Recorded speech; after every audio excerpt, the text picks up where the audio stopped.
Point Lincoln and West Point Lincoln of Sugarland Studios. KILT FM HD2 Houston. On Odyssey Sports Station. The Texans play here. Sports Radio 610 presents Seth Payne and Sean Pendergast. We coming to H-Town. Let's get the work in, man. Let's go. Great day, great day. Oh, give me some juice, baby. Oh, yeah. Let's do it. Hey, what's happening, everybody? Happy Tuesday to all of you. Nice to be with you. Appreciate you getting up with us. We are with you till 10 a.m. this morning. I am Sean Pendergast. He is Seth Payne. I haven't gotten it wrong yet. I haven't gotten it wrong in 2026 yet. No, I know it's a lot of times it's when you get the day of when you struggle with the day of the week. It's obviously you've got a lot of stuff going on in your mind because I feel like Mondays are the ones you struggle with most. So you're I feel like 2026 is a new year and I haven't gotten any of them wrong yet. It's the day after a Texans game. It's Monday. Yeah. No. Which is evidence that you're spinning a lot of plates in your brain. That's right. How you doing this morning, my friend? I'm good. I feel good. I feel better. I think my voice is going to last today. People were worried about you yesterday, and I got worried about you. I shouldn't have read the text to you in the 7 o'clock hour about, I forget what it was about, but you started yelling at the guy, and your voice was teetering a little bit, and I'm like, ugh. It was the guy that Conserve. told us to keep that same energy with Drake May that we had with that guy. C.J. Stroud. Yeah. There's a whole segment of our population that spends time worrying about whether people are going to keep the same energy or not in given situations. Yeah. They've got an energy level meter, and they're like, well, they were mean to C.J. Stroud after he played horribly against the Patriots. Are they going to be mean to Drake May? Because that the energy level better match. But I'll tell you what, sir, if your energy level is not the same in criticizing Drake May as it was for C.J. Stroud, I just don't know what I'm going to be doing. So you better keep that same energy, or what? What are you going to do? You're going to be mean to me on the internet? Right, oh, no. Right. Oh, gosh. My stars. That was my reply on the text page to him. Yeah. Just, or what? Like, or what? Yeah, I don't know if he replied. I think he replied a little bit perturbed with your tone with him, if I recall correctly. No, keep that same energy is a trigger. Yeah, that's it's right up there with you do know. Yeah. Like anything like that. It's a good one. It's kind of it's a pompous. Now that you bring it up, I am going to put that on the Sean Pendergast list of things that annoy me. Yeah. Keep that same energy. If there's one thing that old Sethers doesn't need a reminder of, it's to keep that same energy. Oh, that's true. Right? That's true. Go ahead and try to find me. You're going to try to find me at a low energy moment. Good luck with that. I just added it to the list right beneath. Let's keep it a buck. You know what I don't? I hate let's keep it a buck. This is one. It doesn't get me unless I think about it. But when somebody says, Seth, be honest, such and and then ask a question or something, I'm like, well, okay, so you're implying that there are times when I'm dishonest. You're inauthentic. If anything, it's my honesty that gets me in trouble in life. That's true. Yes, that's true. Sometimes I can bite my tongue, but I have a really hard time lying. I could be living. You're a very honest person. I could be living a 25% more interesting life if I could lie more. Well, think about Usually, whenever I tell a lie, I end up confessing it. It's a good next chapter. With people with zero suspicion that I was lying or anything, it just weighs on me, and I know I can't keep my story straight, so I'll just confess. That's the hardest part of lying is keeping your story straight. Yeah. So that's not morality per se. Right. That's just me weighing the outcomes and knowing that at some point I'm going to be found out in this lie. So I might as well get the credit for coming forward with it instead of them catching me in it at some later date. That makes sense. I gotta close this list, or I'm gonna get triggered just looking at it. My list of things. That trigger you? Well, list of things that annoy me. The very top of the list, the very first one I ever typed to start this list was meh. I hate. Did you see that Super Bowl commercial that had all the mehs in it? Yeah, with Christian McCaffrey. Is that what it was? I'm like, I don't want to look. I hate that. I thought it was pretty funny. Real quick, since we should probably do a whole segment on Super Bowl commercials, but let's do that later in the week. Just the fun ones. We'll grab some audio. But the Christian, it was basically meh something. I can't even remember what it was an ad for. So good job. Yeah. But it was Christian McCaffrey. I wonder if that was – I wonder if he had an agreement where that was only going to be played if the 49ers weren't in the Super Bowl. Because it just becomes too – that becomes most of us live our life in fear of being a meme at some point now.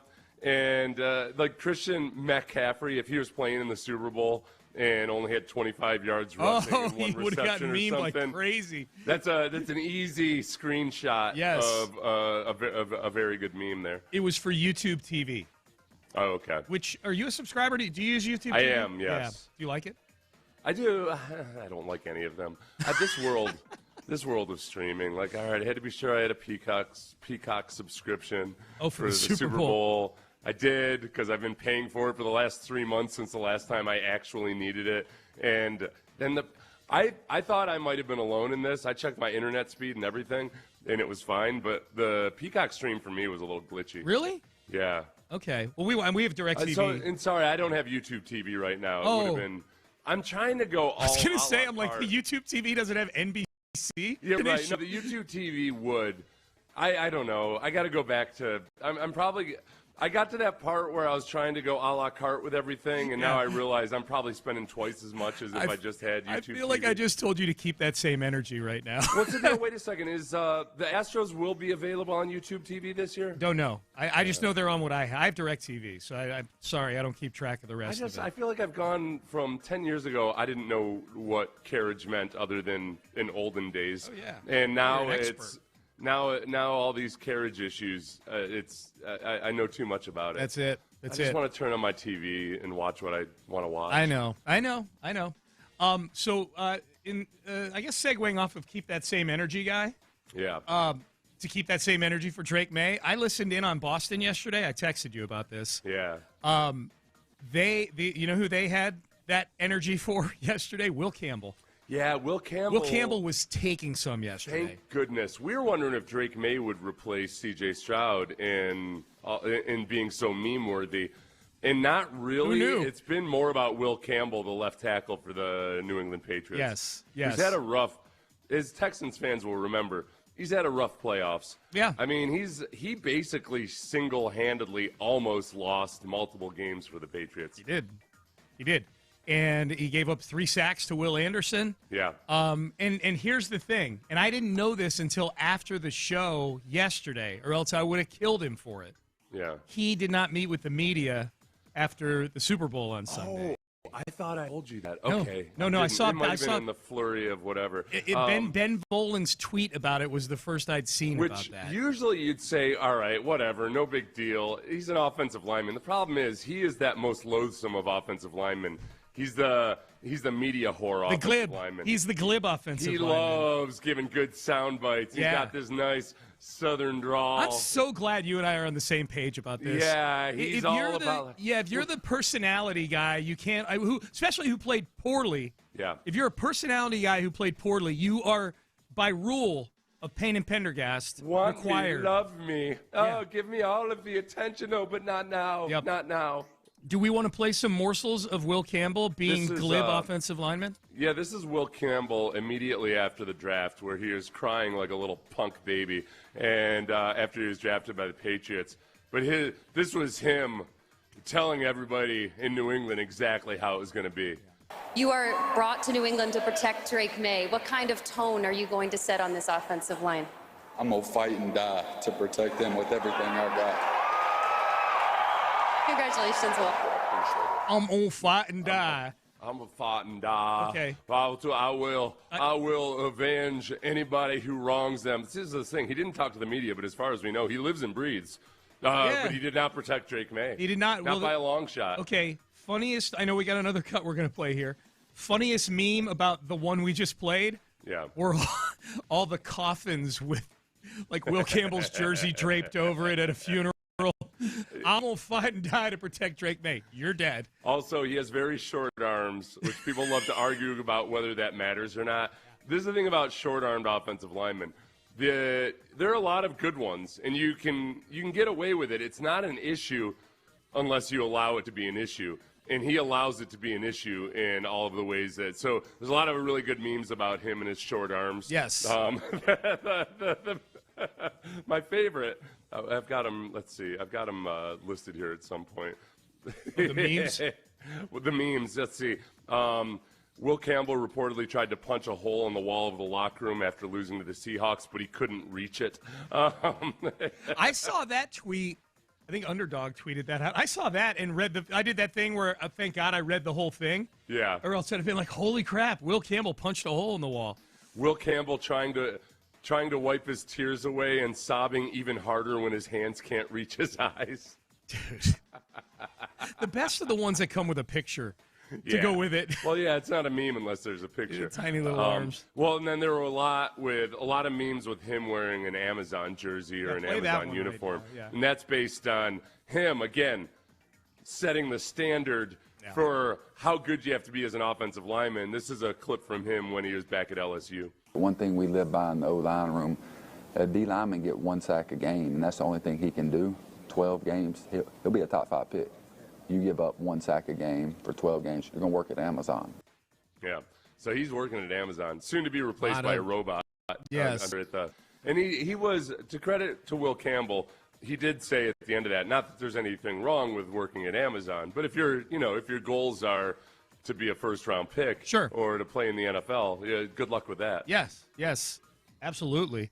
Someone is saying on the text page you did tell me that yesterday, so maybe you did, I didn't hear it. Not sure. I've got a clip from Ross Tucker when we have him on later. It's a clip from Radio Row when he was interviewing Dalton Schultz, and I'm going to play one little clip of it because talking about things that you don't remember that you said or what have you. You know, Ross does a lot of media at Radio Row. He does his normal shows, plus he's out doing interviews with guys like us and everything the whole day long. So I'm curious if he remembers this one little clip. Do you want to play it now? Yeah. Ben, nobody tell Ross that this is coming. Can you snag the 2 Ross Tuckers real quick, Ben? Okay. Just the first one, the really short one. Play this. Just the really short one. Okay. Yeah. Just the short one, Ben. Give me a thumbs up when you got it. It's all good. There you go. All right, here we go. It's just like, I mean. Yeah. Boy. So just that. He at the end there, he's losing his voice. He said that on Radio Row that he was losing his voice. The visual of that is good, too. He's just got that, like a big, stupid look on his face. He's going, so he's interviewing Dalton Schultz, and that noise happened during the interview. And it was in the middle of saying something really nice about Will Anderson, but also in classic Ross fashion, he makes a really nice compliment. Very, very interesting. Yes. This is, if you have that one, Ben, this is what he actually said. Yeah. Will Anderson, and I say this as a compliment, is an idiot. He does speed to power like 30 times a game. It's just like, I mean, and I mean that as a compliment. Relentless, dude. Relentless. Like, Now we know how Mrs. Tucker feels. 30 times a day. That is a reality I did not want to experience just now. 30 and done. Should we bump in with that when we have him on a little later? No. I want to ask. I want to set it up till we ask him, or we could bump in with it. Yeah, we'll bump in with it and ask him if he remembers what he was talking about. Right out of the there. chute. Yeah. By the way, you know what? We'll get him talking about football immediately because sometimes it goes off the rails right off the bat. And donuts or Egypt or whatever, Yeah. He joins us at 7:40 today, by the way. I know a lot of people kind of set their daily calendar to Ross Tucker joining us. So 7:40 today on the show. Yeah, and I know a lot of you guys are worried about whether I hate Ross Tucker right now or not. No, we're just having fun with each other. Okay, I was sitting right there. I'm like, man, this is tense. Ross always tries to jab at me a little bit, but he does a whole lot of this. Princeton is a better academics institution. You don't care than Cornell. And I just don't care. Yeah, I'm like, you don't Ross, care. I don't want to get into this conversation because I cannot express to you what a nerd you sound like right now. You would rather he tweak you about something that actually annoys you. Like football or something. Yeah, you're annoyed that he's tweaking you about something that doesn't annoy you. Right. Yeah. Like very if meta. Even if it were about football or something, okay, cool. That would annoy me. Right. But I don't care. Yeah. I'm not somebody who looks around. I'm not like Andy from The Office. Right. Who's going around trying to get credit for where he went to school or something. You're a little like Andy from The Office. I know that there are idiots and geniuses at every educational institution in this great land of ours. Yep. And so I don't care whether you went to Rhode Island Tech or Harvard or whatever. I'm going to judge you by your own merits. By the merits of your constitution as a human being. And I find that usually the people that are really, really trying to, conspicuously point out that they went to a prestigious academic institution situation tend to be the least worthy of them all. Yes. So I don't like getting into that conversation. Do you think he walks around judging people all the time? Probably. Yeah. I mean, that is our job. Yeah. Judgy McJudge He face. just judged Will Campbell for 7 minutes. That's true. Yeah, that's true. Well, he didn't speak with the media, you wuss.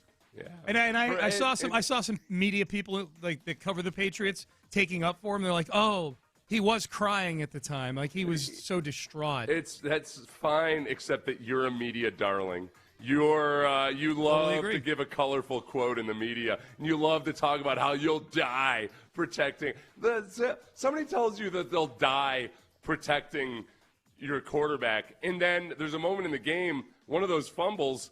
I mean, it was he could have dove for the ball and fought for it, but he just said, "Oh, Leonard Williams is a big scary guy. I don't want to tussle with him." And he just stood there. He went full Cam Newton. They were killing him yesterday. They were workshopping things like moving Wilson, the left guard who's also a rookie. That whole left side of him got killed all playoffs long. They were talking about moving Wilson to center, which I guess is his natural position, and then moving Campbell to left guard.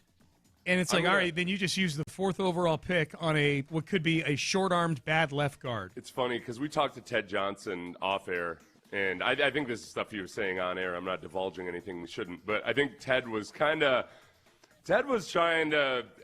being very realistic about the fact that Will Campbell is a real issue. Now, he's been saying that all season long, and he's been getting killed for it by people up in Boston. Ted's been saying they should move him to guard, et cetera, and they all think that Ted's got CTE because of that. They did during the season. Now, all of a sudden, everybody thinks they should move him to guard. But he also was pointing out that, man, like Drake May's had a really rough playoffs, and Drake May was probably going to really struggle in this game, and lo and behold, he did. I wondered that with Drake May yesterday, just rethinking the Super Bowl, prepping for the show, this and that. Drake May's playoff, the 4 games he played in the postseason, looked a lot like that period that I'm looking at Deshaun's name on the rundown because he settled all his lawsuits finally. That CJ had the middle of last year. I always talk about that Green Bay, Indy, Halloween night against the Jets sequence where he was just getting killed. And during that period of time, my concern was, wow, is CJ Stroud getting damaged irreparably here? And he hasn't been the same since then. He's had his ups and downs, and he's certainly had performances that give us optimism that somewhere there is the explosive CJ that looked so comfortable his rookie year. I wonder if this playoff run against a much tougher schedule next year has any sort of lasting effect on Drake May. I think for one, it's that it was a little bit of fool's gold with his statistics this year, just because they did face such an historically bad stretch of football. Historically bad. That's not an exaggeration. And even when it's not a bad defense, when you're facing a bad team, there's not as much pressure on you as a quarterback. Yep. But I think you also – I'll stand up for him or defend him somewhat in that, man, the left side of his offensive line was a real issue in pass protection. Yeah. And there's certain things that you can and cannot do versus the better teams when you've got so many pass protection issues. Likewise with C.J. Stroud, there's more to it than simply, the quarterback didn't play well. Yep. It's not a 100% excuse or anything, because lots of quarterbacks like Justin Herbert played with a horrible offensive line all season long and still managed to do some good things. But there's multiple variables involved. Yep. All right, Payne and Pendergast with you, off and running I had Monday in my head. I had Monday in my head because you said that I always get Mondays wrong. Well, it's not Monday? It's Tuesday, jackass. Now my streak is over. Oh, damn it. All right, it's Tuesday. Coming up next, let's stick with the Super Bowl. We got some leftovers from the Super Bowl. Did the Patriots have a tell, number one? And number two, Florio has found his new co-celebra from the Patriots in the Super Bowl, is standing on business against the New England Patriots. We will have that for you coming up next. Look, that guy's always worried about something. This is the only thing I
Radio 610 presents live from the West Point and West Point Lincoln of Sugar Land Studios. Here's Payne and Pendergast. All right, Payne and Pendergast. Seth, I'm going to watch women's hockey today. I just decided in the Olympics. The Olympics are going on right now.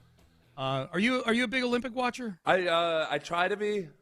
Sometimes we'll see. Yeah. Let me answer you that question a couple weeks from now. We're in kind of a dead period right now. You know, like after the Super Bowl, there's sort of a lull.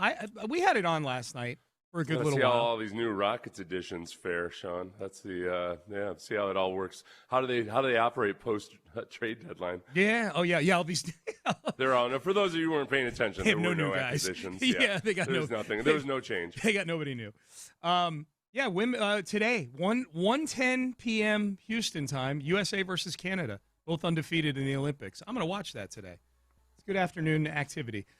Super Bowl leftovers.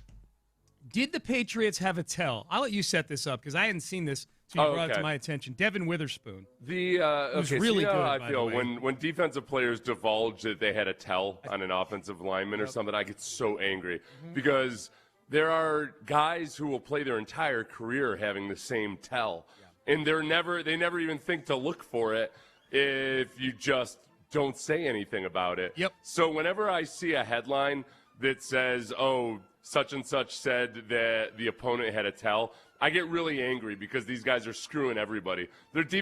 You're screwing other defensive players both on your team. You're screwing yourself. This is something you could use into the future. But Devin Witherspoon, who was very good as a blitzer in the Super Bowl, had this to say after the game, and he used the word "tell," but I think he used the wrong word. Okay. You know, we had a tell on their guards and their tackles, how they like to set. If they're going to overset on certain rushes, they're going to fall for certain moves. And he's talking about a group of guys who got after them today. I think we did that. Okay. Yeah. This is the thing. It was still very impressive and a display of Mike Macdonald having these guys prepared, because what he's talking about there is more how they react in certain situations. And Devin Witherspoon, I noticed during the game, and I've noticed this about him before, but my God, there's times when he's rushing as a blitzer where he looks like a pure edge rusher. Yeah. He looks like a miniature defensive, like a Daniil Hunter. He's a big, rangy dude. He's a Shetland Daniil Hunter. Yes. And so he's setting guys up. He's chopping arms and everything. He's pulling actual pass rush moves. What he is saying there was there's times where, especially like Will Campbell, he got him once. One of the guys on the right side, they got him once. The protection was right. Like they had accounted for Devin Witherspoon, but these guys were overly aggressive, and Devin Witherspoon would just kind of bait him. Yeah. And you end up with Will Campbell. And again, this is where a rookie is just so stupid. He's got a 190-pound guy rushing at him, maybe if that. Yeah. And I don't know how big Devin Witherspoon is. Yeah, a little. And Will Campbell's trying to take him on like he's taking on a 300-pounder that he's got to really get some power in. So he lunges, and Devin Witherspoon just sidesteps him and gets a hit on the quarterback. So I think some defensive coordinators will scheme up blitzes thinking, okay, we're going to have a free rusher here. Yeah. And if the protection accounts for it, then you're kind of screwed because a nickelback is going to get blocked by a bigger guy. Devin Witherspoon, and he credited Mike Macdonald multiple times in the longer version of that clip, he's just prepared like he's a defensive end. Yep. And he's approaching it like a one-on-one pass rush. So some of those blitzes, they weren't as clean as it might look on paper or on TV or what have you. It's a Devin Witherspoon he had a game plan for how he was going to rush this guy. Yes. Same way Daniil Hunter or Will Anderson go into a game with a game plan for how to rush this guy. And they ended up, it's a combination of good play call, but also really good preparation beforehand. And I exonerate him in terms of giving away a tell. Oh, I do too. I was about to. I was about to, and here's why. Well, by the way, he's 6'1", 185. He looks bigger than that. Maybe it's because he spent the entire time in the backfield sacking quarterbacks on Sunday. What'd I say? I said maybe 190, right? Yeah. So he's lighter than 190. He's skinny though. I'm probably conflating him with Eamon Worry, who is a big dude back there. So I exonerate him also. I know you don't like it when players do that. It was the Super Bowl. It was the end of the year. He's feeling it after the game, and they see the Patriots once every 4 years. Yeah, that's not a divisional. Doesn't hurt him. If Jalen Petrie were saying that about something Jaguars. Yeah. It'd be like, what are you doing, man? There was, and when I say there's some guys that keep this their entire career, it's really good players at times. I think I told you this once before. I never got a chance to use it, but Steve Hutchinson, who's in the Hall of Fame, right? I think he is, yeah. The guard for the Vikings. Yeah. He had a thing that another defensive lineman had told me about that, like, right before the snap, he'd kind of clench his fist. That wasn't on the ground, the one that was on his knee. And so if it was on one right before the snap, he'd kind of clench his fist. And likewise, if it was on two, he's going to, clench it right before the snap. So you weren't watching the ball. Yeah. You just watch his hand, and that would tell you. So there's all these little things, and he was an awesome player. It's amazing that he played as well as he did despite having that little bit of a tell. Yeah. There's guys that have those their entire careers. So whenever I hear a defensive player talking about it, an offense having a tell, I get genuinely angry. I know. It triggers me almost as much as keep that same energy. Keep that same energy. Yeah, I was trying to remember. Steve Hutchinson went in 2020 to the Hall of Fame, so he is a Hall of Famer. Mike Florio thinks that there is some gambling scandal coming down the pike that's going to end the sport of football as we know it. Yeah. Because of the Patriots underreporting of Drake May's shoulder injury. Right. And that Drake May said he was. Florio said that in the days preceding the game, the Patriots and Drake May did everything they could to create the impression that his injured throwing shoulder was fine. It was not. The fact that May received a pain-killing injection before the game proves it. Those things aren't done preemptively. He had a condition that was causing significant discomfort to require the area to be numbed so that he would have a chance to play as he normally does. Florio cites a handful of times during the week leading up to the game where May, one time in particular, I'm not trying to lie to you guys when I say I'm feeling great. Right. So there's a couple things here. For one, okay, if you keep predicting that there's going to be a gambling scandal long enough, there's going to be one. And then Florio will be annoying as hell in pointing out that he was saying. And the gambling tie to this is that if people knew the inside information that his shoulder really wasn't right, then they could bet against the Patriots. With the injury report, if you listed every player's injury all the time, everybody would be on the injury report. The injury report, as I understand it, is more about whether a guy's going to play or not. Yeah. So Drake May had a separated shoulder. Most likely it was a separated shoulder. Yeah. The only thing about a separated shoulder is it's very painful, but it's not necessarily a barrier to playing, depending on how it is. It's just really uncomfortable, but it's all about pain management. Yeah. It doesn't necessarily functionally affect. Obviously, with a quarterback, it's going to affect you more than other positions. But I'm guessing that what it was that Drake May just definitely knew he was going to play no matter what. Sure. And so I'm not all bent out of shape about practiced all week. He was a full participant in practice all week. Yeah. So like everybody else that has an injury that might be really painful or something, and they're getting injections for it, but they're definitely going to play. You don't put it on the injury report. Yeah. I think sometimes, too, like athletes are tougher than regular people. I think sometimes, how you feeling? I feel great. You probably walk around, with all your surgeries, and you still exercise and everything else. Yeah. I'm guessing you walk around with some degree of pain somewhere between your head and your toes. There's a certain time. Sometimes I realize, I guess that's probably not normal, but I'm cool with it. Right, you know what it is? I'm cool with it. Yeah. It's not front and present in my brain all the time. Yes. I'm at a manageable level where I'm cool with it. Whereas Florio would be a guy where I feel like if you asked him, hey, how you feeling? He would tell you about all 6 things that hurt on his body. You know what it is? Because when I was a player, it was I can remember the entire time, the last 5 years of my career, when I would go out to dinner, Brandy hated it because by the time I was ready for the check, which means right as I finished my entree, my knees were in so much pain that I had to go. I'd be asking for the check. Meanwhile, everybody else at the table is still working on their food. Oh wow, very selfish of me. Yeah, but at the time I didn't really think anything of it other than oh yeah, whatever. My knees hurt. So now that I'm not in that situation, I feel like there's nothing at all that's bothering me ever because I can actually sit an entire meal or a movie without my knees hurting. Yep.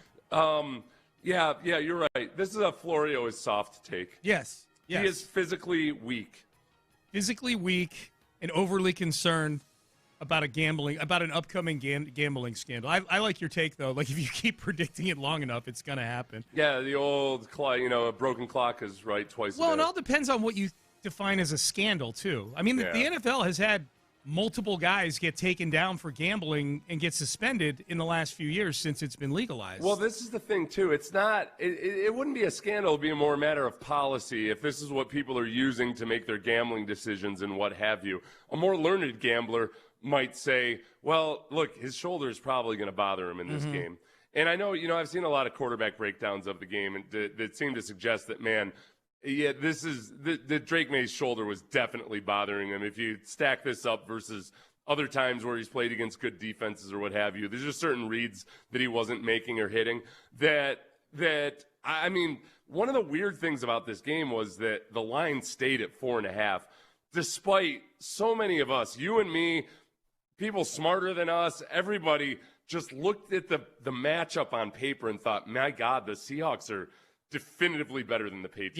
Yeah. But you see the line at 4.5, and you're like, why is it not moving more? That's totally what you do. Yeah. And in trying to, with a certain level of humility, you're like, what am I missing here? Was it as simple as so many stupid Patriots fans really thinking the Patriots were better? They're a more public team than the Seahawks are, for sure. Yeah, for sure. The gambling public affects the line more with them. Than absolutely. Well, yeah. There's there's a ton of Patriots people betting on the Patriots, and you don't want to give them any more points. And you're already giving them. All right, let's do some headlines coming up next. Rockets back in action tonight. We got a little bit of Astros news. We got actually a bunch of NFL bullet points we got to hit. So very active headlines coming up next. Underdog. Hey, you might be feeling a void.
22. Payne and Pendergast is headlines powered by Men's Tea Clinic. All right, let's get right into it. We've got headlines here. Ross Tucker will join us at 7:40 on the show today. So if you're someone who normally tunes in at 7 o'clock on Tuesdays for Ross Tucker, he's still joining us just a little later on in the hour. Rockets in action tonight against the Clippers. We will point that out. The Clippers in town for a couple of games. As Seth pointed out in the previous segment, chance to see all these brand new Rockets post-trade deadline on the team at home here. Yeah, so that'll be fun. The Clippers still do have Kawhi Leonard and John Collins, who were quite good in the last matchup between these two teams. Yep. Yeah. No James Harden. He's in Cleveland now. Where I was listening in this morning, and they're making plans for the NBA Finals with James Harden, and I'm like, oh, I can see. It's like watching somebody walk into the middle of traffic. I'm like, oh, the bus is coming. I can see this bus is going to hit this person. I don't know. At some point, James Harden is going to have an incredible playoffs. He's had really good playoff. He has. It's before. just those but elimination I'm talking about the games. entire stretch. Yeah. And closeout games. He's going to come in 3 straight closeout games. He'll be scoring 40 points. It's an assassin. He'll be the best version of himself. Yep. He's going to get a hold of Fromber's sports psychologist or something. He needs it. Yep. Buster Olney reports, as Buster Olney of ESPN, baseball reporter, as spring training begins for the Astros, all-star closer Josh Hader has been throwing lightly and on flat ground. He and the Astros hope to learn more about where he stands in his prep for the season in the middle of this week. This is a big one. Josh Hader was lights out until his shoulder started acting up last year. That was one of just a litany of injuries the Astros suffered last year that torpedoed their stretch of postseason appearances. I'm slowly and steadily allowing myself to get excited for the pitchers, Sean. With Josh Hader supposedly being on track and everything. Yeah. You know how that goes with Astros pitchers and what have you. But with Imai and at least one of the 3 new guys, of the 3 main new guys, other than Imai. Burrows, Weiss, Pearson, they've got a handful of them. One of those guys is going to be a nice revelation, I believe. Then Bluebaugh, I wait with bated breath to just see exactly what he becomes. Yep. The Red Sox made a trade. Lance McCullers is going to play 190 innings this year. 190. I know it in my heart. You feel it in your bones. The Red Sox made a trade right as our show was ending yesterday for third baseman Caleb Durbin from the Milwaukee Brewers. So that means that's the end of the Isaac Paredes talks with the Red Sox. Apparently, I saw reports also that the Pirates have cooled a little bit on Paredes trade talks. So all signs, there are still teams involved. I've seen Chandler Rome talking about it. There's still a handful of teams that are interested in Isaac Paredes. The 2 that he had identified on his podcast were Boston and Pittsburgh. This Durbin thing closed the door of Boston, which stinks because they've got guys that would fill a need for the Astros in the outfield. They've got a surplus of outfielders, left-handed bats the Astros could use. So it's looking more and more like the Astros are going to, at the very least, head to spring training with a glut of infielders. Mm-hmm. So I was a little confused when I first saw this because when I saw Caleb Durbin going to a Boston team, I thought it was Corey Durden, the defensive tackle for the Patriots. Yeah, he doesn't play. Who I'm a fan of. He doesn't get a whole lot of publicity. He started off as a backup this year, but I was like, wow, this is a multi-talented athlete. Oh, very, very. He's going right there. He's just going to walk across the street and go play. Well, I guess walk up the turnpike and go play baseball now. My goodness. That'd be a long walk for a nose tackle. Yeah. NFL news, Deshaun Watson has settled the fight. He still had 2 open lawsuits against him. Is part of there were 27 lawsuits, as we all know, involving alleged behavior in a massage setting. There were still 2 open ones. They have settled. One of them, the plaintiff, was a Tony Busby client. The other had another attorney, but they've both been closed. This officially closes the book, boom, on the Deshaun Watson legal saga, which took nearly 5 years to close out. It was and Lauren Baxley was one of these 2 that settled, and she was the one that, because I know a lot of people tried to paint with a broad brush what a lot of the plaintiffs were like, and tried to paint all of them out as just Instagram models or something like that. Lauren Baxley was one of the ones who was a legitimate like she was very much a professional, massage therapist with the straightforward as it could be. Yep. Nothing dodgy about it or anything. And she was really seeming to want to go to trial. Yeah. So that's this would be I guess, is this the end of it all? So this is it? Yeah, they closed. There was her and one other open one, and they've both been settled. Yeah. So, I mean, unless other people start coming out of the woodwork, I guess, that's – and if you're – I have no idea with Deshaun Watson if he's still looking over his shoulder. I have no idea if these 27 are all 27 or if there's others out there. I don't know what the statute of limitations is. There might be the other ones that never saw the light of day and were settled with or something. Right. Yeah. It's one of those things. I don't even want to speculate if he's looking over his shoulder. He seems to be living his best life. He's been in Italy the last few weeks. I think his girlfriend's got him on lockdown, man. It's his wife now. Which good for her. Yeah. Good for her. He needs some structure in his life. Absolutely. Obviously. Yep. The Raiders will be naming Clint Kubiak their head coach. How do we know that? He confirmed it on the field after the game was over on Sunday after the Super Bowl. Clint Kubiak, OC for the Seattle Seahawks, son of Gary Kubiak. He's confirming this with Stacey Dales. What does the future look like as a head coach in this league for you? Because it's going to happen. Yeah. That's we're gonna enjoy tonight. Yeah. So no answers on the network. Yeah. That's it. Yeah. Well, you guys know I'm going to Las Vegas, so I'm fired up about it. But tonight, one more for one more night. Hell yeah, I'm going. Of course I'm going. Yeah. Just confirmed it right here. He sounds like his dad. Just confirmed it right here. Yeah. Good job, Stacey. Nice work. Yeah, he seemed kind of surprised that he even needed to confirm it or anything because it had been so widespread, and he was trying real hard to just keep his head down and go. I'm happy for him as him being one of Gary Kubiak's offspring, especially because man, it's a crap when you Kyle Shanahan it when you're the offensive coordinator and you lose the Super Bowl after already having accepted a job.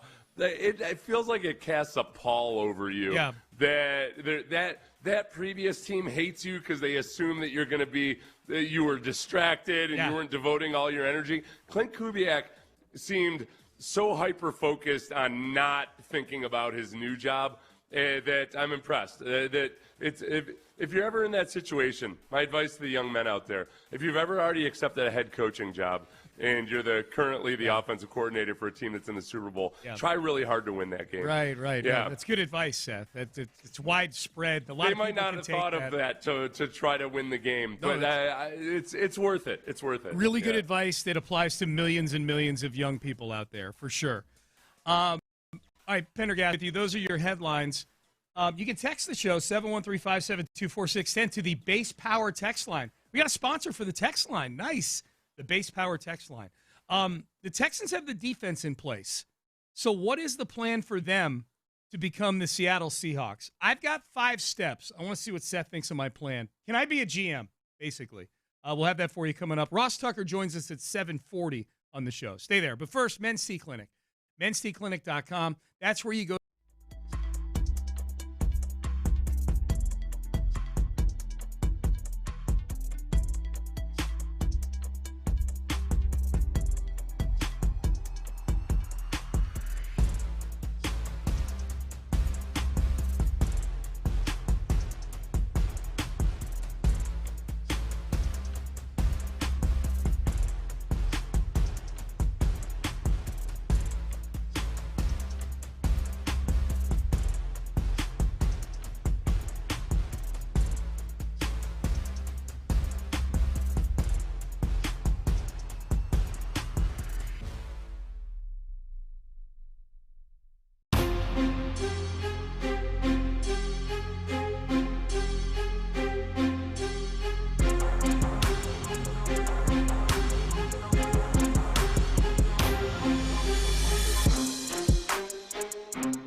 KILT FM HD2 Houston on Odyssey Sports Station.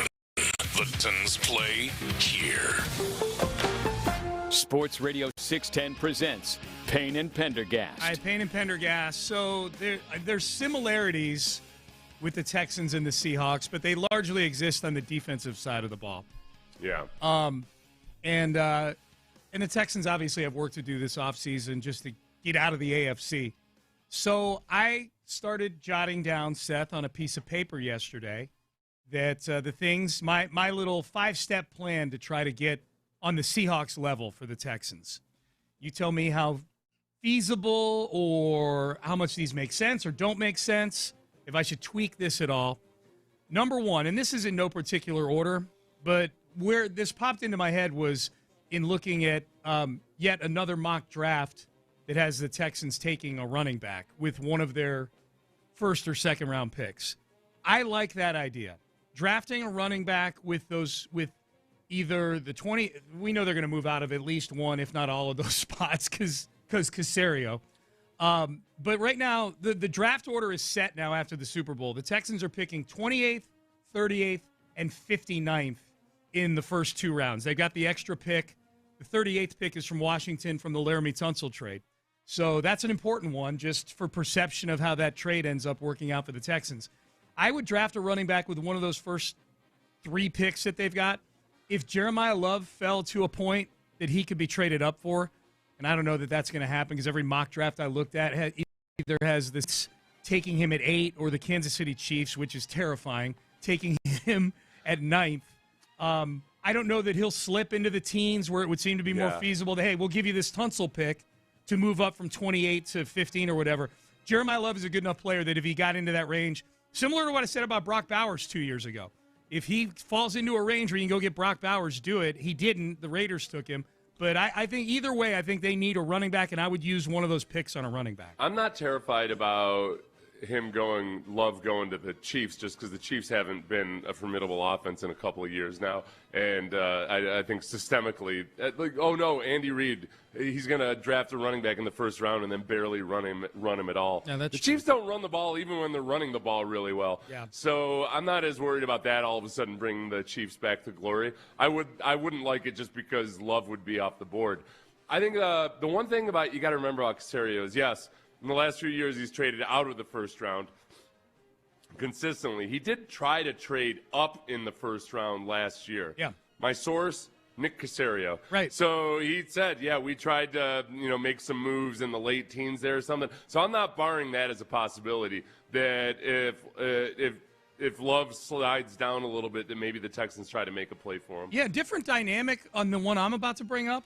Because there was no slide. He was the third pick. They traded a ton to get Will Anderson, you know, like back in the day. So if they like somebody enough, they're not afraid to do what is perceived an overpay to go get the guy. I think now we look, and the Will Anderson trade was a great trade by Caserio. I think the free agent running backs that are most notable are Breece Hall from the Jets, and then Kenneth Walker, obviously, is front and center in everybody's mind. Yeah. Kenneth Walker's an interesting one because he's not great in pass protection. He's not good as a receiver.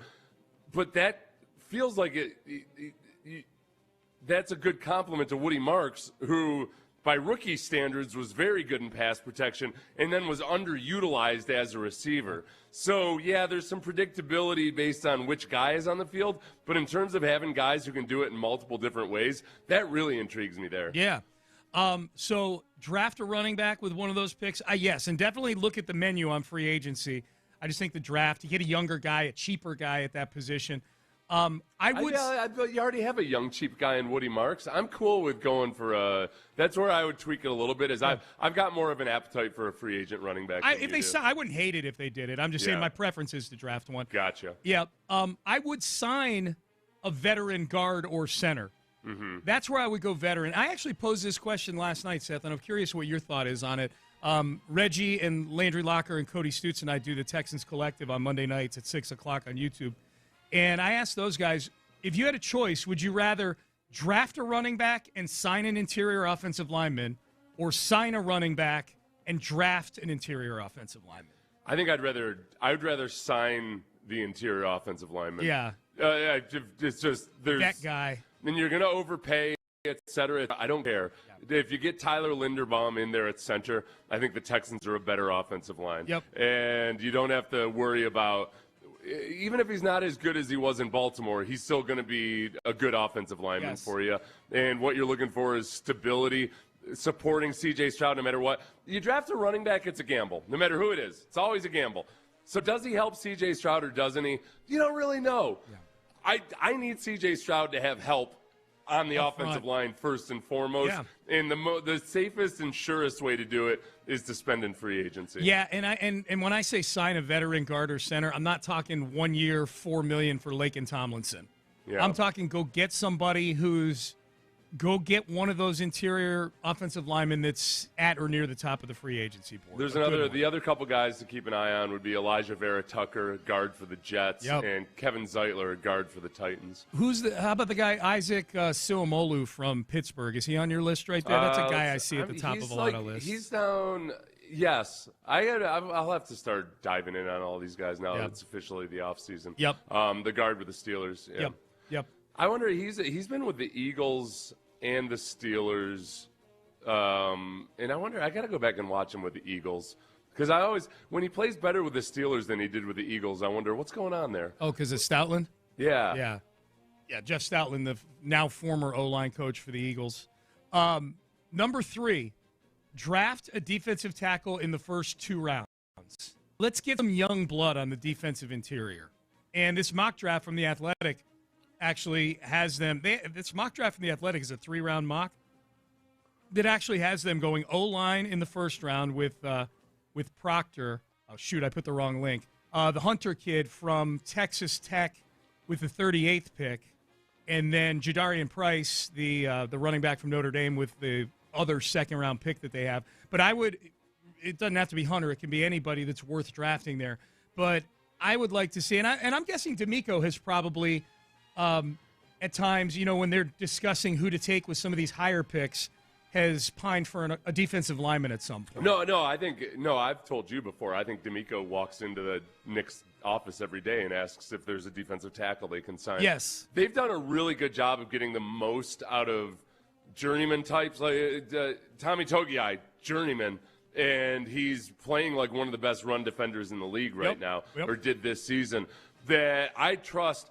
I am all about drafting a defensive tackle. If you want to get that guy who's a potential all-pro caliber, yes, swing for that in the draft, because they've got cost-controlled guys that do a really good job already.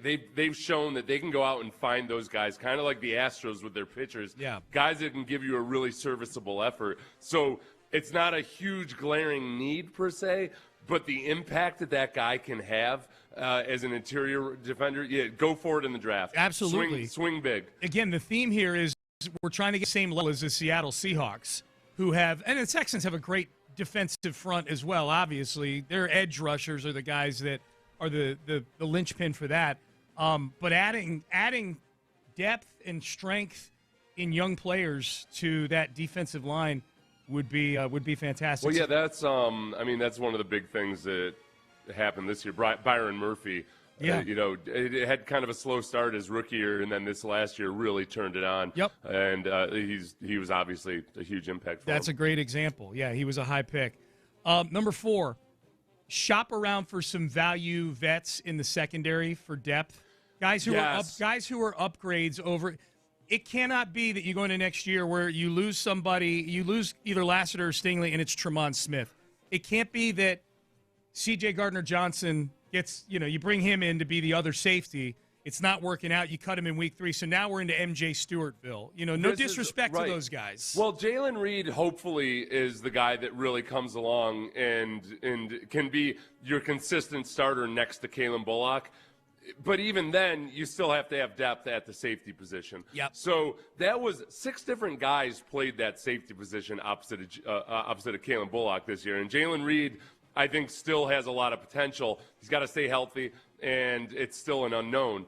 But beyond that, somebody's going to get injured at some point. And yes, at cornerback, have somebody that you trust if Kamari Lassiter or Derek Stingley goes down. That was they're walking a tightrope this year because the starting defense was so good But at any point when you lost some guys in the secondary, it could get really, really dicey. Yeah. So, and I trust part of that's going to be just the development of some of their younger guys like Jalen Reed and others. Jalen Smith would be the other one, too, that they drafted, and he got injured, drafted out of USC in the 3rd round last year. So, you're right. Those two guys, Jalen Reed and Jalen Smith, depending on what the Texans do in free agency and in the draft, if they don't appropriately address the depth in the secondary, those two guys become huge guys to watch in training camp next year. The development of the Jayans in general. Yes. The Jaden Higgins, the Jalen Smith, and the Jalen Reed. Yeah. Jalen Knoll.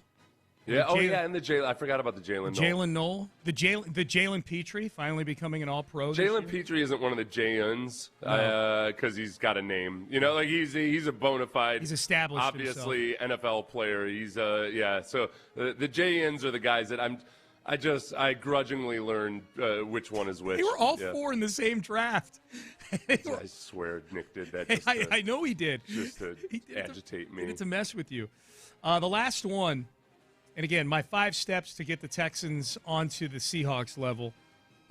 Get C.J. Stroud some serious regular hours with a sports psychologist, to the extent that I would go find out what Sam Darnold's process was to exercise the ghosts that he was seeing back in 2019. Now, part of it may have been he had to go for Kyle Shanahan to get the ghost exercise. How I feel about that. The problem with the seeing ghost things is that's a very common. People treated that like it was, he's terrified out there or something. It's when you're seeing things in coverage and you're not reading it properly. Yeah. That's not a sports psychology thing. That's a reps thing. Oh, it is? That's just getting reps and seeing defenses and reading defenses. Okay. That's where you're kind of like seeing a ghost is like, I thought this guy was popping out in coverage or something, and he wasn't. Forget I mentioned the ghosts. Does CJ need some serious regular hours with a sports psychologist? I don't know if it's a sports psychologist per se, but definitely somebody to work on the mental skills part of it. Well, how about this? How about I attach a name to it? Bring back Case Keenum in some capacity. That I like. That actually. Is that what it should be? A mentor. Is that what it should be? I know. And a lot of people have brought this up, and I agree with them. I don't think it's a complete coincidence that when CJ was at his most promising looking in his rookie year, he had a veteran quarterback in the room who had seen a lot, done it all, wasn't seeing ghosts anymore, all of those things. It's great. I mean, look, when Kyle Shanahan went to Atlanta, they signed Matt Schaub as the backup there to be kind of like a mentor, not just to Matt Ryan. But to Matt Ryan, he's a veteran quarterback at that point, but Schaub had spent his whole career in that system, and he could be a resource to him, to the receivers. Also, things about a veteran backup quarterback. It's not just him talking to the quarterback; it's him talking to the receivers. Him kind of being a guy that can be almost like the hand of the king for C.J. Stroud, a guy that helps with the communication and all of that. I think it's invaluable having a guy like C.J. Like Case Keenum there. I don't know how it works when you've already got Davis Mills and you're trying to develop Graham Mertz. Oh, that's true. Yeah, well, that you got an overload. You can't have 4 quarterbacks. There. Yeah, there is a number. So I guess you're not going to move off of Davis Mills as your backup. He showed he's a capable backup. It's just if you were to do that, it boils down. Now, if you were to do it and Case Keenum still wants to draw a player's paycheck, then you got to make a decision on Graham Mertz. Or you just bring all 4 to camp and you figure it out then. Or does Case Keenum want to, get into coaching? I have no idea. No, I think you're right in saying sports psychologist, though, honestly, because I think some of it is not riding the highs and the lows, keeping an even keel, all of those things. It can be multiple things. He can need a mentor and a sports psychologist. Right. It feels at times like CJ takes the personal losses a little harder than the Joe Montana image that you saw out there of a guy that just kind of rides with the highs and the lows and he's cool with it. And at the Super Bowl he's pointing out John Candy. Just kind of rough out. You want to smooth out the roughes in some respects. Yeah. Boy, people really loved Joe Montana during those pregame ceremonies and things they were doing. He just looks so cool. He looks cool. Yeah. He's man. Do you want to we're going to do the Pettycast at 8 o'clock. Do you want to do a Patriots-only Pettycast right now? Oh, yeah. Just because there's too much, there's almost too much stuff. If we include the Patriots, there's almost too much stuff to do from 8 o'clock to 8:18. We could do 4 hours of us being petty about the Patriots and wallowing in their misery. Yes. Yeah. Let's start with Dave Portnoy, the founder of Barstool, who is probably the most notable Patriots honk out there amongst media members. Yeah. I mean, he wears Patriots stuff on all the shows that he does and claims things like the that. rings. You know, it says he has 6 Super Bowl rings, all of that. He's a very good troll. He's a great troll. He's very entertaining. Did you see that all the videos he's been doing, he's got 6 rings on now? Obviously fake rings, but he's making sure to talk with his hands a lot with the rings on. Well, they're like I can't remember which I've got so many of them. My ALCS ring that I got have, the Astros watching game on YouTube. Yeah. You know, he's got a bunch of these, but they're actual Super Bowl rings. Yep. Yeah. Dave, I don't know why I keep this ALCS ring and not any of the. What year is it? That's funny. It's a 2019 ALCS ring. That's the Altuve walk-off home run one. Right? Yeah. And they didn't win the World Series. It doesn't even fit. It fits on my pinky. Makes you look bad. I like the look, actually. I didn't get a custom commemorative ring. I got the one that they gave out. I can't even remember which game they gave on these the way out. into the stadium. Yeah. Like, this isn't going to fit. Can I get a I should have turned 13, it down. Please? Yeah. Dave Portnoy tweeted, all I've tried to do, he tweeted this on on Sunday after the game at 9:44 p.m. All I've tried to do for the past 2 weeks is lift people up, raise their spirits, make them part of this Super Bowl experience. And what do I get for my trouble? People being nasty beyond belief to me. Well, we may have lost, but at least I can still rest my head on the pillow tonight, knowing I win and lose with class, unlike a lot of people online. If being a jerk to me online makes you happy, I'm sad for you and will pray for you. So this is a masterful troll because that's his whole brand is being a jerk online. Maybe the last 2 weeks, I don't follow him or anything. I'm guessing the last 2 weeks he's been doing some shtick where he is being super positive and everything and is aghast at the nastiness he receives in turn after building a career on being nasty online. Yes, he cannot believe how inhuman people are being in his time of misery. Because a lot of people in the comments are, what are you talking about, Dave? You're a jerk. He got you. He did. Well, the big thing that I've seen him doing is that the Patriots are in the Super Bowl representing the AFC East. So that you Bills fans and Dolphins fans climb aboard. This will be our Super Bowl. We're going to go win this Super Bowl. And they're like, go to hell. Here's Portnoy on his show on Fox getting into it with one of his co-hosts, Brandon Walker, who is not a fan of the Patriots. He hates all the Patriots stuff that goes on at Barstool. So this is the two of them getting into an argument. Mind you, this is Portnoy doing the show on Monday morning. He hasn't slept yet since the Super Bowl, and he's doing it on Zoom. Yeah. So take a listen. It was a bad day for the Patriots, but a wonderful day for football lovers everywhere. We watched it wasn't the worst team. Stunk, Walker. We watched the. Stunk. You're so stupid. It was the worst team. Get out of your own way.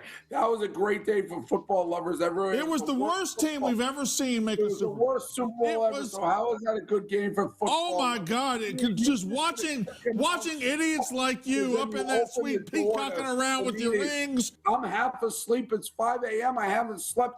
Walker's got his fresh gel in his hair. Took him 20 seconds to put his foot in his mouth, even when he has the ham. My foot's absolutely not in my mouth. My foot is it's on the ground. It is planted, and I just watched the most positive organization. Great day for football. It was a great day for football. The worst Super Bowl of all time. Great day for football. It was a great day for football fans everywhere. Not even close to the worst Super Bowl of all time, by the way. No. Portnoy's not. Maybe he doesn't know because the Patriots always play close games in the Super Bowl normally. Yeah. At least during the Belichick era, they did. There have been way worse blowouts the well, one last year Super Bowl was the worst blowout. Yeah, 1 year before, right. By the way, that's one thing Patriots fans are doing right now and still defending the easy schedule that they played. Because as people will point out, wow, what a fraudulent team with an easy path to the Super Bowl, including in the playoffs where between weather conditions and everything else, it was about as easy a path to the Super Bowl as you could get. They faced Jarrett Stidham in the championship game. People are pointing out, no, many other teams have made the Super Bowl and gotten destroyed even worse. So, no, I do not accept any of your weak schedule arguments. Yeah, whatever. It was a good, people don't like Patriots fans. No. They flat out don't like them. And a Patriots fan might say, well, it's because you're jealous. Sure, cool. Yeah. But that's the heavy is the head that wears the crown, Patriots fans. Yep. So you guys are insufferable, and people are going to enjoy when you're miserable. I think that's the biggest disconnect between these dynastic teams like the Patriots, the Chiefs recently. Yeah. Is that the fans of those teams, and I'll use the Chiefs game last year, like you just mentioned, Seth, against the Eagles, where at one point in the game it was 40-6 in that game. Like it was a blowout from jump. I don't think they realize how much the rest of the nation enjoys watching them get their asses kicked. I don't think they realize that the country doesn't have to have a game that goes down to the last second on a field goal or on a go to overtime or something like that, like the Super Bowl did a few years ago. We take great pleasure, a lot of the country, in seeing the dynasties get their comeuppance. Yes. Yeah. No, we love it. We love it. And we hate love when fans of those teams are aghast that people aren't just standing back in appreciation of our greatness. Mm-hmm. How are you not acknowledging how great we are, et cetera, et cetera? Grow up. Yeah. Grow the hell up. Like, at what point in your little fantasy world did you think there was ever going to be a time when the best player or the best team or the best whatever gets widespread, unanimous acknowledgement for your greatness? People don't want to do that. Nope. They want to see their own teams win. Yep. The best troll is Portnoy's whole shtick is also taking on ownership of the rings and acting like he's part of the team and everything. Oh, yeah. He posted that old Theodore Roosevelt poem about the man in the arena. Oh, yeah. The speech. It's not the critic who counts, not the man who points out how the strong man stumbles or where the doer of deeds could have done them better. The credit belongs to the man who is actually in the arena. Him. And he's talking about himself. Him. Yeah. That's hilarious. By the way, I love this framing of the Patriots' schedule. They played 17 games in the regular season, obviously. 11 of them were against teams who ended up firing their head coach or parting ways with their head coach, because I know the Tomlin thing is a bit of a sticky wicket. 11 games against teams that got rid of their coach. 3 games against the NFC South, where the division winner was 8-9. Yeah. 2 games against the Jets, and 1 game against Cincinnati with no Joe Burrow. That's their whole schedule. I do love that NFC South one because it goes fired coach, NFC South, fired coach, NFC South. Well, it's the one division you can write in there and know that it's a below 500 football team. A lot of again Patriots fans with the weakest arguments against the arguments about their weak schedule ever. Yeah. A lot of people pointing out that Mike Tomlin didn't get fired. To which, again, I would say, grow up. Like, just whatever. Just grow the hell up. If you don't have a healthy amount of skepticism about whether or not he was forced to resign, then you need to grow the hell up. Yes. Do we want to listen to Bill Simmons' voice for 30 seconds? Seth? I can handle it. Okay. Here is Bill Simmons' whiny voice talking about Drake May looking as frazzled as he's ever seen him look. He was horrible. I've watched every snap of his career, I think, and that was by far the most frazzled and terrible he's ever been in a game that I've watched. Collinsworth, they were doing a good job of pointing out, like, he was missing open guys. The defense was really good. The defense, there were still spots and there were guys open and there were plays to make, and he just didn't make the plays over and over again. And at some point, it was like the punter's coming out for the 7th, 8th time, and it was usually because he missed a throw or he didn't see a blitz coming from the right side, or we couldn't block for him, or all three of those things at the same time. It was just really bad. Do you think the Patriots defense was really good in that game? I thought they were until the dam broke. Yeah. I thought they were really good. Yep. It was just a matter of, you're holding a really good offense to 12 field points. goals. Yeah. Yeah. Well, getting zero support from your That's from the your biggest offense. thing. You're on the field a lot because They your were. offense, There was a whole bunch of 3 and out, 4 and outs, 5 and outs by the Patriots offense. So I give them credit for playing a really good game until you can only do that for so long against a good offense. We'll get to but they also did, Jackson Smith and Jigba was missing or banged up for a large portion of the game as well. It was still relevant. We'll get to Will Campbell. You can't do a Patriots only Pettycast without getting to Will Campbell. Yeah, I thought May looked pretty frazzled in the Broncos game though too before the weather conditions. He looked pretty frazzled in the Texans game for a lot of it, except he hit some deep shots on them. He had some right. He ended up having a few nice drives in the Texans game. But I thought and he looked frazzled against the Chargers. That game was 9-3 in the fourth quarter. Again, going back to they hadn't played hardly any good defenses during the regular season, so it should stand to reason that he looked kind of frazzled. Plus, I know Simmons claims that he's watched every snap of his career, so I would assume that includes his rookie year. Right. I don't think it looked like he was calm, cool, and collected versus the Texans game. No, his first start last year. He got blistered in that start. We'll get to Will Campbell here in just a second. That's public enemy number one up in Boston right now. They're giving some grace to Drake May and all this, probably in part because of the shoulder injury. But how about this stat, Seth? In the playoffs, the Patriots had 53 drives. They averaged 1.12 points per drive. So if you're in your car sitting there going, is that good? Is that bad? Points per drive is not a stat that I hear a lot. So here's some context. 1.12 points per drive. The 2017 Browns, who went 0-16, averaged 1.22 points per drive. Yeah. So this offense for the Patriots in the postseason was worse than the 0-16 Browns offense, quarterbacked by Deshaun Kaiser. It was the most disappointing part of that game was when in the fourth quarter the Patriots actually put up some production. And Drake May had the most passing yards in the fourth quarter of a Super Bowl ever. So it ends up with a stat line that looks somewhat respectable, but with no acknowledgement of the fact that, okay, that was all garbage time production versus the Seahawks defense is going to take the foot off the gas a little bit and play more conservatively. Yeah. That part of it, I got really excited when it looked like the Seahawks had laid off on blitzing. But then in the fourth quarter, when the Patriots were backed up on their own 2 or 3 yard line, they brought the hounds a couple of times, and Drake May, to his credit, was able to convert a first down. Yeah. But I thought that was, oh my gosh, if there's a safety here, I'm going to be so excited. I wonder if that touchdown the Patriots scored to make it 19-7 made the Seahawks a little more cautious. That the Patriots hit 2 chunk plays in about 30 seconds and scored a touchdown. And they got the ball back. That was the other part on the Seahawks offensive side of it. You get to that point where you're thinking, all right, like Sam Darnold's got to just don't turn the ball over. Yeah. And yet at the same time, you don't want them to go into a shell and start going 3 and out. There were a couple of Kenneth Walker first downs that were a big part of sealing that game. But you know that Drake May still is capable of hitting those deep shots.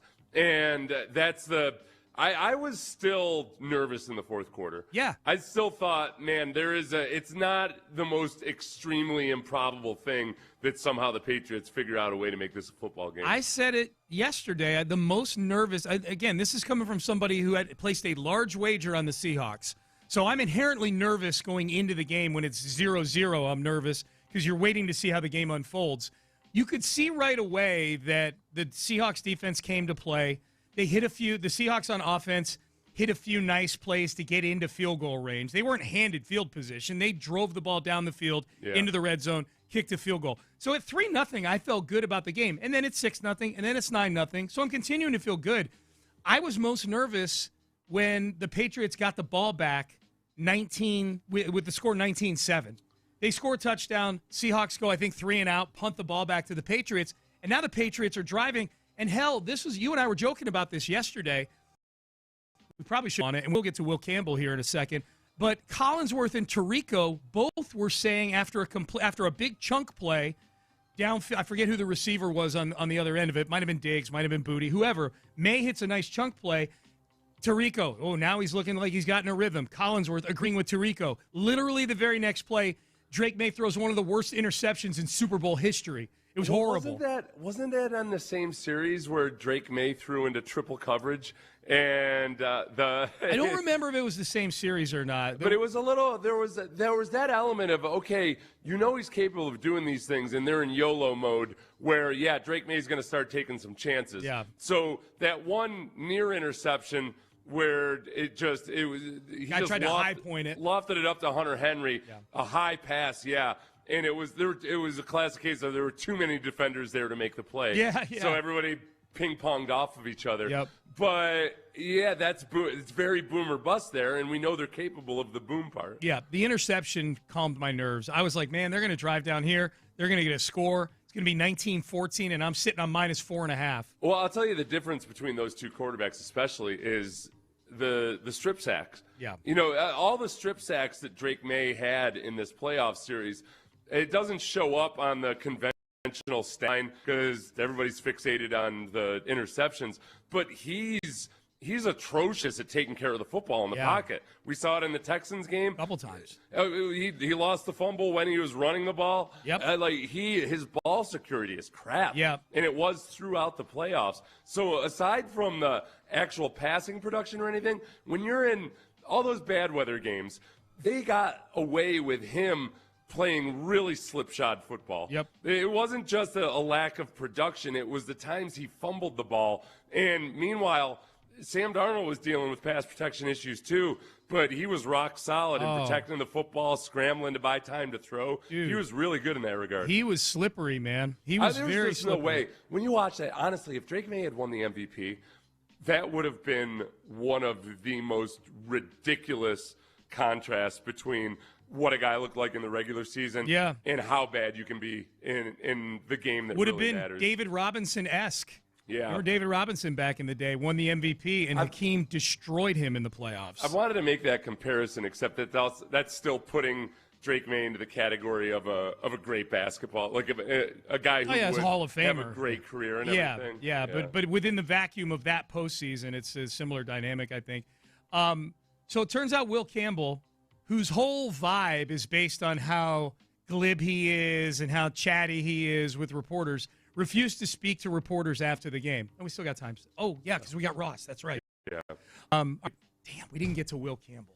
We'll get to him later. All right.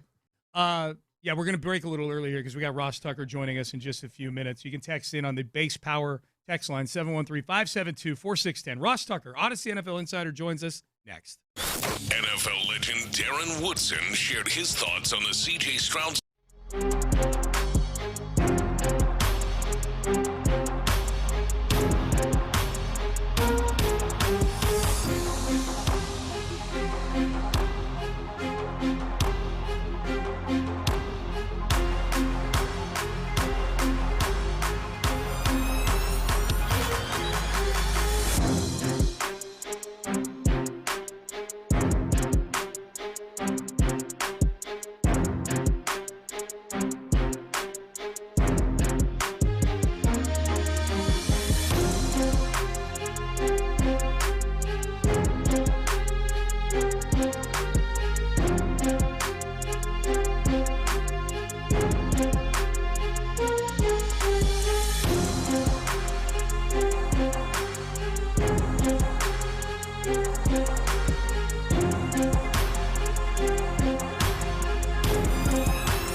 lawyers. Hurt in an accident?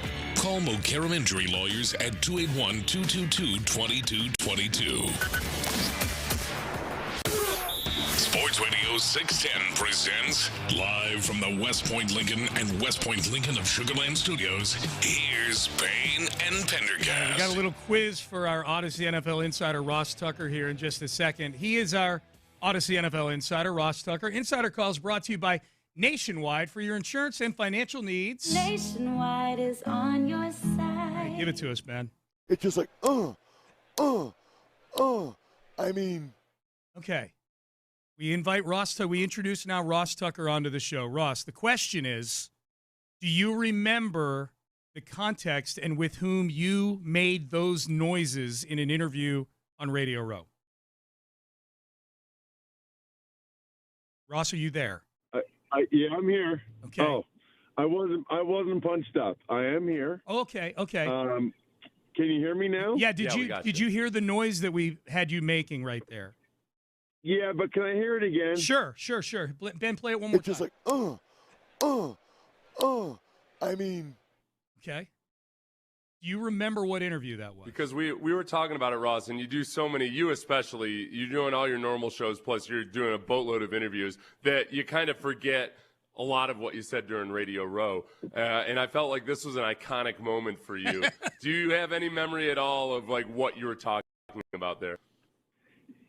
If I had to guess, it was my interview with Dalton Schultz for the Ross Tucker Football Podcast, and I was talking about Will Anderson going speed to power over and over again, like, All right, let's find out.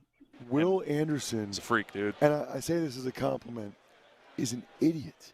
He does speed to power like 30 times a game.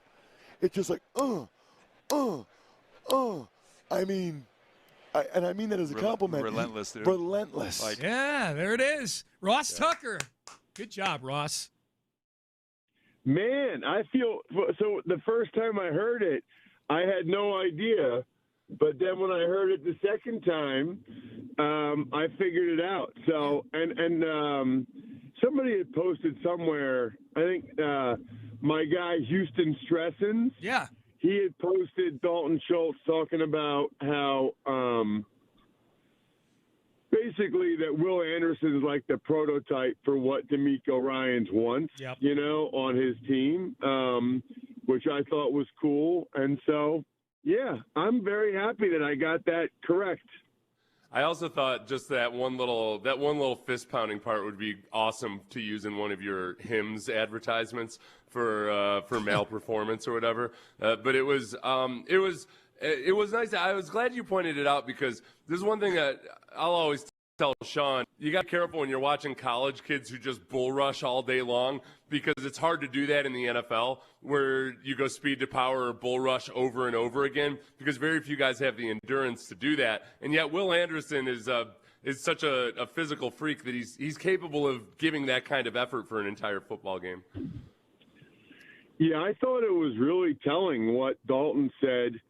I mean, first of all, I didn't know Dalton was such a cool dude. Like, I like Dalton a lot. I never talked to him before. But I liked a lot of what he had to say about CJ. You know, on some level, I guess, what's he going to say about his starting quarterback? But he still gave an impassioned defense. And then, you know, what he said about Will Anderson, what a compliment, you know, that this guy embodies everything that DeMeco Ryans is looking for in a player on and off the field. I just thought that was really, really cool. And it's funny, I was actually thinking about you guys this morning, knowing I was going to come on with you. You know, the Seahawks aren't really that different than the Texans. Like, I think if you're a Texans fan, you can very much sit here. I don't know if this makes you feel better or worse, but feel like you're not that far away, and it very realistically could have been you. Yeah. That's where you know, partly I believe that, but partly also I'm looking at that scenario, Patriots playing the Seahawks, and also thinking, all right, here's a team that in the Patriots, it's having a really good defensive performance to start off the game, but not getting anything from their offense. And I'm trying to figure out whether C.J. Stroud and that offense, that Texans offense, would have been able to do anything against that Seahawks defense. And that's where I started to get a little pessimistic about it. So I'm glad you brought up your conversation with Dalton regarding C.J. Stroud, because you were talking to Dalton and you said, hey, Troy Aikman in that game, in that last game, said that C.J. Stroud hasn't really made a lot of progress the last couple of years. Dalton pushed back and said that he thought CJ had in a lot of ways and I agree with that. It's some of the things that don't necessarily show up in the highlights, but in terms of operating like a veteran quarterback, I thought he did a good job this year of, taking the easy receptions on first down, not putting the ball in harm's way when you have a lead, all those things. It was just startling to see a lot of that fly out the window in the playoffs. And that's where I'm right now just trying to figure out okay, what is C.J. Stroud as a quarterback? And can is there any way that I can just ignore that playoff performance? Is there? No, because it was two. You know what I mean? Like, I feel like if it was one of the two games, I think you can make an argument in that regard. But since it was both games in the playoffs, that's where I struggle. And it wasn't that he turned the ball over. It was that the turnovers were generally horrendous. I feel like not all turnovers are created equal. And there are, you're going to throw some picks and you might get strip sacked, but it was like the decision making on some of the turnovers was so bad that it's kind of hard to get that out of your head. I mean, it was like, what is he doing? It wasn't like, oh, hey, that's a bad throw, or, it was like, what is going through his head with some of these decisions right now? Yeah. Ross Tucker's our Odyssey NFL insider joining us. Insider Calls brought to you by Nationwide Insurance and Financial Needs. Nationwide is on your side. Hey, Ross, just shifting gears for a second, but sort of the same thing, quarterback talk. Drake May, by and large, had a really bad postseason. I know his team got to the Super Bowl, and he was the quarterback for that team. And I know he threw for 295 yards in that game, but while it mattered, he was under 100 yards for most of that game. Where are we on Drake May right now, especially considering the fact that the Patriots' schedule is a massive step up in weight class next year? I think it's a fair question. I am very bullish, I would say, on Drake May. I think he had an unbelievable season, and I saw a lot of really positive signs from him last year, his rookie year, when he had nobody around him. I think all of the following can be true. I think they played the last 4 games. Every team they played was a top 5 defense. So the Chargers, the Texans, the Broncos, the Seahawks, they literally played 4 of the top 5 defenses.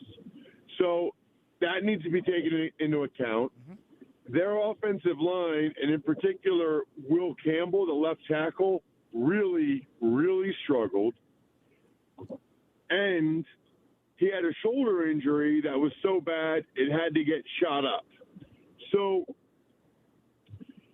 the biggest issue I would have with Drake was just the fumbles.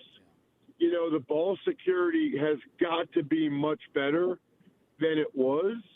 And he didn't play great, but you go back to even the Texans game, the throw on 4th down to DeMario Douglas, when I can't remember who was covering him, but they were right there. Yeah, it was Bullock. It was pinpoint. And then, Booty made a terrific catch, but it still was a good throw.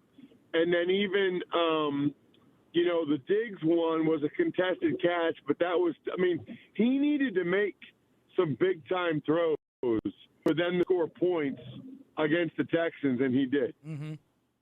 What are you going to do when you do your first power rankings of the 2026 offseason? I don't know when you start back up with your power rankings. Where do you put the Patriots going into next year?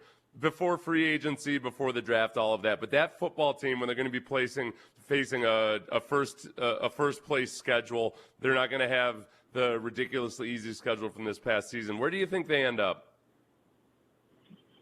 That's a great question. And especially if I don't do it, to be honest with you, before the free agency and the draft, although that would actually be an interesting way to do it. You might have just helped me out there, Seth, where I could do a pre-free agency and post-free agency power ranking on the Ross Tucker podcast, as well as a pre-draft, post-draft, just to see, did it change, how much it changed? Because interestingly, I think it would probably change more free agency than it would the draft, because unless you're trading a quarterback or whatever, none of us really know which of these draft choices are going to end up really playing at a high level and which ones aren't. So it's hard to move them around that much. But I would think that they would be probably in the 4 to 7 range, maybe 5 to 8 range. Certainly off the top of my head, I think I'd have Seattle and the Rams ahead of them for sure. Probably the Broncos, maybe the Bills. I'd have to kind of go through it. But look, they have a really good team. They had a terrific season. I don't think one performance against a really good Seahawks team. The Niners were pretty good too, and they lost 41-6 to the Seahawks. The Seahawks might just be that good. That's Ross Tucker, our Odyssey NFL insider, also the host of the Ross Tucker Football Podcast, and you can check him out on social media at Ross Tucker NFL. And Ross, we are 4 days away from Valentine's Day. MyFrontPageStory.com is a very, very good last-minute gift if people are looking for something to get those tear ducts flowing. You know what I mean?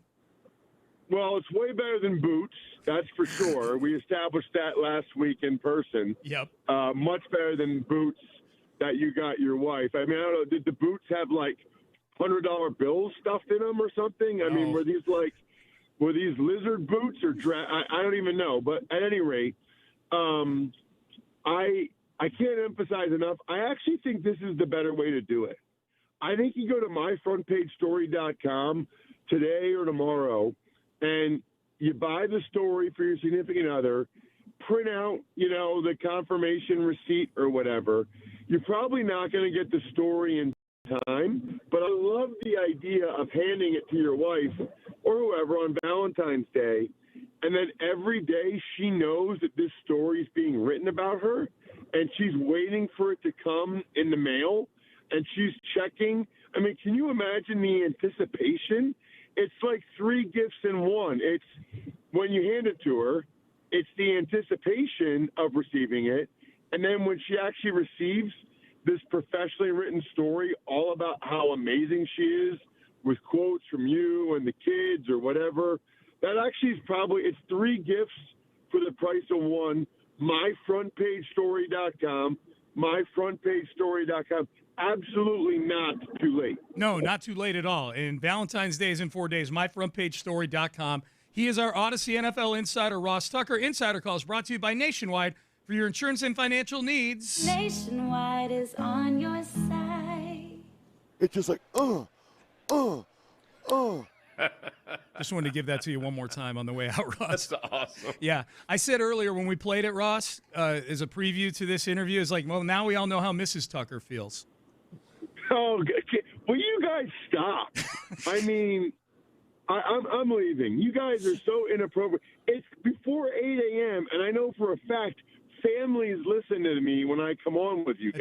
That's true. Yeah, we don't want to turn them off. All right, Ross, we'll catch up with you soon. Always enjoy the time, and myfrontpagestory.com. See ya. See you, boys. All right, that's Ross Tucker joining us here.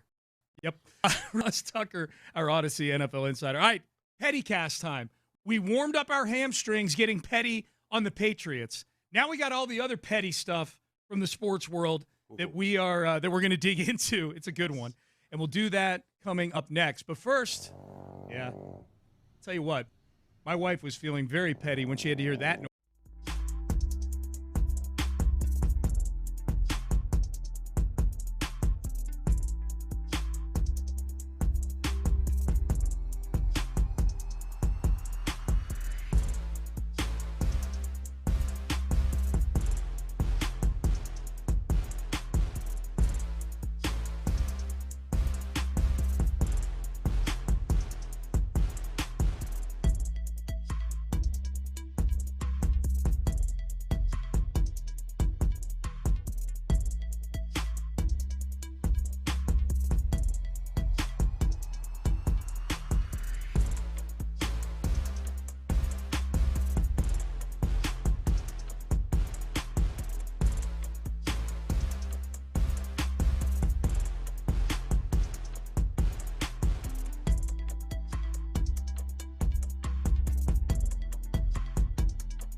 West Point Lincoln and West Point Lincoln of Sugarland Studios. KILT FM HD2 Houston.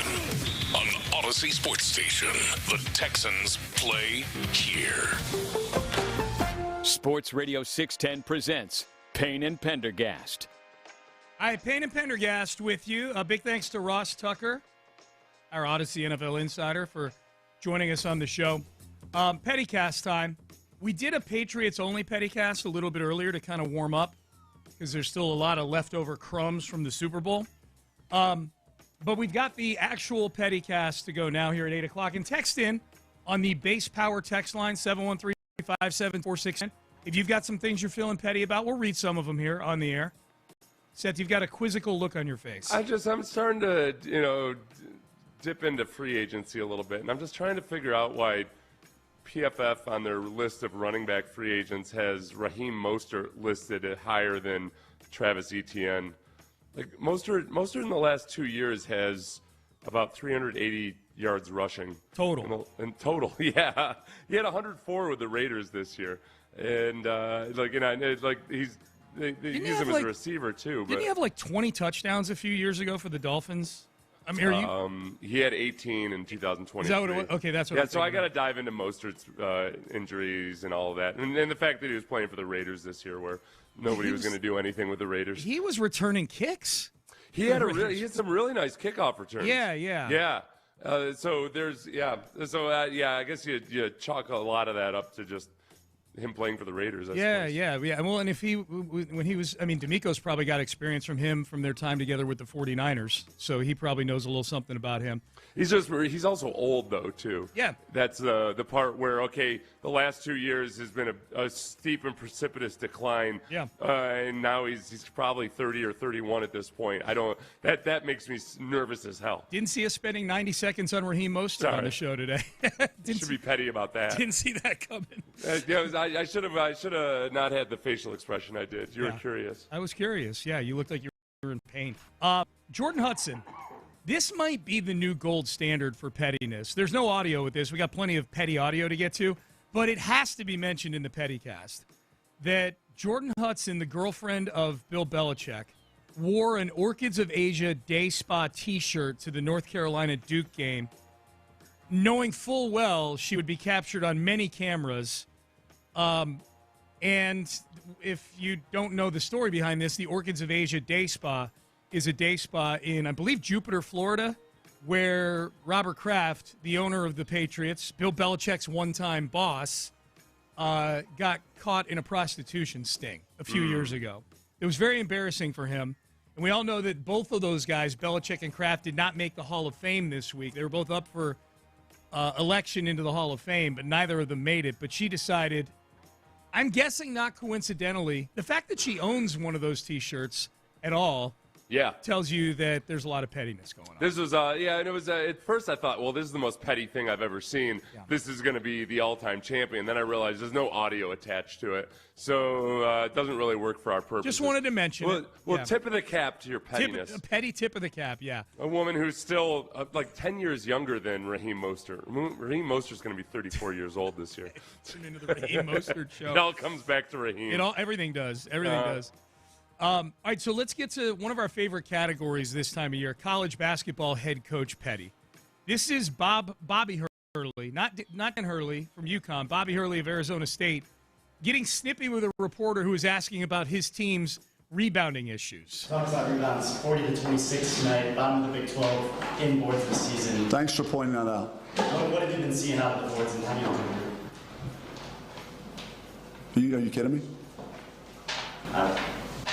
I just talked about not being able to rebound the ball. Didn't I just say that? Yes. Okay. So now what are you asking me now? How do you plan to improve on goals? Well, I mean, we got 7 games left. So if we can't rebound by now, then chances are we're not going to be able to rebound. He hates his team. He hates his team, but also I put this on that reporter. Like, that's a kid, and I'm guessing it's a kid. Well, look, adults are idiots too. But a college kid, especially in some of those environments. Apparently, Bobby Hurley had just talked about the bad rebounding. Yeah. And then the kid asked a question about rebounding, which was a very general question, but then committed the cardinal sin in just making yourself sound like a troll. Yeah. You lay out the stats for him as if he doesn't know. Right. As a coach, when I try to put myself in the coach's position, I know those stats. Yep. I know we're last in the league, and you're pointing them out. You're just being a jerk. Yeah. And, I approve of this pettiness. You approve of Bobby Hurley's pettiness, and you are petty towards that reporter. Yeah, and when I say he's probably a kid, he's just a kid that doesn't know any better. Right. And he has his questions all written out, and no matter what questions had already been asked or what Bobby Hurley said about rebounding, that's what he was going to read, and he was proud of himself for having done the research and having the stats. Yep. Just a general rule for you Cub reporters out there: they don't want a recitation of the specifics of why they're so awful at something. Yeah. All right, one more college basketball head coach, Jon Scheyer. That very game we were just talking about, the North Carolina-Duke game, North Carolina won the game.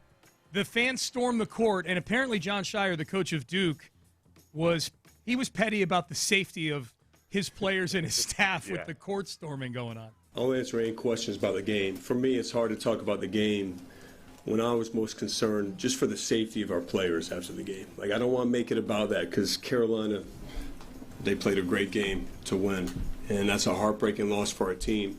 I got staff members that got punched in the face. My family pushing people away, trying to not get trampled, and that's not what this game is about. And you give them all the credit in the world. It's not about the game, but obviously that was a scary ending, and this rivalry is not about that. You know what I always say in these situations? Hey, Shire, you don't want your family getting trampled? Maybe you win the basketball game. Yeah, yeah. You're blaming you're blaming the mob when all you had to do was win the basketball game. Yeah. If you genuinely cared about your family. This is on you.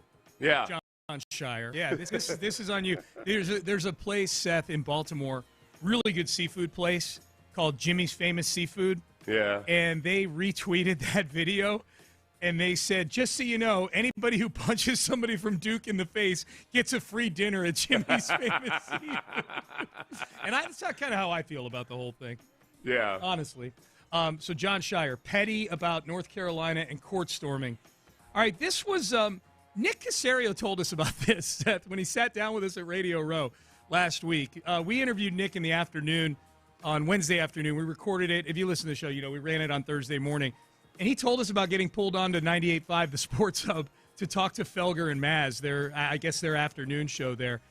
And this was Felger asking Nick Caserio he's asking about C.J. Stroud, but he's butchering the name repeatedly. A lot of talk about the quarterback play and Marcus Stroud, and so sort of like, what happened to Marcus Stroud is sort of how we would term that. I know you can't, say it the same way, but what happened to Marcus Stroud? Yeah, I mean, look, in the end, CJ knows he didn't play kind of his best game. Saying? Jesus. Hey, you know what would have been awesome there? Because, Marcus Stroud, defensive tackle back in the day. Your former teammate. Yeah, awesome, dude. It would have been, since that question was framed about, hey, talking about quarterback play, what happened with Marcus Stroud?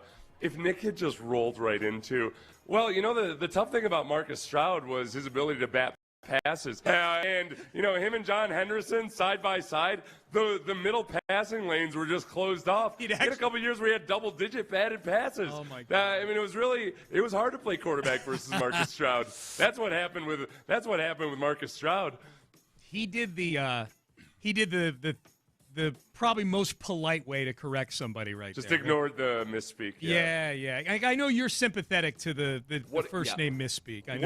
What am I going to do? Criticize this guy for saying Marcus Stroud and CJ Stroud? Because he did exactly what I do, right? Usually I switch up a name, and it's based on somebody I know from my past. Yeah. I'm surprised I haven't done it yet with you know CJ what? Stroud. Now that you mention it, it's a miracle that you haven't done that probably. Yeah. And it's almost guaranteed that I'm going to accidentally do it now that it's somewhere in my I know. I'm sorry about that. Yeah, that's all right, let's keep it moving. Jay Glazer, Fox Sports reporter, who I think was supposed to go on the afternoon show on our station with the guys. Did he no-show? No, well, he was late, and then he was, his PR person was calling. He's going to be a couple minutes late. Now he's going to be 9 minutes late.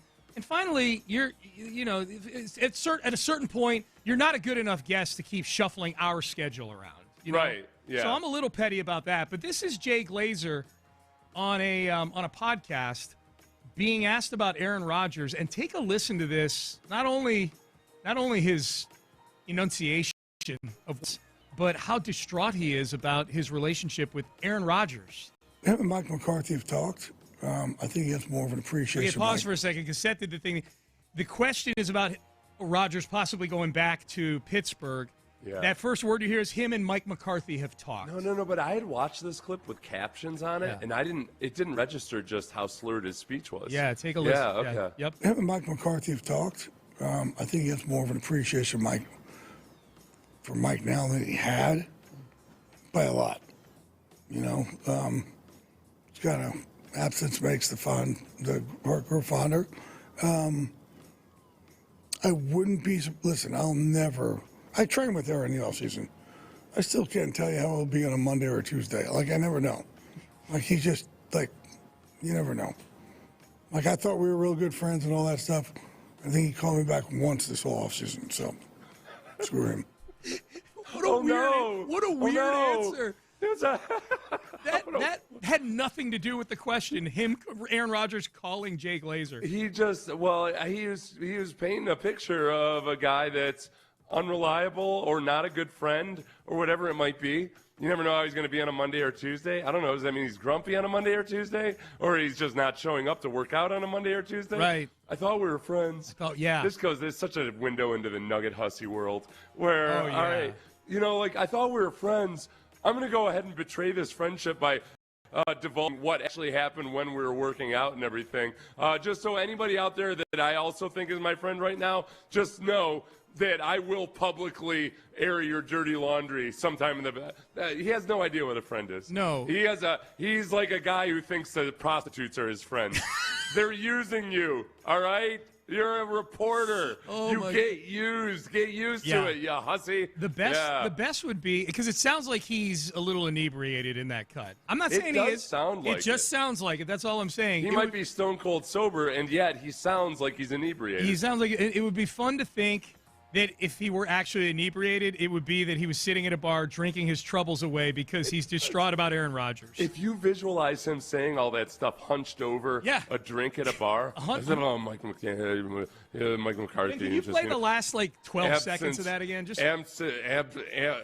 He was about to say absence makes the fond grow harder. Absinthe hearts your found lover. Yeah. And let's do this. Visual exercise, audience. Let's visualize this. Jay Glazer sitting at a seedy bar somewhere with 3 other patrons in there, elbows on the counter, hunched over a drink, lamenting his Aaron Rodgers situation. It's kind of absence makes the heart grow fonder. I wouldn't be. Listen, I train with Aaron the offseason. I still can't tell you how it'll be on a Monday or a Tuesday. I never know. He's just you never know. I thought we were real good friends and all that stuff. Went back once this whole offseason, so screw him. I don't know. Can I get you another, Jay? I'm having a flashback to so many annoying conversations with drunk friends who are feeling sorry for themselves. And you're just I don't know, man. So all right, weird. You'll get over it. All right. So weird. What am I going to do? Counsel you through this? You'll get over it. Just sober up tomorrow. The question was, do you think Aaron Rodgers will be back with Mike McCarthy in Pittsburgh? And it winds up with, he hasn't called me back once. Oh, we were friends. The best thing that ever happened to me was when I was a young man and I was out drinking with my friend Jeff Kopp, linebacker. Okay. And I was upset about something, and I was doing the Jay Glazer there. Just I can't believe. I think I was upset about a girl or something. Yeah. I was I don't know. And Jeff just looked at me. He was like, nope, sorry, nope. And he walked away. He's like, I'm not sitting next to this. I can't remember how he said it basically, but it was just basically nah, this isn't the experience I'm having. We were drinking at some bar out on a pier and everything. It was a beautiful day and everything. And I was with it enough to know they're oh boy, I must be insufferable right now. I just okay. I gotta be a more jovial drinker. Probably probably Saturday afternoon. That was the last time I ever allowed myself to get depressed while drinking in front of a friend. Yeah. That's to be done alone in your house. Right. That's to be done by drinking yourself at home alone when you've got every reason in the world to be depressed. Jeff Kopp, good looking fella. Yeah, I think is he a cop now? No, I think he's a firefighter. Is he? Okay. Yeah, I haven't talked to him in a while. I just pulled him up on Wikipedia. I think Jeff Kopp became a cop. That would be something. He was a really good special teams player. Didn't play a long time in the NFL, but awesome dude. Yeah, awesome dude who got me right. Taught me how to be a better drinking companion. Taught you how to be a whole lot more callous about your relationships. No, and in the moment, when you're drunk and you're miserable, it's what a jerk. Yes. I just can't believe. Oh my God. But I'm so grateful to him for having done that to me. Jeff Kopp, yeah, man. Jeff Kopp, Miami Dolphins draft pick in the 6th round from Danville, California, back in the day. Jeff Kopp got into bull riding when he was done playing and ended up puncturing a lung while bull riding. It's probably not all that infrequent a thing to happen, but it wasn't diagnosed properly. So what happened? Did the horn hit him in the? I think he just landed on his ribs real hard or something. So he went to the hospital. complaining about like he was short of breath and he just wasn't himself. And they kind of treated him like he was some just a malingerer or somebody that whines a lot. And they said, no, we don't see anything wrong. And as he was walking out, he just collapsed on the floor of the hospital.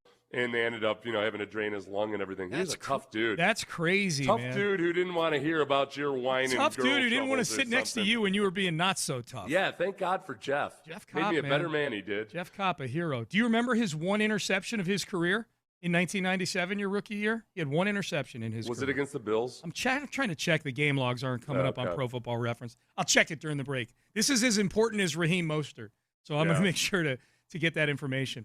All right, Payne and Pendergast with you on a Tuesday. That was a petty cast. That was a whole lot of fun. Coming up next, who are the Texans' rivals?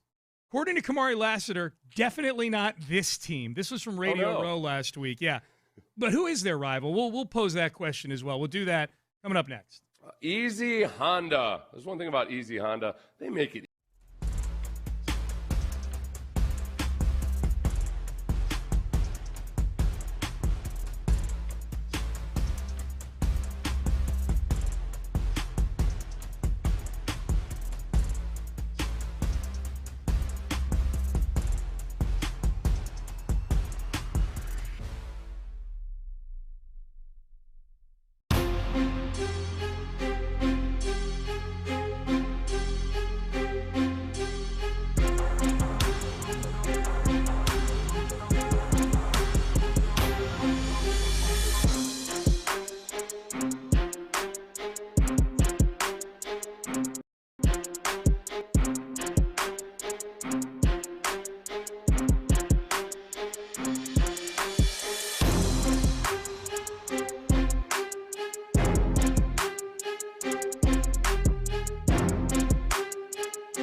Studio 610 presents live from the West Point Lincoln and West Point Lincoln of Sugarland Studios. Here's Payne and Pendergast. All right, it has been confirmed by at least one listener, Seth, that Jeff Kopp is a detective in Jacksonville, Florida. Ooh, he passed the detective's exam. According to a texter. Doesn't have to go out there and change old ladies' tires on the side of the road and everything.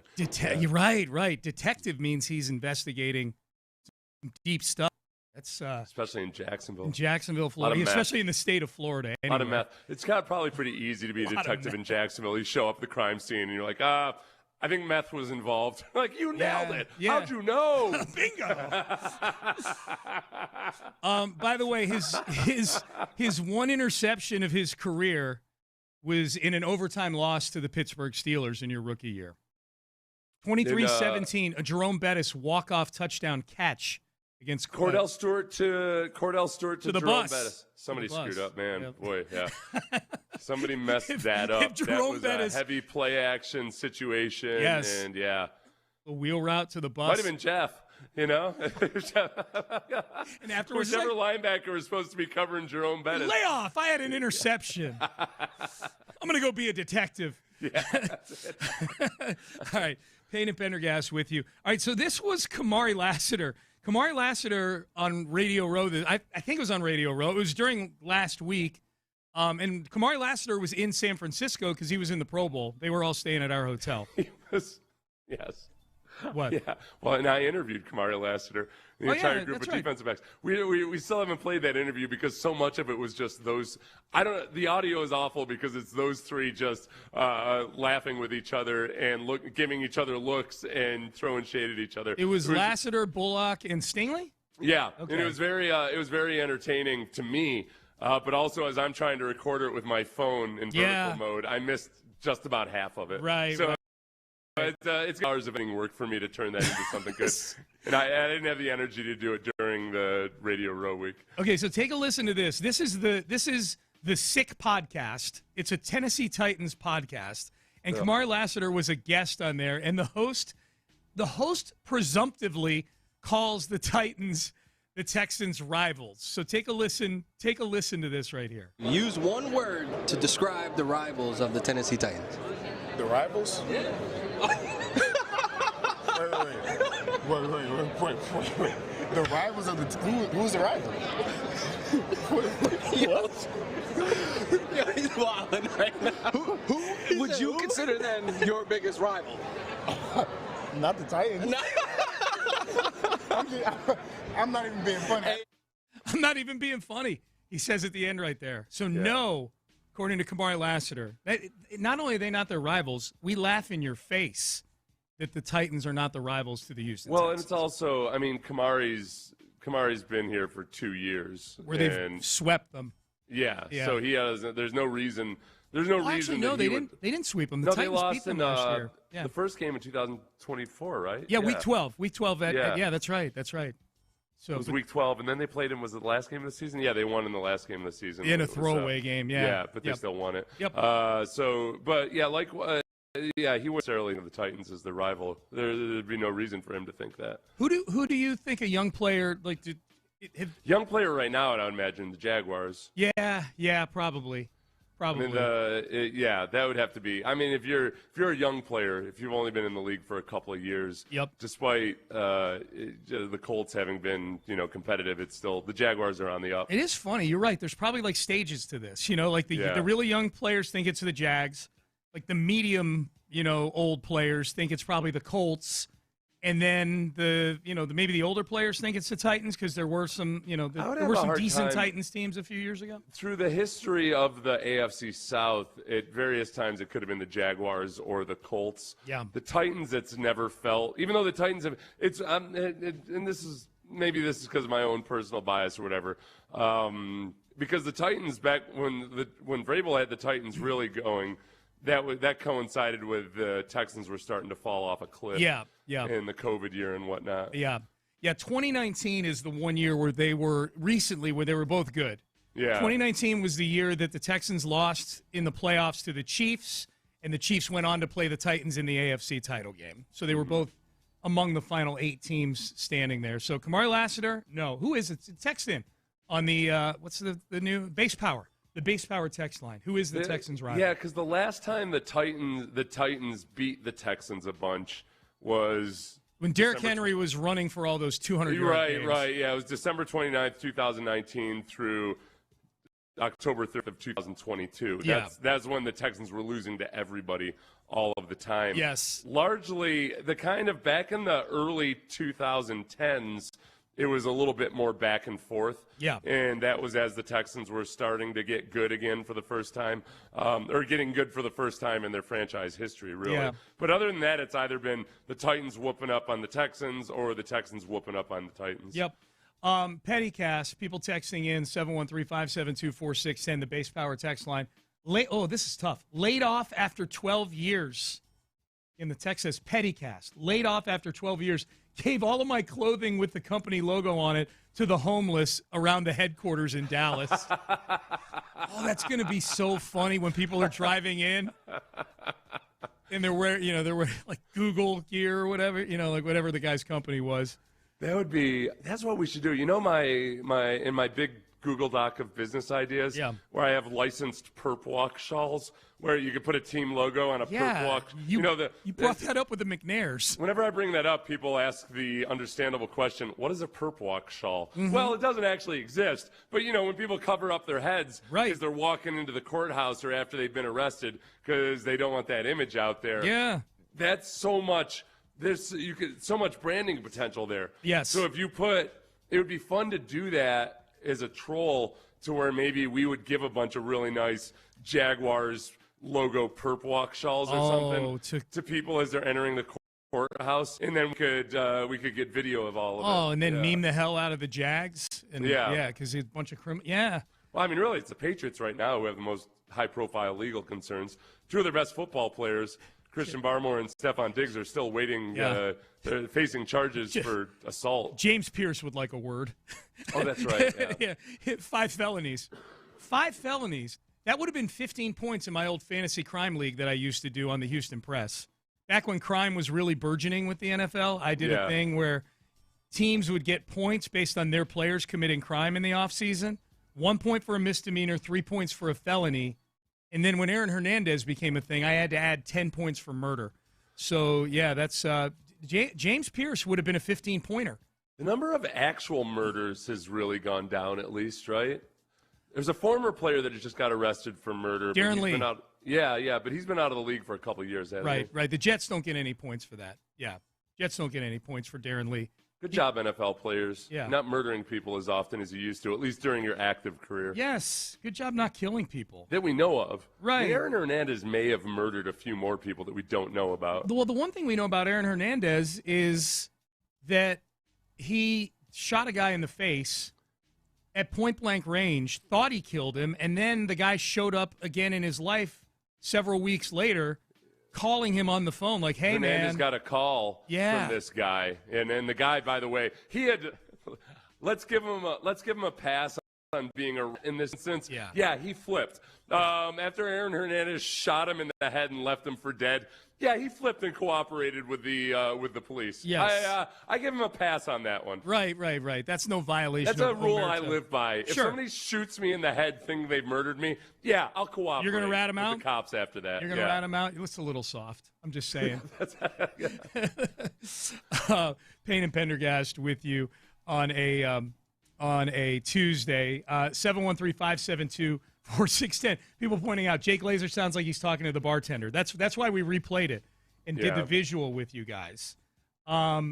Jake Glazer said screw. Did he say screw him at the end? I didn't hear that part. Did he say screw him? Ben, can you pull that up and play the very? He called me back once this whole offseason, so screw him. Oh, he did say screw him. Did. Boy, how little do you think Aaron Rodgers cares about Jake Glazer getting up in his feelings about their friendship?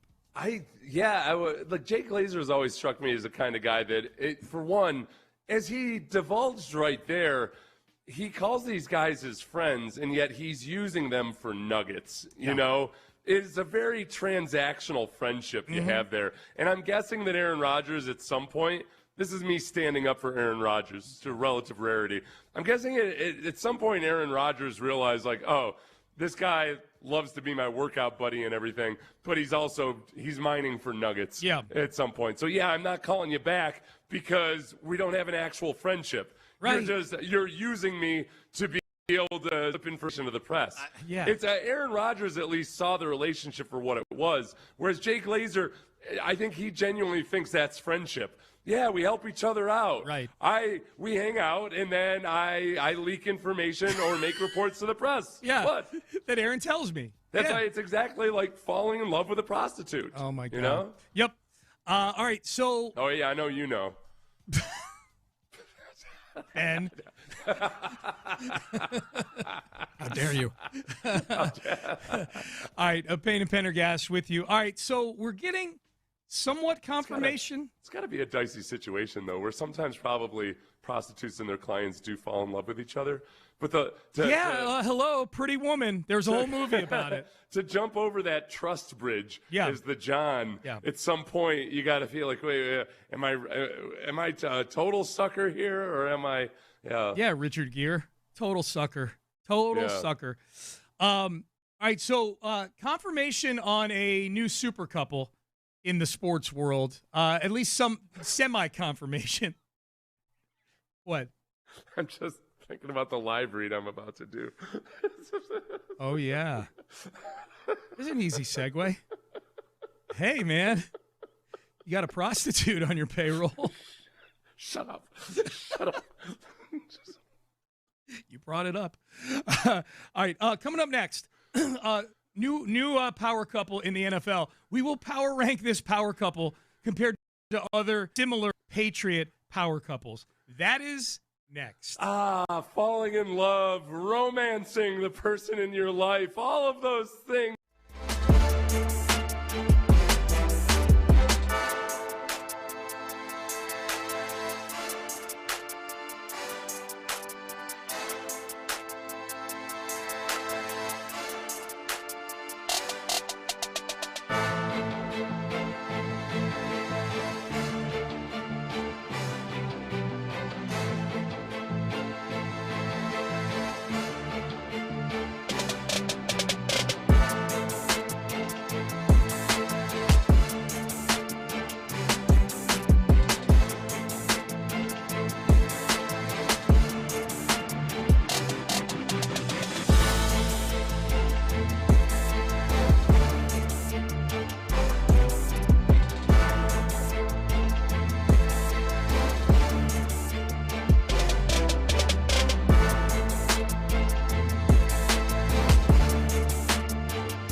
Sports Radio 610 presents live from the West Point Lincoln and West Point Lincoln of Sugarland Studios. Here's Payne and Pendergast. All right, so one of the big last week or so has been Bill Belichick didn't make the Hall of Fame.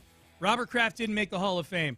How does this all affect Tom Brady making the Hall of Fame someday? I don't want to talk about the Hall of Fame with any of these guys right now, Seth. I want to talk about the fact that they all have a type. And that type is people who are at least 30 or 40 years younger than they are. It would appear. They want to be sure that they've already voted in several presidential elections before their girlfriend was even born. Right. Yeah.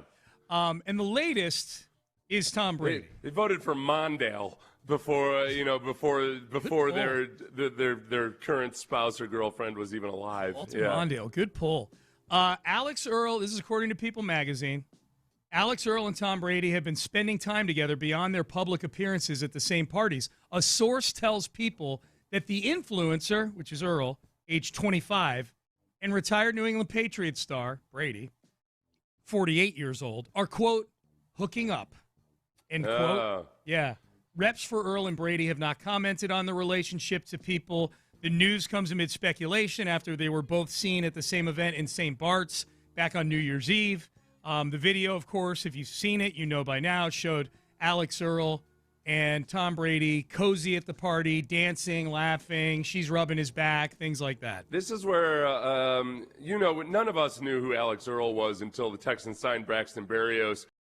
And then for us, it was when Jesse Watt from 96.5 came dashing across the hall to tell you, did you hear? Yeah. Alex Earl is coming to Houston. And you're like, well, what? Okay. Yeah. And so she's a big-time influencer. So famous with her people, which is young women. Yeah. And but she was also, her and Braxton Berrios were a couple. And all the Alex Earlians, I'll call them Earlians. Yeah. They liked Braxton Berrios because that was the boyfriend of Alex Earl.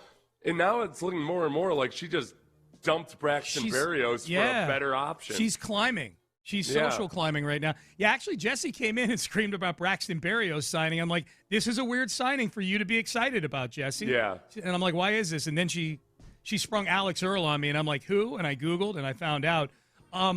Okay, so 48 with a 25-year-old. I'm 50. Thinking about the problem is most 25-year-olds to me look like they might as well be 13 now. Yeah. That's just what happened to me all of a sudden. Everybody looks like they're teenagers to me. Yep. So for me now, she's not your average 25-year-old, and et cetera, et cetera. Does that reach 25? I always look at 25 as the age where, okay, that's a full-grown adult woman. Yeah. She can make her own decisions and everything. Tom Brady's still a good-looking guy that looks young. Doesn't look 48. He's not like he's not smoking a cigarette with a beer belly, and he doesn't look like Tom Cruise in Tropic Thunder or something. Right. He doesn't look like that version of a 45-year-old. It doesn't feel all that creepy to me. Okay. And they're both celebrities. That changes things a little bit. Yep. Yeah. So we're doing the age difference creep factor on these relationships. Does it affect you at all with the Brady one that you're watching, House of the Dragon, right now, where there's all sorts of weird stuff going on? I actually, because that one. Okay, so I'm watching House of the Dragon, prequel to Game of Thrones. Yeah. At least I listen, book readers. I get it. I know it's different, but As much as the incest was uncomfortable in Game of Thrones, they took the incest and then added to it huge age disparities Possible in this pedophilia, one. yeah. And it's creepy, man. Yeah. It's really weird. Yeah. So no, it doesn't approach House of the Dragon level. Yeah, not even close. All right, so where are you on the age difference creep factor, or ADCF for short, on the Belichick? Belichick's 73 right now. Jordan Hudson's younger than Alex Earl. Belichick's 25 years older than Brady, and Hudson is a year younger than Alex Earl. Is it weird that I look at Jordan Hudson as the predator in this one? No. I feel like this is elder abuse, if anything. Look, we know Bill Belichick might not be all that high on the people skills side of things. Right. And, by virtue of him thinking that Jack Easterby was an awesome dude and all of these things, I feel like Jordan Hudson knows exactly what she's doing. Oh, yeah. And she set sights on a guy and went after him and got him, and now is slowly sabotaging his entire legacy. Her family, Bill Belichick's family, does not seem to be a big fan of Jordan Hudson. And I don't know if it's less creepy as much as I'm concerned for Bill Belichick. Yeah. Well, just all the things she does that you wouldn't think Belichick would greenlight. Not like the Patriots version of Belichick would greenlight, like allowing her to walk onto the field and talk to him at practice. Yeah, so remember Anna Nicole Smith was with that really old guy? Yeah. But I felt like, all right, the old guy knows exactly what he's doing and getting into and everything. I don't know that Belichick knows exactly how much of his life has been thrown into turmoil because of this woman, no matter what her age is. Should people who are angry about Belichick not getting into the Hall of Fame on the first ballot be a little less angry if they took a good hard look at his relationship right now? What if one of the Hall of Fame voters came out and said nothing about Spygate or Deflategate or anything else and just said, look at this schmuck. Yeah. Look at what did you see the way he's operating? Jordan Gate. Yeah. He's allowing a 24-year-old to basically seize the reins of his empire. Okay, so the creep factor on that one is high in your book, but it's because of Hudson more than Belichick. She's a predator. She needs to be stopped. It's elder abuse. She needs to be stopped. She might as well be the person working at a senior living center who's stealing jewelry from the residents. Yeah. Oh, yeah. Yes. You know? Yeah. She sits and listens to them talk about their family, and meanwhile she's lifting all of the valuables out of their room. Shoveling bracelets and pendants into her pockets. Okay, what about Robert? Robert Kraft is in a relationship with a 52-year-old ophthalmologist right now. She's a doctor and Dr. she's 52? Dana Bloomberg. Yeah. No, nothing creepy there. Yeah. I'd say that's age appropriate. He's 84. She's 52. She's a doctor. That lowers the creep factor for sure. Yeah, she can help him with his eyes. Medical issues and everything that he's going to have at some point. You're 80. I don't care how good shape you're in for 84. You got some issues. That doesn't seem creepy to me. She can write prescriptions for him when he needs it. Yeah. Yeah, that's big.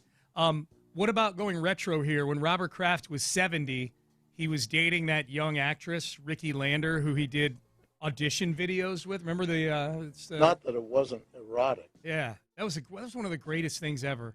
That audition video with Robert Kraft and his 33-year-old girlfriend is one of the greatest pieces of content that the internet hath ever yielded. So the creep factor, that's Kraft got his legs underneath him a little bit with this new one. But when he was 70 and she was 33, that was a year after his wife died too. You can text the show, 713-572-4610. I need the audience's thoughts on this. On the base power text line, Ben? Yes, base power text line. We thank them for being a new sponsor of the text line. All right, heading into the 9 o'clock hour, we've got power ranking of the power rankings. We haven't done one of these in a while, but there are now some postseason power rankings out in the NFL. So we will do a power ranking of the power rankings post the season. Where do the Texans fall? Pretty wide range here. I've got 4 of them. I've got ESPN, I've got Fox, I've got Sporting News and The Athletic. Where do the Texans fall in those power rankings? And also an awful idea that's being floated in the NFL right now that the owners might approve. This is a terrible idea, and it has to do with trades. We'll do that coming up next. But first,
Point Lincoln and West Point Lincoln of Sugar Land Studios. KILT FM HD2 Houston. On Odyssey Sports Station. The Texans play here. Sports Radio 610 presents Payne and Pendergast. All right, we haven't done one of these in a while because they don't generally put out power rankings in the postseason. However, they put out a ton of them once the season is over. Yeah. These are super meaningful. I mean, these are the most meaningful power rankings ever. Forget the free agency and the draft hasn't come yet. I mean, this is everything you need to know about exactly how teams. Just as last year, I'm sure a lot of the February power rankings post Super Bowl had the Seahawks and the Patriots at the top. Right. And I'm sure. Right. I'm sure. Boy. As people resoundingly said, yes, Sam Darnold is the guy Yeah. that's going to lead your defensive-minded head coach to a Super Bowl championship. Two teams I took the under on their win total made it to the Super Bowl. That's how I did with my win totals this year. I'll go back to the Patriots in August, where people were wondering, what the hell are the Patriots even doing? They were 1-2. Shuffling all these guys in and out. They were 1-2 to start the season, and they finished 14-3. And it wasn't even, I mean, it looked like it was going to be a long, hard, slow climb. Yeah. But maybe Vrabel can do it. Yeah. I don't know. Yeah, we'll see. Certainly the Titans, the one good thing about the Patriots run this year, and one reason I'm glad they had an easy schedule, was that the Titans had to sit and watch yes. the guy that they had out of town. Yes. The guy that's like obviously wasn't the guy to actually achieve all you wanted to achieve. You know what? Now that you frame it that way, the chain of events, other than the fact that they beat the Texans in the playoffs, that small detail. Yeah. But if the Texans were going to lose, losing the divisional round to anybody, if they weren't going to be involved in the Super Bowl, then the fact that the Patriots made the Super Bowl to make the Titans feel terrible, and then the Seahawks kicked the Patriots' teeth in to make them feel terrible, I like that. This is almost a de facto pettycast going on now. The Titans are kind of like the Browns if Vrabel had won a Super Bowl, but the Titans would be like the Browns were with Belichick, where the guy was only there for a little while, did some good things, but you thought, nope, not our franchise. We're far too good for this. Nope. And then he goes off and he becomes Bill Belichick. Likewise with, we'll see what happens with Vrabel and the Patriots over the next few years. But at least when Andy Reid left Philadelphia, it made sense. It was a long time. Yeah. They'd had a really good run, but things were on the downside. Tom Coughlin leaving Jacksonville, that made sense. It had been a rough few years. You'd hit the ceiling, Yeah, but when you're a team that you specifically really just didn't get the most out of that coach, it's got to be hard to watch. Yep. All right, you ready to power rank these power rankings, my friend? Yeah. Let's do it. We do this typically during the season. We do this every Tuesday at 9 o'clock. So we'll do, these are the postseason, way too early. Well, or these are some, I guess, or maybe power rankings too of what the season now looks like in retrospect. Either way, we've got 4 of them in no particular order yet. No, not USA. We don't have USA Today in here. Oh my God. ESPN, The Athletic, Sporting News, and Fox. Those are the 4 that we have. I'll say the one at the bottom of our power rankings, because we rank this based on where they have the Texans. They're at the bottom of the rankings because of their Texans ranking, but also because ESPN has the Patriots as number 2 behind the Seahawks. You don't like that? I don't put the Rams above the Patriots. Clearly a better football team. Yeah. Yeah. And they didn't do as well in the regular season by record because they played in the NFC freaking West. That's exactly right. 3 playoff teams in that division. Yep. So number 13 on ESPN. ESPN is coming in 4th, as Seth just alluded to there, because they have the Texans ranked 13th. And that's the lowest ranking of any of these 4 outlets. Yeah. The category that they have here, some of these rankings will do a category that they for each team, they do a paragraph about offseason in 3 words. That's actually not a bad text topic. Text in the Texans offseason in 3 words. 713-572-4610, the base power text line. Or in a haiku. You could do that. I'll take haikus. 3 words or haikus. The 3-worded ones are going to get read more easily than the haikus. The haikus better be good. Offseason in 3 words. This is DJ Bieneme saying this, Seth. Improve within margins. Okay, now I need to read the paragraph because that needs an explanation. The Texans aren't operating with a lot of cap space. 21st in cap space this coming season, according to overthecap.com. So this year, more than ever, is about getting past the divisional round. They're 0-8 in those games, but at least they have draft capital to improve the roster with 4 picks in the top 69. The offensive line and running back positions will be key spots to focus on, along with adding to the safety room. Every move will help a 12-5 roster that can't get over the hump. One thing I would disagree with is that the notion that they're operating without a lot of cap space. They actually have as much cap space as they need, because in 2027 and 2028, they're top 3 in terms of having the most cap space. Yeah. So when it comes to signing free agents, spreading the money out over time and everything, they're just fine. Yeah. They'll redo some of the deals and extend some guys, and restructure others. But they're in very healthy cap shape right now. No matter, when you guys look at the rankings for this year, that really doesn't paint the whole picture. The more high-paid players you have on big contracts, the more that you can actually go ahead and open up cap space by turning salary into bonus, extending them like you just said, yes. Yeah, and a lot of the guys, if you redo Will Anderson, that doesn't hit the cap until future years. So if they want to make a couple of high-profile signings, they've got all the room in the world to do it. Yep. And they have a lot of guys on the roster that they'd feel comfortable restructuring. Yeah. If not, even if they're not just restructuring it, you feel good. Enough of those guys you feel good about that you can do that. The only other thing I disagree with, they are not 0-8 in divisional round. They're only 0-7. Okay, DJ? I disagree vehemently with you tacking on another. Sir, we are not nearly as bad as you're claiming we are in the divisional round. Walking up to DJ's face to slap him with my glove, but totally missing like an 0-7 team would. All right, so they're number 4, ESPN. Number 3, Fox. Fox Sports is number 3. They have the Texans 12th in their power rankings. They say this: they have enough offensive talent to survive their post. Oh, wait, that's the Lions. They have the defense to be ranked a lot higher than this, but do they have the quarterback? If C.J. Stroud can be what he's supposed to be, consider them a legitimate Super Bowl contender. Yeah. The thing that I've been most offended by in these first 2 power rankings is that both of them have the Chiefs one notch above the Texans. Okay.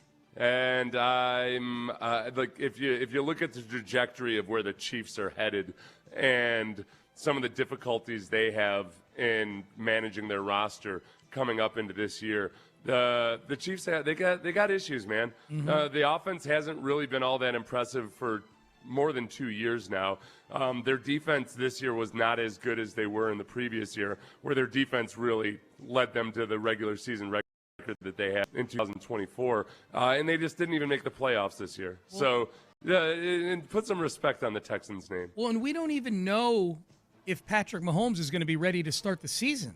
Oh, he had a bad knee injury. His knee injury was not a simple one, right? Didn't he tear a couple of ligaments in that knee? Travis Kelce is going to be way more concerned with his gigantic wedding than he is going to be about football this offseason. Have they set a date yet, by the way? I think so. Have they? So, yeah. Okay. Are you invited? I'm not. I don't know if I'm invited or not. I thought we were friends. He hasn't called me in forever. I can't return my phone call. You know what? That's true. Still. Travis Kelce hasn't called me in forever. All right, number 2, power ranking the power rankings. If I had been invited to the wedding, that little issue that I had at our hotel during the Super Bowl, I would have uninvited myself. Yeah. When I couldn't get through the hotel lobby because of the massive people surrounding Travis Kelce trying to get his autograph. Yeah. Very annoying. He did to his credit, he was like down on one knee talking to the little kids and everything. Yeah. It was actually it was a pretty cool moment for people who don't despise Travis Kelce. He's kind of changed his persona based on who he's been with. You know, like I think Taylor Swift is generally viewed as a pretty friendly person like that. Like, you know. Oh yeah. Well, no, I don't think he was ever had a reputation of being rude to the fans or anything. No. But but he's almost like a Sesame Street character. It was now. like I didn't fault him for him having a group of people around him. Yeah. I faulted the idiotic adults who were just standing like morons in the middle of hallways and in front of elevators. They were gumming everything up. Okay, so number 2 is the sporting news. Power ranking of the power rankings. ESPN 4, Fox 3, Sporting News 2. Although I am considering rethinking this based on the Chiefs thing that you're bringing up here, Seth. with respect to the sporting news. First, I will tell you where they have the Texans. They have the Texans 11th. Yeah. The Texans have become a dominant team under DeMeco Ryans, but need to support C.J. Stroud better with the O-line and a steadier running game. Okay, so they're echoing what everybody's been saying about the Texans. This sporting news, man, there's a reason you're extinct in print, sporting news, along with almost everybody else that's extinct in print these days. They have the Chiefs 5. 5. The Chiefs won't be falling off from contention with one down non-playoff season with Patrick Mahomes. Andy Reid is still there, too, with the right offensive and defensive reinforcements on the way. Yeah. Okay, they're assuming that the Chiefs are going to have this amazing offseason with all these reinforcements. Yeah. Has there been news on Mahomes' knee that you and I have not heard that he's definitely going to be ready? Not that I know of. Okay. And also, I think the people who would be most vehemently opposed to that little blurb right there are Chiefs fans. Yep. Who do not trust that they're surrounding Patrick Mahomes with the receivers he needs. They don't trust that offense. Like this is how it works in Kansas City. When the offense is doing really well, the offensive coordinator doesn't get any credit at all. It's all because Andy Reid is brilliant. This last year, all of a sudden, the offensive coordinator sucks. Can't believe we still got Nagy in here. He's awful. They got to fix it. So what did they do? They went back to the well and got Eric Bieniemy. Eric Bieniemy. Yeah. Like it's the whole offensive structure there simply has not been the potent force that it used to be. And Chiefs fans themselves don't really trust that the GM, the head coach, and the offensive coordinator are going to get it back on track. Yep. All right, number one, power ranking of the power rankings, The Athletic has the Texans 8th. Now, they had them 5th to end the season going into the playoffs. They have them 8th, and the takeaway for the season, there's the C.J. Stroud issue. Yeah. That's the takeaway for the season. Here's what they write. The Texans probably thought after Stroud's rookie season that this would be the offseason they would start working on a mega extension for their young quarterback. But the last 2 seasons have raised a lot of questions. In that time, Stroud is 25th in the league in EPA per dropback. That's expected points added. He threw 4 interceptions in their loss to the Patriots. The defense is really good, though. Yeah, as a lot of the stat heads and what have you will tell you, the offensive EPA there for quarterbacks is really more about the whole offense than it is the quarterback himself. So there's truth to that. It's that, look, would CJ be a better quarterback if he had a better offensive line in front of him? Of course. Yes, he would. Yeah. Would CJ be a better quarterback if Joe Mixon had been healthy this whole season? Right. Certainly he would have been. So there's nuance to it, but he also could have been a better quarterback with the exact same talent that he had around him if he had just played better. The interesting thing about this is the other team that's just ahead of the Texans in all of these rankings is the Chicago Bears. Read the blurb about, remember when CJ was giving advice to Caleb Williams about how he could be a better quarterback in the NFL? Yeah. This is the blurb about the Bears. The Bears' signing of Drew Dahlman in trades for Joe Thuney and Jonah Jackson, these are all offensive linemen, were the second most impactful offseason additions behind only New England's huge haul in free agency. It led to a resurgent season for quarterback Caleb Williams and Chicago's first playoff win in 15 years. This team might be a summer sleeper, they say. So, that spending, the 2 big teams spending in free agency last year, or in the case of Jonah Jackson, a trade for a guy who was expensive, were the Bears on the offensive line and the Patriots on the defense. And it worked great for both of them. I hold The Athletic to a higher journalistic standard and writing standard than these other outlets. Could it be a resurgent season for Caleb Williams this year? When had he surged before? I guess winning the Heisman in college. We're going back to college. I'm just trying to answer the question. So I guess for Caleb Williams, it's a resurgence back to the status. Resurgent means there was a surge to begin with. It's kind of like when they gave Geno Smith the Comeback Player of the Year award, and you're like, yeah. I mean, coming back from what? He was never at this position ever before. Being bad. Oh my God. They're rolling in right now. We asked, in the spirit of ESPN's power rankings, the Texans offseason, what the Texans offseason should be in 3 words. Improve the lines, fix C.J. Stroud. Okay, somebody did send in a haiku. Give Stroud a run game. Haiku's got to be 5.75. Give Stroud a run game. Stop making him be Brady. Throw the ball downfield. There you go. That is a 5.75 for someone saying stop making Stroud a dink and dunk guy. Give him a run game and take those play action shots. Are they still forcing kids to do haikus? I feel like haiku is one of those things that I bet in Japanese it matters. Like, it probably sounds better when you're reading haiku in Japanese. Yeah. But when you try to force it into English, it just sounds like three stupid short sentences. I reject the notion that anybody should ever do an English haiku poem. Are you ready for me to possibly trigger you with this haiku that I'm about to read? Yeah. Okay. Gets necessary help, whether offensive line or his mental health. That'll serve these Texans well. Oh, yeah. Good. That's not 5.75. Oh. Get CJ his necessary help. That's 9 on the first line. But it doesn't have to all be it doesn't have to be in 3 separate bars.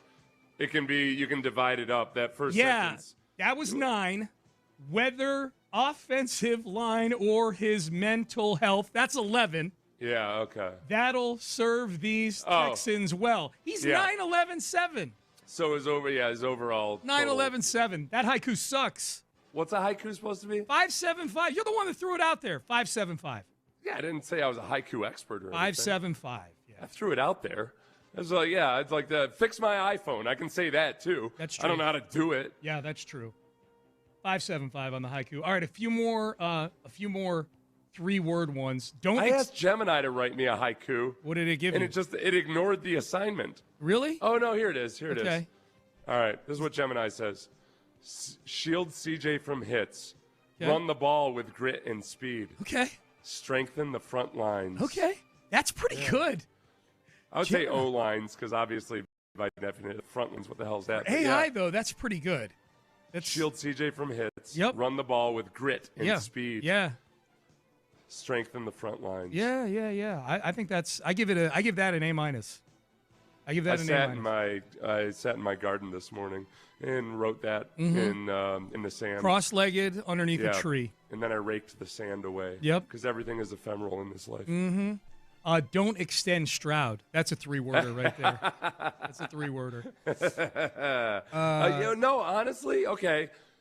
That actually sums up a whole lot of issues and everything, including, all right, do you want to keep that carrot on a stick for Stroud and just, reaffirm and re-stress that, you've got some work to do. You got to prove to it that you're worth that extension. Yeah. We'll gladly take the hit and overpay you 2 years from now. Yeah. We'll gladly pay you Tuesday for a hamburger today. Yes, Wimpy. As long as you produce the hamburger. That's right.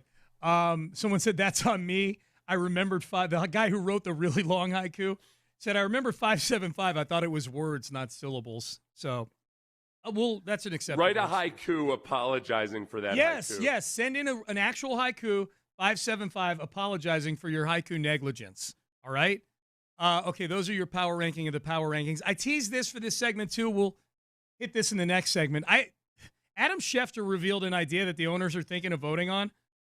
I think this is an awful idea, and I'm curious what you guys think as well. It has to do with the draft and trades. We will discuss up next. But first, Beck's Prime. Oh, yeah, Beck's Prime. First place I went on.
Studio 610 presents live from the West Point Lincoln and West Point Lincoln of Sugar Land Studios. Here's Payne and Pendergast. All right, real quick before we get to Adam Schefter on a change that they may push in the NFL, the haiku, the texter who sent in the haiku of 575, but with words, not syllables, sent in his haiku apology with the appropriate amount of syllables.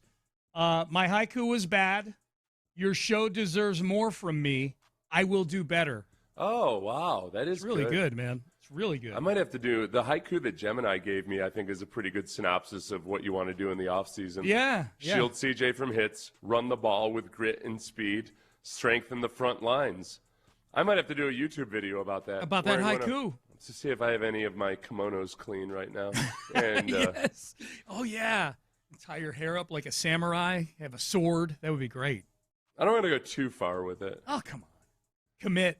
It's always when you start dabbling in other cultures, that's a whole. I canceled for something. Yeah. I feel like just wearing a kimono or a bathrobe that I spray paint with a floral design. People are very understanding of all this stuff. Yeah. I don't know what you're talking about. So this is Adam Schefter on the Pat McAfee show yesterday, and here is Schefter on a change that some owners may push for in the upcoming owners meetings. I'm going to tell you right now, there are going to be people in the NFL this offseason that push to have that limit grown to 5 years. Yeah. Okay, hang on, pause. Set it up poorly. Right now, you can only trade draft picks 3 years out. Yeah.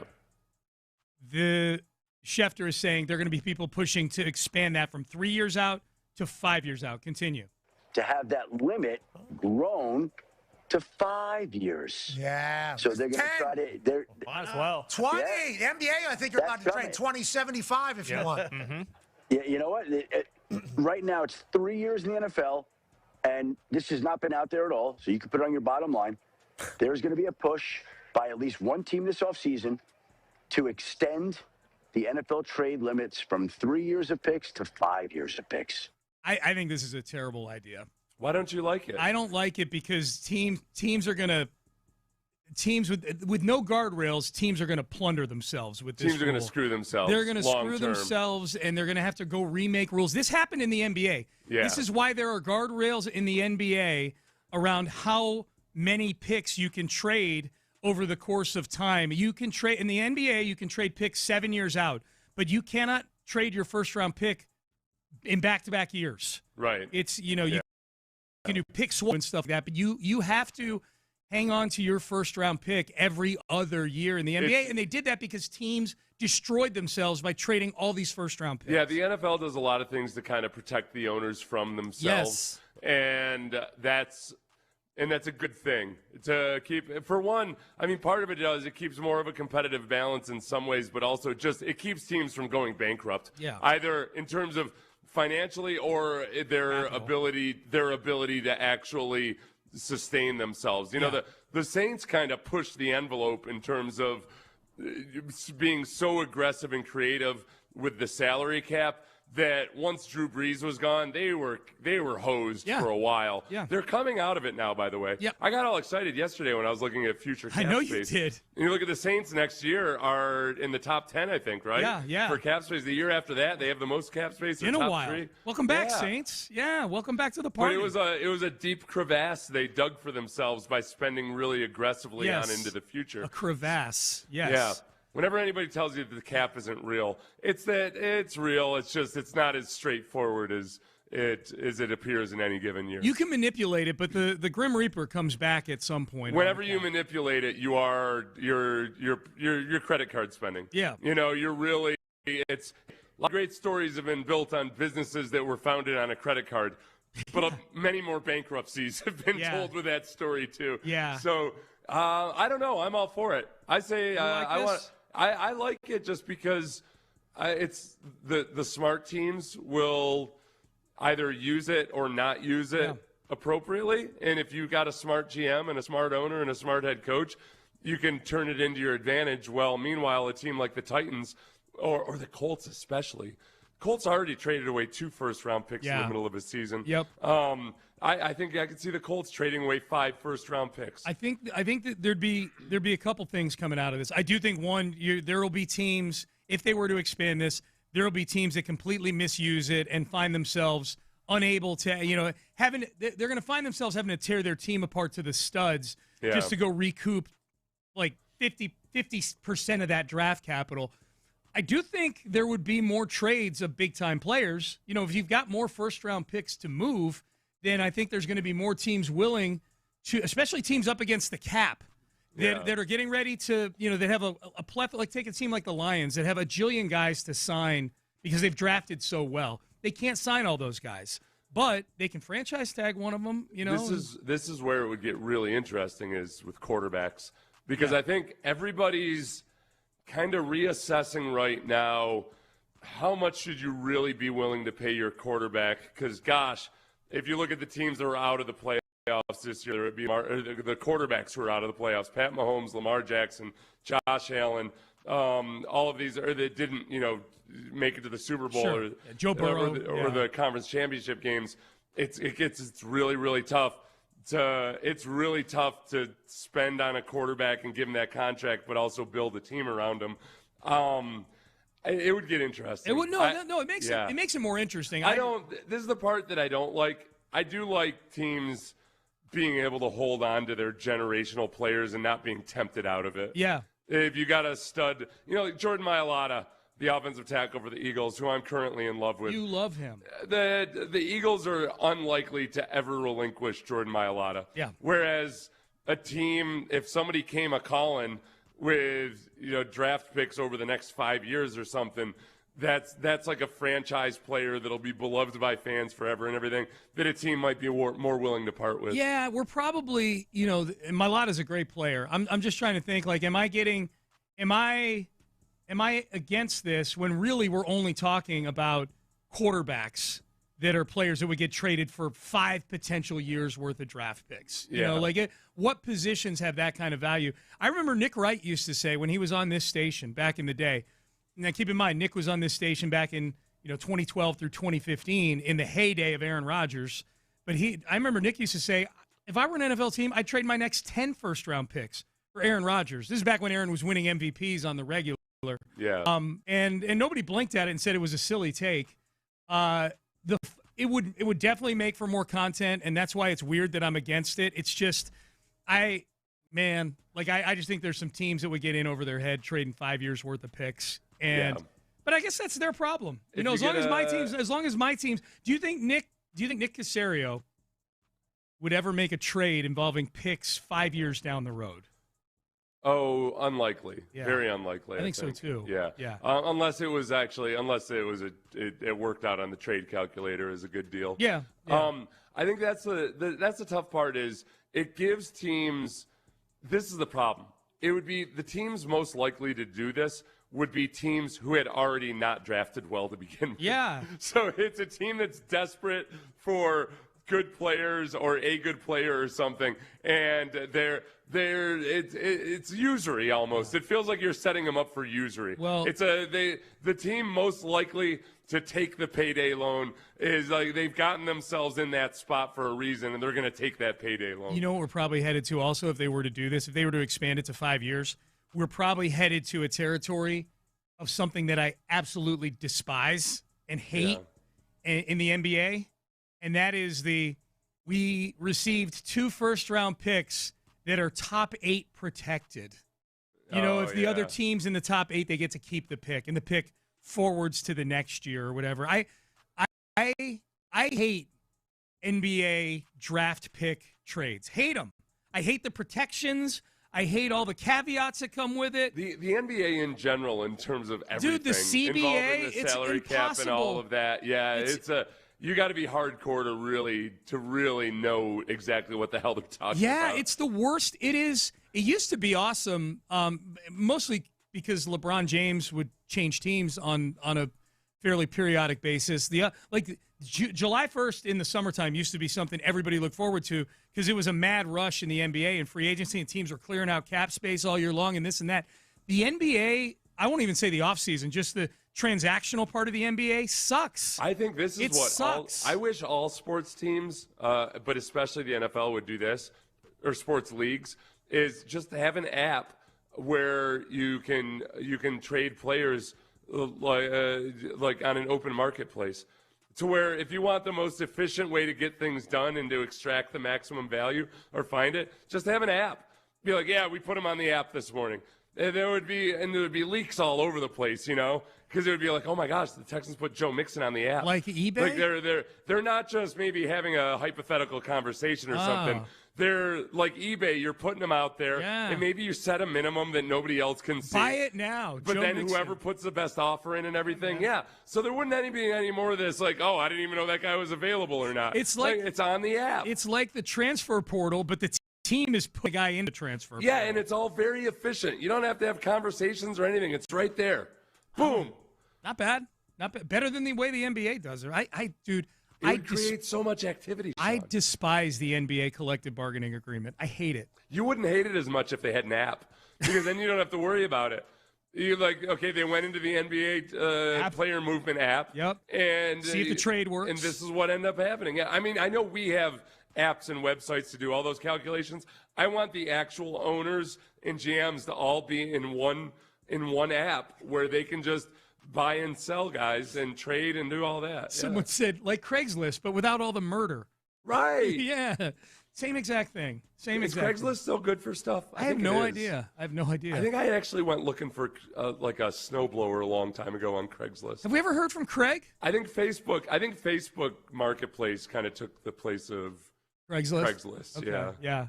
Not sure. Text in 713-572-4610. All right, final segment coming up. We've got to take one last swipe at Will Campbell, because that's what they seem to be doing up in Boston, the guy they're blaming on the losing of the Super Bowl. And Shannon Sharpe and Ocho Cinco on something that people do. Do you do what they're talking about in this audio? Might be kind of polarizing. Yep, might be kind of polarizing. We've got that coming up next. This isn't polarizing at all. Look, there's yes, there's no. Did you choose a good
Sports Radio 610 presents live from the West Point Lincoln and West Point Lincoln of Sugarland Studios. Here's Payne and Pendergast. All right, Payne and Pendergast. So, Seth, I think we've established a rule today on the show, which is if you're an athlete whose vibe and ethos is largely centered around your chattiness, how glib you are, how good a quote you are. Oh, he's so funny.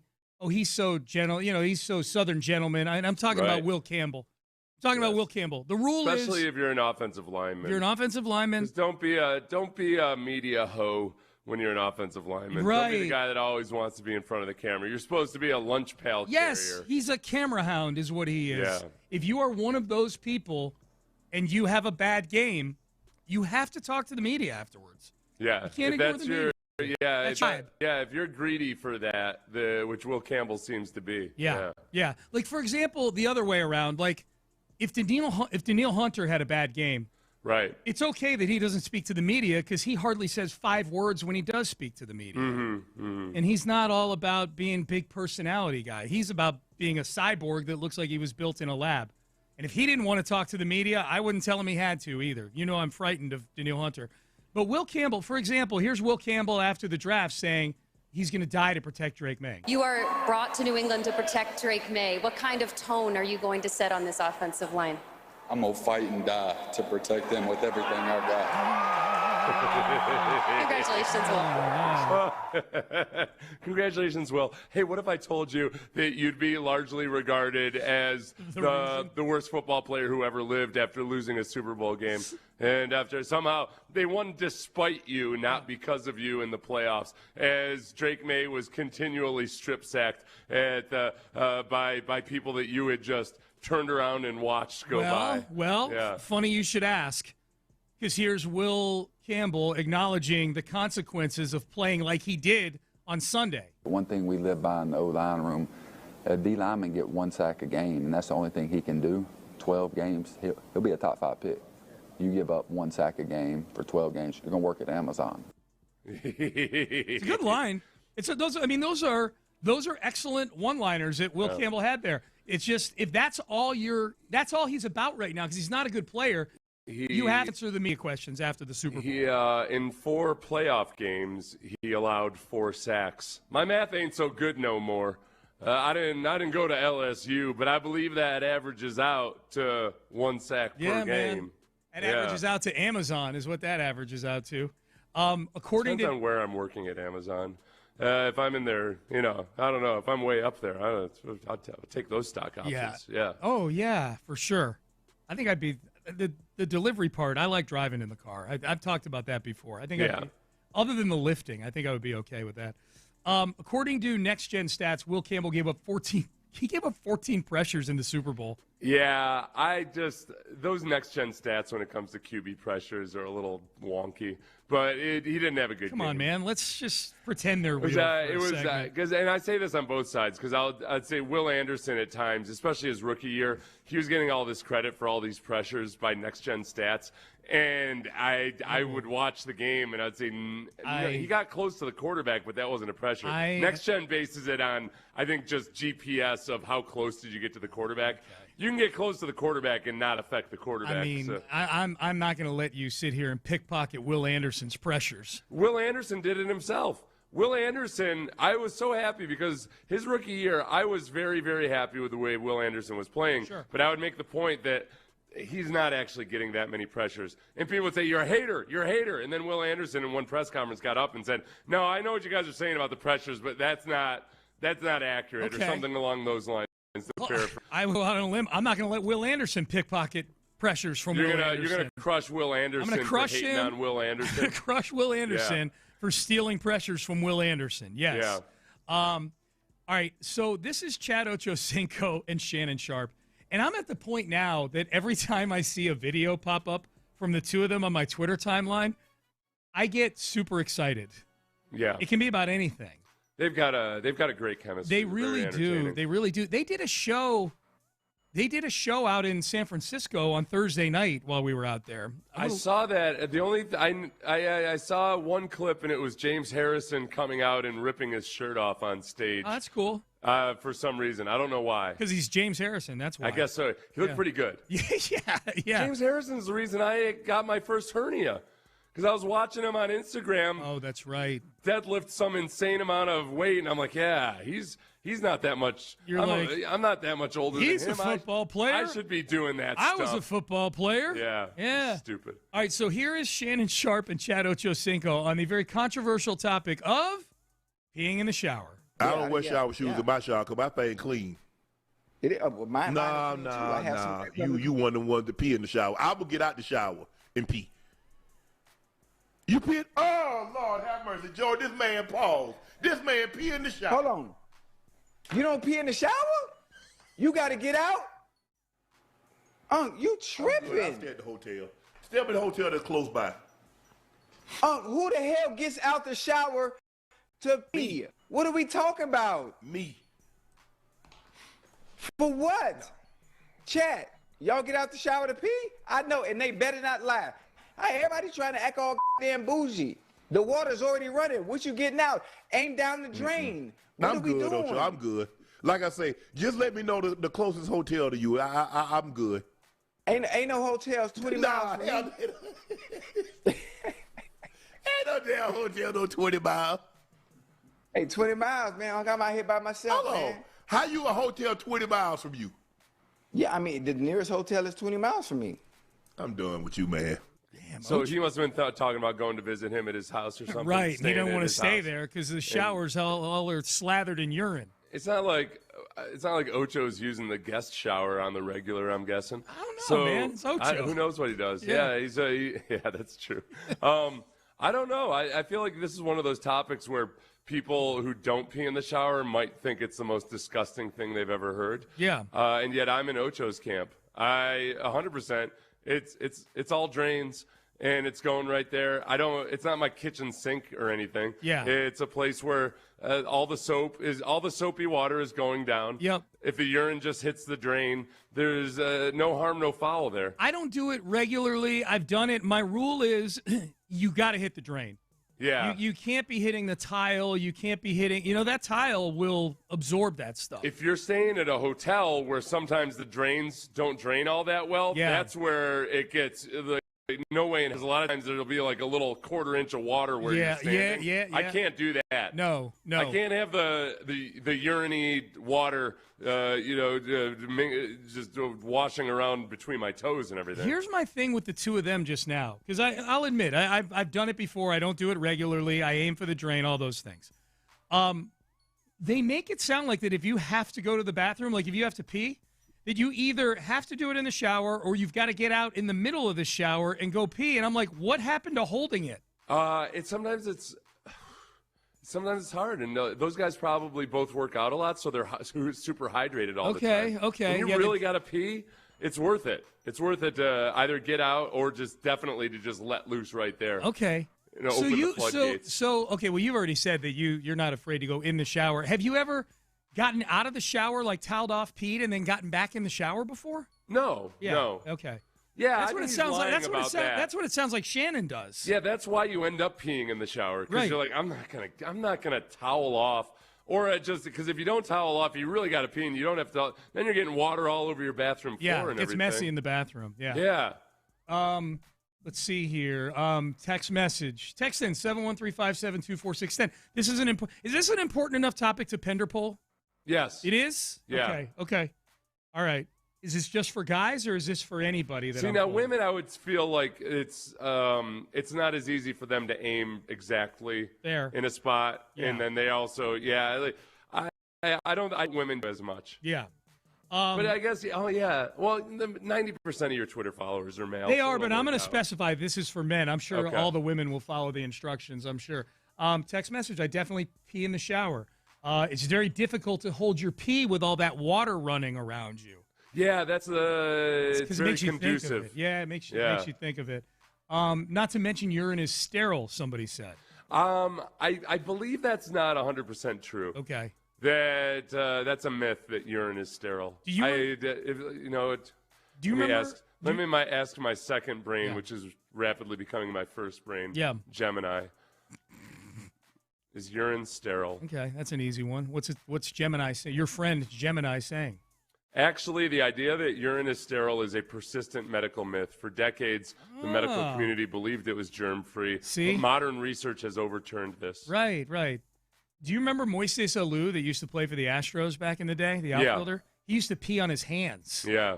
To keep the calluses. It's one of the big reasons I remember him, Sean. Yeah, it is one of the top 5 reasons, Moises Alou. The other reason he's remembered is because he got pissed off at Steve Bartman for interfering with a fly ball in the 2003 NLCS. Those are the 2 biggest things he's remembered for. Even in healthy people, the bladder naturally hosts a diverse community of bacteria. It's part of your microbiome. Okay. You asked about, we brought up women. My wife, text message, my wife straddles the train and lets loose. I love her. Lord knows I love that woman. That's what the texter said. That's awesome. Someone said you save water when peeing in the shower. Oh, good call. That's true. You don't Sorry have to for being a conservationist.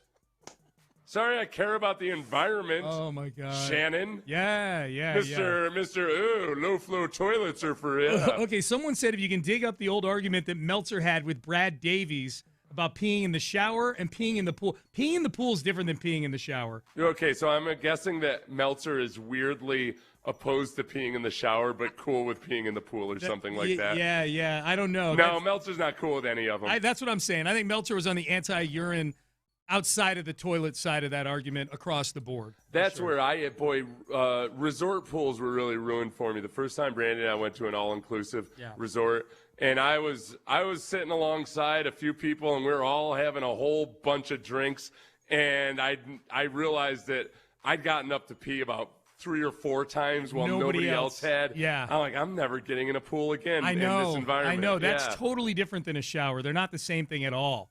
I'm not going in and swimming around in your shower while you're in there, you know? Yeah, and any kind of lazy river. Also, lazy is the key word there. Right. I'm certainly not going to get off my inner tube to go find a bathroom and then figure out where the rest of the people I'm with are and go meet back up with them. Oh my God, yes. All right, so Shannon and Ocho, they just created a Pender poll. I'll put that up today. I'm thinking about getting a bidet. Oh yeah? Do it. Yeah. Okay. Do it. I've never Reggie used just one. said do it. Yeah. Reginald, you've used one? Probably bidet. Because think about it. If you happen to get excrement on your hand, what would you do? You'd wash it. You would not take a sheet of paper to wipe it off. So why then do you treat your keister any differently? Yeah, put some water on and wash your ass. Yeah. It is a very crude thing that we do. The way we handle that, like the dirtiest thing on our body, we're like, some dry tissue will be fine. That'll be fine. People scrub their faces for 10 minutes in the morning. Some people do, and yet,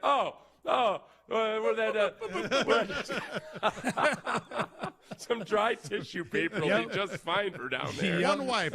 All right. So you're gonna put one in? A bidet? I'm thinking about it. Yeah, I have to try one first, but I don't want to try a bidet that other people have used. Yeah. It squirts the water at your keister. It does not there's no parts that would have touched somebody else's. Counterpoint. My son. Oh, you have a counterpoint to the bidet? Okay. There is splash zones with a bidet. There are splash zones with a bidet, and that always makes it a little unnerving. Yeah. And you can still have toilet paper to wet under there if you need to. Yeah. We're going deep on this. I was at somebody's house that had a bidet, and I had to do my deal, drop a deuce. And I couldn't do it because, I didn't want to ask the person how to use the bidet. Right. So I was like, all right, I got to go for it. But I couldn't figure any of it out. I'd be afraid I would be trying to figure it out, and I would accidentally hit the button that makes it shoot up the high, like Old Faithful. Yeah, so I ended up holding it in. Yeah. It was awful. My son in his apartment up in Chicago, I was just visiting there a week ago. He's got a toilet that looks like the buttons look like the inside of a cockpit of a 747. There's so many different things you can does he do. have the seat warmers and everything? Yes, it's got everything. In Chicago. He's living right. Yeah. You did a good job with them. Thank you. The nice bidets air dry you, right? Yes. Afterwards, it's like a nice warm Those are like the Japanese toilet seats. Yeah. They got all the whole king caboodle. No, the Japanese do it. It's even with the floor. Really? The toilet seat is in the old Japan. Like really? when I was at the Olympics, and you're in all these old towns, on Yeah. the mountains. the toilet is even with the floor. You got to squat. Like they've like you almost got to sit down, like literally. No, you got to squat like a catcher. That sounds terrible. It is terrible. But Sean, that's why so many Asian cultures, like one of the reasons that people tend to age better is because they squat a lot more in their life. Yes. Like, meanwhile, by the time people are 18 in this country, they're like a squat. Sedentary. Yeah. The reason we love recliners, we've been spending our whole lives sitting on the toilet. Yeah. Exactly. But at the risk of extending this conversation about excrement, it actually is better for like the purposes of the movements because it unbends your the tube, because the way that we sit actually doesn't really You're talking about your intestines. Yes, you unbend your poop tube. The tube. That's right. Yeah, that's why that squatty potty. The squatty potty is for people like us Westerners who don't would never think of squatting ever again, but it puts you kind of in that squat position. I am glad we had this conversation. I am too. Yep. We really dove. We're not afraid to attack the big issues. Crosstalk is brought to you by D&M Auto Leasing, who I'm sure is proud of this segment right now. You're listening to KLTM, KLTFM HD2, Houston, and Odyssey Sports Station. What is the question of the day? Okay, so have you dug in on this whole wedding, the real wedding at Bad Bunny's halftime show? I've not dug in. I only know that two people got married because they invited him to their wedding. So they had 15 extra invitations when they sent out their invitations to their wedding. They said, you know what? We're a big they were big Bad Bunny fans. Yeah. Their first dance was going to be to one of his songs, Baile Inolvidable. And they said, we're going to send one to him. So next thing they know, they got invited to a Zoom call, and it was Bad Bunny inviting them to be, hey, I can't go to your wedding, but can you be on my halftime show? So, I glanced at it. Did they have an officiant there? Yes, marrying everything. It was a real, they were married there. And the officiant had to go through like an NDA, didn't know what he was getting into until very late in the process. Really, So it got me thinking about the coolest interaction you ever had with a celebrity. Like you just wanted to say hello, and it ended up being like, holy crap, this was awesome. Yeah, okay. Yeah. Mine, one of my favorite people, one of my favorite athletes growing up, Charles Barkley. Mm-hmm. I've only met him one time, and it was after a UFC, and I'm kind of counting like not Radio Row type of stuff. Yeah. I'm like saying you're just like, wow, that was cool. Because we interact with a lot of famous people on a more regular basis than most people do. Charles Barkley, after a UFC event here in Houston in like 2012. I think it was Joel Blank brought me over to introduce because he knew Charles from back when he was a Rocket, and introduced me to him. And I talked to him for like 10 minutes. It was awesome. He was great. He was super nice. Everything I'd seen, I'd been in casinos that Barkley had been in before and seen him play at the $25 table with everybody. And I'm like, God, I got to meet him someday. Yeah. And I got to. So that one was cool for me. Yeah. Mine was when I met Dave Matthews, the musician. I was at a party, and I'd been talking to him for about 3 or 4 minutes. And it dawned on me, holy crap, this is Dave Matthews. I didn't know that it was Dave Matthews. Buddies with one of your guys? Yeah, that's it. I wouldn't have even thought of it other than that I was at my friend Jeff's birthday party, and my friend Jeff I knew he was friends with Dave Matthews, but I wasn't really, it wasn't. Like that was him. I didn't know he was going to be at this party or anything. It wasn't front and center in my brain, and I'm just having a nice conversation with the guy at this party. And I was like, and it was one of those moments where I had to stop myself from blurting out, "You're Dave Matthews." I know, right? Yeah, fanboying. Yeah. And, but the cool thing about it was that one of his songs was the song that I would listen to pregame, and it's not like a conventional AC/DC type of song or anything, like getting all hyped up. His song Two Step, I just kind of, when I would do my visualization exercises, there's something about the rhythm of that song that would really put me into the right mode. So it's kind of an unconventional pregame song, but for 6 or 7 years in the NFL, that was the song I listened to. So it was really cool. Like, I had that conversation with him about it.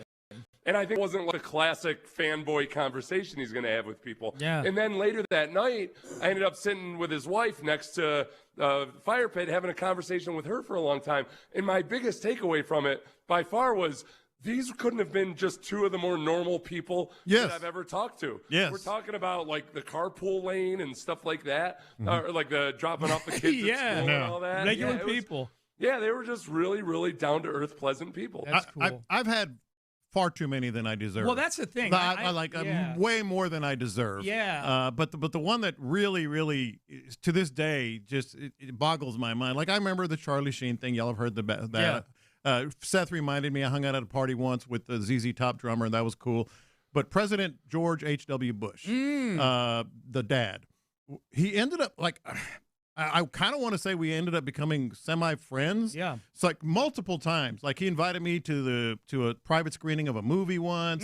But the main one that I always laugh at is I hung out at his office once for about an hour just chatting sports with him because he was a big fan. Yeah. A big fan, keeping score and all that. But one time I was covering the Ryder Cup, and he comes by and he waves, and then we chat for a little bit. I said, yeah, I'm going up here. I'm going to go follow whatever group. And he goes, hop in.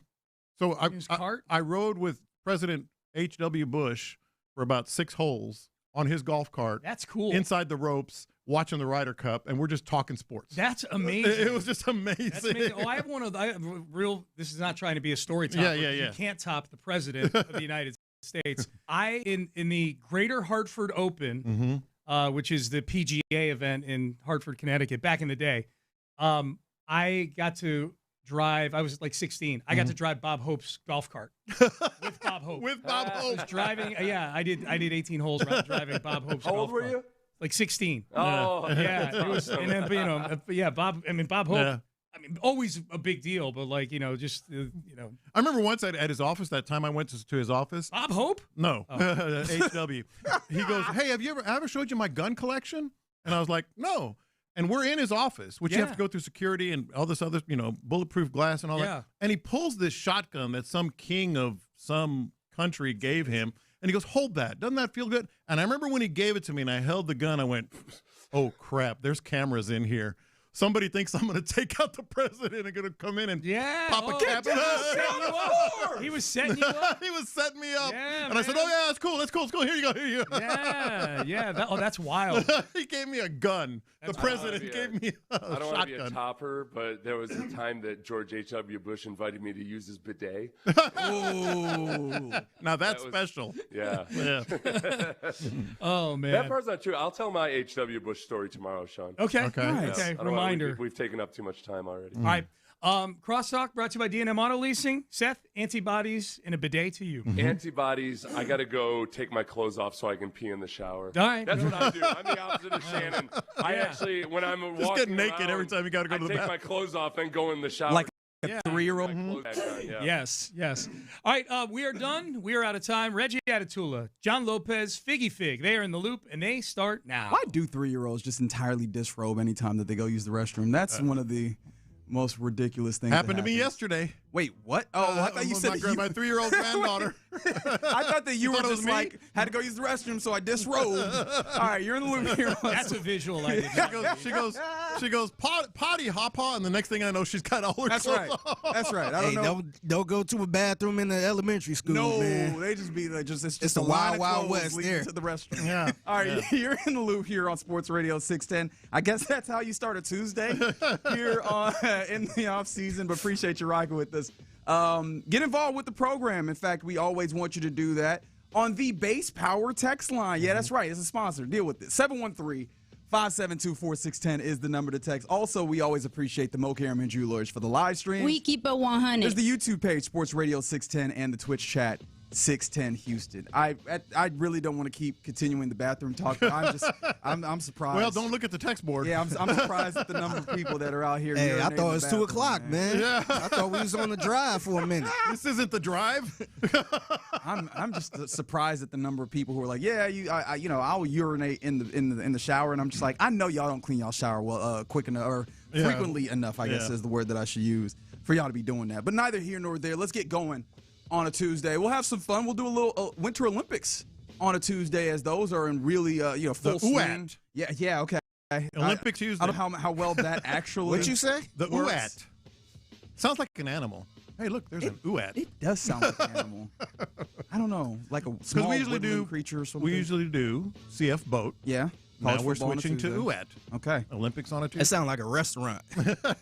Well, we're doing it. But does it sound like a good restaurant is ultimately the question that you have to ask. All right. Still basking in the glow of what was a Super Bowl. Obviously one that not a lot of people enjoyed watching per se, but it's still the big game, and it's still going to have ripple effects throughout the league. Is this one that it might have here locally? Do you feel like Sam Darnold's success will change the way that the Texans look at CJ? Well, let me ask you that as well, because it just got me thinking. Okay, so I'll put it this way. Let's look at the final four quarterbacks, okay? Or some of the quarterbacks that went a long way in the postseason or had good post. Whatever. Let's look at some of the quarterbacks that were successful. Bo Nix, obviously Sam Darnold, Brock Purdy, Drake May. Are any of them more talented than C.J. Stroud? No. Biggie? Nah, I don't think so. Nope. So it made me wonder, are they looking at C.J. Stroud a little differently? Because they want him to be the game manager. A game manager just won the Super Bowl. He had his throws, he had his moments, certainly in the conference championship. But in the Super Bowl, you went through the numbers yesterday. They weren't eye-popping. Drake May's numbers or Sam Darnold's Sam Darnold. Yeah. But his performance was a handle, the eye test, and how he did things. Does that make the Texans kind of look at C.J. Stroud like, okay, we know we're not going to give you a contract extension this year, or at least it looks like it. They're going to just give him the franchise, not the franchise tag, they're going to pick up the option.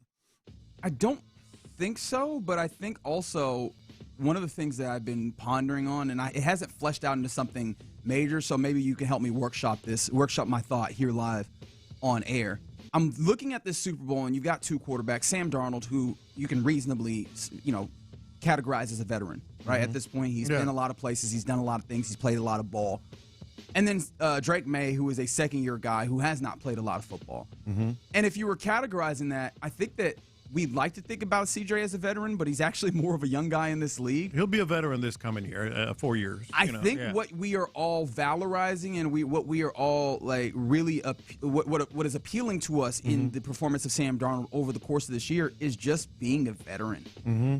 And so I don't know how much. But that's also, I hear game manager when you say that. Sure, but I mean those are the things that we appreciated from him are in some ways things that you get from being a veteran. In fact, this brings me to, in a weird way, but I think you'll understand, when I was young, because a friend of mine was asking me, you don't have any nicknames, do you? And I was like, when I was young, people used to call me Professor. Mm-hmm. And I've told you guys that. Yeah. And I very much feel like people talking about, like, I was mature for my age or whatever. Just we need to bring that nickname back for you, man. Maybe so. Yeah, y'all can decide. I'm very much opposed to the people that try and give themselves nicknames. I think that's real me too. Real corny, so I'm not going to do that. If y'all decide y'all want to do that, more power to you.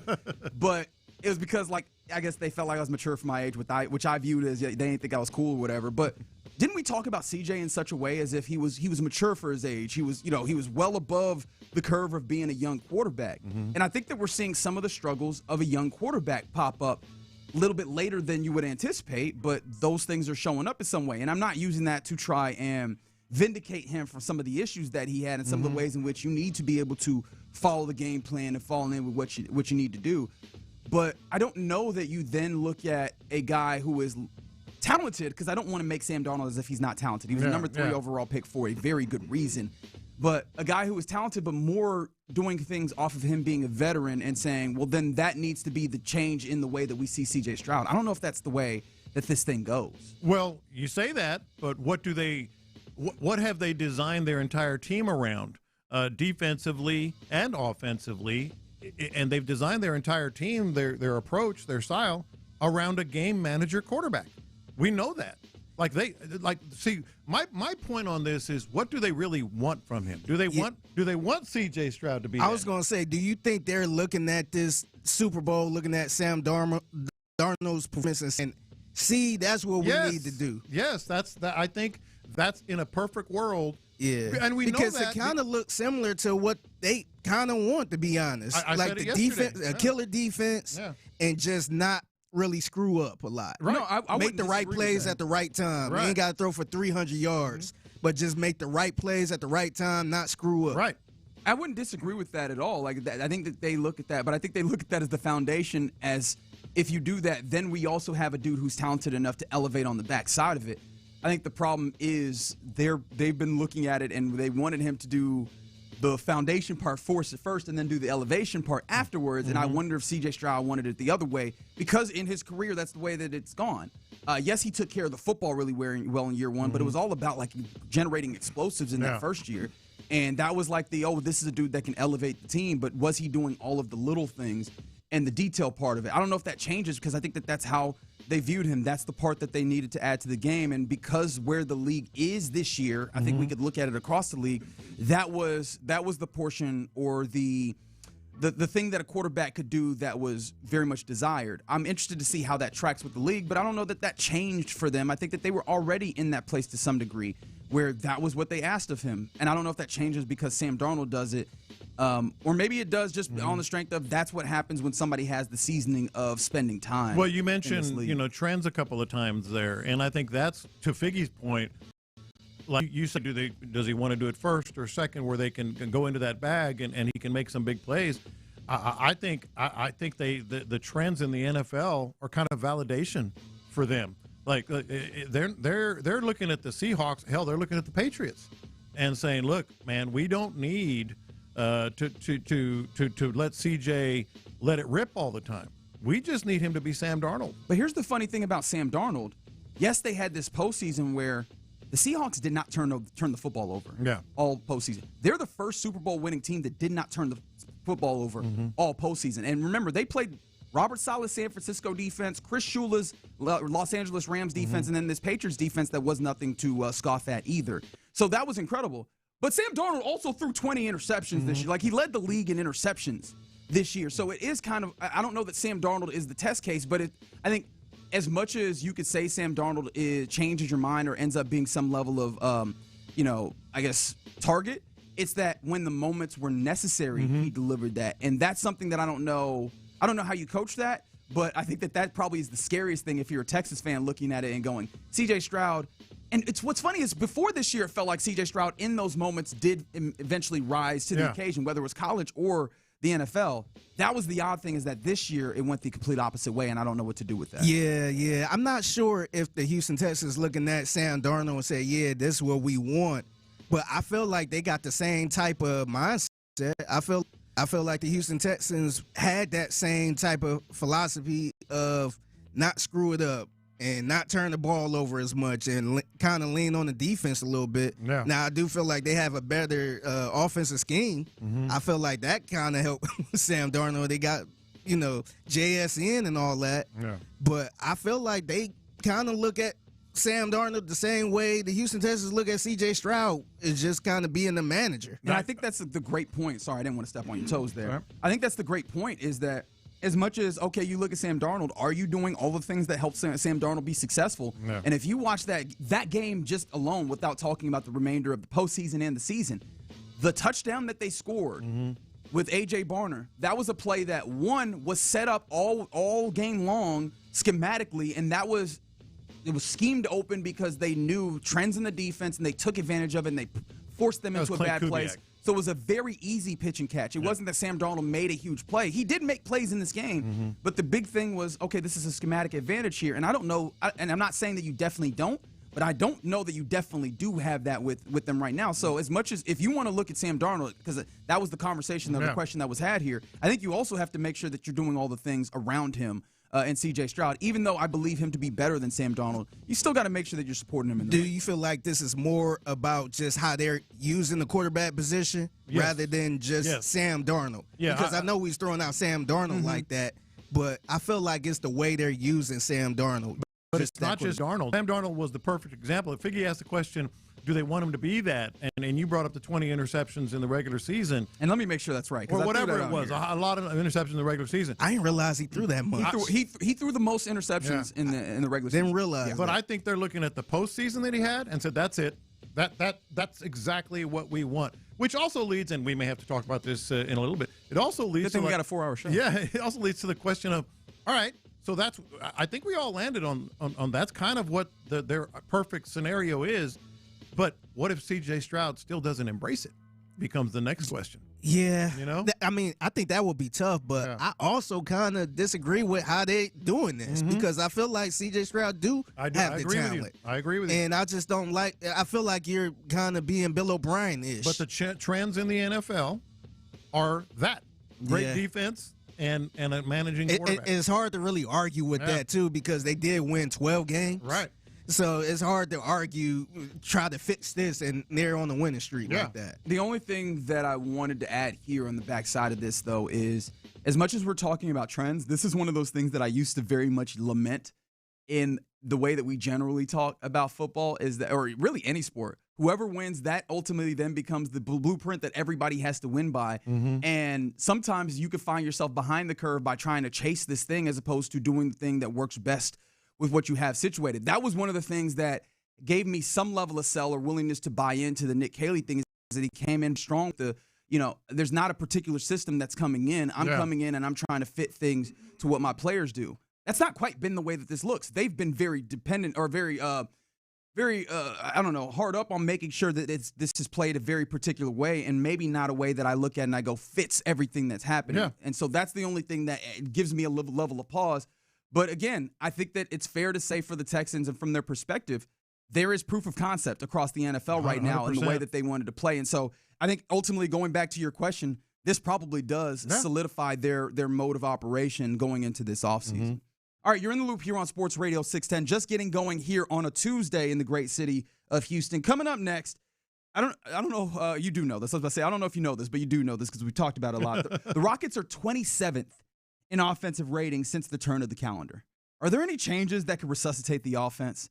713-572-4610. Let's talk about that and more next. Payne and Pendergast. Big questions for the Astros as the team's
610.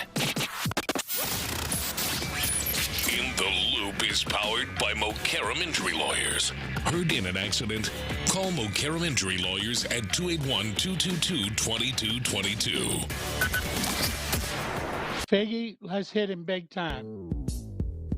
Houston, let's get in the loop. You better get ready because we're going to show up and show out. With John Lopez and Reggie Atatula. Always live, always local. Seemed like they got off the off the slide. Oh, if you, God, if you that listen to made Lil me Kiki. think I was cringing. Hey, no, Lil Kiki is a legend in these cities. No, it's if Lil Kiki Schneid. said it's off the slide, then it's off the slide. You're in the loop on Houston Sports Leader, Sports Radio 610. Yes, indeed. You're in the loop here on Sports Radio 610. Happy Tuesday to you. Hope that your Tuesday is going well and hope that we can help make it better as you rock with us on Houston Sports Leader, Sports Radio 610. Get involved with the program on the base power text line, 713-572-4610. Rockets back in action tonight, and hopefully they can help make some things better. I actually don't necessarily view that to be the case against the Clippers team that is doing a little bit of rolling of late, because the Rockets have been 27th in offensive rating since the start of 2026 year. And the question I had, or the thing that I've been pondering on, is there any changes, any tweaks that could be made to get this offense in a better place? But as we were talking about this before the show, we were actually looking at the Clippers and going, what are the Clippers right now? Because Kawhi Leonard has quietly been one of the best, if not actually, let me roll that back. He's been the best basketball player in the world for the last couple of months. Mm-hmm. And so now he comes into Toyota Center tonight, but he comes in with a team that is lesser around him because the Clippers have sold some pieces off, including a dude that we know very well, James Harden, to the Cleveland Cavaliers. And I want to get into the Harden thing, but you got into this segment talking about, the 27th in offense. I think they're 27 through 30 in most offensive categories since January 1st. And you asked the question, like, they're only like 15th in offense since in February, the few games that they've had in the last week or so. But you asked the question, like, what can they do? What can they do to sort of straighten out the offense and get some sort of coherence, with what they're doing? I think that ship has kind of sailed. I mean, the only thing they can do is get better. We talked about trade deadline and some of the things that they could have done, before the season, and is Fred VanVleet going to come back and all that. It's here, man. I mean, you're not going to the grocery store. The pantry, you got to open the pantry and figure it out. And that's what would worry me, as a Rockets fan, because it's too much of a reliance on KD to get stuff done. And I think that does tie in with James Harden and Kawhi Leonard, which we'll get to here in a minute. But what can they do? They can get better at point guard. Is that going to happen? Who on this Rockets team do you feel like needs to get better, though? Şengün is going to be the obvious answer to me. He's not the player. He's really good. He's an all-star.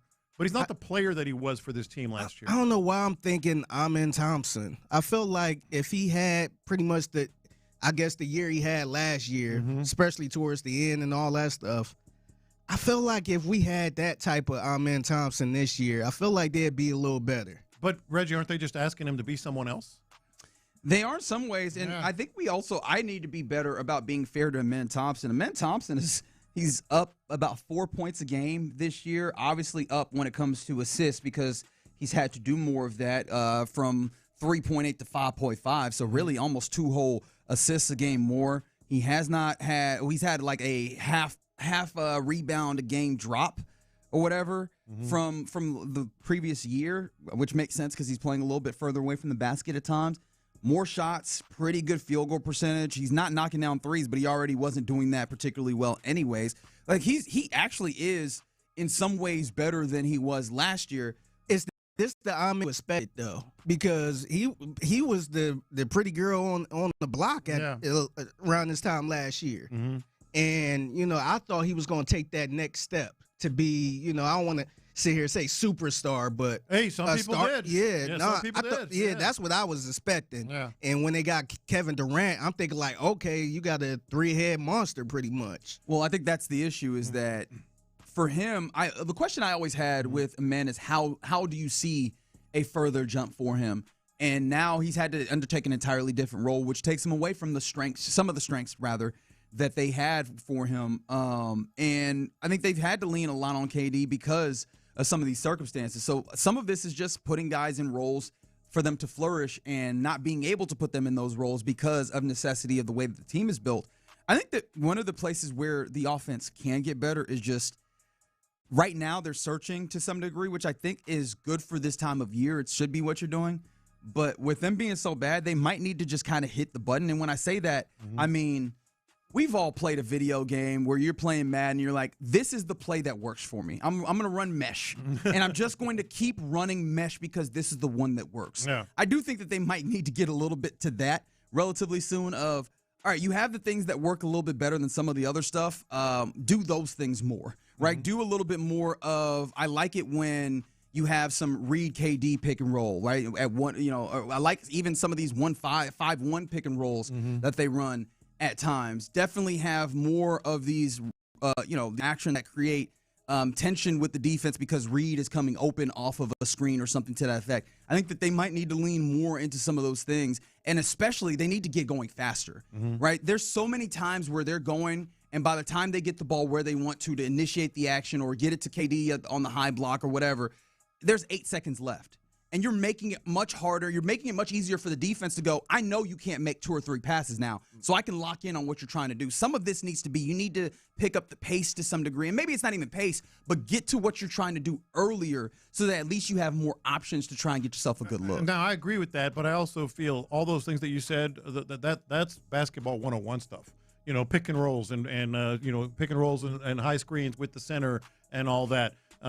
Those are things that can work because they have the talent to do it, but they're more easily identifiable and defendable, especially by the good teams. So I think it really comes back to what I said. Like who is going to change the way they play to be able to initiate things, whether it's from the inside out like Şengün or from the perimeter like a Reed Shepherd or a Men Thompson. I think the main one there is your all-star center. Şengün. Well, I got a couple of names on what, some things that could change. And some of this, it sucks because it's the nature of the game, and this isn't actually a change schematically or whatever. You can knock down some shots.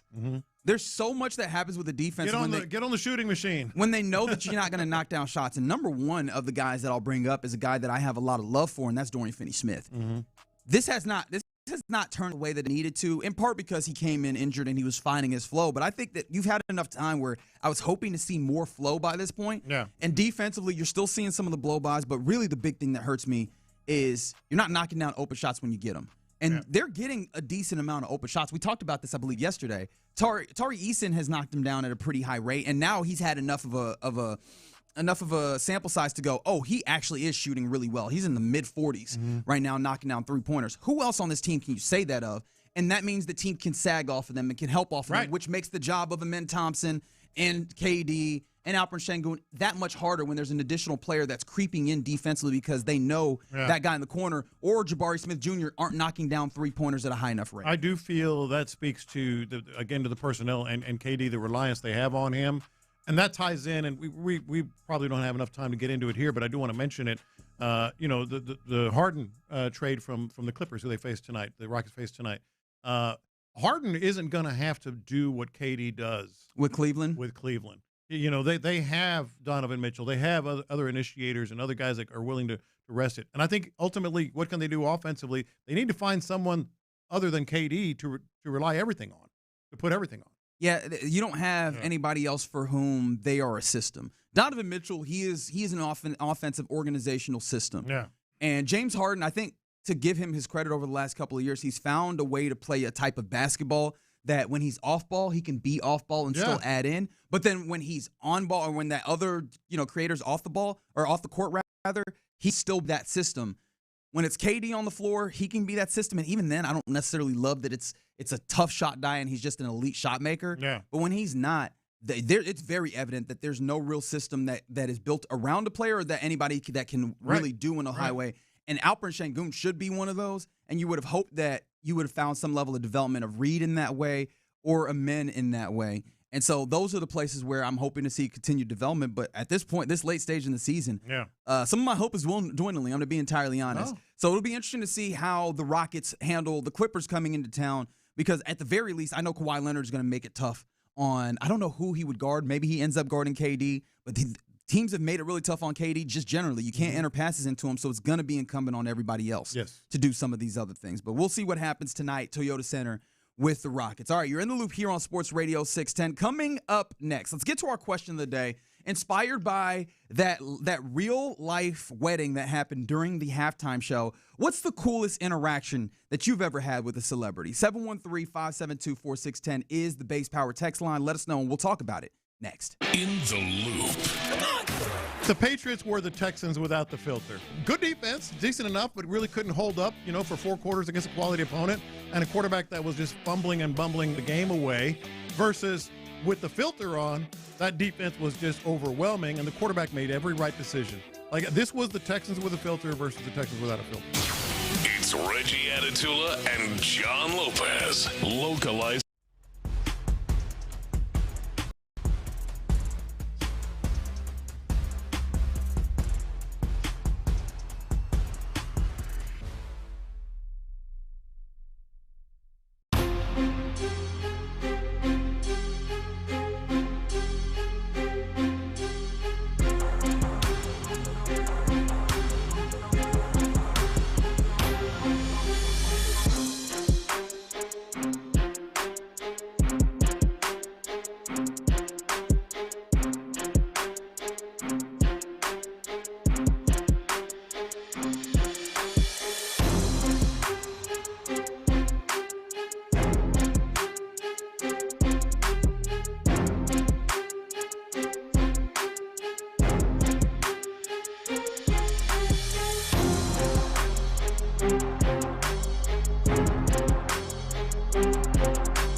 ZipRecruiter.com/free. That's ZipRecruiter.com/free. Injured? Call Mokaram Injury Lawyers, 281-222-2222. Sports Radio 610 presents live from the West Point Lincoln and West Point Lincoln of Sugar Land Studios. Here's In the Loop with John Lopez and Reggie Atatula. I'm already loving the texts that are coming in on the Base Power text line for our question of the day here on a Tuesday in the Loop. The question of the day is as follows. What's the coolest interaction that you've ever had with a celebrity? 713-572-4610. The reason this comes up is, again, we're still all following through with more and more details and stories coming out of Super Bowl 60 and the halftime show. Got the people going. A lot of people tuned in. Some people hated it. A lot of people enjoyed it. Some people were indifferent, I imagine. I have not heard from them because, of course, they're indifferent. That's how that works. But if you were watching, you saw that there was a wedding that happened in the midst of Bad Bunny's performance. And very soon thereafter, we found out, no. That was a real, there wasn't no real stage. Wedding, real pastor. So how did this come to be, John Lopez? So these people, this couple, and I should get their names, and I will, but they had, like, you order wedding invitations, and they had like 15 extra invitations. Have you seen that people have been doing this? They just like send invitations to famous people in hopes, or rich people really, in hopes that they just send gifts back? Or just a picture or, a autograph or whatever. Y'all did this? We did it back in the day. I'm trying to remember with whom. Did y'all get anything back? I think we got So you did it to get gifts, or for the person that actually, we respect you or whatever, and hey, Michael Dell, we really appreciate you. I do respect him. Hey, they could have been your company. He sent me back a blank envelope.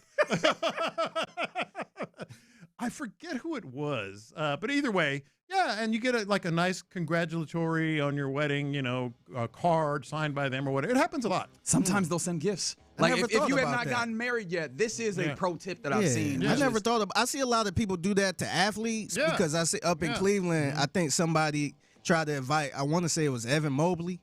To the wedding, and they were just so happened to be outside during that time, and they just popped up in their Cavs uniforms and all that. I think they were shooting some type of promotional video. Yeah. And they just popped up, and that was the best thing ever for them. Yeah, and so celebrities get them a lot, and so they weren't even planning that. But they had 15 more invitations then on their guest list. They said, our first dance is going to be to a Bad Bunny song.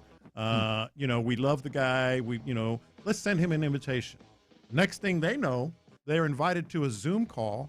On the Zoom call, Bad Bunny pops up and says, hey, we have this idea. And they're like, and next thing they know, there are hundreds of million people watching their wedding at halftime. And so that was just an incredibly cool. That's a hell of a flex, too, man. It really is a flex, but at the same time, something in me that goes, yeah, but you ain't really get your wedding to be about you. Like, you know what I mean? But, they did, though. Hey. They kissed. Hey, that's a hell of a flex, man. Cake, by the way, the cake was real. When they got that slice of cake, it was all. How much you think they paid for that wedding? Nothing. Zero. Zero? Zero. It's part of the budget of the show. Just imagine sitting around the cooler and you sitting there and like, oh yeah, I spent $20,000 on my. Like, oh yeah, I ain't spent nothing. And I got Super Bowl. And all y'all saw my wedding. I guarantee you, I don't know if it's his mom or her mom. Somebody's mad that they ain't get to have the regular traditional wedding somewhere. They could have a reception. That is true. That's they could true. still have a reception. So anyway, I don't even want to mention it. I've had far too many than I deserve. Great interaction with superstars. I know. Well. I know. I understand it. Make all the fun you want. I've just been lucky that way. Whether it's, I'm not going to talk about the Shelley Long story. But, okay. Once you start naming them, that's your name dropping. You're name dropping at this point. The Charlie Sheen y'all have heard. Yep. Yeah, dinner with Leonardo DiCaprio. The Arnold Schwarzenegger you've heard. All right. Okay. All the ZZ Top drummer hanging out with him at a party. Okay, I actually do want to hear about that. But the one that is just fascinating to me is the President of the United States back in the day, George H.W. Bush, was a big sports fan. We all know that. Yep. And I would see him at Astros games in the Astrodome, and then at Enron and Minute Maid. They're keeping score, and he'd chat. We'd chat about Astros or Texans, Oilers, whatever. And he just ended up like I was his default. Hey, let's get John to go to that. Like Glory Road, the movie Glory Road. He had a private screening. invited me. I sat next to Barbara Bush. It was wild. I'm like, why am I here? And then little did you know, he actually came up with the Barbara Bush Foundation, the Reading Foundation Hey, Babs. idea. Hey, Babs. And he gave it I got to an her. idea. What about books for kids? No. And then in Greece, when I was at the Olympics, I hung out. Please don't. I hung out with them a lot at different places, at different sporting events. He would always talk. But the one that was amazing was the Ryder Cup. I don't know if it was here or it was one elsewhere in Europe or something, but he invited me. You named like 20 different countries, man. really and truly. He goes, I told him I was going to be following this group of Americans, during the Ryder Cup. And he goes, well, hop on. I got on his golf cart and rode like 6 holes with George H.W. Bush with the Secret Service men jogging, next to us and stuff. They're jogging. I'm sitting there with my feet on the front talking sports with H.W. I was like, this is wild. I don't deserve it. I absolutely did not deserve it, but I'll take it. That's awesome, dude. Yeah. Some ones that come in here. This has got to be a really cool one from the 346. 12 years old, some friends and I had a mock pickup game with Mo Malone, Hakeem, and Robert Reed at Fondy. Hell yes. Like that's I think just if you have one of those types of interactions where it's like a legendary place like Fondy, one of the runs that they talk about. Mm-hmm. So it's not just I met this person, they were to me. I got to play with them. Yeah. And whether or not you were good is irrelevant because it's either I was good enough to hang for a short period of time or they whooped my ass, and it's fun either way. Yes. Yeah, so the one, I didn't really meet a lot of celebrities just growing up and all that stuff, but it was one when I was working here. I was a street tamer, and I think 100.3 The Bull had some type of event where I was pretty much the chauffeur. Mm-hmm. I had to pick up artists from the airport. Yeah. And mind you, I don't know anything about country music. I just moved down here. Yeah. Never listened to a country song a day in my life. So I'm picking up somebody by the name of Cam. That's all I know. His name is Cam. Pick up Cam from the airport. Mm-hmm. And so I got him, and we were sitting there talking. He was like, "Yeah, I'm like, oh, what do you group?" do? Yeah, pretty much. And he like, I'm in a group called Midland. Mm-hmm. So everybody know the song Midland, Drinking Problem. Yeah. People say I got it. Yeah. I knew that song because it used to always come on, but I didn't know who the hell. I didn't know if it was a group or a person or what. Yeah. So he told me the name was Midland. I'm like, okay, that's cool. I'm like, all right, man. That's cool. Have a good day, man. Good for you. Yeah. I hope it's successful. Exactly. So as soon as he got out the car, dropped him off at the hotel, the song came on. Oh, yeah? And somebody was like, crazy. the whoever was on the air was like, it's Midland Drinking. I'm like, oh, that's him. You go back. Hey, I'm like, oh, I know who that is. I heard this song before. And he was just so cool and laid back. We were just having a general conversation about Houston and all this other stuff. I told him I was from Cleveland. And I'm like, I'm sorry, I really don't know much about country music, but I'll take your word for it. I thought you were going to tell a story about Machine Gun Kelly taking your stage name. Oh, yeah. See, he wasn't really that famous during that time. He was just kind of local. Mm-hmm. But, so for the people that don't know, my original name was Machine Gun Kelly. Mm-hmm. And your stage name. Yeah, my stage name. That was before the Jose Figueroa and all that stuff. And when I had that name, I put it all on my MySpace and all this other stuff. Yeah. And then I ran across another profile by a guy by the name of Machine Gun Kelly, a white dude. I'm like, who is this white boy taking my name, man? And so, long story less long, the real Machine Gun Kelly, the actual gangster, was white. He was on Alcatraz as he well. Was, he spent some time there. And I'm like, you know what? Let me change this name because that's an actual white dude. It don't make sense for a black dude to be named Machine Gun Kelly. So I just kind of changed everything. But we actually, my first show, I opened up for Machine Gun Kelly in a small little bar. Yeah. And he actually knew who I was because of my song. Yeah. So cool. he knew the song and everything. That's awesome.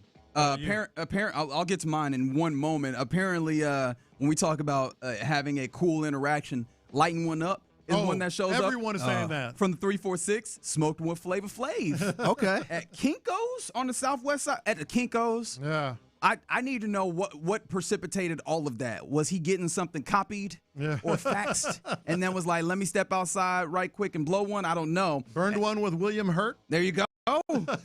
On New Year's Eve, 1985 on a frozen lake. Okay, yeah, that's a cool-ass story. Yeah. Oddly enough, and tell me if I need to put a dollar or two in the helmet because this dates back to when I was in Dallas and Dirk Nowitzki. And the reason I bring up Dirk is I've had I've had an opportunity to meet some cool people, but this was really cool because I always say Dirk Nowitzki is just so good at being famous. You know, there's some people that are famous. Oh, he was great at it, yes. I'm talking about, and I'm working in a professional capacity. He comes in, I'm helping him, navigate our building. He's, going and recording some, spots or whatever. And at one point he's like, he's just being really cool and talking real casual. Like, we always think about, not being pretentious or anything. And then the reason why I said he was really good at being famous is that I was never going to ask for a picture. And I was working with someone else who was never going to ask for a picture. Yeah. And he knows that. And so he stops and he goes, hey, let's take a picture. Not, do you want a picture? He doesn't put on you. He makes it like I want a picture. Yeah, I want a picture. hey, let's get together and take a picture. Yeah. And that's a really cool thing, right? It's to recognize that these people are not going to ask, and I'm not even going to make them ask. I'm just going to say that we should take it. And I thought that was really cool that he operates in that way because there's a lot of people that you'd have to ask them and beg them for a picture or an autograph. He's like, I know some people would want a picture. So let's just somebody got me like that up here. I was recording some, I guess some liners or whatever for Lisa Ann. And I had no idea who Lisa Ann was, man. Everybody kept saying Lisa Ann and was like, ooh, Lisa Ann. I had no idea who she was. Never seen her, never heard of her name. Yeah. And, not to say I'm just this holy child or anything, but I just never heard of Lisa Ann. And so we was in this room right here back when it was 650. Yeah. And had to record some spots for her. And then she was like, oh, you're so great. Can we get a picture? I'm like, all right. I'm like, I have no idea who this lady is. Yeah. And end up getting a picture. A lot of people do, Figgy. I still got the picture. I had no idea. A lot of people do. I'm like, all right, I'll take a picture. That's such a good move. I had to Google this because when you were talking about Dirk, I knew there was a celebrity that occasionally will ask for the fans' autograph too. Like just every once in a while he'll have like the interaction. Let me have your autograph. It's Keanu Reeves. Keanu Reeves. People talk about him in that same way.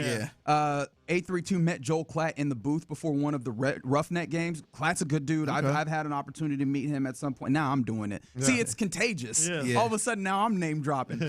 Somebody said got two Hall of Fame baseball signed. Thanks to the Academy on Southwest Freeway, met Biggio and Billy Wagner. Nice. Those are some really great ones. I met Gucci Mane. I met early Gucci Mane too. This was like 08 Gucci Mane. You met Belly. Sounded congested Gucci Mane. Yeah, and I tell you, he was the nicest person during that time that I ever met. Yeah, he was just like, he shook my hand properly. Said it's a pleasure to meet you. And I'm like, hey man, keep doing your thing. He's like, thank you, sir. My pleasure. He was super nice, man. I was shocked. There's a lot of really cool interactions having been had that are coming in on the Base Power text line. Appreciate you doing that. Keep those in. I'll try and circle back around to them here as we continue in the loop on Sports Radio 610. Coming up next, let's go around the NFL where now that the season's over, we're finding out about everybody's bumps and bruises. Do you believe them? We'll talk about that and more next. NFL legend Darren Woodson.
Let's go around the NFL in the loop style. Why are you smiling? Because I love football. Here's John Lopez and Reggie Adetula. I'm going to tell you all about how much fun you're going to have this season. On Houston sports leader, Sports Radio 610. All right, let's go around the NFL now here in the loop on Sports Radio 610. Actually, we still got text coming in. I appreciate this one because this one just came in from the 832. They said they met bruh man from the 5th floor from Martin on a flight, gave him a fist bump.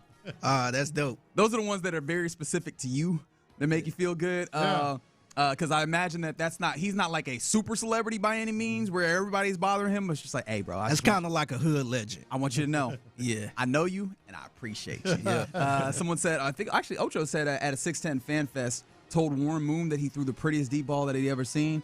And he was appreciative of that. I think that's really cool. And then this one, maybe not the per se. Someone said they saw Calvin Murphy of Rockets legendary fame at the House of Blues one night after Rockets game. He said, and I'm quoting this, he treated me like the true peasant that I am.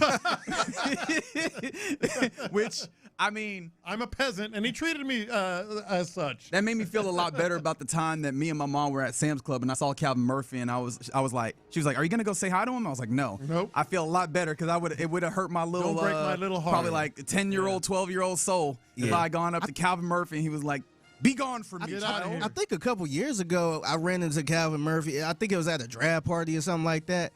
He dapped me up, hugged me. I'm like, damn, I don't even know if I met him before.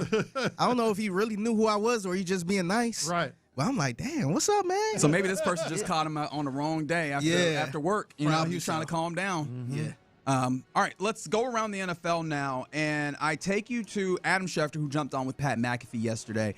The NFL, at least one team in the NFL, is trying to change the way that trading picks can go. As of right now, you can only trade 3 years into the future, but if one team had their way, that would change. I had a conversation with somebody about that this week, and I'm going to tell you right now, there are going to be people in the NFL this offseason that push to have that limit grown to 5 years. Yeah. Right now, it's 3 years in the NFL, and this has not been out there at all, so you can put it on your bottom line.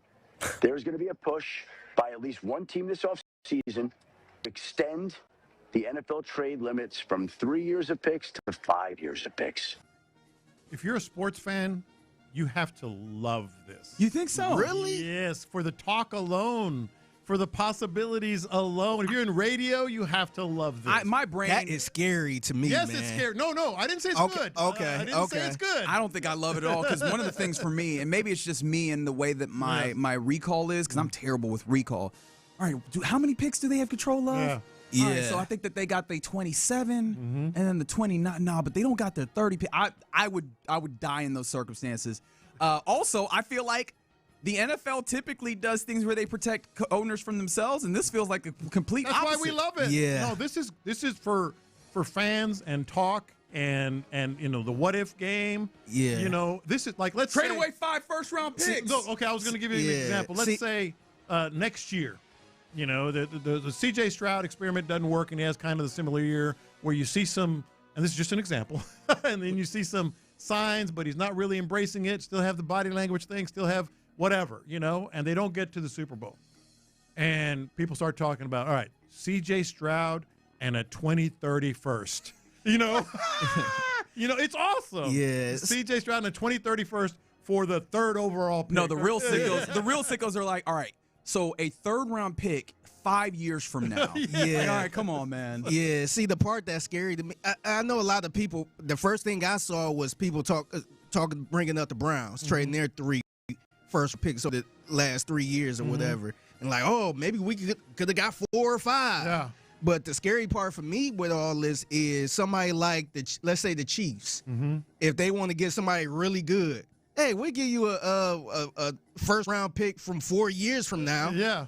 And they just get them willy-nilly. I actually think I don't like that at all. Yeah, man. that would be helpful for some of those teams. Teams like the Rams, teams just that are these good, really good teams. right, where you can use a little bit more of your future. That's where I'm talking If you're about. using this accurately, where you go, teams can start betting against your future. Mm-hmm. Right? Where I don't want your first-round pick from next year because it's going to be too good. But if I get your first-round pick from 4 years ago, I'm guessing that you'll hit your peak and then dip to the point where that pick is better. But here's the thing. I don't think the NFL at large will do this because, again, as I said, they tend to try and protect owners from themselves. And this feels like they are going to end up in the NBA landscape where they have to have the Stepien rule. If you're not familiar with the Stepien rule, the Stepien rule dictates in the NBA that you can't trade away first-round picks from back-to-back years, which is why you end up with, I'm trading my first-rounder from 26 and then 28, and then 30, because teams got themselves in a place where they traded away their futures, and then they were down, and they had no way of getting good. And I could very much see some of these incompetent-ass teams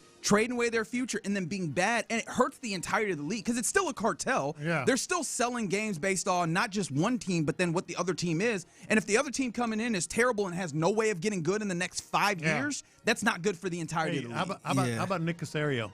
Yeah, the Texans just traded their 2026 fourth-round pick for 5th rounds. I could see Caserio. I love me some 6th-round picks, man. I love me some. It's like at some point we just look up Nick Caserio and the Texans have 36th-round picks over the next 5 year. How did this happen? I wonder which team, if this did happen, which team would be the first one that be like, hey, I'll give you the next 4 first-round picks. Oh, this is a great question. Cleveland. Who is going to create the Stepien rule of the NFL? Cleveland. Cleveland is a leader I wouldn't in the be clubhouse. surprised. I wouldn't be surprised if they get out of that business. They did that already. Yeah, I'm trying to see what other team. I feel like the New Orleans Saints might do it at some point. Just because the Saints. I was going to say the Falcons, but the Falcons traded away a first-round pick for a guy who now actually is going to come up later on in this around the NFL. Hey, that GM, who was it? Who was the GM for them that just got let go? For who? The Falcons. He need to be charged with something, man, because he had a rough couple years, man. Goodness gracious. Yeah, we'll talk about that a little bit more here in a second. I did want to get to this. Obviously, the Patriots lose in the Super Bowl on Sunday, and I don't know that these are particularly tied. You can make your decisions as you so choose, but we got to a place where now we're hearing about people dealing with bumps and or bruises. Drake May is saying that he had a little bit of a bump and bruise. He says that he won't need surgery though for the throwing shoulder that showed up on the injury list right in the week leading up the practice list or the end list for the practices.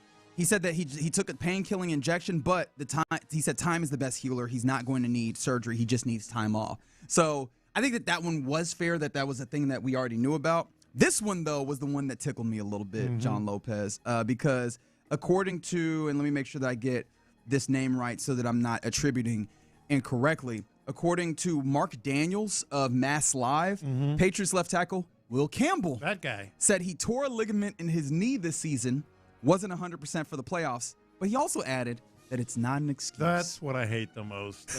And why you bring it up then, man? Yeah, boy, my knee was a mess. No excuse, though. I just wanted to let y'all know.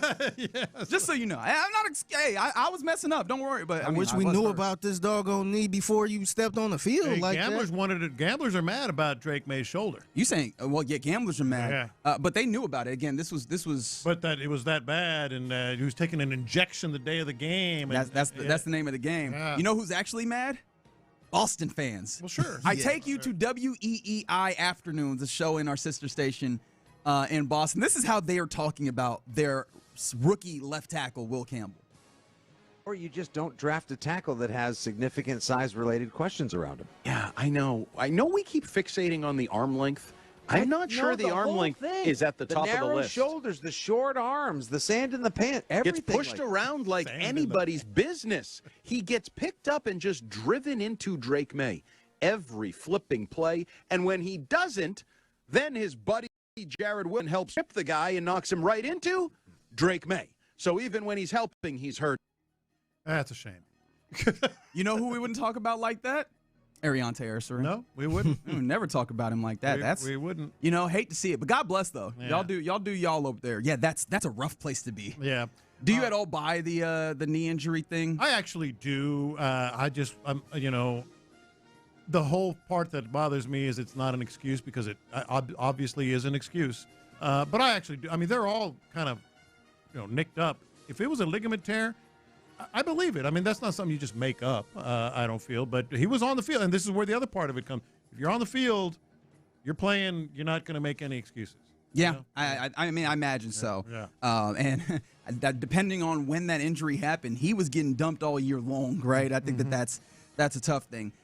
When we go around the NFL, or we continue around the NFL here, I think that in the offseason, you start getting to the police blotter portion of the program, and it feels like there was a point in time, like 15 years ago in sports radio, where that was this time of year. Now, who's going to get in trouble? Yeah. And how are we going to make it into content? And I thought we had moved away from that, but we got a couple of things that showed up, including Atlanta Falcons. We mentioned the edge rusher, James Pierce, who they traded a first-round pick for. They have not been their faith in him has not been returned. He was not that great this year, but James Pierce Jr. also allegedly crashed his vehicle into one being driven by WNBA player Rhea Jackson, who he was romantically linked with, but who was basically trying to break up with him. Yeah. Multiple times, mind you, and he struck a police officer with his vehicle while evading arrest. All of these things happened in Miami-Dade County. He was arrested on Saturday in Florida on 5 felony charges, including aggravated battery with a deadly weapon, aggravated stalking, aggravated battery of a law enforcement officer. He was released from a correctional center on Sunday after posting a $20.5 thousand bond. Yikes! Yeah, no, not just yikes. He's don't count on him for the 2026 season. You get into all those charges, and especially involving an officer. That's going to be bye-bye. And keep in mind, I know you remember this, he kind of plummeted in the draft because of some questions in advance about character and such, as they like to say. There were some real questions about him. Yeah, and this is showing up in a very nasty way. You end up in a place where, And there's your Atlanta GM. Yeah, Terry Fontenot. Terry Fontenot, yeah. And this was a selection that they made and that they gave a pretty penny to be able to get to. So they're not going to have their opportunity to use their 13th overall pick they could have had. Yep. And not to mention the whole Michael Penix Jr. pick. Yep. It's been a couple years, man. And you He's say been falling over himself. He had 10.5 sacks. He was a double-digit sack guy. I guess that's fair. But it felt like it wasn't worth it, and maybe that's my fault for looking at the framework properly. This is terrible decision making in a lot of fronts. And what's really scary is that this is whenever you start getting to like domestic abuse type things. He's going to be gone for a while. Yeah, that is really terrifying stuff. Yeah, 5 felonies, man. That is a lot. Also, and I kind of buried this a little bit. David Njoku, did you see his Instagram post? Apparently, he bid Cleveland farewell. He's set to be a free agent, and I think that makes it clear ain't no deal getting signed there. Any interest in David Njoku, as we've talked about tight end somewhat here? I mean, just because of the position, you got to have some interest, but he's taken a pretty precipitous fall. His last couple of years have been, I mean, not awful. Then he had like 40 cat, 35. 40 he was still okay. He was still okay, but he was hurt a lot. And then they drafted another tight end that was really better than what he was. But to answer your question, he kind of knew he was going to be out this year. I mean, kick the tires at least. I'm actually in a weird way. He's super athletic. He's a huge what-if story, but I'm actually really out on David Njoku, and I know that's my brethren, my Nigerian brethren. Can I run you through some of the injuries that he's had? Oh, yeah. He had a knee strain in December of this past year, another grade 1 knee sprain as well. Maybe that's the same one in October of last year, a knee sprain last year in 2024, a hamstring sprain / pull in 2024 as well, a knee sprain earlier in that year, 2024, and high ankle sprain in September of 2024, which is a grade 3 sprain, mind you, a knee strain in 2022, high ankle sprain in 2022, concussion in 2019, a hand wrist fracture in 2019. I mean, there is a ton of baggage on him on top of the fact that, have you thought about where he actually ranks amongst tight ends? Now, this isn't an exact science, but if you look at like the fantasy tight end ranking, what like tier would you place him in? Oh, he's not. No, he's second tier at best. Like Trey McBride, Brock Bowers, Colston Loveland, those feel like you talk about right now. Right now. Okay. Tyler Warren, Harold Fannin, Sam Laporta, even Kyle Pitts. Right now, I would probably put him third tier. He's third tier along with the likes of probably like a aging Mark Andrews, maybe even because I don't know. I like Mark Andrews, Dallas Goedert, even Jake Ferguson for the Cowboys. I like those guys better. I think he might be along with the lines of like A.J. Barner, T.J. Hawkinson. And I don't know that you want to break the bank for that, but I guess this is what you're talking about is like go and feel this out. Are you breaking the bank though? But what's the availability also? Yeah, no I was about what to say, what are you bringing them in for? Are you bringing them in to replace Dalton Schultz? Very cautious. Probably not. Very cautious, but kick the tires because if you could kick the tires on them, I would. My thing is just because of the position of need. You know, yeah. You're not expecting him to be the former. I'm not saying no to him and being like, oh, we got Stover or we got Brevin Jordan. Yeah. Look, if you could get him for the right price, and I ain't talking about overpaying or anything like that. I think even at the right would look price, into it. Even at the right price, it would scare me because what happens when he gets injured? He's at the right price, but he's not available. I mean, that's happened a lot. look who we got getting injured. Yeah. It's hard You're for right. me to just and I don't say want to add no another injury. one on top. I'm not going to add bad money behind. When was the last time Brevin Jordan? A lot younger. Yeah. I mean, unless we got somebody that can, replace. I don't want to say replace Stover, but somebody we could bring in that's not injured. That would give you more production than Njoku. Right. Then I'm listening too. Yeah. But I just can't say no to him. Look what we got right now. I agree. I feel you. All right, you're in the loop here on Sports Radio 610. That's around the NFL on this Tuesday. Coming up next. There's things that this team needs to figure out, and we'll talk about that a little bit more on the program. But in one particular, I think there's a question that you need to answer before you figure out how to address your offensive line. Where should Titus Howard play? 713-572-4610 is the base power text line. Is he a guard or is he a tackle in your mind? Let's talk about it next. Payne and Pendergast. Big questions for the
is powered by Mokaram Injury Lawyers.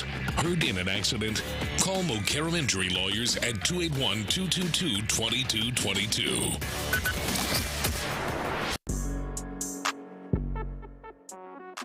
I'm still laughing at Will Campbell of the Patriots day after being like, no, y'all don't understand. My knee was hurt. My arm. It was a ligament in my knee. Y'all don't know. And it happened a month ago, really and truly, if we're being honest. I mean, no excuse. Lucky I could walk out on the field. Speaking of that field, we didn't talk about it at all. Did you see there was a field invader? Yes. Yeah, I saw that. Did you see the story, which I don't believe? I don't think that's tied to this one. I don't think that's the same guy. Oh, what are you talking about? So there was a field invader at the Super Bowl, and he was moving. He was gone. He was more yards than the Patriots. And then what people were saying. Who was it? Kyle Williams, the wide receiver, started bearing down on him, and that boy slid like a quarterback. Yeah, He was like, all these security guys, I got them. The actual football players, I kind of respect that a little bit, where you just let me just slide for the first down. It's over. He got his Ted Ginn on. It's a wrap. Do you remember how Ted Ginn used to do? As soon as a real hit looked like it was coming, let me step out of bounds right now. So were there two? No, I think the one that you're looking at is probably one from older, because at least if it's the same picture. Yeah. Because that dude in the picture that you had a pink leotard on. Yeah. And old boy that I was saw, shirtless, I think. Yeah, he was shirtless. Yeah. Yeah. So I can't call him a streak. I feel like streakers are naked. I don't know why my brain works that way, but if you streak and you naked in my mind. Yeah. And that dude wasn't naked, so he was just a field invader in my mind. But yeah. Anyways, I teased something entirely different. This is just how my brain works, apparently. What I did tease is, as we're in fully offseason mode, and offensive line ends up being one of the things that we need to talk about at some point, right? We'll power rank the needs, the hierarchy of Maslow's hierarchy of offseason needs for the Texans. But offensive line is definitely on the marquee somewhere. Mm-hmm. And in order to figure out how you address this offensive line, I think there is a question that you need to answer, which is, where do you anticipate Titus Howard playing? Is it the left guard position that he held down for a period of time, or is it the right tackle position that is kind of we naturally think of him as? So which do you view him as more primarily? 713-572-4610 is the and of course base power text line. I had it so well for most of the time, and I forgot in that moment. I think guard, and I think you paid him as a tackle. You expected him to play tackle when he came out of, what was it, Alabama State? Yes. Shout out to the HBCU. They kind of expected him to be versatile. Well, that was Bill O'Brien's special right there. Yeah, well, they drafted him. Really, you're right, but you kind of hoped that he would be tackle. He ended up. They needed the tackle at that time. Right, playing tackle at a pretty high level. But I think he's better at guard for this team, and that comes in. And what does he care? He got paid already. He got his next contract. Yeah. He's been quiet about that. Yeah. And especially with, and I don't mean to make this about Laramie Tunsil, because we're a year removed from that portion of this, almost literally. That was happened in March last year, right? Crazy.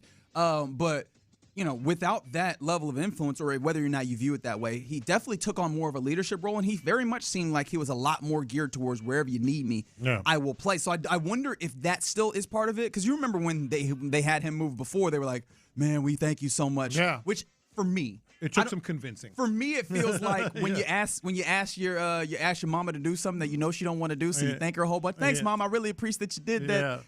That's how it felt to me. I don't know how you felt it, but so it seems like that would not still be the case, that you really need do some convincing for it. However, I was trying to see how many snaps he played at these various places. Right tackle, 518 snaps last year versus left guard, where he played 313 snaps. And because my brain did not think that, it felt like he played more left guard, and in my brain it very much felt like he played a better left guard. It allowed him to be physical and use his power, as opposed to tackle, where you very much need to use your speed. And maybe my brain is going to stick to the negative snaps there, where he gets beat on the edge, as any tackle will do at that place. But for some reason, my brain goes, I think that he's better suited at guard, where he can play in that phone booth and use his physicality and really move guys. I agree. And I know people are like, well, you got to have tackles. You got to protect the quarterback. Yes. And certainly there's a shortcoming of good right tackles on this squad, or really just in the NFL in general. But I think he can help this squad the most on the interior, especially when, I don't know who's going to be center, but if it's Jake Andrews, he needs help. He needs help on the interior from a big body. And then the second thing is how they run offensively, how they run the ball offensively. You need to be able to rely on the interior. That was a big problem, relying on the interior of the offensive line. I like him at guard. And I think the beautiful thing about this question is the answer doesn't have to be a divisive one because he's capable of playing both sides. One of the things I always say, or I always think at least, is the mantra Swiss Army knife really upsets me. Because have you ever used the Swiss Army knife for any of those things? You use like one blade. They're not really good at doing any of those things. It just is a thing. Yeah. He's good at doing this. He'll play left guard at a high rate. In fact, I believe according to Next Gen Stats, there was only 7 qualifying players that had a lower pressure rate than Titus Howard at left guard. Yeah. And then also at right tackle, he also had a really solid 3.6% pressure rate in the final weeks of the season when he had to play right tackle again. Yeah. 3.6%. So he's good at both of them.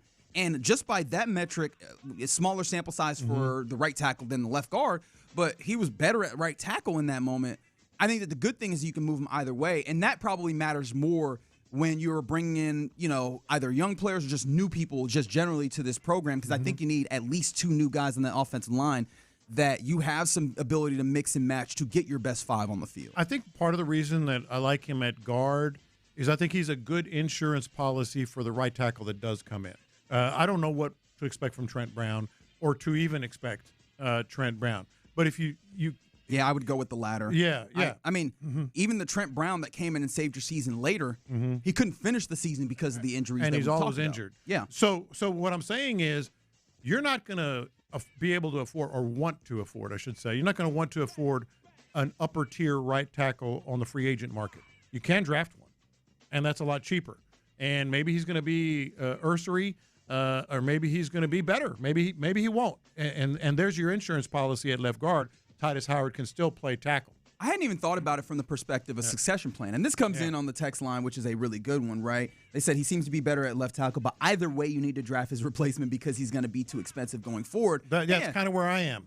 All of this, especially when you talk about drafting offensive linemen, they need to be towards what is a line that's going to be sustainable for years to come, especially as you're looking at paying a lot of different dudes across this team, getting cost-controlled, younger talent that fits in slots that you have for 2, 3, 4 seasons. Like, what would a free agent tackle cost? An upper tier one, which this team needs. It's going to be a lot. I mean, free agent offensive linemen in general are going to hit you because offensive linemen don't frequently come free. Yeah. Not free in cost, but free in availability.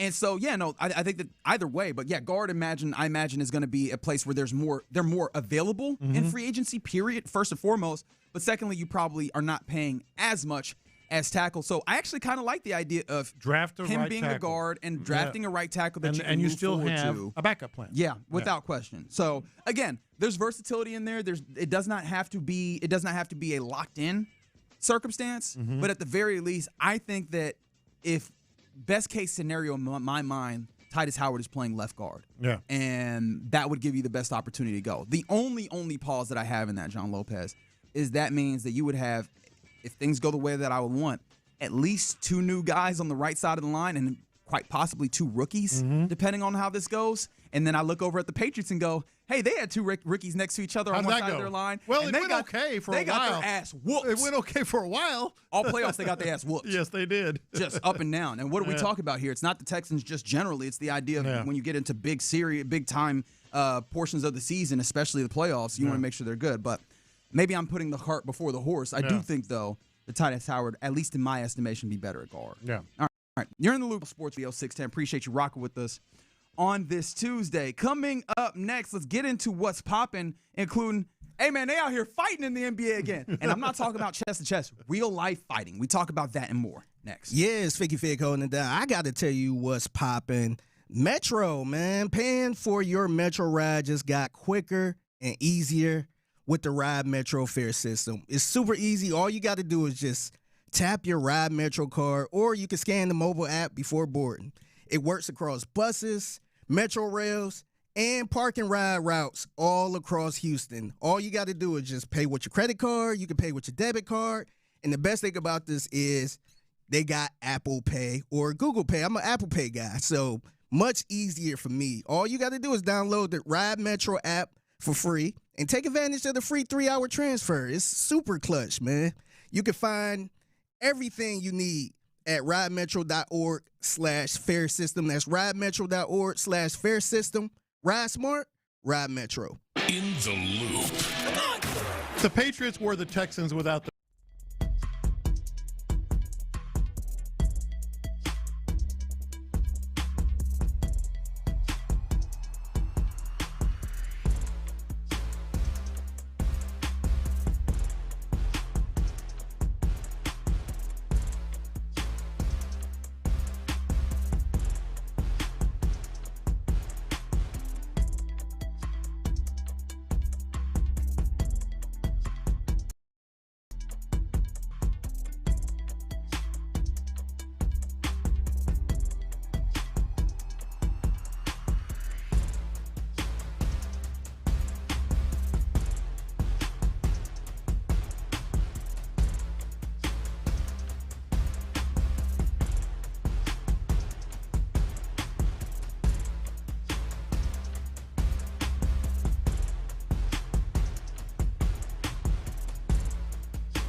$2222. The Sports Radio 610 text line is energized by Base Power. Save money and switch today at basepowercompany.com/610.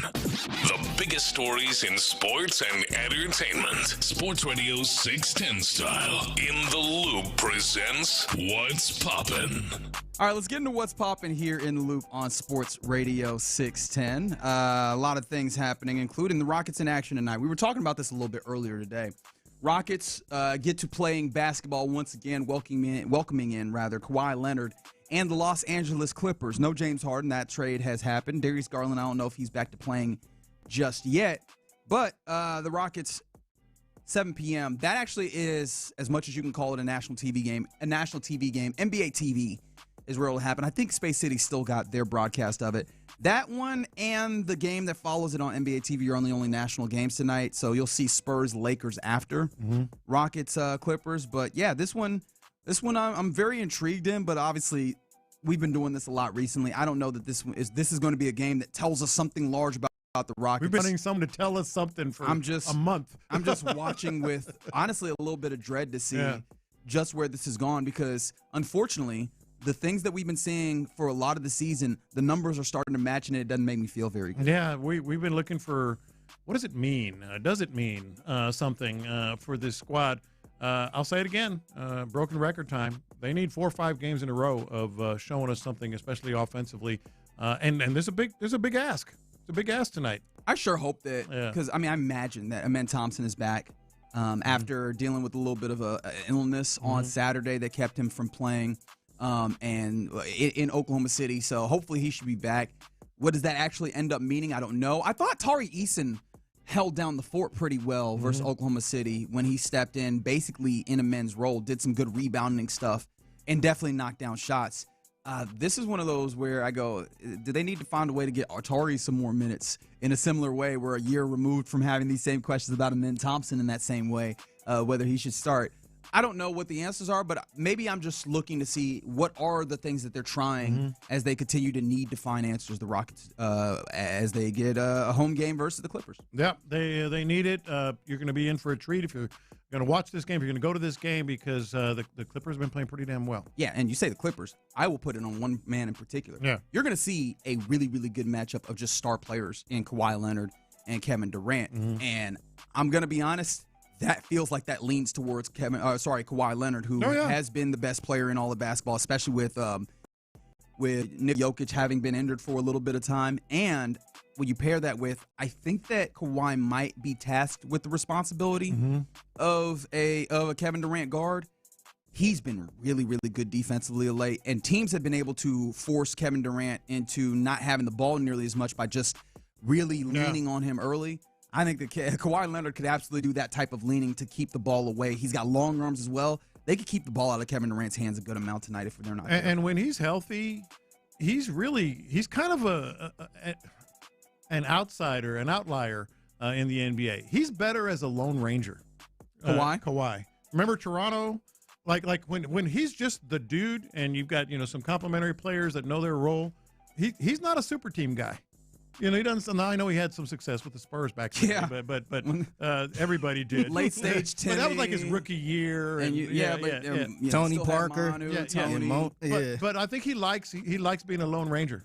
Kind of that's that old school superstar. Yeah. He definitely has some old school to him, some new school money laundering, but yeah, definitely some old school to him. Speaking of old school, I don't know if y'all saw this, but this got the blood pumping for me personally as someone who loves basketball and misses the time when your favorite players, you knew that they could scrap.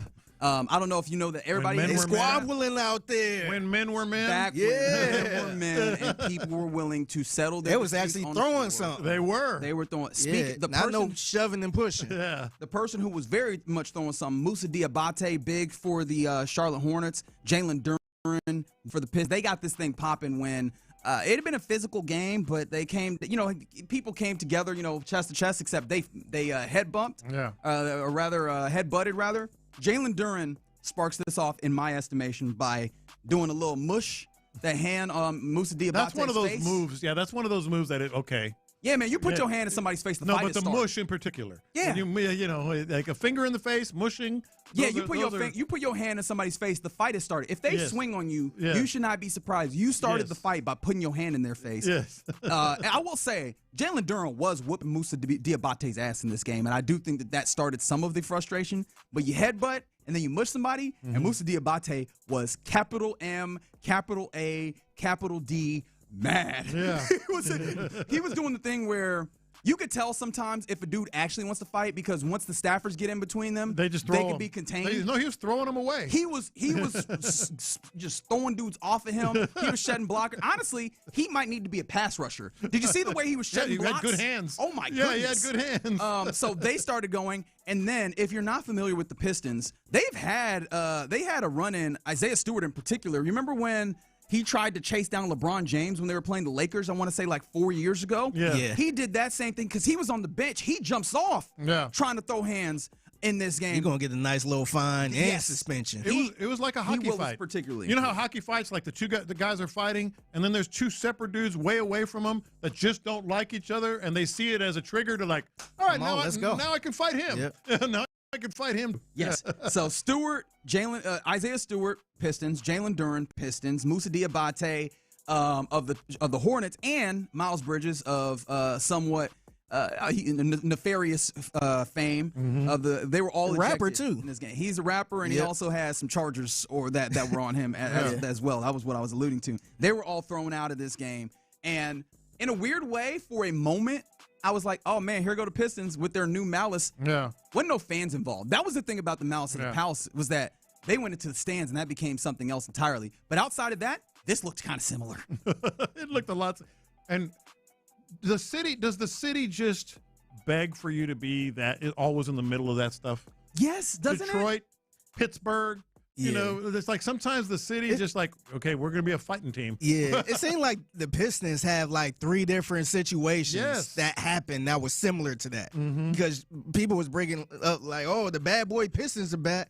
I'm like, no, what about the Malice in the Palace Pistons? Yes. Like you got all type of different generations of Pistons that caused something like this. Yeah. I will say that it did feel like it restored the feeling because of that as well. Something where you go, this team feels like a reflection of this place. And Detroit has always been talked about as like Motor City and tough or whatever. Yeah. This feels like it's a reflection of that place. On top of that, if we want to look at the National Basketball Association standings right now, there is quite the possibility that you end up in the playoffs where the Detroit Pistons, #1 team in the East, the Charlotte Hornets, somewhere over there, down there, where you could maybe end up 8th seed. Yeah. Give me 7 games of that. Give me 7 games of teams that don't like each other, that are under the stress of the playoffs, on that stage, national TV. I need that. I think you're going to get it. It's a good possibility of it anyway. Man, I'm watching it again right now. Is there anything else that's jumping out to you as you watch it one more time? I think the hockey aspect. It's like, oh, they're fighting? I've been wanting to fight this other dude for a long time. I'm going to start swinging on him. Yeah, see, the Charlotte Hornets are currently in the 10 seed, which they're in that play-in. So even if they made the playoffs, they would have to be the 8 seed. Yeah. Run me that matchup.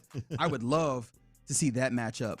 So yeah, that was wild. Some other things. We got 3-point contest set up for next week's, or this weekend rather, All-Star game, or not All-Star game rather, for All-Star Saturday night. The 3-point contest, which is now the crown jewel of the All-Star weekend in the NBA. Damian Lillard is going to be in this. How about that?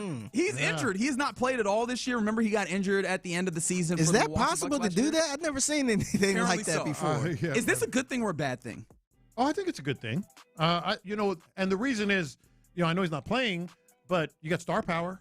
You have legit star power, which is one of the reasons that the dunk contest has died or is dying. But I think the field is pretty strong on the 3-point contest. Yeah, it is. But the feeling that, at least it strikes me, is they felt like they needed to bring Damian Lillard to zhuzh it up, which then feels scary. If you feel like, damn, we need to put something here so that they don't get mad at us.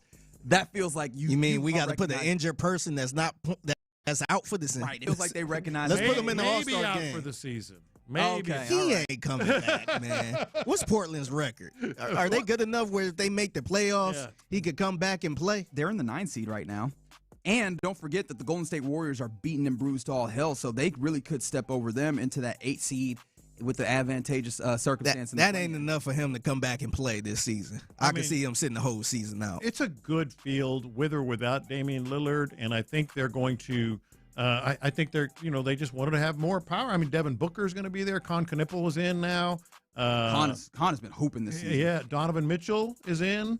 By the way, Bobby Portis Jr. Speaking of Con Knippel, obviously of the Charlotte Hornets, was not a part of that brawl, but he said that he went up to was it Isaiah Stewart, because he tried to calm him down. He said he knew that dude would not swing on him, and I'm like, oh, so all of a sudden you the peace man, you the man that can get everybody to calm down. I found out to be everybody got to be like Duncan Robinson, who saw it and just turned around, just like, man, I ain't come here for this. How many of y'all are Duncan Robinson? Because I talk about the time that I got suspended in middle school for trying to break up a fight. So my natural inclination is to be like, well, what am I giving to this? I'm definitely Duncan Robinson. My name Bennett, I ain't in it. Yeah, I'm too old for that.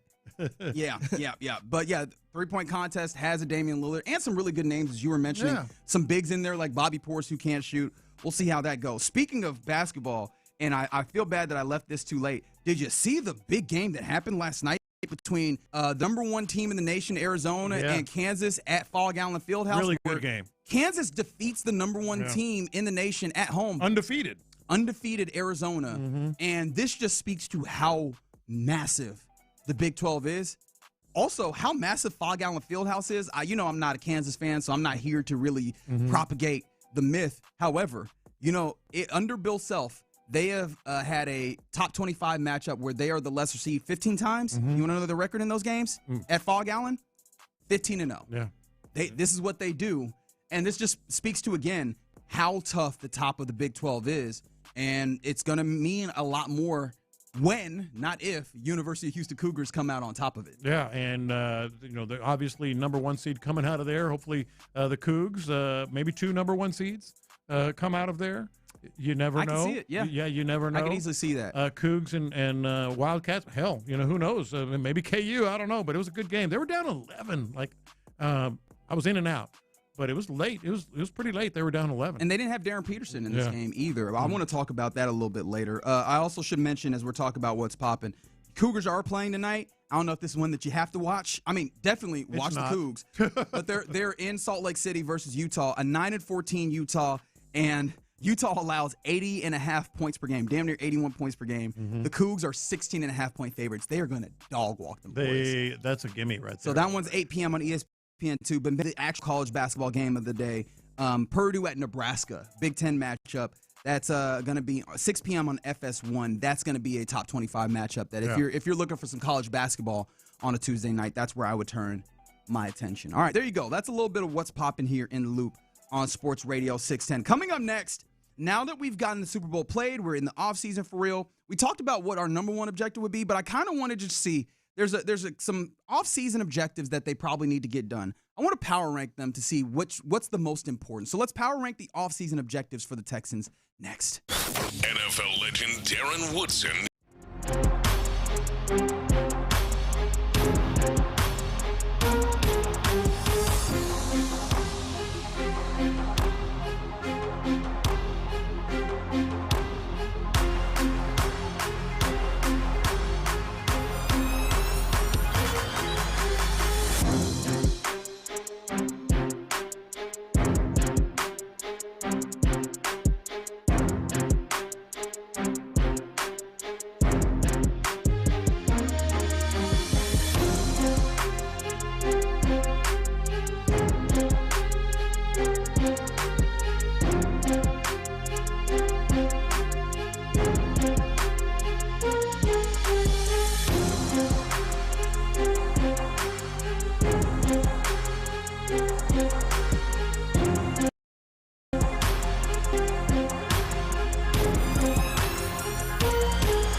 Odyssey Sports Station. The Texans play here. Sports Radio 610 presents In the Loop with John Lopez and Reggie Atatula. Yeah, you're in the loop here on Sports Radio 610. Happy Tuesday to you. Hope Tuesday is going well. In our West Point Lincoln studios here in Houston, what's happening is myself and John Lopez. We are glued. We're doing everybody's favorite Olympic activity, which is pretending like you actually know what the hell is happening on the TV, right? We are breaking it down, baby. Everybody watches the Olympics and then all of a sudden becomes what they believe to be an expert in the sport. Like, why are they setting a block here? They should not set a block there. They need to be going, they're on the hammer, and you're just using terms that you've heard once, all incorrectly and stuff. But yes, we're currently watching curling. We'll talk a little bit about what's happening at the Winter Olympics in Milan and Cortina, Italy, at what is it, 12:40? Yeah. When we go into the WUAT is what I think we're going to call it, which is the Winter Olympics on a Tuesday. We'll get into that a little bit later. But right now that the Super Bowl's been played, now that we're fully into off-season type feels, or at least early on into it, I wanted to think about the things, the number of objectives that I think the Texans need to or maybe want to get to. And I wanted to kind of power rank them and see which of these are most important in your mind and the minds of our listeners. So get in on the base power text line, 713-572-4610. Have you cleared this with Deshaun Pendergast? I have not. I stole this wholeheartedly from him, and I figured I am going to ask forgiveness and not permission. You know what I mean? I think that is the way that I decided to go about this. So I'm just going to kind of rattle these off real quick at first, and then we can go back on and see how we want to stack them. So at least the objectives that I thought of that could be there. And let me know if there's any that I'm missing or any that you just feel like, nope, not really worth power ranking. Add to the offensive line is one of the objectives. Running back one is one of the objectives. Tight end depth, I think, is one that has been it's been impressed upon me, and I feel like I'm now in on the idea, okay, need to be addressed a little bit. Adding a defensive interior player, like a defensive tackle or something. Extending Will Anderson Jr. I didn't bother saying extending either Will Anderson Jr. or C.J. Stroud because I think that we're largely in the place where that's how we view that. Creating more cap space, obviously to allow them to get into the free agent market if they so choose. Freshening up the linebacker room. It's not a bad linebacker room, but it is oddly aging in an interesting way. And then defensive back depth. Those are the ones that I have here. Is there any ones that I'm missing or any ones that you feel like we can drop off the table? Yeah, look, let's keep them because I think they're all good. But we're just kind of like non-CJ Stroud categorizing this, because we know the number one thing is always going to be him coming back in a good space and confident and all in on the offense. You want me to go with my number one? Yeah, let's power rank them. I think number one by far, and this might surprise or some people and sure to disagree. And by the way, power rank along, 713-572-4610, the base power text line. I'm not going to go offensive line. Okay. I'm going to go running back one. Oh, okay. We're going to fight. Let's do it. And the number one reason I'm saying running back one is we just saw a team with an incredible defense. Really, really, really good defense. Pretty much win the game on the defensive side. The quarterback was certainly good, but they won because of their defense. What's the biggest reason that the offense could move the ball and get chunk plays and ultimately, score enough points to and it's not just only based on the Seahawks performance. Kenneth Walker was getting busy. They had chunk plays, powerful runs from Kenneth Walker. He was elite. Now, we can argue all day long about is he an elite running back or not. He was elite in this game. He got 2 straight 30-yard runs, I want to say, at one point. I think, and all due respect to Woody Marks, and he certainly had some big runs, et cetera, but you get a stud running back, and you can not make do, but you can add to the offensive line. You can fix the offensive line here and there. I think for me, I go the other way. I think offensive line ends up being one, in part because I like the idea of having a running back that can make some things above the offensive line. I think the offensive line, one, helps the running back look better oftentimes if you have the right offensive line, and two, hey, let's not forget the passing portion of this program as well. Yeah. I think that's twofold, and there's a number of spots where additions need to be made there. That feels like that's number one, especially with the style of play that you want. And with the understanding that the improvement that you got this year on the offensive line was only that, improvement, it was not a landing point, right? It was just a way stop. And so I would very much need that to be prioritized because you either to use good capital in the draft or you're going to have to get real busy in free agency because it's not easy typically to end up with offensive linemen. It felt like last year they almost went with a budget approach. And I know that there was conversations about them talking to various different, players or whatever, but ultimately you didn't get it done. And I don't know if that's like money or what have you. But that's got to be aggressively something that you attack this year, in my opinion. No, you're right, but there's no real wrong answer here when it comes. I think the top two are offensive line and running back. Figgy, tiebreaker, who's right and who's wrong? Yeah, it's funny because I was very close. I'm like, this is 1A and 1B for me when it comes to running back and offensive line. But by a slight little margin, I will probably go with the offensive line, man. And not saying run. That's not a win. Look, to be fair, I was almost with you, John. Like I'm running back. Like I don't mind if a good running back is there in the second round, grabbing him. But I think the offensive line, you really got to address that. I just think you can't do a makeshift again, man. It is 1A. But I'm not saying the running back is not important at all. I would like to get both. It is 1A and 1B. So, again, there's no real wrong answer, contrary to Reggie's reaction. Well, then I'm very excited to see. I'm very excited to see where you think I'm. But on the second. Let me change your mind. Maybe both your minds. Look at what has happened. I'm kind of tired of, hey, you can get a running back in the second or third round. Hey, you can get a running back in the fourth round. Hey, I've been saying that years, man. Hey, you got a running back in a later round in Woody Marks, and he's good. But he's not. Let's look at the historically speaking, and of course, an offensive line is involved here. They need blocking, but not just Kenneth Walker, Saquon Barkley, and I'm not saying you got to draft a Saquon Barkley, but a upper tier running back that can have an elite game. Some of these running backs in recent years, and by the way, with the developing sort of trend in football of defense and running the ball and safe passing, give me that stud. Give me that stud running back. Yeah, I think the issue I have with when people make that type of argument too is they go back and say, "Oh, we got Woody Marks. Well, we need to draft a running or sign a running back." It's like, nah, man, it's cool to have two running backs. Yes, you don't have to have this workhorse type guy run them into the ground. It's cool to have two running backs, or hell, I would take three if it makes sense. But it's cool to have two running backs and use Woody Marks. That way, you won't wear anybody down. Right, especially somebody who can make something on their own accord. Woody Marks didn't have 100-yard games this year, and I understand the offensive line was not of the caliber to allow him to have that. Last year, you had an offensive line that was worse, and Joe Mixon, of course, very high caliber running back, had a number of 100-yard games. I think that is the thing that you're looking for. And even as I say that, you're going to hate me when I say that my number 2 power rank for me personally is actually creating more cap space. I think that ends up being priority number 2. Nerd.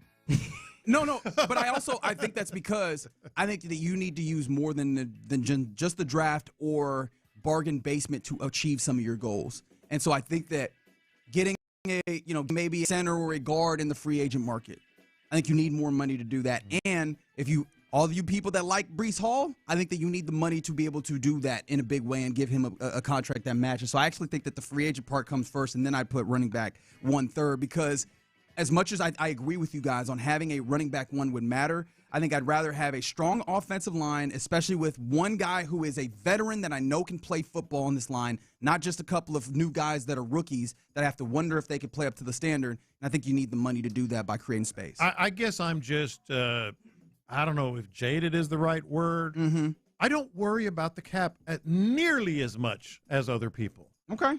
The cap you can do. The cap is not anything.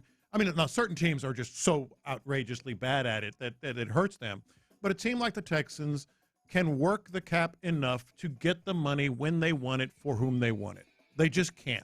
This isn't like, oh, that's got to be a priority. The cap is a priority. Well, the cap is always there and is always a priority and is always workable for most teams. But I think it's the work. This is the time when you need to do the working. Yeah, but it's not the priority. Okay. I mean, it's going to be, for me, you can do it. You can just fall out of bed and do it. It's not easy. But there are people whose entire jobs falling out of the bed and doing it. Huh? Okay, all right. There are people whose entire jobs are manipulating the cap, working the cap, finding the money. Okay. And that's that for me. All right, so maybe I'm valuing this too highly. Yeah. So if that's the case, you guys have 1 and 2 in various different ways. Yeah. Offensive line, running back 1. I think that we all knew that. This is where I think it gets interesting. Yes, I'm glad we're going. Tight end depth, inner defensive lineman, extending Will Anderson Jr., linebacker room freshening that up, and defensive back depth. Where do you go as your next priority? I'll do the rest of my list here. Okay. And then Figgy and you can add yours. 1 running back, 2 offensive line, 3 tight end depth, or tight end 1B, however you want to do it. 4 would be freshen up the linebacker room. I do agree with you. I like it a lot, but you got to always have, especially when you're defensive minded, you got to always have those linebackers. To me, extending Will Anderson Jr. is near the bottom with cap space. No, they're not 5. Simply because it's going to happen. You're going to do it. I would say interior defensive line, then DB depth, and then we'll get to the money aspect. The money aspect for me is extend Will Anderson Jr. and create more cap space. I don't mean to oversimplify the money aspect, but it's going to be done, and they have the means to do it. That's interesting. I want to hit some of these as we go because you went to tight end depth this third, and I think that this is really interesting because I have been battling internally with how highly I rate this because it struck me when Dalton Schultz was on with The Drive last week on Radio Row, and he was talking about the fact that they put a lot of time on task into multi-tight end sets. At least that's the way I heard it. Apologies to Dalton if I'm misunderstanding the way that he talked about it. But he said they put a lot of time on task to having both of those guys, or not both of those guys, a number of those guys working in tandem. And it feels like, okay, maybe that's a part of what they do. And I don't know how much you could depend on Cade Stover to have the step we were hoping. I mean, we talked with John Harrison. That was that was his big thing that he was looking forward to this season, is seeing that Cade Stover jump. And we haven't seen it. And in a weird way, and I think injuries played into this, Cade Stover looked worse blocking than he did the previous year. And we didn't really see any of the jump in the pass catching. And those are the things that you need from a tight end. You better block your ass off if you're not going to be the pass catcher. I don't know that I can keep depending that a fluke injury won't keep happening with Brevin Jordan. So, and Luke Lachey, I don't know what to do with him. He was too raw. I don't know where the development is. Maybe we get to camp and we see that he's further along. But it feels like, at least, especially if you're going to have this type of system with this team, you got to have 2 tight ends that I know you can do this with. But at the same time, I look at some of these other things and I go, which of these are more important? But I'll go with you at tight end depth being something that you got that number 3. Yeah, I think I have it as 4 because I put that cap space in there a little bit higher personally. But I think he's got the cap stuff. I didn't. You say it like that. I said what I said. I'm kind of backhand. He got the cap stuff. Whatever that is. Higher. That came out bad. The reason I have a tight end so high is I honestly don't think they dug into the bag offensively for tight end enough, as much as they wanted to. They couldn't, because they didn't have the guys. And we saw it in the Patriots game. I mean, Dalton Schultz goes out and they're like, we got nothing. We're gonna try Stover, but I think they want to use 2 tight ends. I think they want to use more tight ends, in the game plans. I think that's a big priority. And I valued that a lot, especially seeing the way that other teams have been using multi-tight ends. Talking about trends, the ways in which teams have been able to get at using the big formation. So maybe that works. And just for the life of me, I would like to not have to see very much more 6th offensive lineman, especially if it's Blake Fisher, with all due respect to him. Yeah, that too. Because having that big guy that's a big tell that you're running the football, I would like that to be another tight end where you could take advantage of the team thinking you're running the football and boom, here's a pop pass and we're going. All right, so beyond that, you went with defense. No, you went after that to interior the linebacker defense. room, actually. Oh, no, linebacker room then, yeah. This is fun because I think that generally, if your starters are there, I feel great about your starters. Azeez is really good, another year older, but another year wiser as well. And he got better last year in coverage, which was really Pro Bowler. Yeah. That's right. I should say Pro Bowl Azeez Al-Shaair. Henry To'oTo'o you're still seeing that level. Last year was not a fluke in his step up. It remained the case there, and EJ Speed was a nice addition. However, you remember what it looked like when Azeez wasn't playing, right? Yes, and not only that, you mentioned Azeez. You didn't mention Christian Harris. Yeah. And that was supposed to be I think they may be they may just be throwing up their hands on him. Not maybe. They have to be. They have. Just see how he come into camp and all that stuff, and then make a decision there. Yeah, that's a great point that I hadn't considered. And EJ Speed, no spring chicken. And I mean, all these guys are getting a little older. I know Henry is, probably the youngest of the bunch, but even then, all these guys are getting older. It would be nice. Now, this is a nice thing as opposed to a must win this moment, but it would be nice to give yourself some succession plan because oddly enough, you look around and that's one of your older groups that you depend on as you keep going along. You put interior defensive line here, and it does feel like we're getting to that point where you can't keep putting the veteran Band-Aid on interior defensive line. It's good.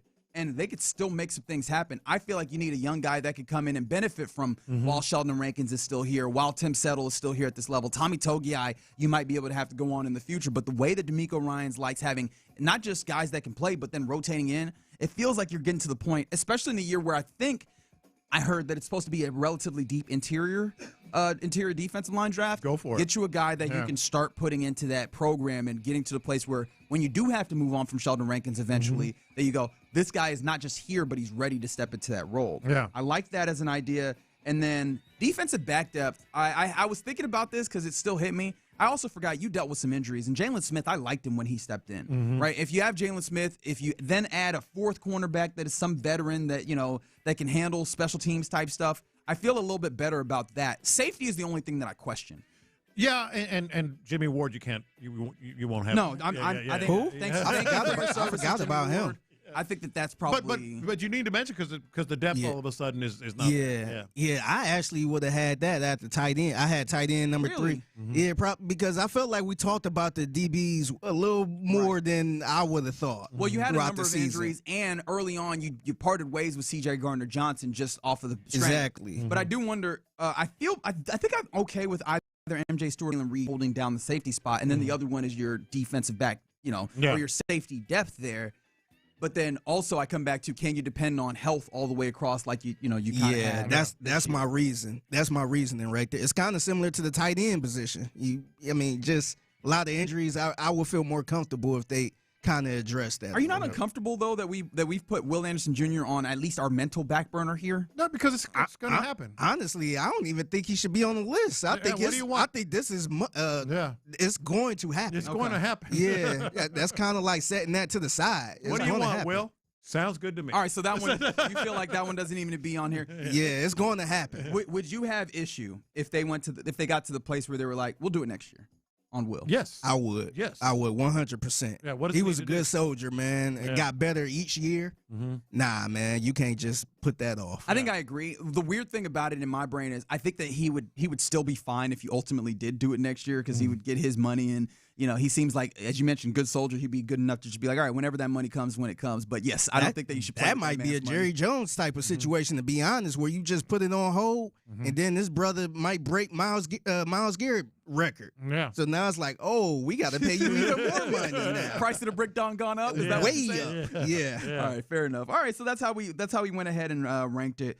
I think that was a worthwhile exercise to get a little feel for how we're looking at the offseason as it comes. All right, you're in the loop here on Sports Radio 610. Coming up next, we'll do our lunchtime confessions presented by the Men's Clinic. Payne and Pendergast. Big questions for the Astros.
the Odyssey app, iHeartRadio app, TuneIn, and wherever you get your podcasts. Houston's sports leader, Sports Radio 610. In the Loop is powered by Mokaram Injury Lawyers. Heard in an accident? Call Mokaram Injury Lawyers at 281-222-2222. Sometimes it's sports, sometimes it's not. Whatever it is, Reggie and John are keeping it real. It's In the Loop's Lunchtime Confessions, presented by the Men's Clinic on Sports Radio 610. Watch this. These are my confessions. All right, boys. I need help. I need help. I need help in a number of ways. But yeah, I was going to say, in what type of way are you talking about? I need help on this. Figgy, I tried like crazy to find this audio, and I couldn't find it. And it might not have even been in English, so I'm going to have to read the quote. So a Norwegian biathlete, which is the shooting and the skiing and shooting thing in the Olympics, won the bronze medal. So why are we talking about a Norwegian bronze medalist, you may ask? I always ask myself that, honestly. Norwegian television went up to him to get an interview after he won the bronze medal, and he said this: "There's something I need to say. There's someone I need to share this with. They might not be watching today. 6 months ago, I met the love of my life. Oh, yeah. The most beautiful and kindest person in the world." Yeah, I like this play. So where do you think this is going, Figgy? Where do you think this is going? My man is doing the classifieds misconnections via the Olympics. Maybe. What do you think? At first I thought it was a proposal. That's what I was gonna say. Yeah. Neither. What? He went on. 3 months ago, I made the biggest mistake of my life and cheated on her. Oh man. Did he say this on live TV? Live TV right after he won the bronze medal. This is a please baby please. Yes. This is a Robin Thicke album. Yes, an Olympic please baby take me back is crazy. And it's an entanglement, if you will. What? It's an entanglement. He goes, so I told her about it a week ago. This has been the worst week of my life. I want the whole world to know. No, you don't. Why? I am asking for her forgiveness. Why is he, like, time and place, buddy? Is the embarrassment supposed to do something? Time and place. I think for him, he's like, all right, so I'm fall bearing on my sword soul. and bearing my soul. Yeah. And all this is for her is you're embarrassing me in front of the world. What are you doing, dog? And not only that, I think the more disturbing part is, brother, you got a bronze. You ain't even get gold. You doing this on a bronze medal? Come back to me when you get a gold medal. Yeah, man. Come on now. You coming to me over this, and y'all know my PSA, don't cheat in public. I feel like the last two words should not be there. Don't cheat in public. But definitely don't announce to the public that you cheated on me. Yeah. The entire world. Yeah, man. Don't tell the whole world after you get bronze. Yeah. So I was sitting there going, what? Yeah, you couldn't even, you clearly wasn't mad enough, because if you was mad, you would have gone and won gold, big dog. Yeah. What? Hey, you better third ski place? and shoot faster. Third place. Oh, man. What do you think she's doing? Deleting his number. Blocking him on everything. She probably deactivated her social media account. Nah, man. He didn't say her name, though, right? There's no name in there? Well, I think it's probably easy to figure out, but I don't see a name. Man, social media can figure out anything. Yeah, that's right. I was like, just embarrassment. Good Lord. Man, why? Why are we doing these things?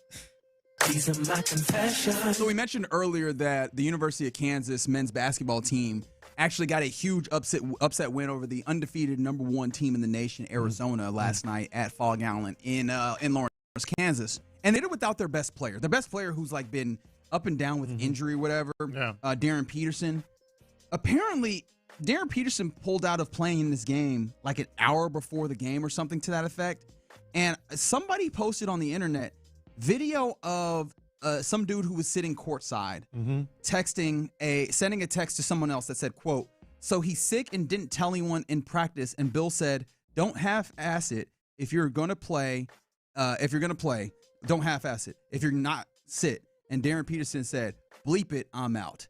Now, The University of Kansas has come out and disagree with this and said that they put out a statement that said that the person texting in the video is contracted crew worker who handles the official stats during the game. He doesn't work for KU, so they're trying to distance themselves for it.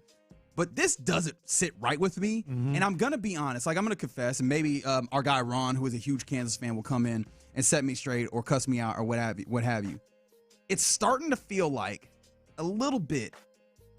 Are we seeing a new, maybe Ben Simmons or whatever, where he is one of the top 4 or 5 guys, and this is supposed to be a star-studded NBA draft class, but I got real concerns about the way that you go about that, where it's hey, are you going to play or play hard? And he's just nope, I'll sit then, bleep you. You know what I think it is? And this is just me being jaded. I think he wants to renegotiate that NIL contract. I think he wants to. He's hey, man. He's been good when he plays, but there's been a number of games where he hasn't finished in the second half. Now, of course, he's dealing with injuries, but I think there's even Kansas fans that are wondering, is he just kind of half-assing it? And if you remember when Ben Simmons was at LSU, there was concerns about him not being a good team player. And I honestly, I remember this so vividly because I at that time was y'all are being unfair. Y'all are not really being, and we've seen some of that stuff translate into the reasons why Ben Simmons hasn't been able to maximize his potential in the National Basketball Association. Yeah. And for some reason, I saw that yesterday about Darren Peterson at Kansas, and my antenna went up, and I was like, ooh, this feels like something I've seen before. My mind just went to, somebody else. Everybody knows what everybody's making. That's not what they're doing, John. Maybe not. Thank you, I didn't say it was. These are my confessions. So the other day, I want to say it was Sunday, I went to HEB to grab a couple things, which was strike one of itself because it was so packed in there. Oh, really? It was jam-packed in there. Packed? Yeah. Probably everybody get ready for Super Bowl Sunday. Yeah, that makes sense. Sunday, just being a Sunday. Yeah. I think that played a part in it too. But I only had a couple things, and the lines were super packed. And I found the 15 or less sign, lane. My favorite lane. Yep, yeah. I got in it, and it was a lady behind me who she had a cart. I thought she had maybe about 15 things. Mm-hmm. Oh, you was counting? Oh, were you the police? No, I wasn't counting. But my man was the cart counter. Just kind of looking at the cart, I'm like, okay, it wasn't jam packed or anything. Yeah. But she said she asked the cashier. She's like, hey. Excuse me, man, I think I'm 4 items over. Is it okay if I, come to this lane? And the cashier was gonna buy. I'm like, oh, is this really a thing?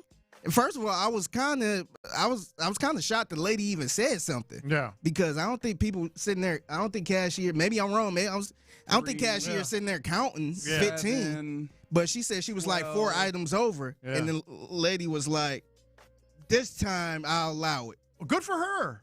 My confession is I kind of appreciate that a lot. Yeah, good for her because people try to. That's how they game the system. Yeah, they know that the cashier's probably going to say you're fine. I'm glad that one said. Yeah, she actually sat. If I see you again, dude, she actually sat there and thought about it to the point the lady doubled back and said, "Is that fine?" Yeah, and she said, "I'll allow it this time." Yeah, 4 feels like a lot. I feel like the idea of 15. It doesn't have to be specifically 15 in my mind. Maybe I'm wrong. Y'all tell me. 713-572-4610. But in my mind, it feels like generally we want you to have less. So if you have 16, it feels like you're still in the spirit. Yeah. When you start getting to, I got 20 items, get in the big line. Yeah. Dog. Yeah. Go ahead. Yeah. Honestly, my thing is if I have, I don't really try to get up to 15 to get in that line. It's usually. I'm paranoid about it. To me, if I try to carry everything in my hand, and, that's how I go about it. If I got more than what I could carry, I usually just go to a regular line or a self-checkout or something like that. But I appreciate that lady kind of laying the law down a little bit. She said, this time I'll allow it. Yeah. But I'm also surprised the lady even admitted it. Yeah. Because usually people just go in. No, I think sometimes people admit it because they know the cashier. Hey, I think I'm over, 15. Oh, you're all right. Just come on. Yeah. No, I done been around people that, had about maybe 19 things. And they just say, oh, that's cool. I'm going to put that up there. She ain't going to turn me around or anything. But I appreciate the lady laying the law down saying, I'll let you go this time. There's some reason I'm like, I would like it, but I actually wouldn't like it at all. But I think it would be funny, though, if somebody in the 15 or less line gets to 15 and well, the rest of these can't go. I don't know what you're going to do with them. That's why wisely. Yeah, that's why I was shocked the lady even admitted that, saying she was 4 items over. Because usually, I never seen somebody say, nah, you can't, Nope, you gotta go somewhere else. It's 15 the max. All right, I see. We got some bad actors on the text line from the 832. Nah, man, 20 items is 5 extra. Ain't gonna hurt nobody else. It's gonna hurt the speed of the line. That's the whole yes, point. Yes, it is. Yes. Go self-checkout with that or whatever if you want to do. Nah. Get out of here. Yeah. I will be the cart counter now. Yeah. We're gonna make sure. I'm gonna stand by HD. She was sitting there looking on the line. Is that 18? Ain't gonna happen. And she ain't say it with a smile. She was just like, I'll allow it this time. This time only. Yeah. I'm like, damn, okay. But that's not menacing though, because you think I'm guaranteed to see you next time, huh? That's what I'm saying. I'm like, people go to the same store all the time. Yeah, I was shocked. I'm like, okay. Oh, is this a thing from another 832? I got to the 15 line with 25 items. Y'all bad. Woo, man, that's. Man. I bet y'all don't take. Hey, that's a carts lot, back man. Better. Woo wee. Unbelievable. Yeah. Unbelievable. All right, you're in the loop here on Sports Radio 610. Those are your lunchtime confessions. Coming up next, we are in the heart of the gold medal game in mixed couples, I believe, curling. And so we'll give you that, but we'll also give you some other insight into the Winter Olympics. Let's get some Winter Olympics on a Tuesday, woo-at, as we started calling it, and it'll be a choose-your-own adventure next. All right, you guys, we were just talking about, the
822-2222. The Sports Radio 610 text line is energized by Base Power. Save money and switch today at basepowercompany.com/610. Sports Radio 610 presents live from the West Point Lincoln and West Point Lincoln of Sugar Land Studios. Here's In the Loop with John Lopez and Reggie Atatula.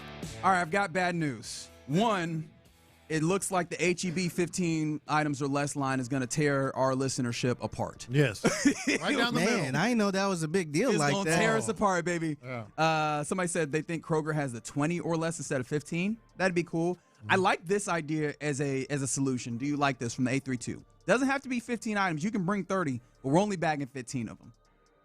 I like it. I like it. It's like you can bring is as many that as the you want. cashier right there? We only or somebody that's working there? No, I don't think so. I think this is just somebody texting in from the Okay. 832.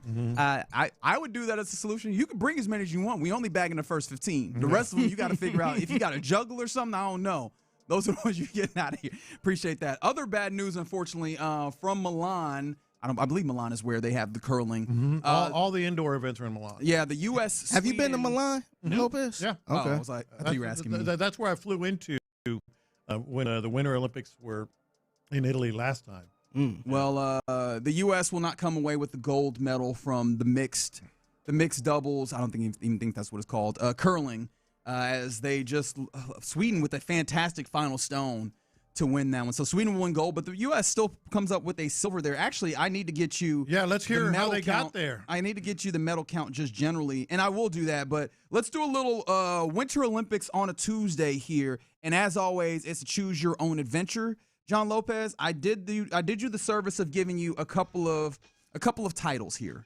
So there's 3 titles for stories that I have for you. I've got Winter Beware, I've got Cooler Runnings, and I've got Dream Deferred. Dream deferred. All right, Dream Deferred. I ask you, what does Shohei Ohtani have in common with U.S. Winter Olympians? Think of that for a second. Ohtani, Winter Olympians. Yeah. Do you, any comparisons? Nothing comes to mind. Nothing comes to mind. How about deferred money? Oh, I was about to say You were about that, to say man. that? I was about to say that. So apparently, every U.S. Olympian is going to go home with $200,000, whether they medal or not, thanks to a billionaire who gave $100 million to the United States Olympic Committee. Good for him. Yeah. So her. They donated $100 million. $100 million, and of course, there goes my my story that is now behind a paywall, even though I looked at it all the way along. But what happens here now is this is actually situated to where the Olympian. Let me get this right. 100,000 of the 200,000 is provided. I think it's 10 years after you medal. Okay. And then the other 100% is, or 100,000 rather, is provided to your family when you pass. I don't mind it. Does this actually, is this actually the thing that they claim where you get 200,000 no matter if you medal or not? Does this really count if it's all in the future later on? I think it does. Keep in mind, every U.S. Olympian is going to make more, this isn't the old days, than that $200,000. You know, even just wearing the uniform, you're going to get some money from, different sponsors and such. So they're making some money. The United States Olympic Committee also has a number of different avenues for which they make money just by training there. And like they make, I'm not going to say they're, multimillionaires. It depends on the sport and the athlete. But any U.S. Olympian is going to be making some real good money, no matter what. So the normal payment that athletes get for their medals, and this is just the ones who medal, $38,000 if you get a gold, $23,000 for silver, which is what the Corys, that team that got silver there, they would get that, and then $15,000 for bronze. So $200,000 means a good amount, except it is indeed delayed, right? There's a hedge fund manager, Ross Stevens is the man who's putting this down, and they will pay out $100,000 in the future, as I mentioned, then the other $100,000 when they pass. I didn't like that portion. If you're gonna make it $200,000, go ahead and pay that up front, big dog. Maybe it should have been $100 up front and then deferred, or $100 up front and then the rest when you pass. But maybe it could have been a little better. But I don't mind that. I think they're doing all right. They're making some money. Yeah, I do appreciate them putting a little bit of money down.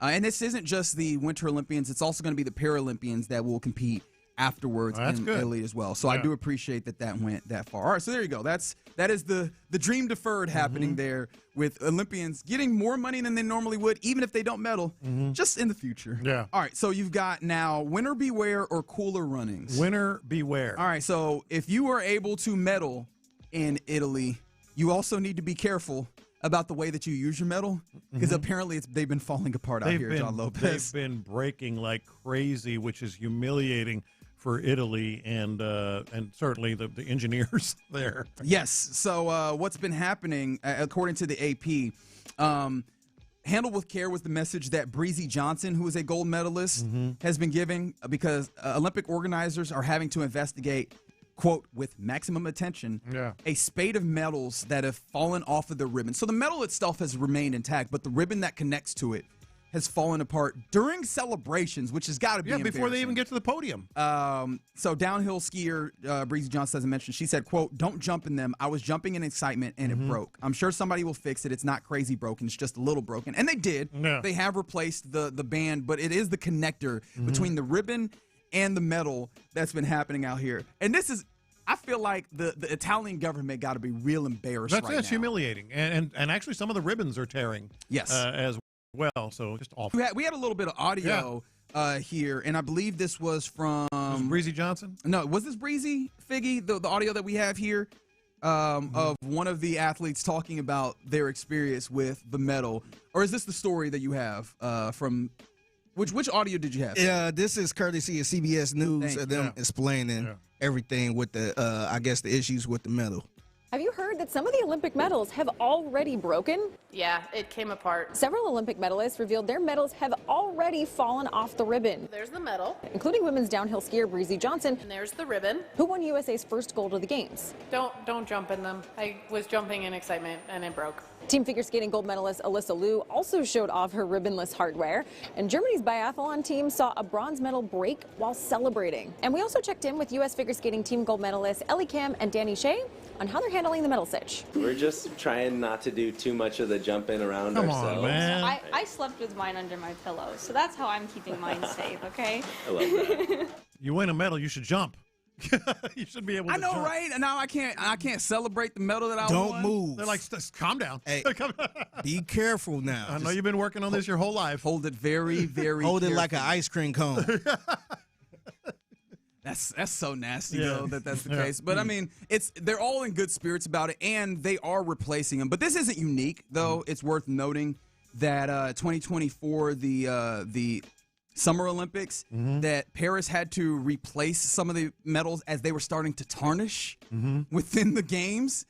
So this is not that's entirely new to the Olympic Committee or the Olympic committees in general. But yeah, the medals are breaking on these folks, and that leaves us with cooler runnings here. Are you familiar with the idea that Trinidad and Tobago, Caribbean country, has a bobsled team? I am. I saw that. I saw the story. And not only do they have a bobsled team, they have it because on their bobsled team is a man from Yorkshire, England. His name is Axel Brown, and he is indeed a ginger. So he is a white man with red hair bobsledding for Trinidad and Tobago, a sentence that feels like a Mad Lib. As well it should be. As well it should be for him. Good for him. So I bet you're asking, so how does a white man with red hair from the northern area of England end up with on the Trinidad and Tobago team? He is 33 years old. His name is Axel Brown. He's been on a 10-year mission to try and get, to a pinnacle in snow sports. He missed out on Team Great Britain in Pyeongchang in 2018, and so he decided to use his dual citizenship with Trinidad and Tobago, where his mother is from, to then spur an initiative to start a Trinidad and Tobago bobsled team. He is now the captain of which the rest of his teammates are from Trinidad and Tobago, and so they are out here. They secured enough, high enough finish to be able to get to qualifying when they went to Lake Placid, and that's how they ended up in one of the slots for the Winter Olympics. I wonder how many times he saw cool runnings, first of all, but the premise is the same. I mean, Trinidad has a great history of sprinters. Yes. Like an incredible history. And sprinting, if you can translate it, to the ice on the bobsled, which is what happened, with Cool Runnings with Jamaica. then all of a sudden, I think we might even see more of this. I think so. Yeah. I don't know. Did you see the was it cross-country skier from Haiti who... Yeah, he just finished. He finished last, but he was just super excited to be able to get out there. And when I say he just finished, like he just finished. Oh, really? No, I'm kidding. It's been going a while. By the way, Axel Brown said that he welcomes comparisons to the 93 movie Cool Runnings. He said that he probably hears about Cool Runnings on a daily basis. It's good that he's in a place where he's like, I'm happy about it, because that would get deeply annoying, would it not? I think it's a good strategy. I mean, certainly Trinidad and Tobago or any country like that has to appreciate it. They've got the athletes. They have the coach. A very, very similar story, obviously. I think it could help them. How'd they do? I haven't seen how they have been recently. I think There's there might been a be lot of things happening right today. now. Yeah, I think bobsled is one of those things that's happening a little bit later. If you're looking for stuff, every single day there's curling. Right now, figure skating is going on. It's usually earlier on in the day where things are happening. And did you see Canada's hockey team? Obviously, the men's hockey team, the women's hockey is still going on right now. Actually, I think that we had a gold medal match today. Did we not? Canada and the USA and the women are on a collision course. Oh, I think they're going to play here shortly. Like at certainly men as well, which is the best rivalry among the best in sports, but certainly the best in terms of the winter games. Before we move along here, Winter Olympics on a Tuesday, I did want to get you the medal count, but I wanted to ask before I get you the medal count, how do you view medal counts when we get to Olympics? Because there's two different ways of looking at it, and depending on what your nation is and what you're trying to get done, people either just go straight, how many gold medals do you have, or they go total numbers of medals. I think you look at it both ways. You look at total medals, it measures the depth and breadth of your expertise and talent. But gold medals is what it's all about. All right, so currently when it comes down to it, I imagine if you are a fan of the United States of America, which I think is a fair gamble here, you'd want to look at total medal count. Currently, Norway and Italy both have 11 total medals each, and the United States would be third with 7 gold medals, tied with Japan right now. When it comes, total medals. Gold medals, Norway has the most with 6, followed by Germany, Sweden, and Switzerland, who have 3, and the United States currently holding on to 2 gold medals. I imagine that shifts up when we get to some more events later on. But that's what's happening with the medal count with the Winter Olympics. It's been a little bit fun. How much have you been able to take in? As much as I can. I'm a big fan of, obviously, I've always talked about that. These so-called minor sports are really the most captivating. Curling is just mesmerizing. We had people standing in the hall. Yes. Looking. Shout out to Nick Russo. The bull. Looking at our TVs like, ooh. Is that the last stone? Is that the last? We were all trying to figure out the rules together in here. And of course, Utah Leerdam won her gold medal today, and that's a big story. Do you know Utah? No. Yeah, I thought that was a state. Figgy, do you know Utah? Nah. Yeah, you do. She's the woman from the Netherlands, speed skater. Oh yes, I remember her. Awesome. I think she's been legitimately voted the hottest athlete in the world. And then she had a training run when her whole magnificent backside was exposed. and so that kind of made the internet go crazy. She's engaged to Jake Paul. That's right. Yeah. And in all her magnificence, she's engaged to Jake Paul. A lot of pressure on her. Very controversial figure in the Netherlands. Get this, and I'm wondering if this is one of the reasons I want to bring it up. Is this a trend? She doesn't talk to the media. And when I say that, I mean ever. Everything she does is on her social media platforms. All her reactions, all her, friends talk to her, ask her questions. Now, maybe she has in the past, but the Netherlands speed skating is maybe their number one sport, like the NFL. And it is huge. So it's a big controversy. Like, she's not even doing interviews, but she did win the gold medal this morning. And Jake Paul was bawling, crying in the stands.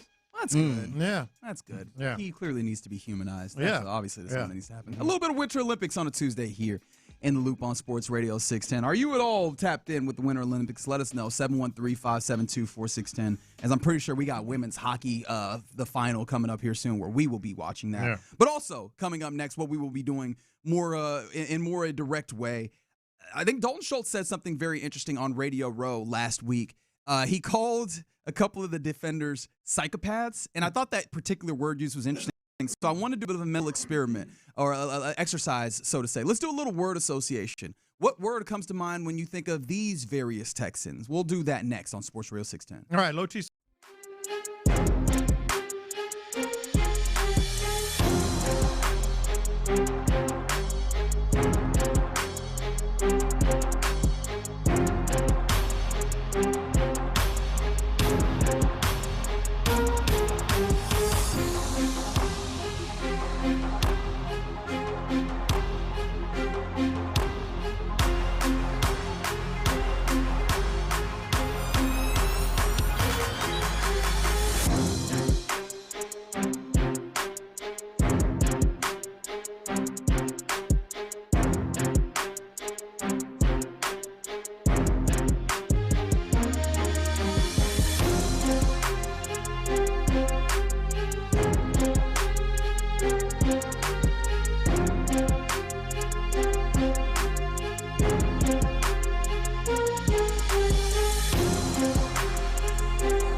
insider access, exclusive content. Sports Radio 610. The Texans play here. An Odyssey sports station. Sports Radio 610 presents In the Loop with John Lopez and Reggie Atatula. How fast you think you can run on skis, John? Dude.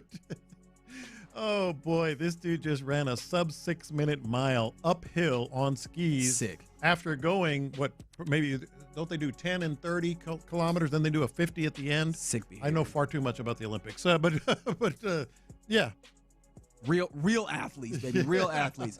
I'm still looking forward to like seeing some of this luge and skeleton. That's the stuff that scares me to no end. I'm like, how do y'all be doing that? Yeah. Anyways, we'll keep you updated the Winter Olympics periodically throughout the week and as we go. But I wanted to do a little bit of this because I saw this from Dalton Schultz, him being on Radio Row last week. We appreciate him sitting down with The Drive as well. It was very interesting to go through that. But he sat down with a friend of the morning show, Payne and Pendergast, Ross Tucker, on the Ross Tucker podcast. And I don't know if it was intended to be a word association, but it felt like it was because Ross brought up a couple of fan favorites here in Houston, Kamari Lassiter and Jalen Petrie. And the words that immediately came out of Dalton Schultz's mouth were very interesting to me. You guys, I told Kamari Lassiter this when he was sitting here. You guys might have had the best tackling secondary I've ever seen. Yep. Lassiter and Petrie psychopaths for a nickel and a corner. Psychopaths. Unbelievable. They're two linebackers playing DB positions. Psychopaths. Psychopath. He was just, first word that came to mind was psychopaths. And he said it 3 times for emphasis. Yes. He's like, I want you to understand. I don't know if you heard me the first time. They are psycho. And it shows up. Those dudes hit like no man's business in a way that makes it seem like they enjoy it a little too much. And that got me thinking, if Dalton Schultz, or if us, because seeing we don't have Dalton Schultz right now, were to do word association with other parts of this team, what would the word be? Yeah. So let's do it. 713-572-4610 is the text line if you'd like to play along. I can already see how this happens. If you're playing along, let me know what you're responding to when you give me the word. Yeah. I can already just see a whole bunch of words and be like, I don't know what you're talking about. All right, and Figgy, I always say this. Everybody does word. I always say, don't think like you have half a second. Like the first word that comes to mind. Pop it. It could be refrigerator. I mean, it could be sponge. Yeah, just the first word that comes to mind. And I haven't given this any thought because I wanted to play it the right way when Reggie. So it got to be one word. One word. I mean, you can not go like phrase. a phrase. And don't say, well, it could be. No, it's boom. This is what I'm thinking. I'm not gonna hold you if you give me like a quick phrase, whatever. But you get the idea. We want to kind of get to this. I will start with Jaden Higgins and Jalen Noel. Projects.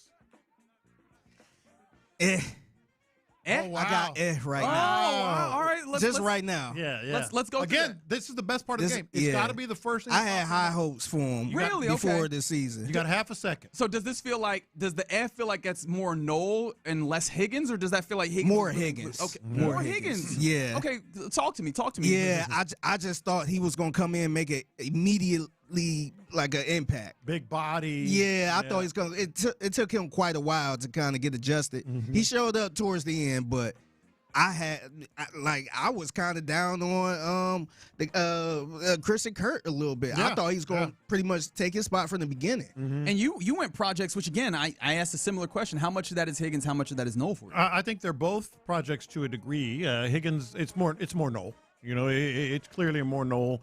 Just because we haven't really seen him the way we thought we would. I think we ended up, but it suits Higgins too now. Yeah, we ended up hyping Higgins early on, and it probably was deeply unfair for a rookie to come in. You expect? Yeah, I was one of those. Yeah, I mean, we all were. I don't want to make it seem like it was one person or another. I thought he did come along in a very interesting way. Remember, we sat down with Matt Harmon last week, and he was very impressed by what Jaden Higgins is. And I think what's going to be even more fun is seeing what year 2 of Jaden Higgins looks like as he started to pick up on the league. Yeah. The real question I have is Jalen Noel.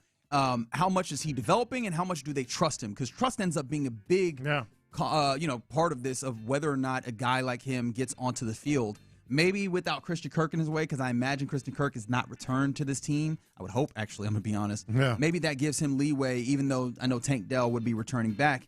And with that, I bring you your next name, Tank Dell. Iffy. Worried. Yeah. Ooh, worried. I'm a little worried. Well, mine is in the same vein. Boy, fingers crossed, toes crossed, eyes crossed. I think it's a little iffy. That was a severe injury. Yeah, that's the part I'm worried about. I'm not looking at him as injury prone or anything, but it was bad. This was a bad injury, man. Yeah. I'm a little bit worried if we're going to get that Tank Dell from that rookie year Tank Dell. Yeah. Okay, so you guys are in that same way. You? I mean, I'm hopeful. Yeah. It's genuinely, I'm hopeful. And I recognize that hope also is not a plan, but what Tank Dell brings, the comfort level also that he means to CJ Stroud, I think is huge, right? There's a level of something that settles him by having that guy and having the relationship that they do have. It's worth noting that there's been a turnover in various different ways with pass catchers for CJ Stroud, whether it's turnover and responsibility or just literally the guys. And Tank Dell has been one of those guys that at points has been very much almost a symbiotic relationship with him. So I'm interested to see what he can mean for CJ Stroud, and just having a guy of his dynamism could be huge. All right, here we go. We continue with the Texans word association here in the loop. Linebackers. Aging. Solid. Okay. All right. So we have the positive and the negative side of the coin. How much does the aging portion hit you here, John Lopez, when it comes to Azeez and Henry, who is not that old, but obviously is starting to progress a little bit, and then EJ Speed? I don't worry about the linebackers next year. You mentioned it earlier. I feel I don't think there's a plan for Christian Harris. I don't know if there's a future for Christian Harris. EJ Speed is a good depth piece that played well and is aging. I think the tread is coming off the tires. So I'm still not worried about the front line guys. I think Toto is obviously still young, and certainly Azeez is just a monster. But I think you need to get some depth there. Yeah, I was going to say I think it's solid. I don't think it's anything where you can say don't touch them at all or don't try to get better. I think they had a solid year, but I'm not looking at the whole age thing right now in this moment. We get there maybe in 2 years. Did you make anything of the fact that one of the few coaching changes that happened on this staff was a linebacker coach? Not really. Why would I? I didn't. But in thinking about it, I was like, hey, that was one of the few places. I don't know what that would mean, because you're right. The linebackers were solid, and we saw development in most of them this year as well. Because that was a place that we were looking at as, is this a level of issue for this Texas team? Toto really stepped up, man. I know I'm a little disappointed in Christian Harris, but outside of, I think if it wasn't for Toto stepping up, then I will be saying this need to be addressed. And I think we've also gotten some Christian Harris. We've gotten some data points to know, at least in my estimation, he's not going to be that guy. So I think that will allow them to address that position with a secondary, I guess, play caller, signal caller, linebacker, because I know Henry To'oTo'o was asked to do that. I didn't really love what it looked like for him, both in the organization of the defense and for him. It felt like he needed to be free of that responsibility to be his best version of himself. So if they can get a secondary guy that can be really and truly Azeez's backup, I think that'll be good for the linebacker core. All right, the easy one was coming up. Offensive line, gentlemen. Problem. Oof. Big problem. I know that's two. Let me add to that. Big problem. Yeah. No, I'm fine with that. All right. So, how much of that do you feel like is a problem just in right now, or it's just you are anticipating it being a problem in the 2026? You know what I also thought? Like my second thought. My first was go ahead and give me the second thought as well. My first was the gut reaction problem. My second thought was Nick Caserio. Explain. It's been a problem, and it's been a problem for Nick Caserio. Yeah. I mean, it's both. If you want to put that's a weakness of his, man. Even the problem of the acquisitions and the acquiring in that way as well. You can't hang your hat, as good as he's been, as good of a pick as he's been, as good a decision as it was to get Tay Ursery onto this squad. I mean, you could have gotten Will Campbell, and how would that have gone? So it was as good as that all was for the Texans and for Caserio. You can't hang your hat on that. When you look at all the other draft picks. I give him credit for getting Tay. Yes. But that's one offensive lineman out of how many? And free agent acquisitions. Yeah. It's been a problem. It does feel like you got 2 or 3, because remember Nick Caserio basically talking about Jake Andrews. I don't know. Although there was the report that the Texans were looking into Cade Mays, the center for the Panthers this year. Yeah. I'd be interested to see just how eager they're going to be to try and get a center replacement, but They might get two guys, and if they get two guys, I don't know if that's going to be enough, especially depending on how they hit on those guys that come in. All right, how about defensive coaches, gentlemen? Awesome. You can't say a bad word about any of the coaches. From Dino Vasso in the secondary, obviously Matt Burke. Rod Wright on the defensive line. Wright. I mean, and of course, D'Amico sort of kind of orchestrating the whole thing. I mean, it's the reason they're a contender. This might be crazy, but I'm going to say elite. Okay. I feel like this defensive staff is really elite. I'm surprised a lot of people didn't really pick off the tree yet, but I think that will happen. If they have a year like this next year or close to it, I guarantee you Matt Burke will have a job, and some other people will be coordinators. And the secondary word is like intact. That's kind of the incredible thing is we talked about the love that Matt Burke was having. I know some people are like he's not going to go, and ultimately he doesn't. Yeah. But the idea that nobody picked off of your staff, in part because you give Dino Vasso an extension and whatever, that is really awesome there as well. And you knew what was coming when I threw up offensive coaches. Boy, no word even popped into mind other than worried. Just wow. I'm worried. Wow. And I imagine, is that the good wow?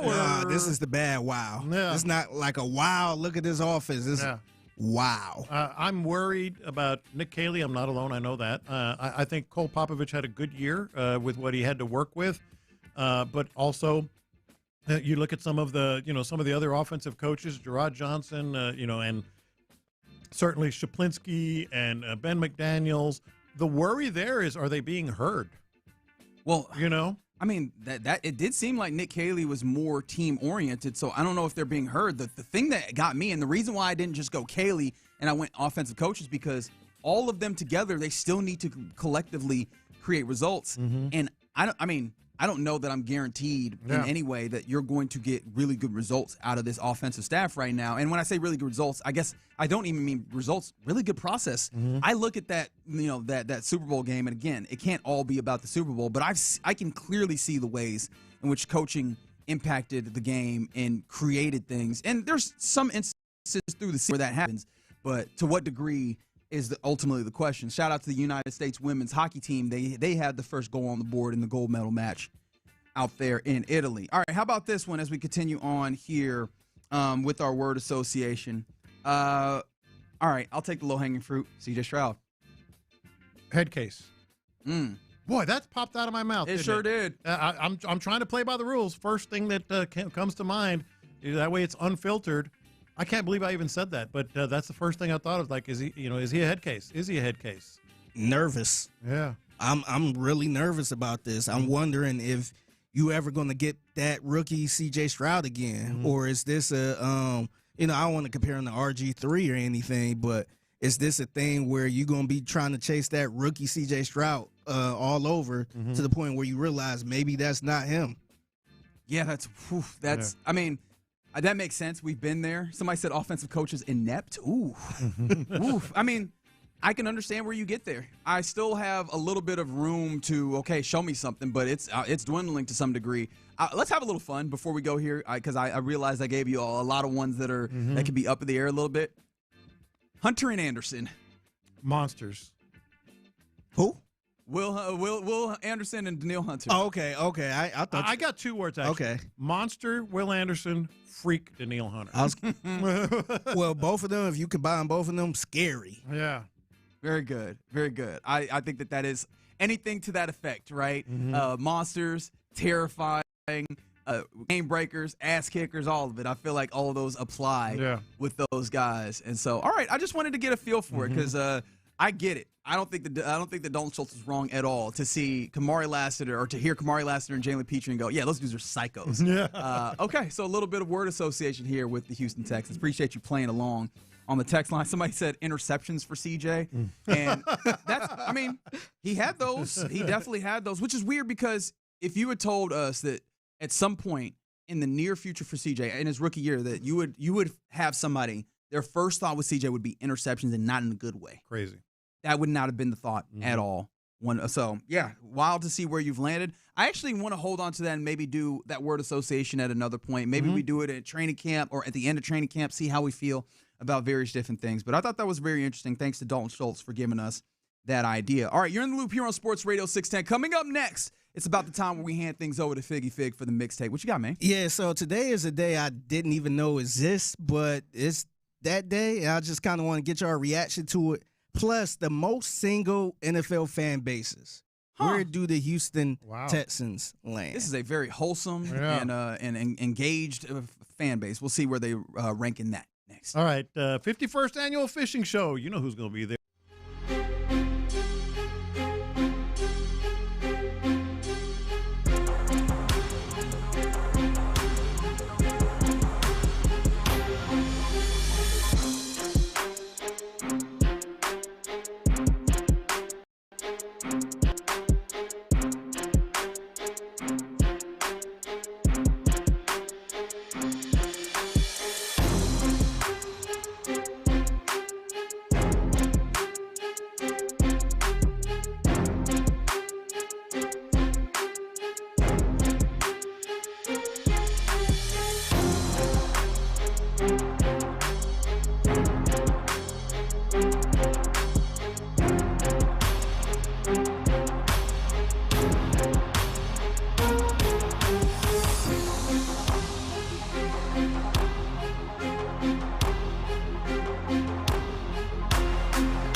The Loop is powered by Mokaram Injury Lawyers. Heard in an accident? Call Mokaram Injury Lawyers at 281-222-2222. Pass the aux cord and crank up the volume. Figgy Figs in the driver's seat. Sit back, relax, and enjoy the ride. It's time for Figgy's Mixtape on Sports Radio 610. Yes, it is the mixtape in the Loop, Sports Radio 610. It's your man Figgy Fig holding it down on a Tuesday. Happy Tuesday to everyone out there. I got to throw this out here. I never heard of this day until this morning when I ran across it. So Valentine's Day is coming up. I want to say it's Saturday. Have you ever heard of Red Tuesday? Red Tuesday? Yeah. I don't think I have. I don't believe so. What is Red Tuesday? So Red Tuesday is the one day of the year where you're most likely to get dumped. Oh. Right ahead of Valentine's Day. Wow, it has a name? It has a name. I'm familiar with this. This happens a lot. A bunch of times. Maybe waiting for the why Tuesday? I didn't. Because right before Valentine's, so you don't have to go through all the rigmarole. Yeah, but Valentine's Day. Why did they pick always, a Tuesday? Yeah. Feels right. Yeah. Yeah. So I want to ask y'all, did y'all ever participate in Red Tuesday without knowing about Red Tuesday? I don't. Back in the day. Mine would have to be way back, and I don't think so. Nah, I don't think I've ever Have had you? a breakup post to I don't think I ever. I tried to do a little argument before. Wait, Just you to see tried? what happens? Wait, you was trying to like, hey, the Yeah. bank account's a little low. Let's see if we can be mad at each other for a week. No, it wasn't even that. It was somebody I was talking to back in the day, and I felt like the girl didn't really like me as much. But then it was close to Valentine's Day. It was, week of, and I felt like she was trying to get a little closer because it was Valentine's Day. Yeah. And I tried to pick a little argument, I'm like, you don't even like me anyway. I'm like, what do you do? I end up, stop talking to the chick. Yeah. But I did realize, I think maybe I was on to her game a little bit. Where I'm like, man, Valentine's Day coming up. I ain't trying to buy this girl no gift, and I feel like she don't really like me like that. I do think so. I did purposely, start a little argument. Not trying to cause a stir, but I do think that is part of the game as well. A lot of people, I would guess, since it's a woman's holiday, a girl's holiday, that it's mostly women and girls. They do, I feel compelled to have someone do something for them on Valentine's Day, so they might send out some signals. I think that's a thing. I think that's a thing. Okay. Yeah, so apparently this was a survey. They did a survey on this, and the survey found around 1 in 4 people had broken up with somebody the week before Valentine's Day. So I guess it's pretty common. Red Tuesday. Let us know. 713-572-46. Or did you even know about Red Tuesday? I did not. Just let me, text in. I never heard. I'm like, what the hell is Red Tuesday? I wonder how intentional some of that is, because sometimes it is also the natural pressure of a quote unquote romantic holiday that would then add strain to maybe a relationship that was not going to make it no ways. Yeah. But I wonder how many people are like, hey, I'm trying to avoid this gift or whatever. Yeah, and then they end up in that place. Yeah, it's crazy. You got Red Tuesday, you got Ashley Valentine's Day, and then you got Side Chick Day, National Side Chick Day on Monday, the 15th. Yep, or the 15th. Not even Monday, just the 15th. The 15th. Yeah, so the Red Lobster Pack. That's a lot, man. That's a lot going on, man. Man, I'm glad I ain't got to worry about all this. Yeah. Well, I feel like you should worry a little bit. You should worry a little bit about Valentine's Day still. Yeah. Lady. Yeah, kind of. But see, the thing is, we've been together for so long. I think we both got to the point where we just like, keep telling yourself whatever. That. No, hey, she tell me that to the point she's just like, man, I don't feel, because the thing is, we try to do stuff on Valentine's Day, but everything be so packed and stressful where we just like, man, let's just cook at home, man. Let's just do something at home. Kroger flowers and a nice meal at home. Pretty much, man. We've been doing this since 2009, 2010. Yeah. So we just tired at this point. And working, like on top of work and all this other stuff, man, we just want to chill. Yeah. I respect it. Yeah. It's the mixtape in the Loop, Sports Radio 610. Speaking of Valentine's Day and relationship stuff, I actually got a list of the most single fan bases from least or for most to least, Who might be in the most NFL. Single. I want to fan guess base? at least. Yeah, one or where do you twice. think the Houston Texans fan base land? Well, like which fan base is the most single in terms of the populace? I'm gonna say. Now, before you answer, single, sometimes that could be a good thing. It might not mean they're miserable or anything like that. Sure. I'm wondering if it might be Seattle. I'm trying to think young fan bases, so I'm gonna say Las Vegas. I was thinking Seattle.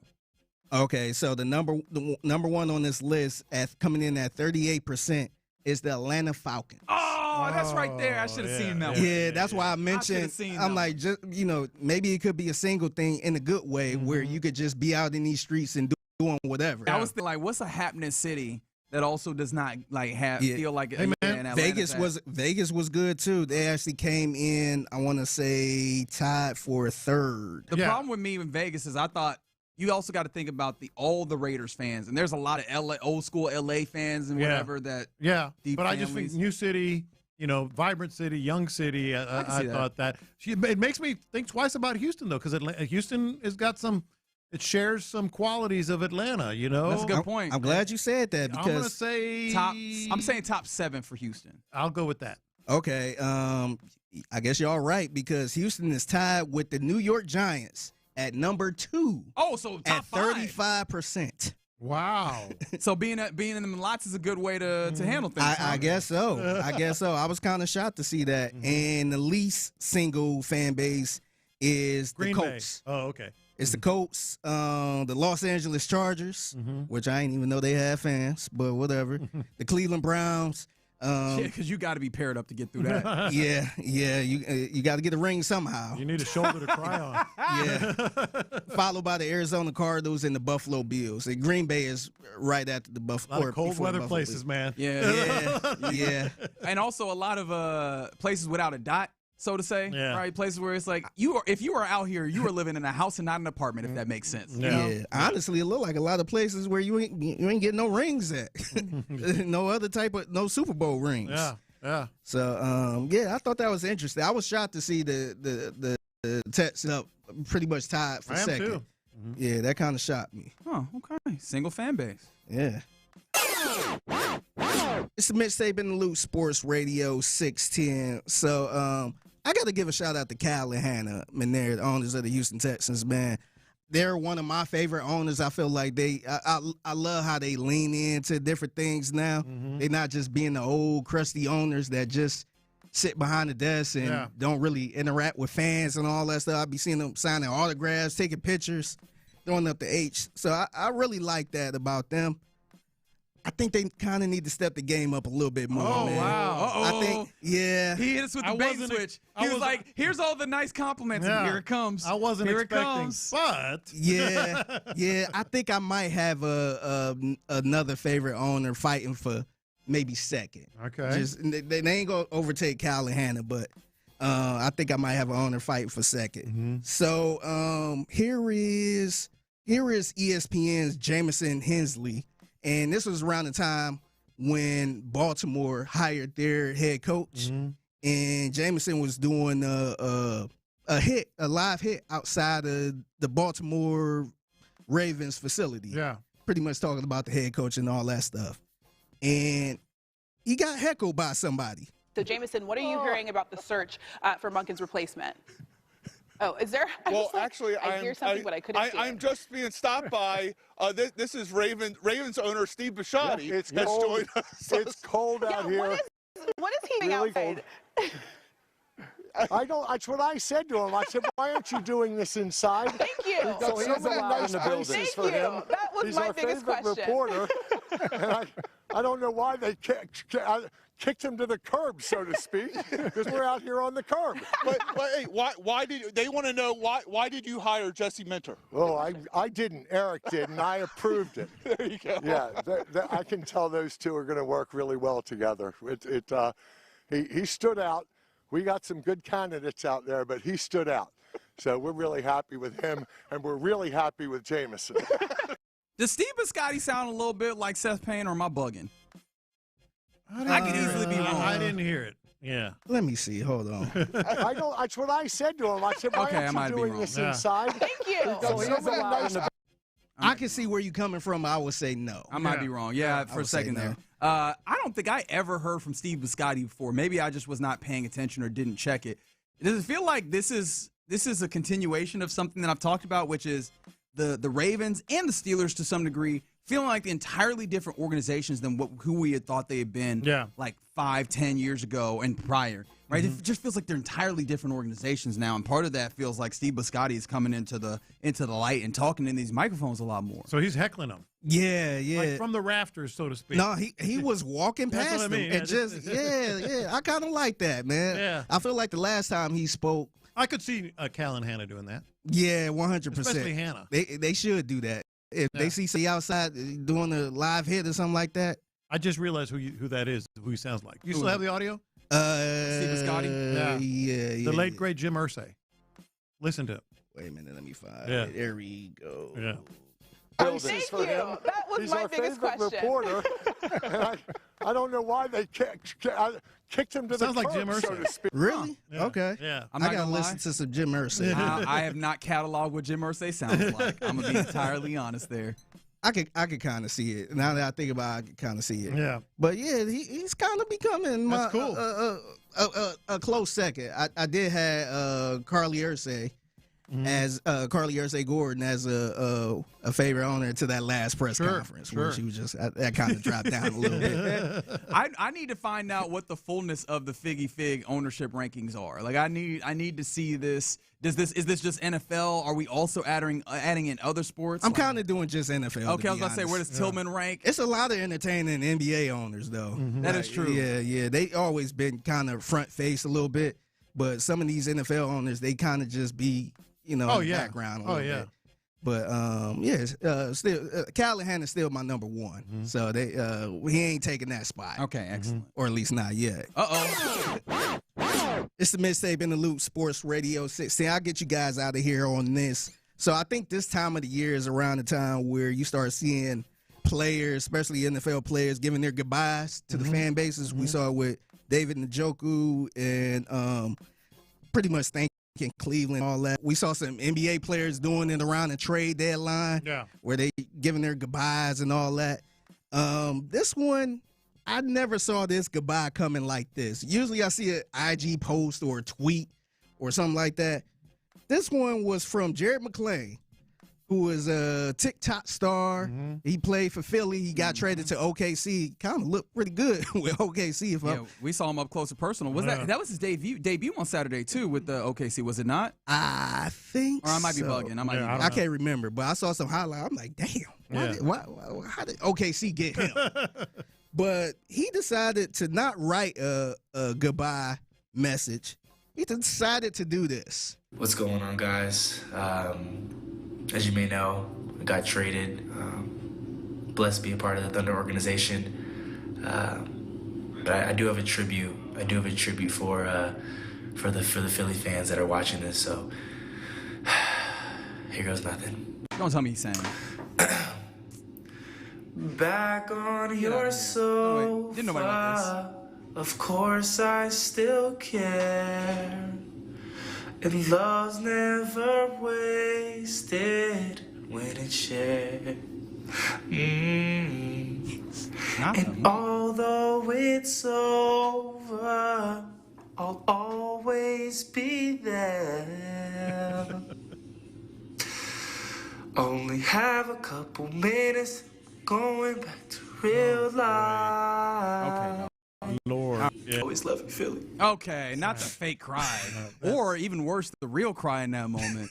That's a guy who thinks he can sing a little bit. That's the thing. Yeah. Nobody likes that guy.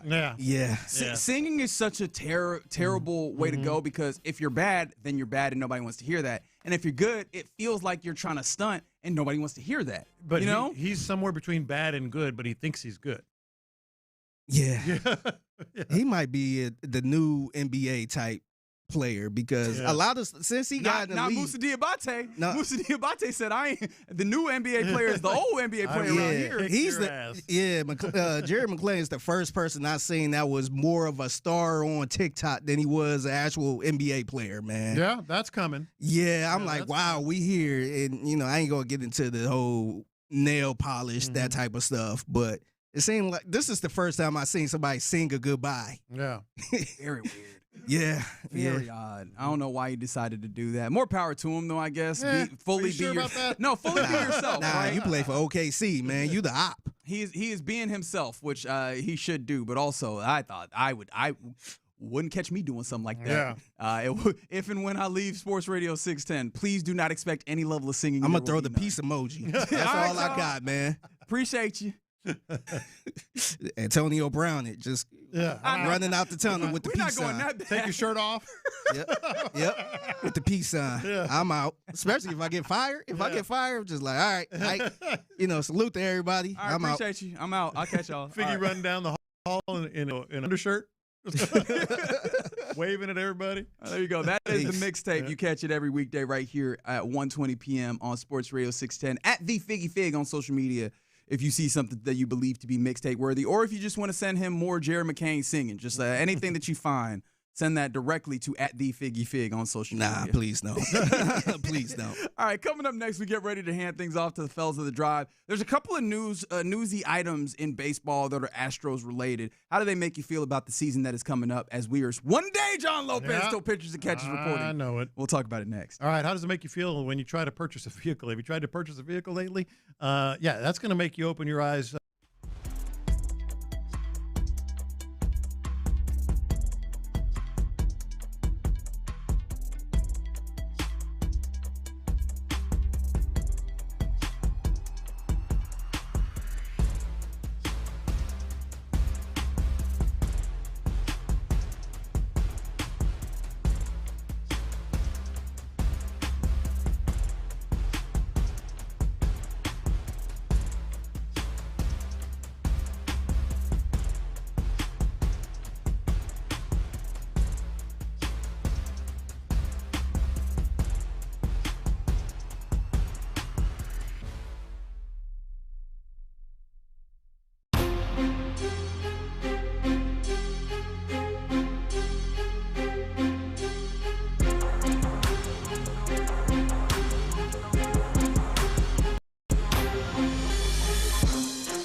Sugarland Studios, here's In the Loop with Don Lopez and Reggie Atatula.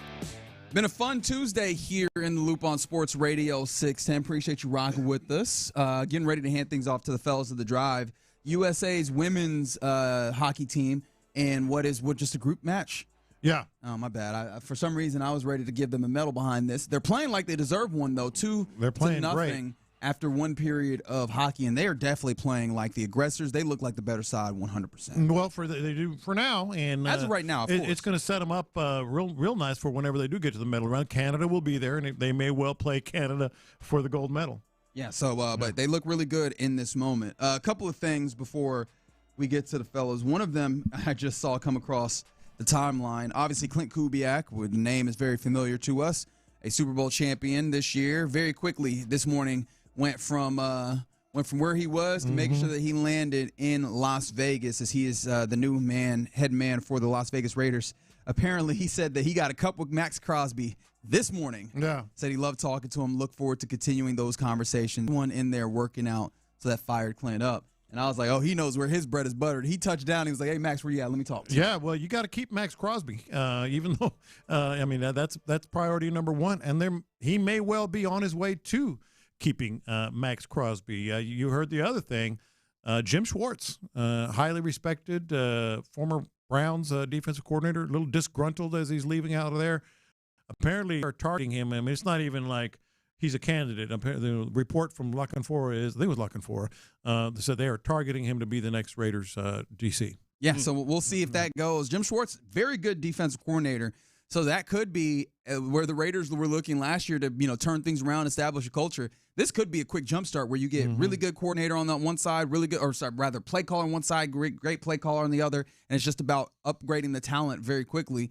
That could be another AFC team. AFC, yeah, AFC team. Wild to see that to be the case. Bringing you back to baseball, there was a couple of newsy things that happened over the last couple of days that are either Astros related or kind of Astros tangential. One of those being Buster Olney, one of the only. There we go. Oldie the only. One of the preeminent names in baseball. He tweeted this yesterday. Quote: as spring training begins for the Astros, all-star closer Josh Hader has been throwing lightly and on flat ground. He and the Astros hope to learn more about where he stands in his prep for the season in the middle of the week.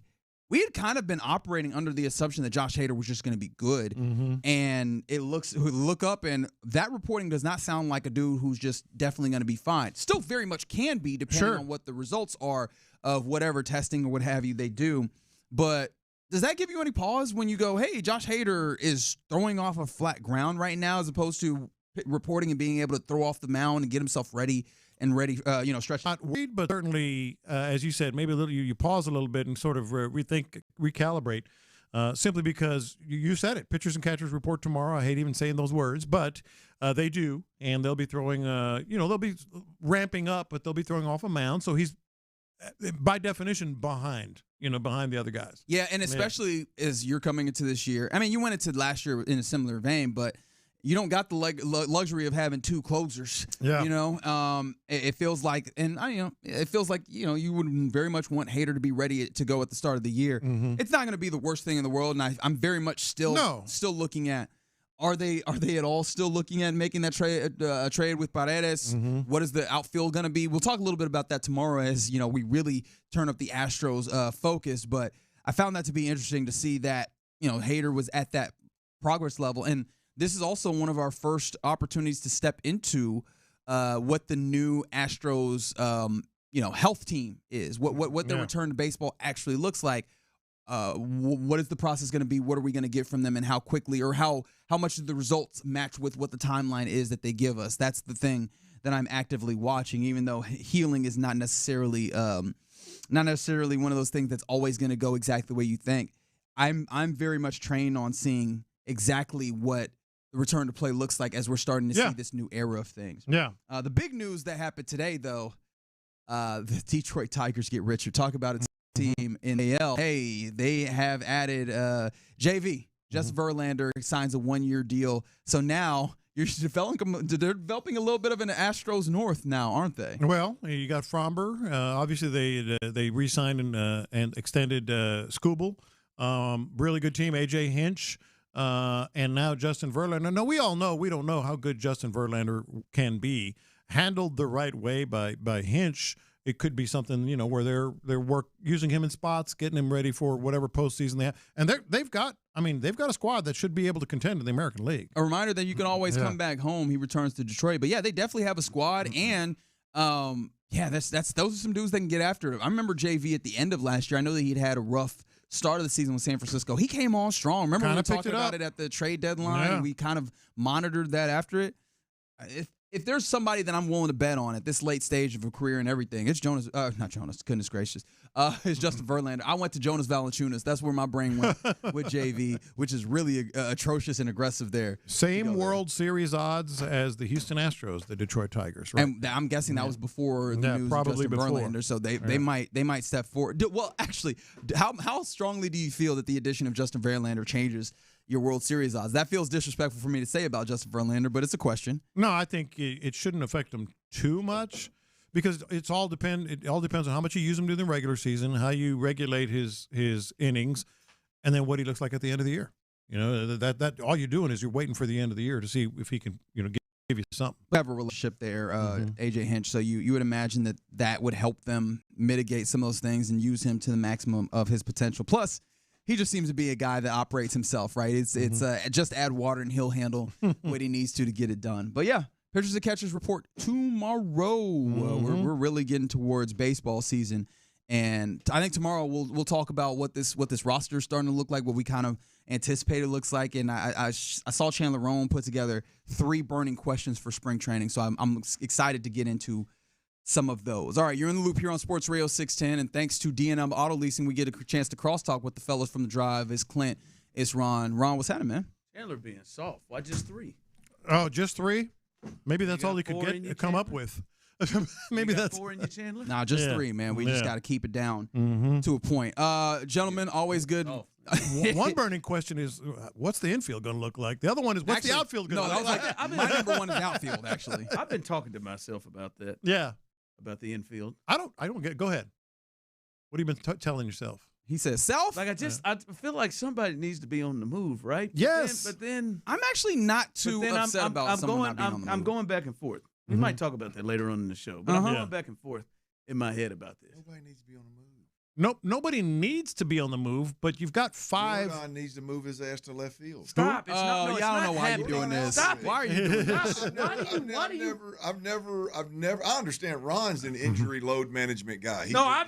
Clearly, it ain't just me. That's where I was going. I can't believe that I'm the only one that is. That is a hill that I will die on. Like the answer is for the Astros. Jordan to play left field. Yeah.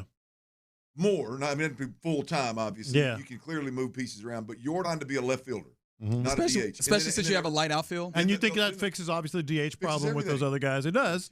Conceivably. It fixes Altuve was so bad last year at second base, you play him in left field. Yeah.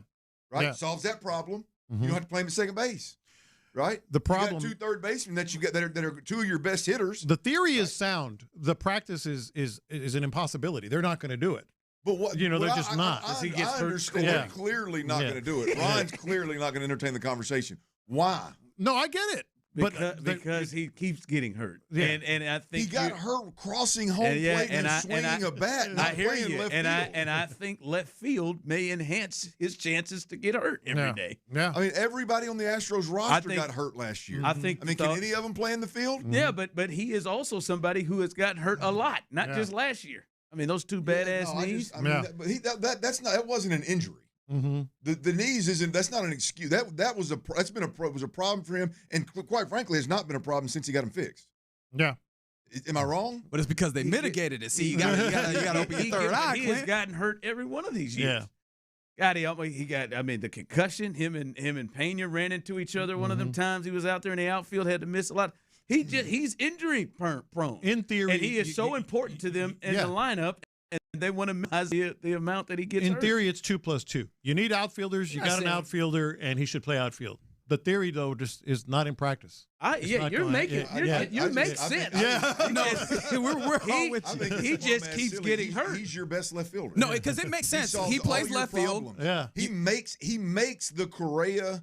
What's my Isaac Paredes?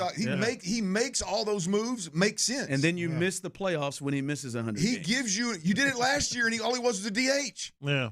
So what? And, I mean, you did it. And you missed the playoffs largely because he wasn't there for you. Yeah, but it had nothing to do with him playing outfield. That's life. No matter what he does. Hey, if he's breathing, I am with you, man. I am with you. He's likely to miss games, so just run him out there. Go play baseball. Yeah. Absolutely. Yeah. Okay. Yeah. Go play baseball. 100%. It'd be less likely that Pena would get hurt if he didn't play in the field all the time. Let's just go play baseball. It'd be less likely that Paredes would get hurt with his hamstring if he didn't play all the time. He's gonna go play baseball playing DH. I'm just telling you.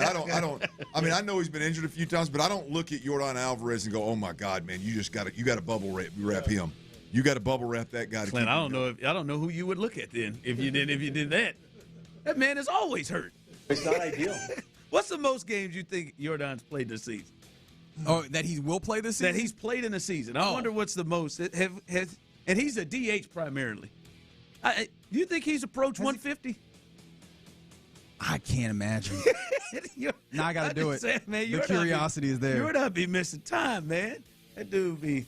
And clearly after last year, they ain't going to take no chances. Well, they're not going to do it. 147. That's the most games he's ever played. 147.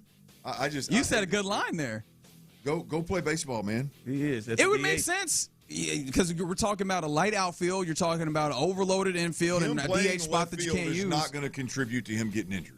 I can't say that definitively. I can't say that. He got hurt stepping on home plate. Right. He can get hurt stepping to the right. I'm with you though on the frustration that you have a dude that matters so much that you feel like you have to baby. Like I 100% get that frustration, but it does feel like that's if you were loaded. I mean, if you held, do we even have one outfielder? There's a bunch of Cam Smith. Cam Smith, I feel good about. It's just can he sustain the entirety of the season? In the conversation. Why are you turning your head like that, man? He's an outfielder.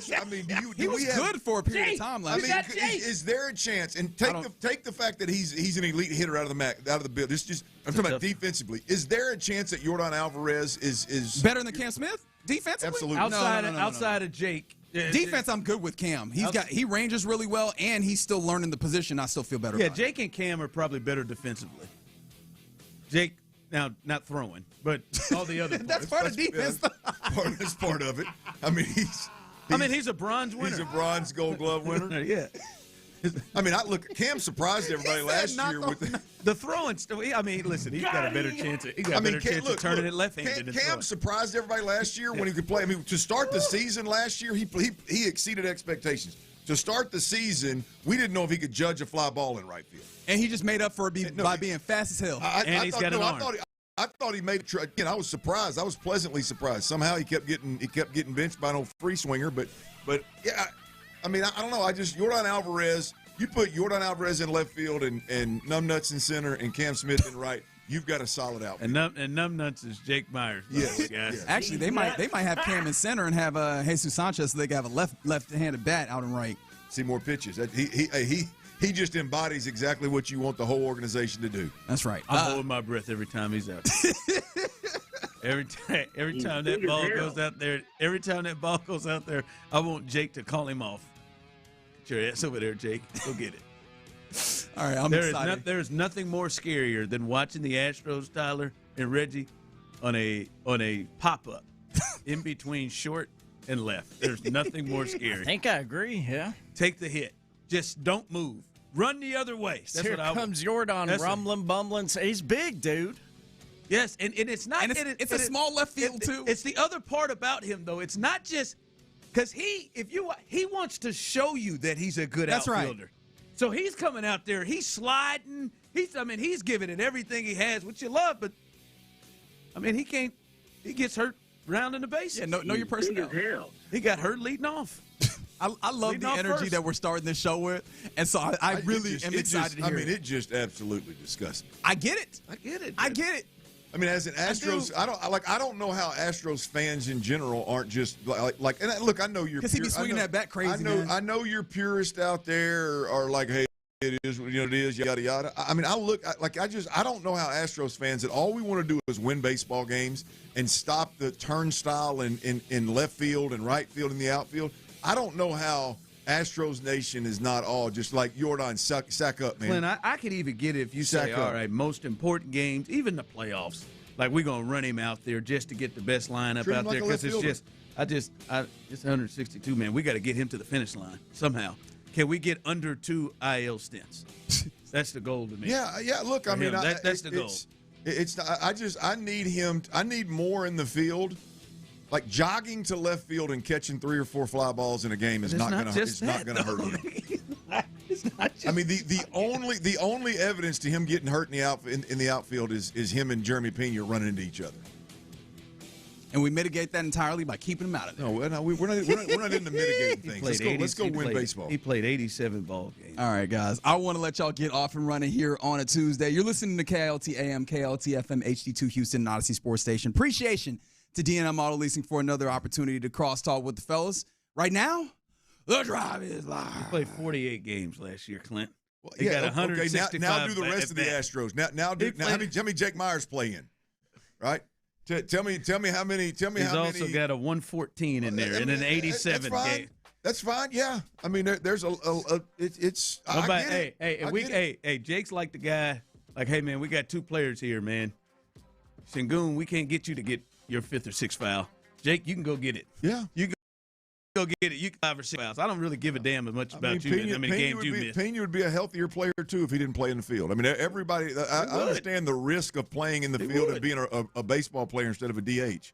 I'm just telling you right now, the Astros. At what point, like at what expense do you say, boy, we're just going to bubble tape? We're going to bubble wrap Jordan all year long. After he had those 2 knee surgeries at one time. Still talking about them knee surgeries? I'm just saying, and then it's resulted in him still missing a bunch of games as a DH. Yeah, with an ankle and a wrist, and it ain't got nothing to do with them knees. It ain't had nothing to do with them knees.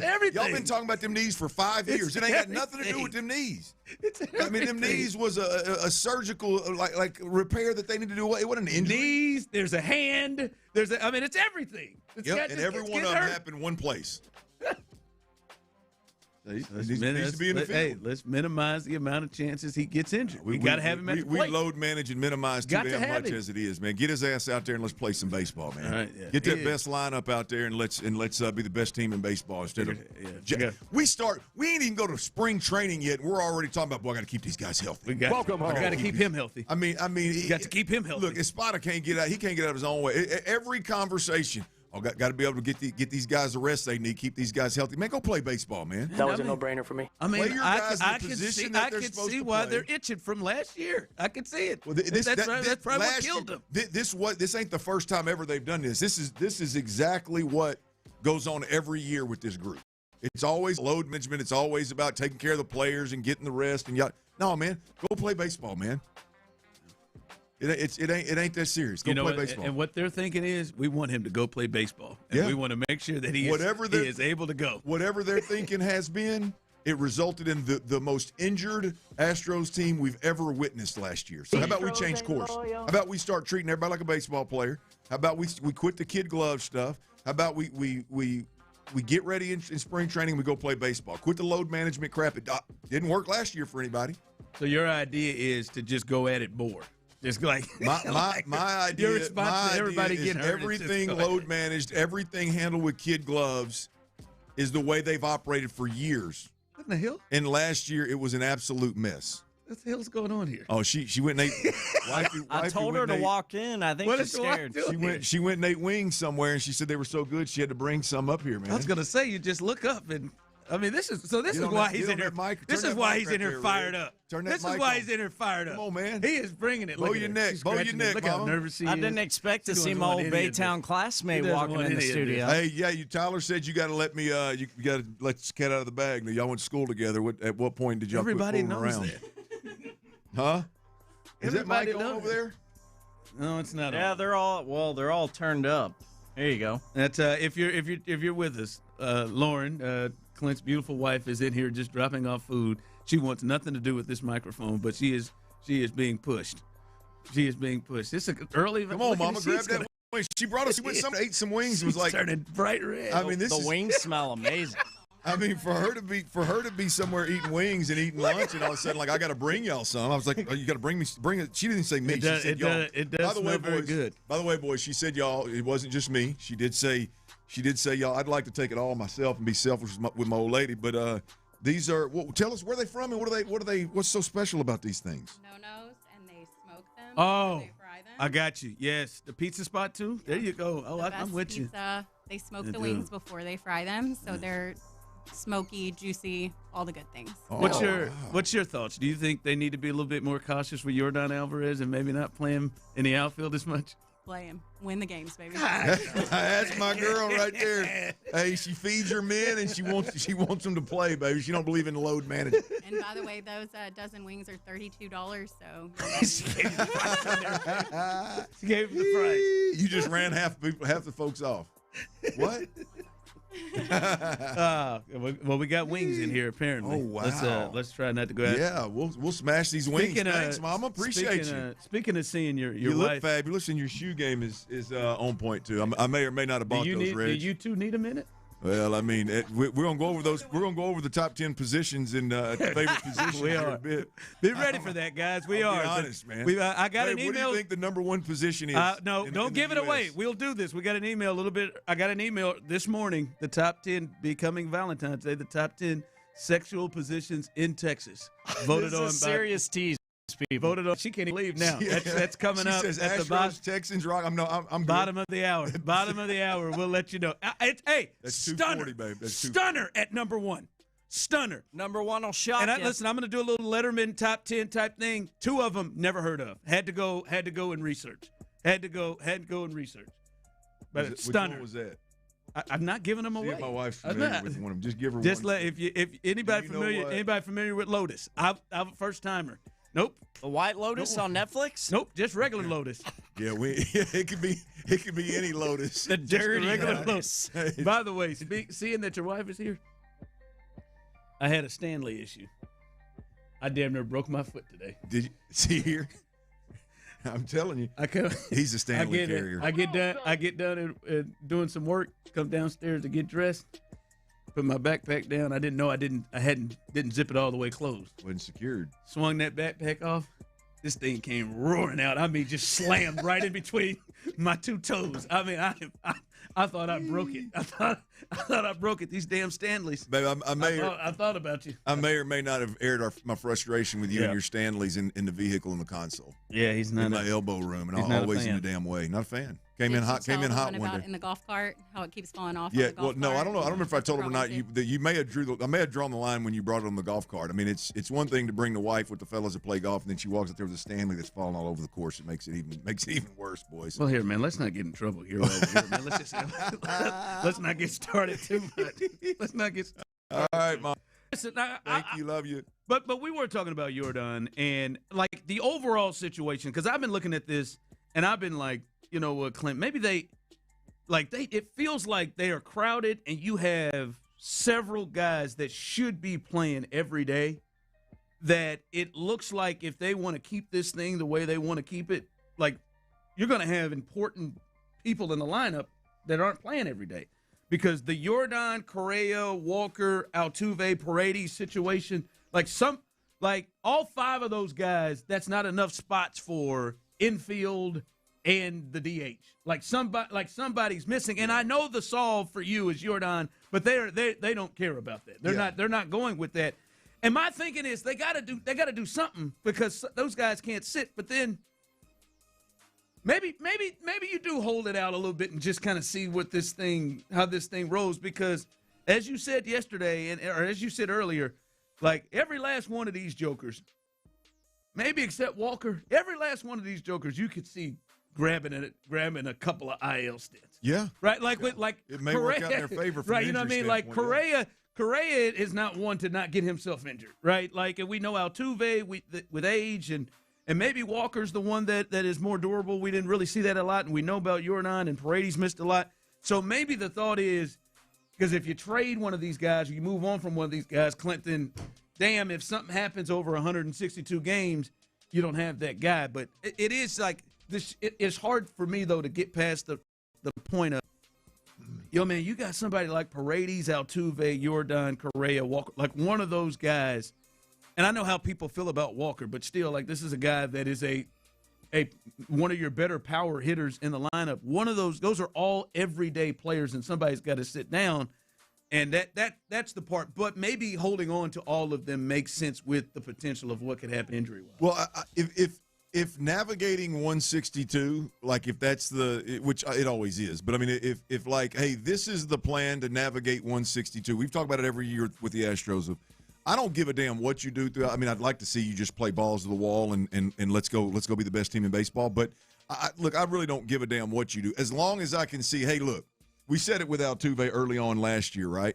Especially once we laid eyes on him in left field. Like, this isn't something that plays in gotta have it situations, right? And so we knew that in gotta have it situations, Altuve was going to be your second baseman or your DH. Yep. Right. And that's how it turned out. As long as we can see that, and with this particular crew, hey, when you in gotta have it situations, what's the lineup look like? And if it's Jordan in left, and then you've got a DH of Altuve, or you got a DH of Paredes, or however it works out. Boy, I mean, you really lengthen that lineup if you have those guys, assuming they're all healthy. To your point, you really lengthen your lineup. So maybe it's just hey, let's keep them. Let's navigate 162 with all these different arrangements. But when the rubber meets the road and it's an important game, this is what the lineup's going to look like, and it's going to be awfully deep. Because it's clear, like it's not a never thing, but it is pretty clear that they do not want Jordan and Altuve to play in the outfield. Like, it seems like they want to use those guys at DH and second base. So that throws a wrench into something that someone else just texted in. It feels different. You don't have Dubon to fill in for those guys anymore if they're injured. See, it feels different for a Dubon because I feel like there was a time, the way the roster was set up when it was Dubon and Jake, that maybe Dubon should have been playing every day. But you can look at Dubon and say, that's a utility guy. That's a guy that can go 2 or 3 days. I don't look at Paredes, who feels like he's probably the odd man out.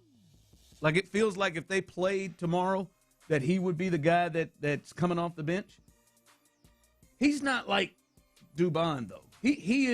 That's a guy that should be in the lineup every day. Yeah, and that's the other part. Why haven't they thought, like, we're not hearing anything about him going to left field?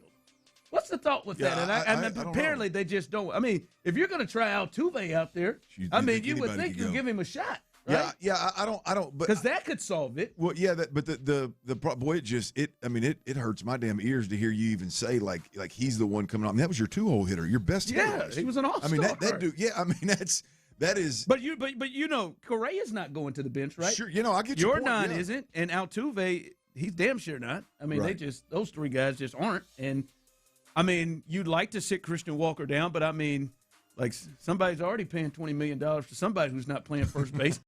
They're going to put a total of $40 million on the bench. I don't know. I don't know if that's what we're going to do. So it is. But no, like you're saying, that's the deal where it's just like, or I'm saying, well, maybe they got to get something out of this to help something else. Because if you got a guy that is, as you said, your 2-hole hitter was an all-star last year, and he's potentially the odd man out or not getting at bats every day, then maybe you can trade him for something else that you may need. Like, that's that. But I can understand maybe them just hold on to this and saying, well, maybe let us get to the deadline and see what stuff looks like. Yeah. And then maybe. Well, it would have to be a surefire make sense, like a lock, stock, and barrel left fielder that's proven, or a right fielder that's proven. Or something you need. Who knows? I mean, I guess.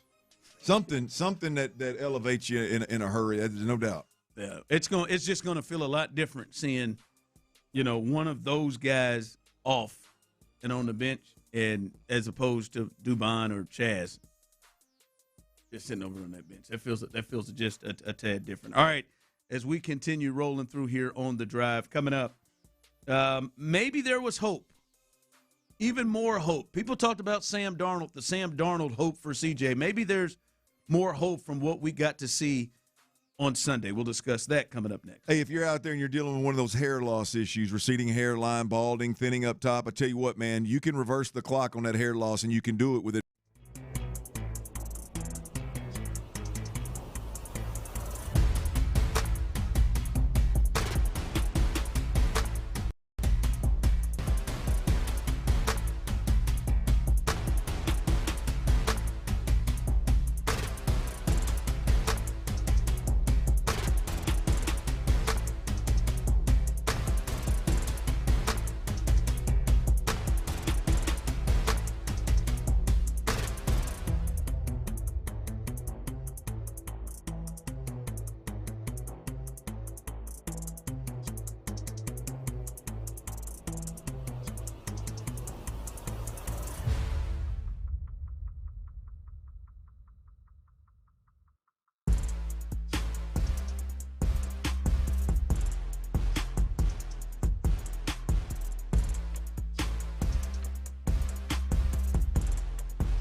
Y'all should ride bikes together. I mean, I can't look. That's true. That's what they call it. Shout out Pinehurst. Oh, man, see, your ass always got to be. Everybody try to be If nasty, I was riding man. bikes with a girl, if I was riding bikes with a girl, I was hunting, or she was, one of the two. Well, I was, but it was her friend Taryn. Hey, look out now. Hey, what up? You just give names and everything.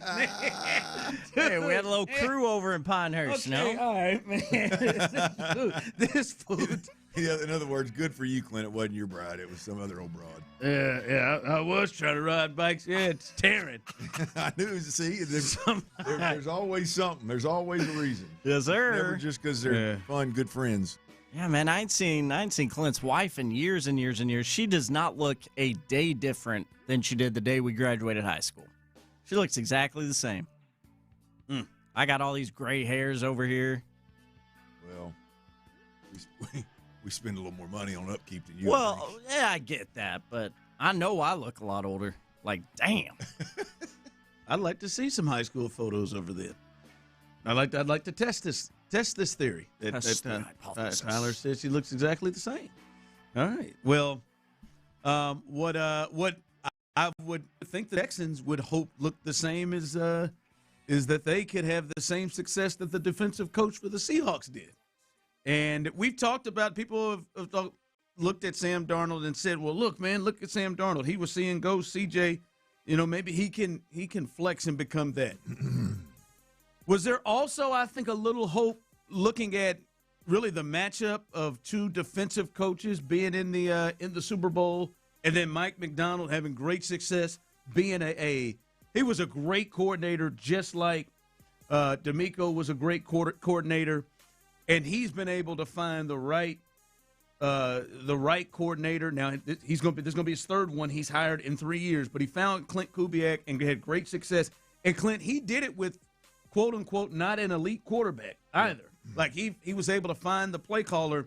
I wonder, does that give people more hope, more belief that, look, there it is. It just happened with Mike McDonald, a defensive-minded coach that's a great defensive game caller, has now found the right guy, and he was able to get this team without an elite quarterback to the promised land. Well, look, I think Mike McDonald's is exactly who we hope D'Amico Ryans would be and will be. I think what Mike McDonald, what he just was able to accomplish. By the way, I don't know if I heard this right, Ron, but I know I heard it. I think Mike McDonald is the first defensive-minded play-calling head coach to win a Super Bowl. Actual play that's calling it? It's actually calling the plays. So I'll leave it who? Bill didn't call plays. No, his son did. Did he? Now, early on, it was his son there. No, his son didn't. It was a rack? It was Matt Patricia. Matt Patricia. So I knew they were over there. I figured he was just calling. I don't know. I'll be honest with you. I know that's what I heard, but whenever he said it, it was whoever's in the booth for the game, for the Super Bowl. Collinsworth, maybe. Whoever said it, they said it so quickly that I think they may have even doubted their own info. But either way it goes, the thought of what Mike McDonald just did is exactly what you hope D'Amico Ryans is and will be, right? The defensive-minded head coach who finds his quarterback and hires the right OC. Right now, obviously, Mike's going to have to do it over and over and over again, whether it's because the guy ain't worth a damn or it's because you win a Super Bowl and the guy moves on to become a head coach. But when you look at what Mike McDonald was able to do, this really like last offseason, right? He moved on from the old OC and he went and got Clint Kubiak, right? He traded Geno and signed Sam.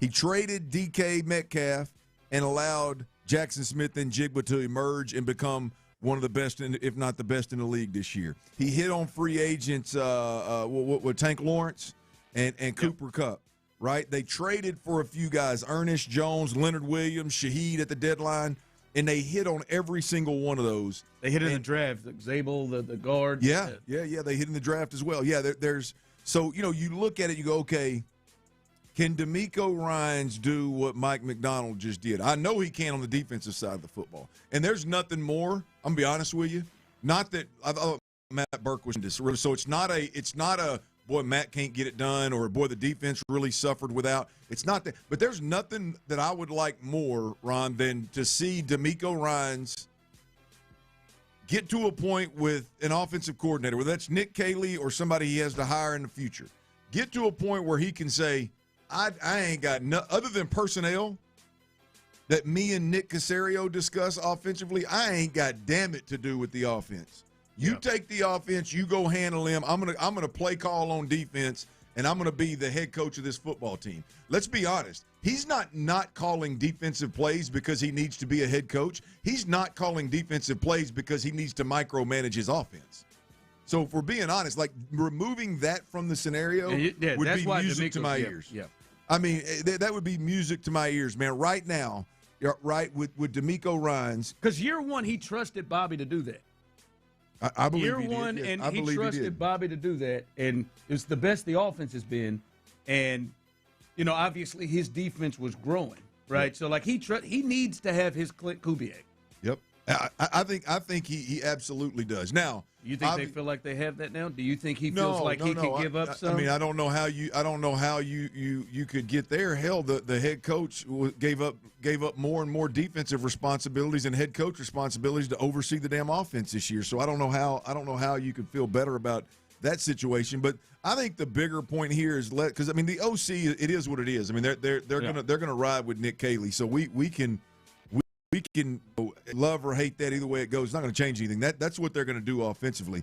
I think when I look at what Mike did, beyond moving on from an old OC and bringing in Kubiak, right? The trading Geno and DK Metcalf and signing Sam and allowing Jackson Smith and Jigba to emerge, then hitting in free agency and then making some trades to bring in the right pieces. Like that's where I look at this thing and I go, okay, D'Amico and Nick have to get that right. Offensively, whatever it looks like, they've got to get this part right. Is it Shaheed? Is it Kupp? Is it somebody else emerging on this receiving core or in the tight end room? Like they've got to find a way to bring those things to life offensively, or it's just going to be another great defensive football team that's let down by your offense. Like Can D'Amico Ryans do what Mike McDonald did on the offensive side of the football in Seattle?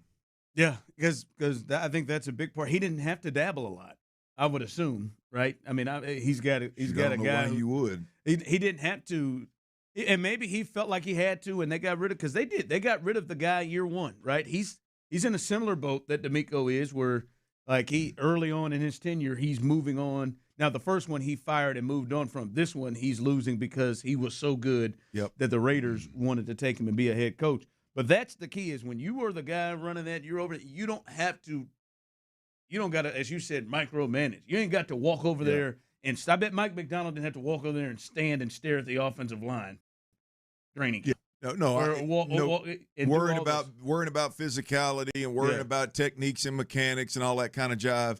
I don't believe that, and I also don't believe that Mike McDonald was over there. Now I don't cover. I mean, maybe we can talk to somewhere down the line, talk to a Seattle, reporter. I doubt very seriously that Mike McDonald was out there harping on turnovers every damn week, making Sam Darnold scared of his own shadow. He sure as hell didn't. The way Sam and them were unloaded, he couldn't have had. If he was harping on, I think D'Amico to bench Sam.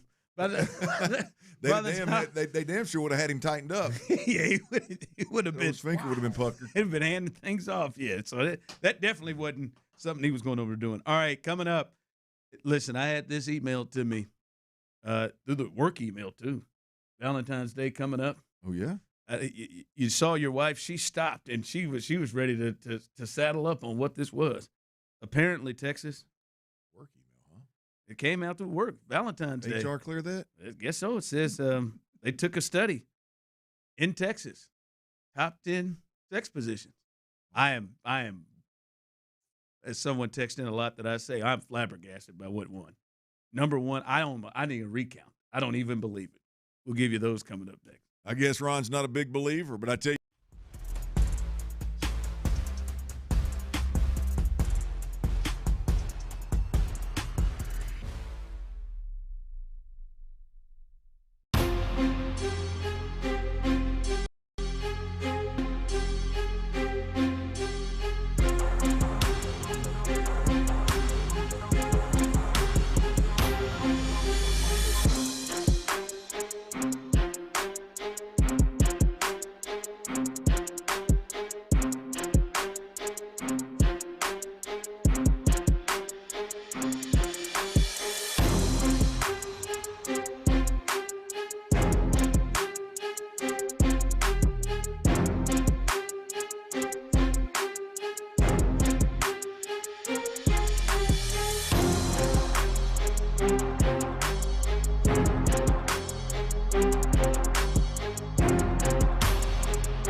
SportsRadio610textline.com. The Sports Radio 610 text line is energized by Base Power. Save money and switch today at basepowercompany.com/610. I'm just sexual, man.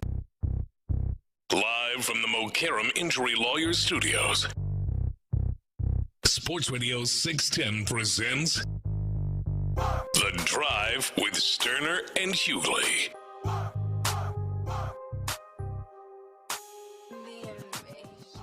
I don't think Tyler's been more excited about a segment than It's gonna be a good one.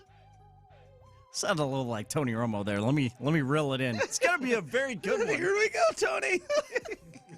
Jim, it's gonna be a really good sex talk, Jim. Here we go, Jim. 69, Jim. Hold on. I think there's a stop. Why is he talking to the official? What? He's talking to the official. Maybe he didn't score. Let's get Gene Saratori in here. Everybody did that.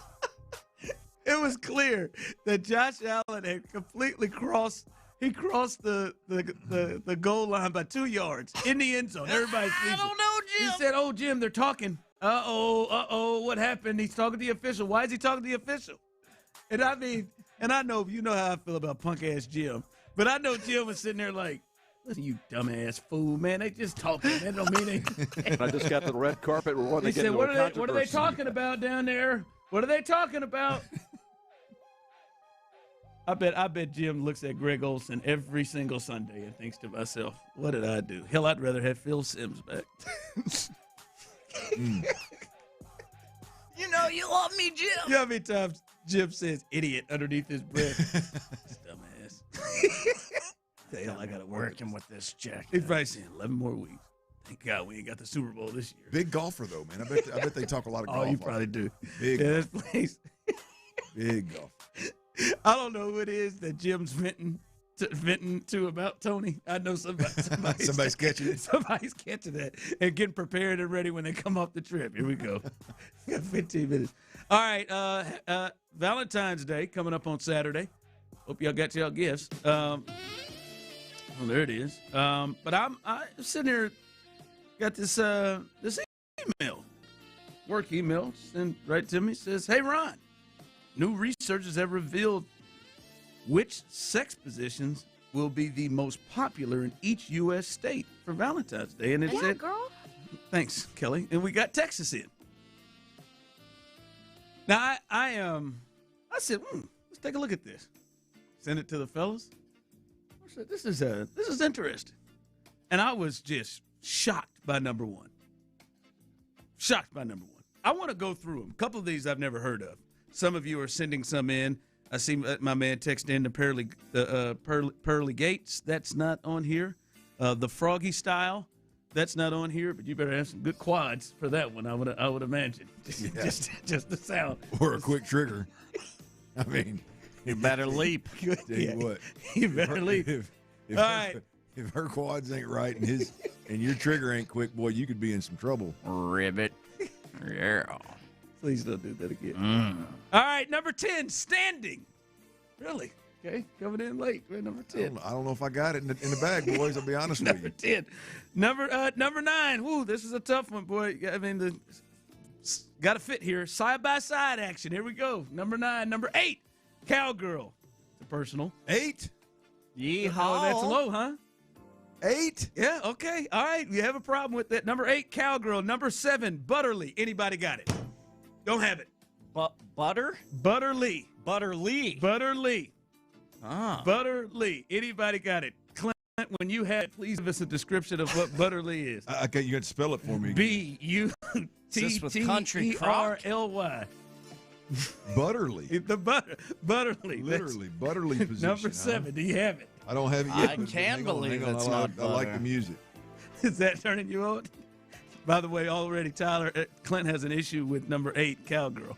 I thought that'd be higher. I would too. I mean, there's definitely, I believe, that should go above this. Do you have Butterly yet? Well, it's sounds very lubricated. I'm not sure it's I'm getting butterfly. You got butterfly? I'm getting butterfly, and it's very similar to the butterfly pose. By the way, people, this is the top 10 sex positions in our great state of Texas. Solid reset. Butterfly sex position here is what I'm getting. That's not what they're saying. Okay, well, that's what I got when I left the F out and they threw it back in. All right, they made it a fly. Yeah, they fly. All right, the partner with the V lies on their back at the edge of the bed. Okay, yeah, that's a. Holy smokes! It's not bad. Is it butterfly position? It said it did check in, say butterfly-ish. Yeah, lays on their back on the surface, and the partner with the penis stands or kneels in front and between. Yeah, partners. that's right. That's it. Was that what you got there? That's what I got. Yeah, that's what they have. Palms of their feet together on, as if they were kind of sitting on the, the old butterfly stretch as you sit on the ground. Yeah. Your palms of your feet together, knees to the table. The old butterfly. Well, take pose right there, and she rolls back on her back, and then I guess you stand up. That's it right there. You stand up. I think that's difficult. I'm going to go out on a limb and say that they forgot to put the F in there in your email. But go ahead. Kama Sutra live. Boy, you can't leave the F out in this conversation. No, you can't. You can't. No way. Number 6, spooning. Really? Spooning 2 spots over cowgirl? Spooning, but with more than just the regular spoon action going on, obviously. Number 5. Yeah, man, you got to be working with a tool now. I mean, some of these are just. I mean, I don't know that the majority of the population can experience. Hey, man, they said everything's bigger in Texas, I guess. Well, I mean, yeah, that's a great point. They said in Texas. All right, number 6, spooning. Number 5, lotus. What in the hell is lotus? Lotus, the lotus sex position, often associated with tantric sex, and sometimes called the tantric. The yabba yum is an intimate face-to-face position that emphasizes connection, eye contact. Everybody knows lotus. Everybody knows lotus. It is intimate. Eye-to-eye contact, man. Everybody. In fact, lotus should probably. You think it should be higher? Yes. Really? Absolutely. The cowgirl that does have me surprised. That I would have just deleted the email. Yeah. 8071. You get your wish. Number 4, reverse cowgirl. Number 3. I mean, this is tough. Doggy style. Number 2. Number 2. Missionary. I'm shocked. Number 1, I'm going to need some help from Lovey Smith. Number 1, please, Lovey, can you help me? It's really about the 69. How is that number 1? Wild, Texas. Really? I am shocked. I thought this was missionary in a landslide. Maybe even Lotus. You're right. I just don't think people maybe know to call it Lotus. But how is missionary not number? What was number 1 again? Number 1 was. It's really about the 69. How? I would have put on best bets that missionary was number 1. Listen. I'm just saying. How can I put this? I feel like what was number 1 again? It's really about the 69. I feel like that one is for some an acquired taste. Not up in Big Sandy, Texas. I mean, it's really about the 69. It's pretty popular up in Big Sandy. I mean, that is shocking. I would have thought missionary right off the bat. Yes. It must have been some horny dudes or this was horny people out here. Hey, what's your favorite? 69? It's really about the 69. That's what I'm 69. I would have thought missionary all the way. What if I told you? Wow, that's shout out to Texas. Yeah, did you know this? Did you know that Texas ranks as the third kinkiest state in America? Hey, that nasty is strong. Lone Star State has one of the highest monthly Google search rates for sexual positions per capita. I dig it, but we got work to do. This is great for the Bay Power text line 713-572-4610 YouTube and YouTube. Got to get in that base power position for some of these. That's right. Yeah, base power text line, base. YouTube and Twitch. How many have you tried?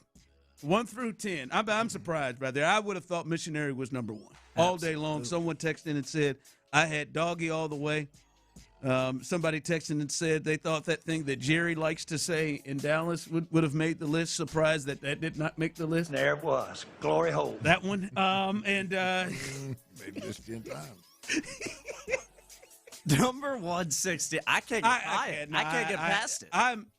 Listen. I don't have a problem with it. I just think I would think it's more of an acquired taste. I mean, from experience, not everybody's into it. Texas is. Cowgirl at 8. That really pissed you off, huh? Oh, that one is surprising. I mean, the fact that you went reverse cowgirl at 4 or 5, that saved it. Is that on your Mount Rushmore? Is that in your top 4? Absolutely. Absolutely. Yeah. Lotus is solid. I didn't know what Lotus was, but when you Google and check the images, that's I mean, every man and woman in America have appreciated that a time or two. Yeah. Probably should be in the top 3. Yeah, text line coming, or Ray here on YouTube. Isn't spooning just the side-by-side thing? I mean, kinda, but you're in. There's some differences. Yeah. I mean, I think a spoon can different directions. A spoon can roll. Well, I would imagine they're referring. No, I would imagine they're referring to the hole to hole. I mean, I would imagine that. There it's glory hole. Spooning in bed, her back to you kind of deal. You hit the line. I mean, that's what I would guess. The pole to hole. I mean, I would imagine that's what. I'm just saying. Welcome in. It's Kama Sutra Live on the Drive, Sports Radio 610. Hey, so we know what y'all nasty asses is gonna be doing on Saturday. What he say? What Lovey say? Y'all nasty asses. It's really about the 69. There you go, baby. There you go. Coming up next. Of course, a great segue. The number one thing that this offseason needs to be about, if we're still on the air in the next 10 minutes, the number one thing this offseason needs to be about for the Texans. That's coming up next. Hey, y'all, Serta Pro Painters, if you need, if you got an office that needs a facelift, you got at your house, you get a room, or maybe your whole house needs a fresh coat of paint, I'm telling you, there's no better place to call than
TFM HD2 Houston on Odyssey Sports Station. The Texans play here. Ask her where she likes the pressure, where she likes it rough. Sports Radio 610 presents The Drive with Stoerner and Hughley. Damn, John would have been great for this. Yeah. He was on there talking about that great documentary, but he could have been on here talking about. I mean, I think John would have had some problems with some of those in that top 10. McClain's got some nasty in him without a doubt. John's out on side by side. He's out on Lotus. They watched the porn. Who's out on Lotus? John McClain. I think John's out on Lotus. Yeah. I mean, Lotus. I mean, maybe he doesn't. Yeah, he's got to be the base. It would have to be a recline Lotus. Well, sorry. I mean, you got to be. I'd imagine being flat bellied would be an issue. Well, it'd be a requirement for a better Lotus. Lotus. I mean, Yeah, you get hunched up in that position, a little thicker around the midsection. You could have some real. I mean, you better have some. Like my Lotus may need to be reclined. Well, I'm talking about John. I don't. I mean, there's. I feel pretty comfortable about saying John ain't getting the home plate sitting up like that. Cockamamie idea. I'll tell you, he's going to have to recline and flex. John might surprise you, man. I'm just guessing. You're going out on a limb with that? I'm going to go out on a limb and say he needs to slightly recline and clench the butt cheeks. I mean, really put some pressure on those hip flexors. Yeah, now that's my where we're losing. He may feel the heat. He may feel the heat at that point. I am not the show. Don't shortchange yourself, John. I mean, I'm with you, John. I'm not sitting over here talking like I'm. I'm not talking like I'm King Dingling or something here. I'll holler. Slightly reclined, tied up the butt cheeks, and give it everything you got. Give it everything you got. Hey, just working magic. There you go, John. All right. Listen, tell me if you think I'm wrong on this. 713-572-4610. Stop being so nasty right now. Actually, be as nasty as you want. We've opened up the floodgates. Go ahead and do what you need to do. But I think the number one approach, the number one thing that this team, the Texans, have to look at in the offseason, the top and the number one priority is to fixing the quarterback. I think that is, like, we could talk about. I bet you, if you say different things in your mind about, all right, what do the Texans need to do? The Texans need to go get this. The Texans need to add this. Like, when you start thinking about your wish list of the things that you want the Texans to do in the offseason, I bet you in some way, Clint, they are connected to helping the quarterback. Better be. I think that is in almost anything that you look at. I think it's connected to helping the quarterback. And to me, I wonder how their approach is going to be to help the quarterback, because that's got to be the number one thing to me, because everything is right. The offense, it's the quarterback. They have got to fix things because he never looked or seemed comfortable for whoever's fault it was. He did not play to the level that not even close really to the level that we know he can, especially late in the season. 713-572-4610. What would be your approach into fixing the quarterback, which I think is the number one priority in this offseason for the Texans? Well, Ron, there's two things, right? And I think one of them, I'm going to answer the question with you. You're probably going to roll your eyes because it's not what you're talking about. I think D'Amico Ryans has got to have a one-on-one, sit-down, heart-to-heart, real man talk with C.J. Stroud about, hey, man, Kaylee's going to be the guy. Like, you got to wholeheartedly buy in with every ounce of your being, and not just buy in, but I'm talking about embrace it, be thankful for the opportunity, and let's ride with this thing. Get board with us. Let's go. Number one, that conversation has to take place. The best buddies and the protecting, the young quarter, those days got to be over. D'Amico's got to have a real conversation with number one. And number two, and I think more to what you're talking about, the offseason moves for the Houston Texans. The beauty of this conversation, Ron, is they really can't miss from a position standpoint. No, they can't. You know, I mean, there's a lot of conversations out there. They're going to continue to grow around the Texans acquiring this guy or re-signing that guy, or bringing in this player or that position. They really can't miss. I mean, that's the beautiful part about the Houston Texans. There's an argument if they take it serious. They can't. Yeah, that's where I was going with it, Ron. Is this can't be we've got a need like I'm talking about at every position, so we're gonna go address those needs with a bunch of B and C players and hope we can do more with less. Like, that's what you can't afford to do. I just believe there's got to be Azeez Al-Shaair type of impact on this offense. Right? That level of impact, that caliber player. We're talking about a guy that if he's playing at his best is a Pro Bowler, maybe not an all-pro player, but a Pro Bowler. And we're talking about a guy that impacts the offense the way that Azeez Al-Shaair impacts the defense.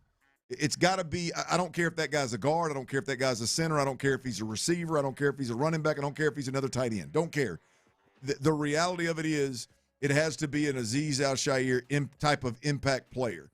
That kind of human being has to be – what they find, and they aggressive in doing so. So I agree with you, Ron. Like, I think the aggressive nature and the aggressive pursuit of said player or players, because I think they probably need two of them, is really what I'm looking for here with the Texans. This can't be we're just going to settle for what's available type stuff on the offensive side of the football. I think they've got to be aggressive. I feel like last year they knew the positions. They just kind of bargained, tried to do a little bargain shopping, and then even didn't even get real aggressive.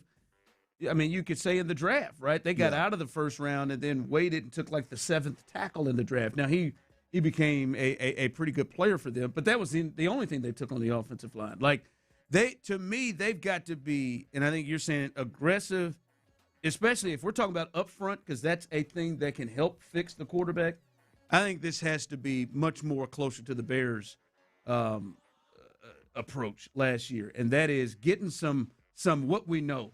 Like, let's just be honest. They're not good at – that's not their strong suit, finding linemen, whether it's in the draft, whether it's in free agency. Like, there's some you can throw out. We've seen some, but by and large, they have tried for 3 to 4 years with Caserio by himself and then this group, and they've struck out more times than we can remember.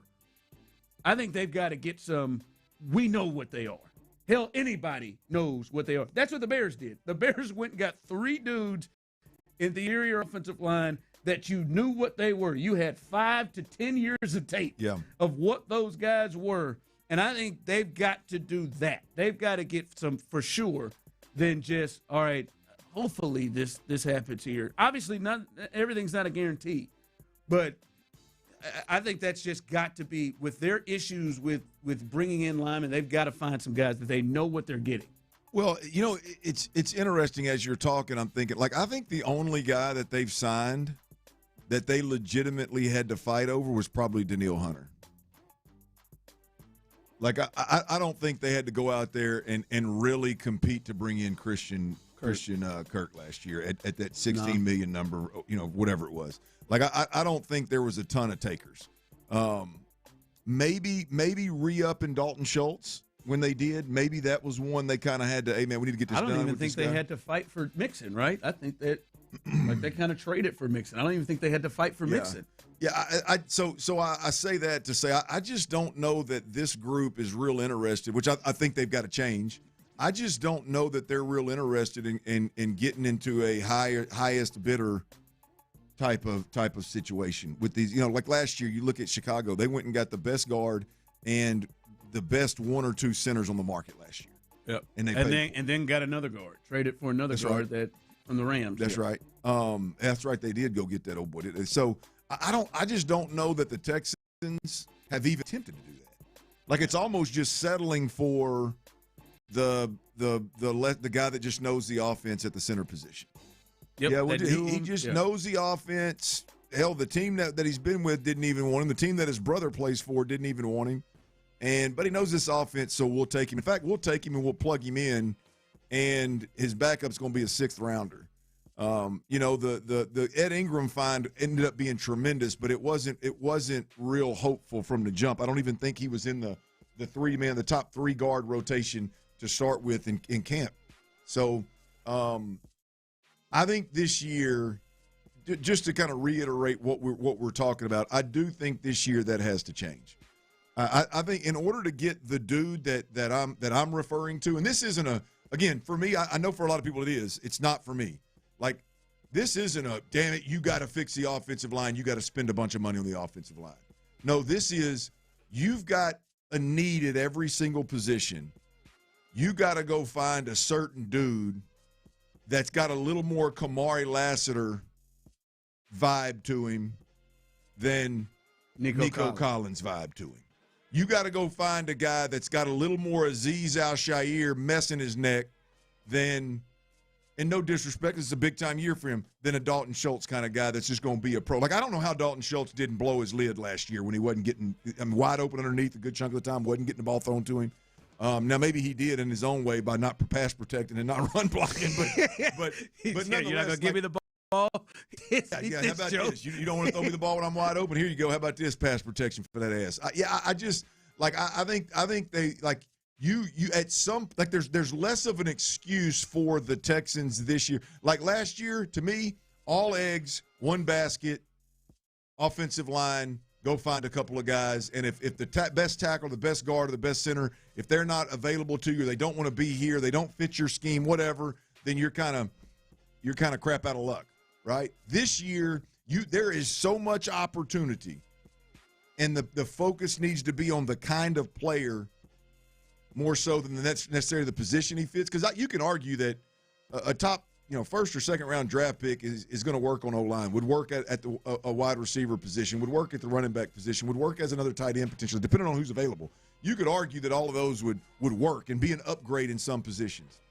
There's so much opportunity for them offensively to find that guy. There's no excuse not to other than money. Now they may decide they don't want to pay for it, but there's no excuse not to make that move. Text line coming through with some good text. If we don't find some offensive man movers, we won't have a good passing game, and you will not have a good running game, and then we are right back where we are right now.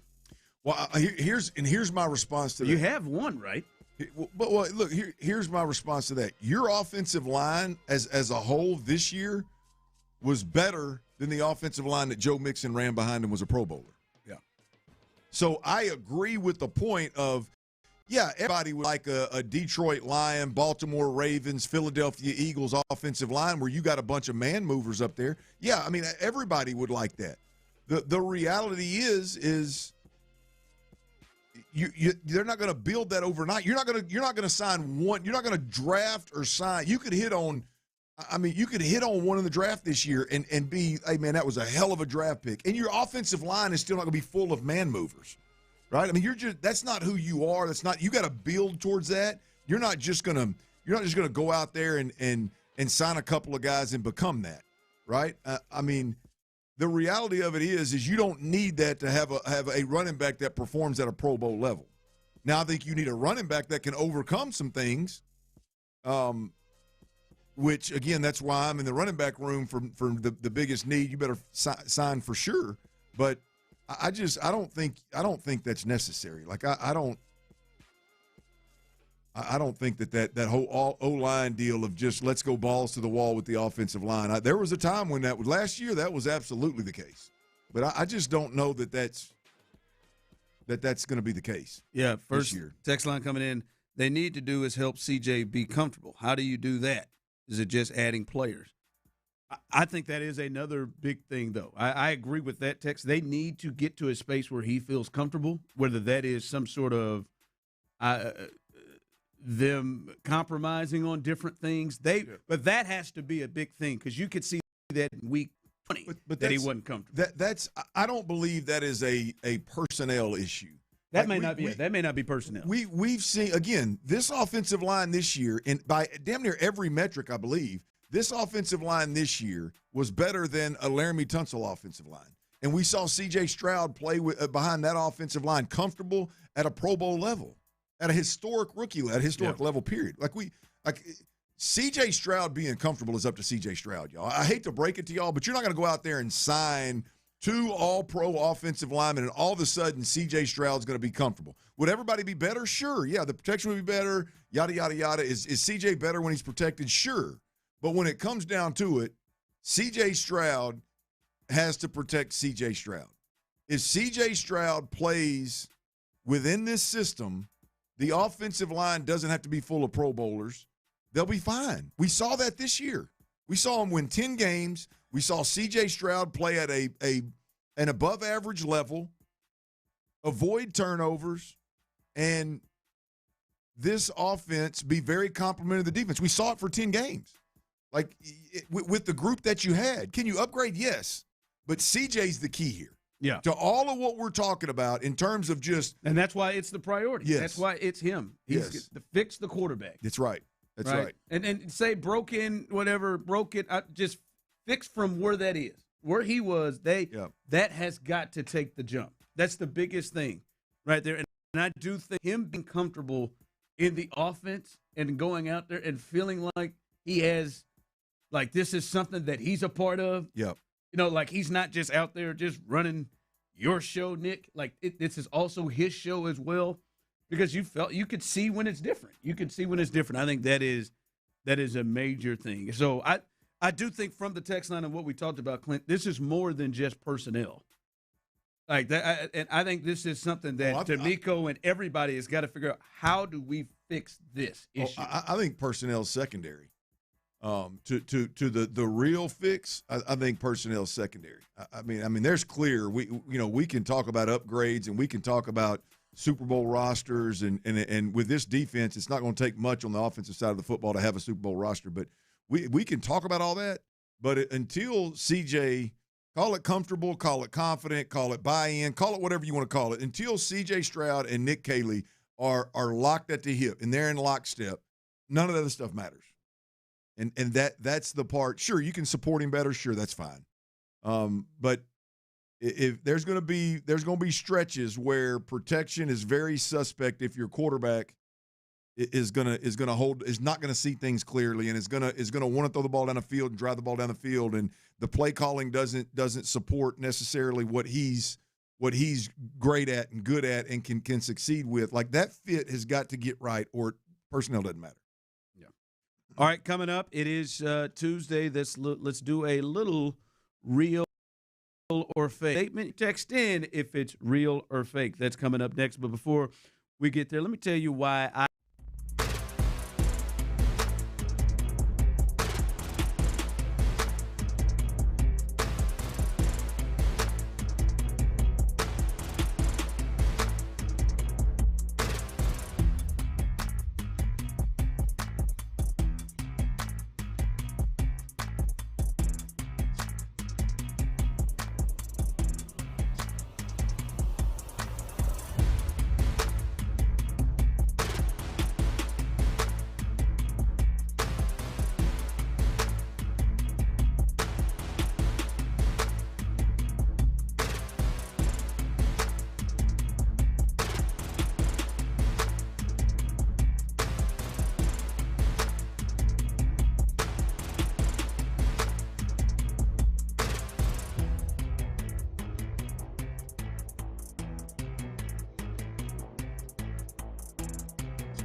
the grind.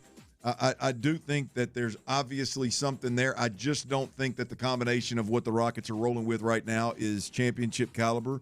I do think that it's early rounds of the playoffs worthy right now, and assuming they don't make some huge swing or Fred VanVleet comes back or they figure something out here. I don't know exactly what they could do to up that, but right now I think it's very, very real that the Rockets' ceiling right now is at that second round I think at best. That's their ceiling. Yeah, you can't see them get past. Text line coming, the Rockets are going to get eliminated by the Warriors again. Okay, I don't know about that. That'd be a tough one to stomach. But Jimmy out for the year. I don't know about that one. Well, Tyler, you're going to the game or not going to the game tonight? Seeing them play the Clippers first time this year. Real or fake? They're ceiling the place where you see that's the highest the Rockets can go. Excuse me. Real or fake is the second round. I'm gonna say fake. Primarily and only because of the simple fact that you do have Kevin Durant on this team, and he's one of the biggest superstars we've ever seen on the court, and he can take you places. So I'm going to say fake. Yeah, right now the Thunder and the Spurs are 1 and 2 in the West, and then the Nuggets are the third seed in the West. James Harden went ahead and tracked them down last night. They was able to get a road win in Denver against the Nuggets. And then the Rockets are in the 4th spot with the Lakers and the Timberwolves behind them there. And to get past the second round, which to get to the conference finals, like you're going to have to beat one of those Denver, Spurs, Thunder. Unless you go past them, I don't know, they're not that far behind the Nuggets, but even so, to get that, you've got to beat one of those teams. And in a 7-game series, I hear what Tyler's saying. That they could get hot. Could they get hot? I just can't see them in 7 games winning a series against the Nuggets, Spurs, or Thunder. Don't ever underestimate the heart of a champion. Like right now, I would favor them to beat the Lakers right now. Hell, LeBron said yesterday, we're not a championship team. I can see that. I wouldn't love the Timberwolves matchup. I could see that, but then the next round, if seeds held, they'd have to face the Thunder. Yeah. And I don't like that. I don't like that. So I'm with you. I think the ceiling is the second round right now for the Rockets. Real or fake, Tyler? The Texans should open up as favorites to win the AFC South. Real or fake? Jags won it last year, but they will have the first place schedule. Some tough happenings, obviously, right now in town for the football team. But I'm going to say real. Because the AFC South is indeed garbage. And the way Vegas works, the Houston Texans, knowing that on the defensive side of the ball right now, I'm going to say real because you also know the other reason. Yeah, I know how you don't feel about the Jags. I'm going to say real, but I don't agree. I don't think the South sucks. I think the Jags are good. I think obviously the Texans, we'll see what's happening with the Colts, but I mean they start off 8-1. To start the season. I think Tennessee's got a chance to be really improved next year. So I don't think the South sucks. I would say right now, with their defense, that's the most sure thing. I know Trevor came on in that offense. Their defense, that's the most sure thing. So, and they've got a second-place schedule. I would go there. It's close, but I would say the Texans should be the favorites. You real or fake? Real. I'm going to go fake. Really? I'm going to go fake. I think the world, the NFL world, is significantly more convinced that the Jacksonville Jaguars team is a better overall team than the Houston Texans. I just think. So you're a believer in the Jags? Well, maybe I'm not necessarily a believer in the Jags as much as I am, a believer that the country saw something that's going to be hard to forget in this offense. Like, it's going to be very difficult for them. I mean, you're talking about, the Jags. You can look at that and you can talk about the season. You can talk about the run. You can talk about the first-year coach. You can talk about Trevor Lawrence being an MVP caliber candidate. There's a lot of that you can kind of hang your hat on. The defense was great early and then really good late. Had a little lull in the middle, but the defense not on the same playing field as the Texans. You feel a lot about Trevor's finish, even though he threw an interception to kind of end the game against Buffalo. Yeah. But he took him down and gave him the lead late in the fourth quarter, so you can feel better about Trevor. I think the world saw something that's going to be very difficult for them to forget, and the ones that watch closely know it started against Pittsburgh, and then it obviously come to true fruition and imploded against New England, and so. I think that's going to be tough to forget. So I think it's fake. I don't think the Texans should open as favorites in the AFC South. All right, coming back to you again, Clint. The Patriots fans should be concerned about Drake May following his playoff run. Oh, absolutely, absolutely. I mean, you talk about as many times as he got hit, as many times as he put the ball on the ground or put the ball overall in harm's way, whether it was a fumble or an interception. I mean, I think they are in a very similar position right now as the Texans are and obviously they were really good. He's an MVP caliber candidate, and they were one of the more explosive offenses throughout the year. But I think they're in a position, Ron, where you can look at the regular season run and maybe overlook some of the playoff stuff.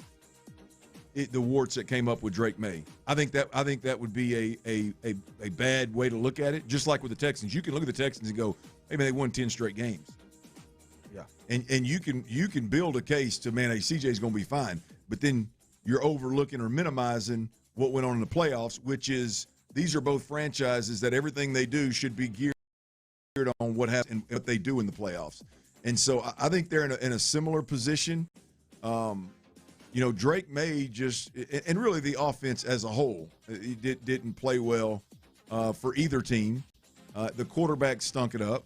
CJ significantly, I think significantly more, but the point still I think exists that you've got to be concerned about your offense and whether Drake May is a great fit and can replicate what he does versus lesser talent, lesser opponents when the stage is bigger, the lights are brighter. You're going to find out. That Patriots schedule next year is for real.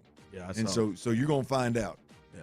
They even got some teams that ain't even on their first place schedule that just slid in there this year. Yeah, so I think it's real, Ron. Tyler, real or fake? Patriots fans should be concerned about Drake May following this playoff run to the Super Bowl. Yeah, I'm going to say fake, though, for a lot of the same reasons. He's young. I mean, he got you there. He was the youngest quarterback to ever reach that big stage, right? I don't think it's anything to be too concerned about. Just need to see him come out firing next season. Yeah. Whew. It was bad. Rough. It never recovered. And I think some of it was around him, but I'm concerned that guy finished second in the MVP, and I mean never, ever really looked like it in four games. Just never really looked like it, and I've got concerns of what we just watched with CJ. Is the pressure that happened late in that season, is that going to be something that affects him next year, affects him moving forward? That part, because he didn't feel the rush well. He didn't he was out there just letting himself get drilled as much as he was getting. Well, Ron, but there's just I'll go back to when your quarterback snaps the football and has no idea where the pressure's coming from. It's one thing to not have a plan and not know, hey, I got a receiver looking at me or I got an outlet. When he snaps the football and he is completely surprised by where the pressure's coming and the fact that there's free runners, you've got problems offensively, right? It's not like we can't sit here and with CJ and Drake May go, oh, boy, pressure just gets to him. It doesn't get to him. No, it gets to all quarterbacks. It gets there. Pressure's effective. The scary part when you're talking about concern for the next year and concern for the fit of your quarterback, the scary part is when your quarterback's snapping the football and he has no idea where the pressure's coming from. There's a difference in snapping the football, knowing where the pressure's coming from, and choosing to hold the football and take a hit in the face right as I deliver a football, then snapping the ball and head on a swivel looking at where's the free defender coming and then trying to take off running. There's a huge difference in that. I think I saw that in CJ at times, and I think I saw it from Drake May definitely in the Super Bowl. You would think your quarterback in his second season just led you to a Super Bowl and finished second in the MVP by one vote. You'd be feeling real great moving into it. I don't know if they feel the way his resume sounds. Fans and people. Well, it's still new enough now to where I think you'll overlook a lot and be excited about your quarterback. But again, you're in that spot where CJ was after his rookie year where there's going to be grace for a year or two. But boy, if it doesn't get back and start trending in the right direction, something's got to give. All right, some news about a very, very important piece for the Astros. We'll give you the latest on that coming up next. Payne and Pendergast. Big questions for the Astros is the team's heading to spring training this week. What are they doing with this whole infield thing going on right now?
Text line is energized by Base Power. Save money and switch today at basepowercompany.com/610.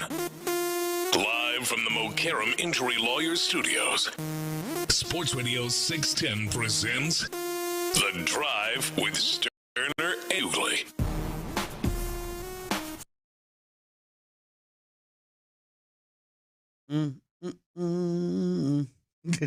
It's still playing. Telling you, man.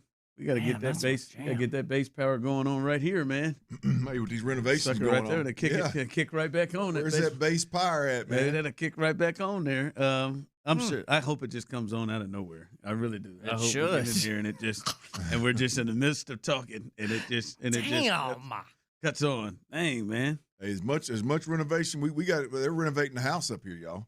As much renovation as we got going on, man, them boys up there in that roof, they mess around. There it is. There it is. Them boys upstairs, they'll mess around and cut the wrong wire, and we'd be in trouble. They just snipped a cord. That's what did it. Hey, that does exactly what I think immediately. They needed you to switch it over. That's what they wanted. They want a little Petey Pablo is what they wanted. They switch this thing over. Who wouldn't? Boy, what a nasty guy he was. And still is. I guess he's not dead. News here is the Astros had spring training gets kicked off. Their all-star closer, Josh Hader. Here's your favorite. First one of the year, guys. First one. Has begun to lightly throw on flat ground. Got a little flat ground, baby. First one. Got us some new McCullers, don't we? God, I hope not. Got us a new Lance in the back. He and the Astros hope to learn more about where he stands in his prep for the season in the middle of this week. Damn. They just now learning more in the middle of this week? Whew. Hopefully the rest of the team stays healthy and that their need for the closer isn't as important as it was last year. As they just, they need to be able to close down games, any kind of lead they got. Hopefully they'll have more firepower and they can score more runs and their closer isn't as important. Probably won't be, but Josh Hader is a big one to watch. And he's one of the guys that they've actually spent money on with that $95 million contract they got him. They really could use him to be a big part of this thing. But we'll see because, I'm not going to lie to you. That the season ended, I thought that he would be back to throwing regularly at a normal pace when spring training came back around. But obviously he is not there yet. Yeah, I don't hopefully this thing gets started off right. I guess, obviously, that's one of them haters, one of them caliber players. You just, hey, man, take your time, big fella. Get back when you can. We'll make ends meet the first month of the season if we have to, whatever, 2 months of the season, whatever it is. But boy, it'd be nice. Sure would be nice to have that big gun in the bullpen, wouldn't it? They got to have it, man. That back end with him and Abreu, like that's what that 1-2 punch, because obviously when he's not there, everything else continues to slide back. And Abreu is not the guy you can use as almost like a fireman in the 7th or the 8th whenever you got the right part of the lineup up and then you bring in your closer. So hopefully he does get back. I just – obviously we're dealing with an entirely new training system, crew that the Astros have now as they let everybody go there. And this is going to be one of the first things we see from an injury standpoint, especially to an important piece like Josh Hader. Hopefully that when he does come back, they're able to get him back as quick as possible, but also that he stays there and there's nothing that lingers. I'm going to be honest with you, man. If I was a Josh Hader caliber player, I believe that obviously I would have started my rehab with my own team. Before the Astros decided to shift gears with that training staff that they had that was blowing arms up left and right. And I'll be honest with you, no disrespect to whoever they hired and whatever their new approach is. I'll wait and see. I believe I would finish my rehab with my guys, and my doctor would tell me, all right, you're ready to ramp this thing up, and my doctor would tell me when I'm ready to let it go full go, and my team would be making the decisions. If I were a pitcher the caliber of Josh Hader, the Astros would not be making those decisions for me. I would be letting them know. I'd inform them when I was ready to pitch, at whatever flat ground, off the mound, whatever distance in a game, whatever one inning versus two.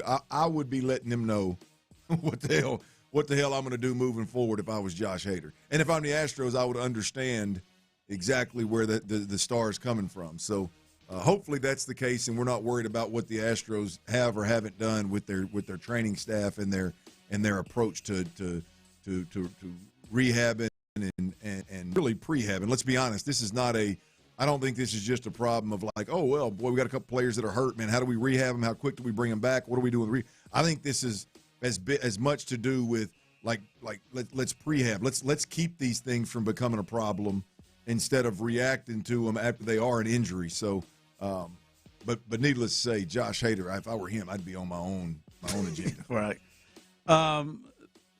Shout out to those here following us here, YouTube, Twitch, and also those of you who are rolling on with us on the Base Power text line 713-572-4610. This has to be a lie.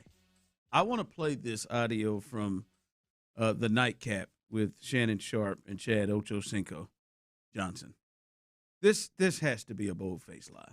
I can't believe this, and I don't know that there's. I dare to hear the person, and I dare to see this person who will text in, because I know you'll lie.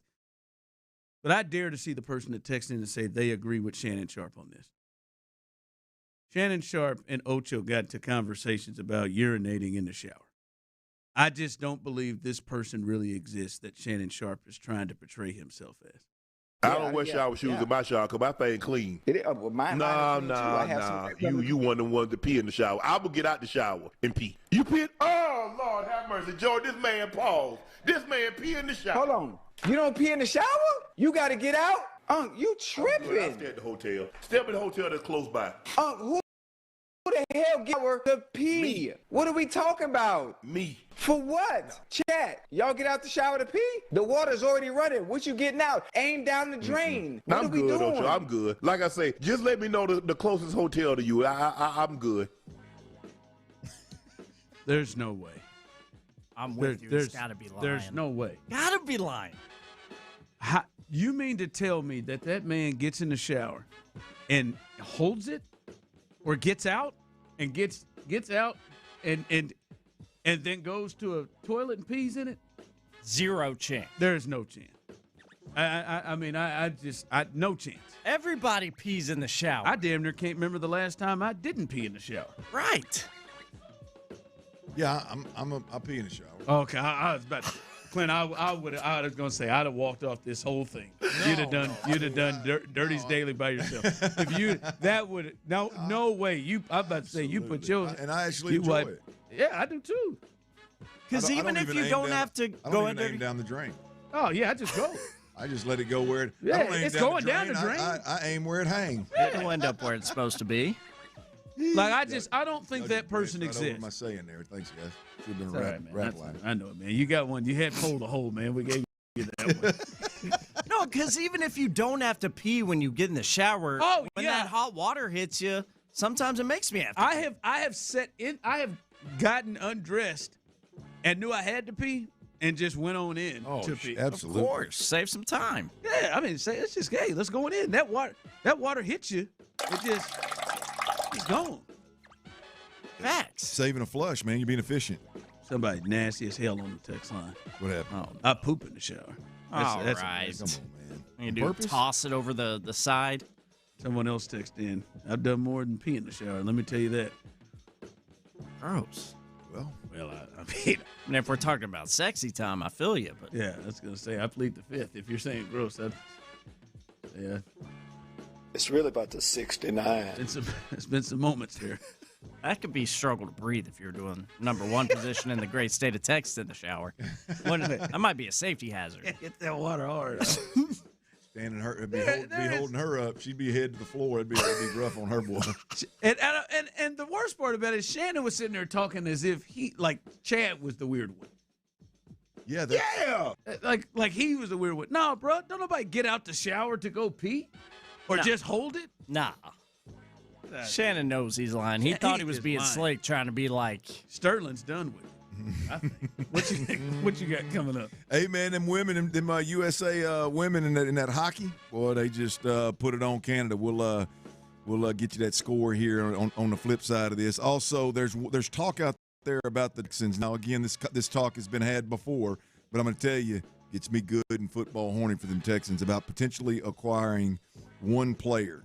I like this. I'm going to tell you who it is, and we'll cuss and discuss next right here on Sports Radio 610. Before we do that, though, I got to tell you about QC Kinetics, y'all. Look, when we're talking about joint pain, right? If you've been dealing with joint pain, I don't care how old you are, I don't care what the pain is stemming from.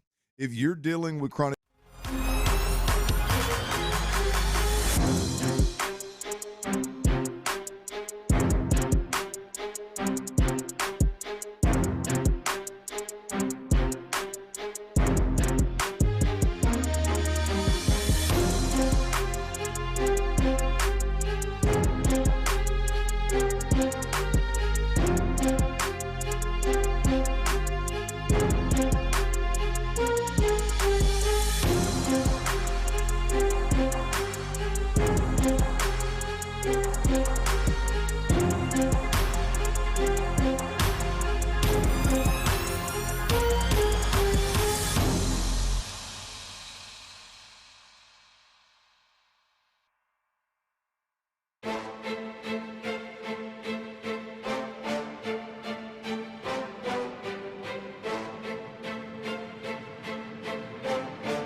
into the mind of former NFL quarterback Clint Stoerner. I was thinking about coming out of the chute here and telling y'all about my new boots that I got on, but y'all want to talk about puppy chow? What is that, ostrich? Hell no, that's python. It's Dirty's Daily. Before we get to that boner. On The Drive with Stoerner and Hughley. Dirty's Daily is powered today by my beautiful bride and the wings that she brought us today as the show started. If you heard us in the crosstalk. Very good. She showed up with some of them no-nos, pizza and wings. Absolutely tremendous. I'm going to be honest with you, Ron. Best wing I've ever had. You think so? Yeah, best wing I've ever had. What a kick, too. Nice little kick, but not too much. Yeah. Good flavor. It's smoked and lightly fried, so they're clean. Their flavor is on them, so you don't need any kind of dip. But the flavor, I guess it's the smoked and fried, like it's not just lathered in liquid flavor. So it's not an absolute mess when you're eating. Little tad bit, but not over the top messy.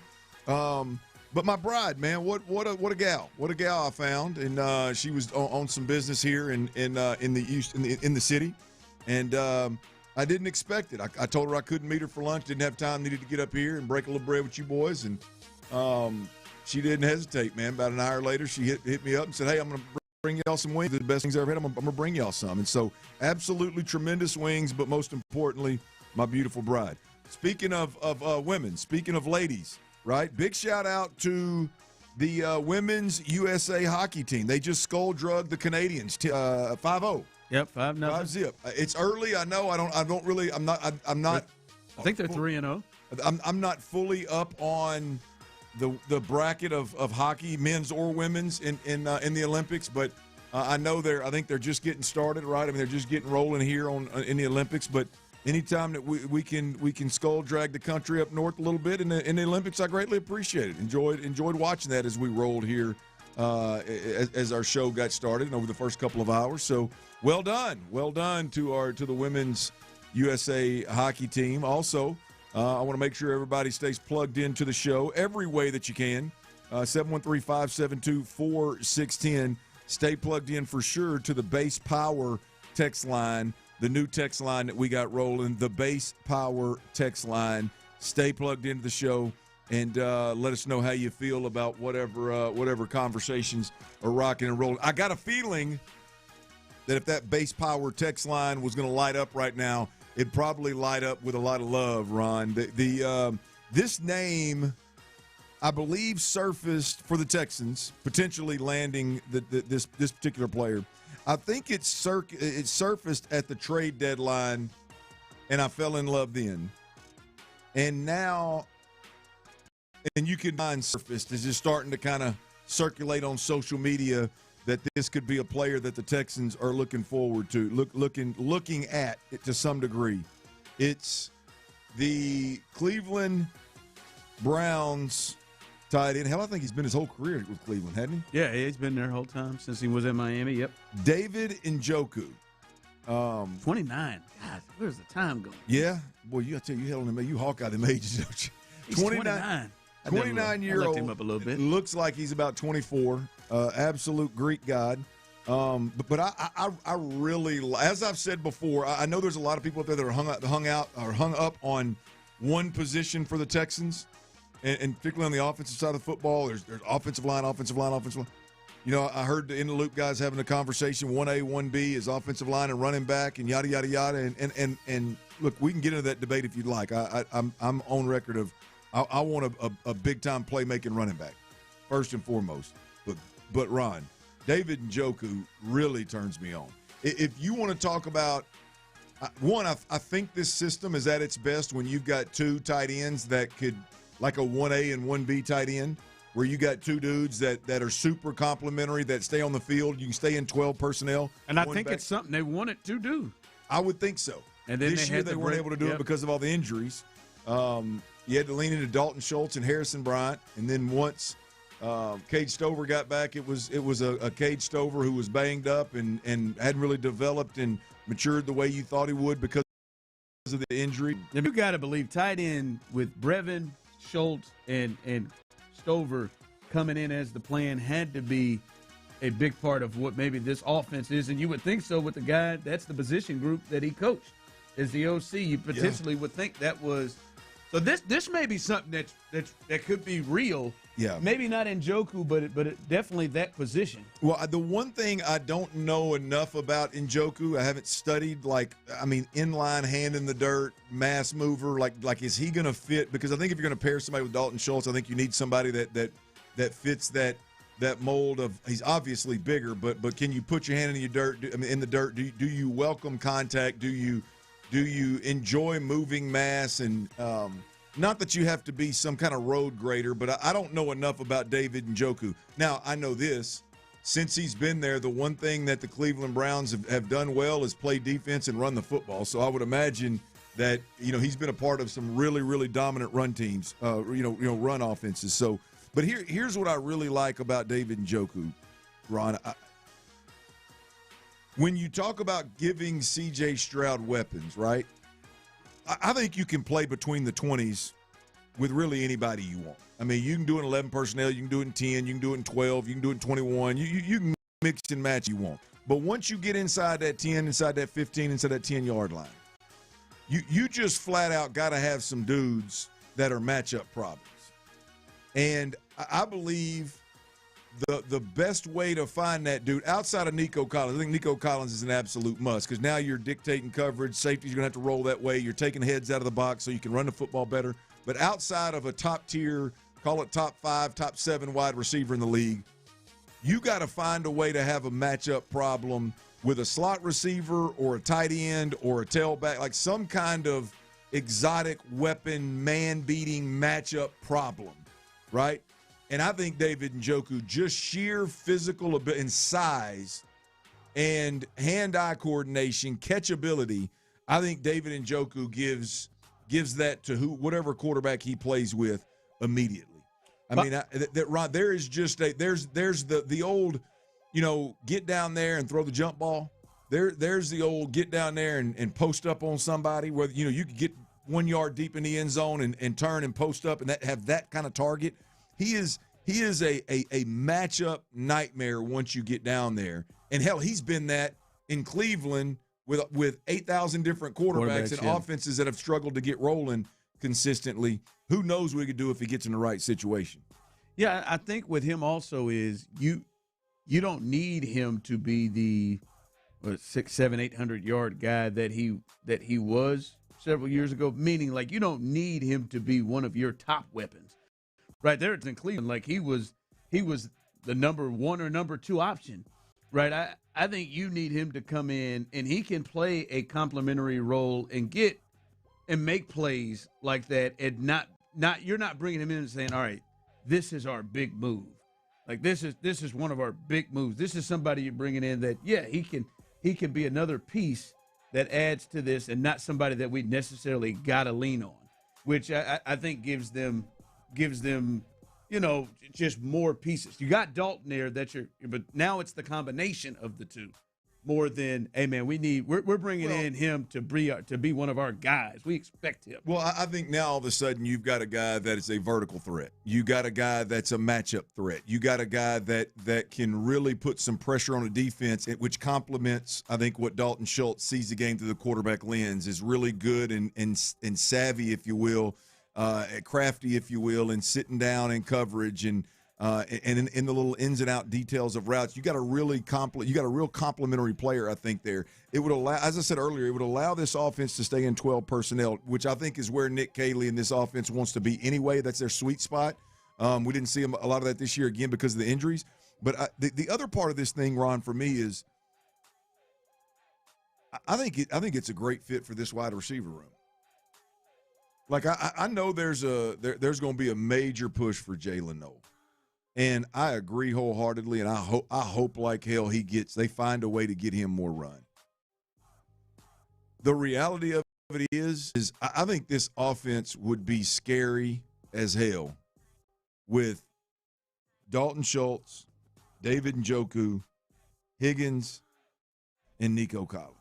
I mean, you got some real size. You got some. And the tight ends are like your slots. Oh yeah, man. And that to me, and you can run the football with those guys the way Dalton Schultz, showed that he's a willing blocker this year. Talking about at Radio Row when we had him down there talking about how much he'd worked on, the tandem blocks with the other tight ends, and that those guys getting hurt really took away from that. I mean, that whole dynamic. I just think I would love to see this offense get a player the caliber of David Njoku that complements your current, top tight end that you have, and it complements your wide receiver room. You don't have to then go out and find extra wide receivers. You could argue, I would have no problem accepting, okay, now I can live with the wide receiver room built the way it is right now. If all of a sudden you've got a number 2 tight end that's more than just a weapon like Brevin or a hope he gets better and develops in Cade Stover. You get a true blue. I know exactly who you are.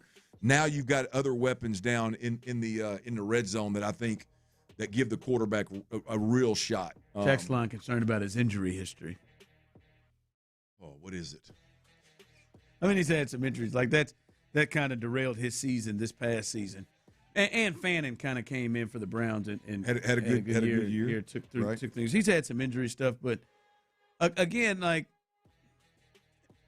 I wouldn't want him to get hurt, but it also is not a killer. This isn't like, I think they really expected a lot from Christian Kirk. And when he got injured right off the rip and wasn't able to be, like, that was a piece that they were depending on. I think if you brought in a player like a David Njoku, he's not somebody that I think you're out depending on. You might be like, damn, kind of threw a wrench in some things. We kind of had some plans here, but you can adapt to this, right? They're not in scramble mode if he gets injured.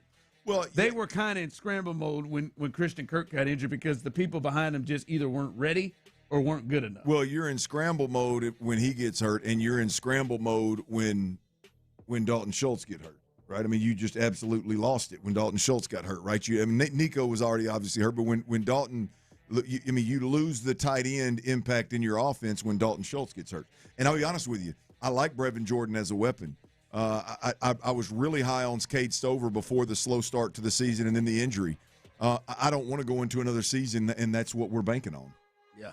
It was fine this year because, you could really see where – D'Amico Ryans, for some reason, felt the need to literally point out Cade Stover multiple times in OTAs. So it was fine this year where you've got a young Cade Stover that looks like he's coming. He complements Dalton Schultz. You've got a Brevin Jordan that is more of that weapon and that kind of that move tight end, a little hybrid H-back type thing. You've got a real good complementary group. But the reality is the whole group is injury prone at this point in time. Yeah. Right? And so I don't know, man. I agree with your point of you sign another Dalton Schultz-ish type of tight end, maybe with different complementary skill sets. And then if you lose him or the other, you're not just in dire straits. Yeah, like when they lost Christian Kirk, they then immediately had to depend on rookies. Yeah, that weren't ready, like a third rounder, or Hutchinson, or something like that. Yeah. Are you anybody else out there that you're hearing, the Texans maybe flirting with, or even if it's just kind of shooting in the dark or shooting in the wind? Do you think it's early? If they're looking at receiver help. There's guys out there like the one that we heard. I don't think they would look at because I don't know that they seem to be redundant in what they have. But Tyler will love it. The reports are that Mike isn't going to play in Tampa anymore. But that calm down, Tyler. But that come home 1-3. That would be redundant with Nico and Higgins, who they just drafted. That's kind of similar in size, but he's going to be an interesting one to watch at the receiver spot because he's not going to be long term. He's not going to be like heavily expensive, and then there's still some in the tank there. Boy, you really the risk there obviously again is the injury and the age. Yeah. But boy, the one thing that I think when I said this at the trade deadline, does he fit? I don't know that he fits. Well, to me, it depends on what his expectations are, right? Look, we don't have a guy right now that scares anybody from a speed perspective. I don't think even Nico Collins, for the record. I know a lot of people scoff and think Nico. Nico is when you look at Nico, what strikes fear in everybody else to me first and foremost is Nico catching the 5-yard route and turning it into 20. Like, I don't think teams come in and go, boy, don't let Nico run by you. I think they come in and go, boy, this guy can – I mean, he can chew up yards after the catch, man. Get his ass on the ground. I think this offense would – now, I don't believe they play to this, but I think this offense would benefit greatly from somebody – I said the trade deadline, Rashid Shaheed, just somebody in that realm of player where – boy, you throw him the go route every now and then just to scare the hell out of the secondary and scare the hell out of the coordinator, defensive coordinator, and then you get back to working underneath the way that this offense is supposed to do it. I think they could benefit greatly from that. And depending on what Mike, what are his expectations at this age? Yeah. Does he want a bunch of attention? Does he want to be the number one receiver? Hell, does he even want to be from a snap count a number 2 guy? Or is he willing to come in and be one of 3 or 4 that get in a rotation and play football? He's still a guy that can take the top off the coverage. I know C.J. Stroud would love to see. I think they will have I think he's going to have a pretty good market just because of the cost. Yeah. And what he potentially can still do. Short term and cheaper. Yeah. A lot of teams kind of get into that. All right, coming up, as spring training is upon us, the Astros seem to be resolute at staying at a position a lot of people thought would be movement. I am one of those people that thought it would be movement, but now I guess it's starting to make sense of why maybe they stay pat where they are. We'll discuss and explain that coming up next. Hey, fellas, anybody out there that is 35 years and older, man, you should know what your testosterone number is, period, point blank. You want to live your best life, whether it's for you, your job, making money. How about your wife? How about your kids? How about your family? How about having that energy, having that juice, having that that good mood that you need to be part of a big-time career or be a big-time family man, right? Synergenics and Low T Center, they've been highlighted for having the highest quality testosterone on the market, man. They're the OGs. They are the pioneers.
651-222-2222. Sports Radio 610 presents The Drive with Stoerner and Hughley.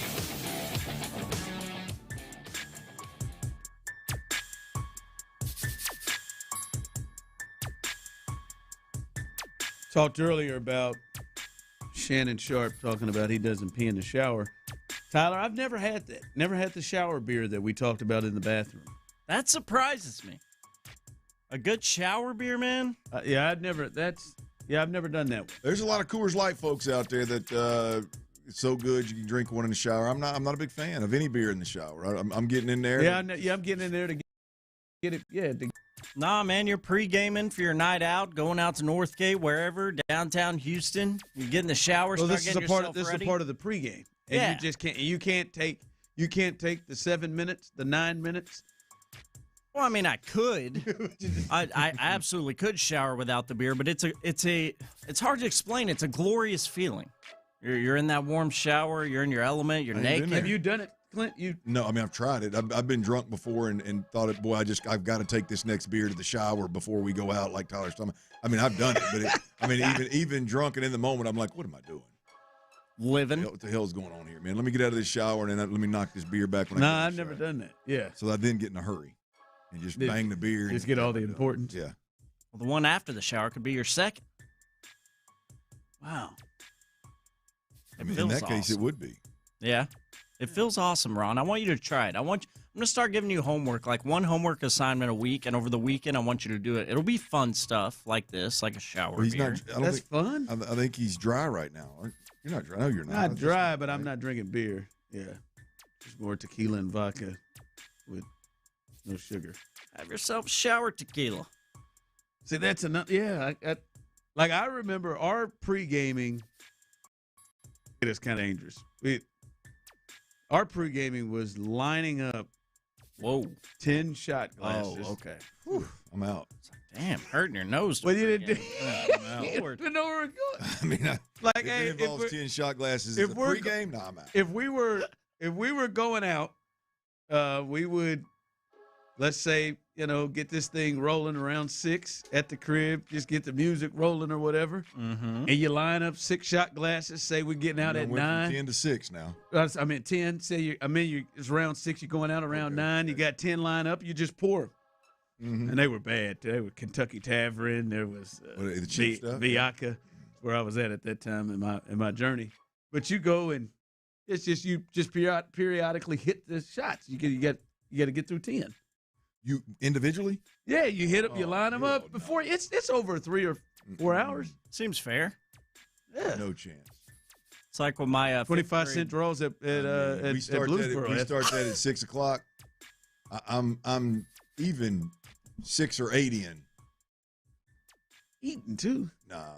Is that a strange thing? Absolutely. I mean, you're talking about taking 10 shots before you leave. I love it. Yeah, that's what we did. That was pretty good Thursday and Friday for us. I mean, line them up. I guess by the time you get to the club at 11 o'clock at night, I guess now it's cheap at that point. You can't get real aggressive early. Like you gotta know. Like you can't go. I'm gonna bang out 3 quick ones here by 6:15. The guy is drunk. Gotta let it stretch out. Yeah, I ain't never done that one. I mean, I've done a solo shot. Maybe somebody carried away. Let's hit one more before we go. But really, no. Look, I'm a big shot taker. I'll be honest. I would have to do some serious calculating because I'm going to be. I think there is 2 Americas working here. No, I don't know, man. I was doing this with some members of the other. Well, Americans. I just mean you had a good diverse American. That was a mix of us. I'd have been there. I'm in the club, wherever we're going. I'm in that thing before 11 or midnight, and I know. That was that. Yeah, I hear you. I'm leaving 11 midnight, 11:30. Going home or going to? Going to. Yeah, no. I'm not. If I'm getting to the club at 11, it's because dinner was so great and the drinks after dinner was so great. I couldn't leave. Oh yeah, back in the day. Oh yeah, Not by playing. Now, I may my second ball, like playing. The first one may be dead, and I'm going to hit that second or third one by 11 o'clock. Yeah, you're strolling in the club at 11. We're not trying to get to. Nah. We're not trying to get to. See that's we're not trying to get to. If I was going, that might be. That's fair. If I was going to hang around the house and I knew I was going to hang around the house till 11, and we started at 6. 10's still a little excessive, but I may could line some shot glasses up. But no, I can't. Yeah. I can't do that, Ron. Oh yeah. If I know we're getting out, not back in the day, not anymore. But back in the day, if I knew I was getting out, what time you getting out? Like hell, I was a guy that was, hey, when you gonna be ready? Let's go. You're 8 o'clocker. Oh, I'm a dinner. We're gonna hit the hot spot dinner. In fact, I want to get there a little early. And now I may take one of those 10 shots at the bar at Heights Taco and Tamale. There's some scenery around there. There's some scenery. There may be a little run-in right then and there. Right then, there's some good dinner. Get you the good base going. If the company's right and the place is starting to fill up, the bar scene's right, place is starting to fill up, they hit them lights down a little bit. All of a sudden, hey man, let's grab a drink at the bar before we leave. Clint, second half, y'all, you're still at the house playing. You're still at the house playing dominoes. I'm out. In Nashville, we didn't get to Second Avenue. I don't know why you just got us playing dominoes. I was going to say Uno, so I thought dominoes would be a better option. Maybe we was playing spades, but okay, or that. Take your pick. But we would get to Second Avenue to about. No, it wasn't no Pictionary. 11. We get to Second Avenue about 11. Yeah. The showman. Get out there, yeah. At 11, I'm loose. I done stretched. I done played the first quarter, man. I'm ready. You're trying to close. Oh, hey, look. If I'm gonna do all that drinking and hurt my body that way, we're gonna get a full workout in. We ain't doing no half day. Now I believe in 2 days. I'm sorry. Yeah, Tyler. Yeah, Tyler. Is that at 2 Americas? What time was you getting out? We were rolling out to Northgate. We weren't leaving the apartment till minimum like 10 o'clock. Yeah. 10-ish. Yeah. Yeah. You got to sit back. Like, but that I think that's a you, because even the other side. I mean, that beer pong and flip cup is rolling to easy 10:30. I'm with you on that. And then we hit Stampede. Well, to be fair, when we were, I think that's college. I mean, in college, yeah, maybe it was at the house doing. But I'm talking about damn near into my 40s, man. If I'm with the fellas, we still there. Yeah, we had Josh's till about 11. Yeah, see, that wasn't it right there. Everybody's falling there. That wasn't it. No. Hey, I mean, I'd be at Josh's going, hey Ron, hey man, it's 10 o'clock. Can we get some over there, some scenery? Man, we ain't even got to Josh's till about 9. Hey man, hey, I know Josh is cool. I like Josh too, man. But can we get what's the hot spot in Kansas City, man? What's the top restaurant lounge? We're gonna get to Mosaic. We're gonna get to Mosaic here soon, but just give us a little time. I'm gonna meet y'all there. I'll meet y'all at 11:30. I'm gonna slide through a couple spots for that. Clint in there with 16 people. That's it. Hey, got him a good spot. Maybe, but got him a good spot. That thing.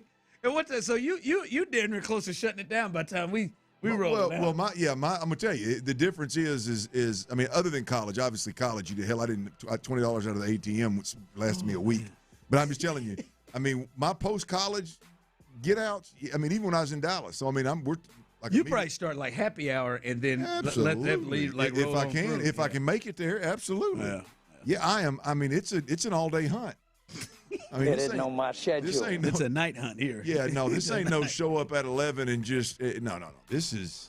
I mean, we're 2 or 3 spots in by the time that you and Josh show up. Now I'm gonna tell you that. That way you're in the right mental spot, though. You walk in, and you know I ain't got much time before 2 a.m. This thing closes down. Let's get it. We're 13, 14 deep for the. We would have worked really well together.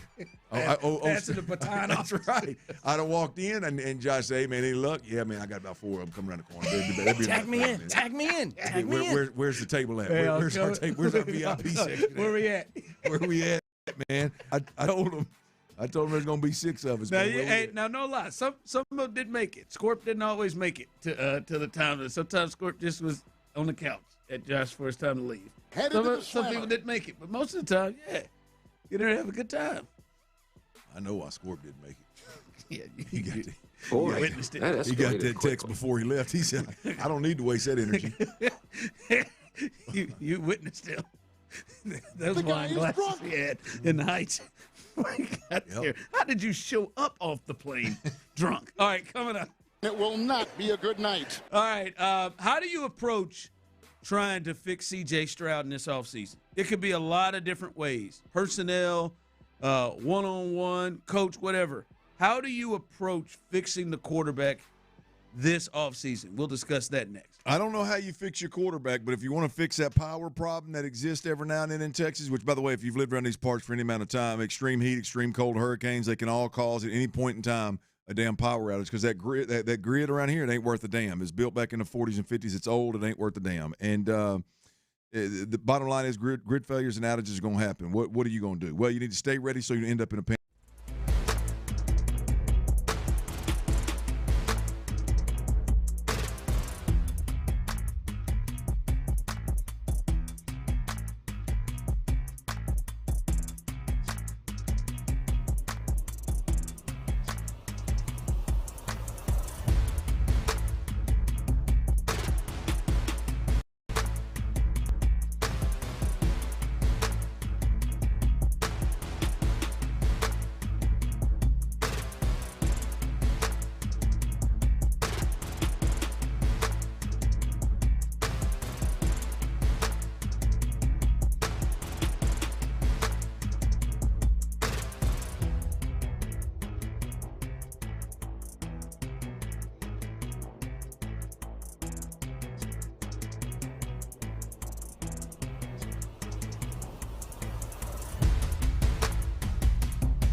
Save money and switch today at basepowercompany.com/610. Live from the Mokaram Injury Lawyers Studios, Sports Radio 610 presents The Drive with Stoerner and Hughley.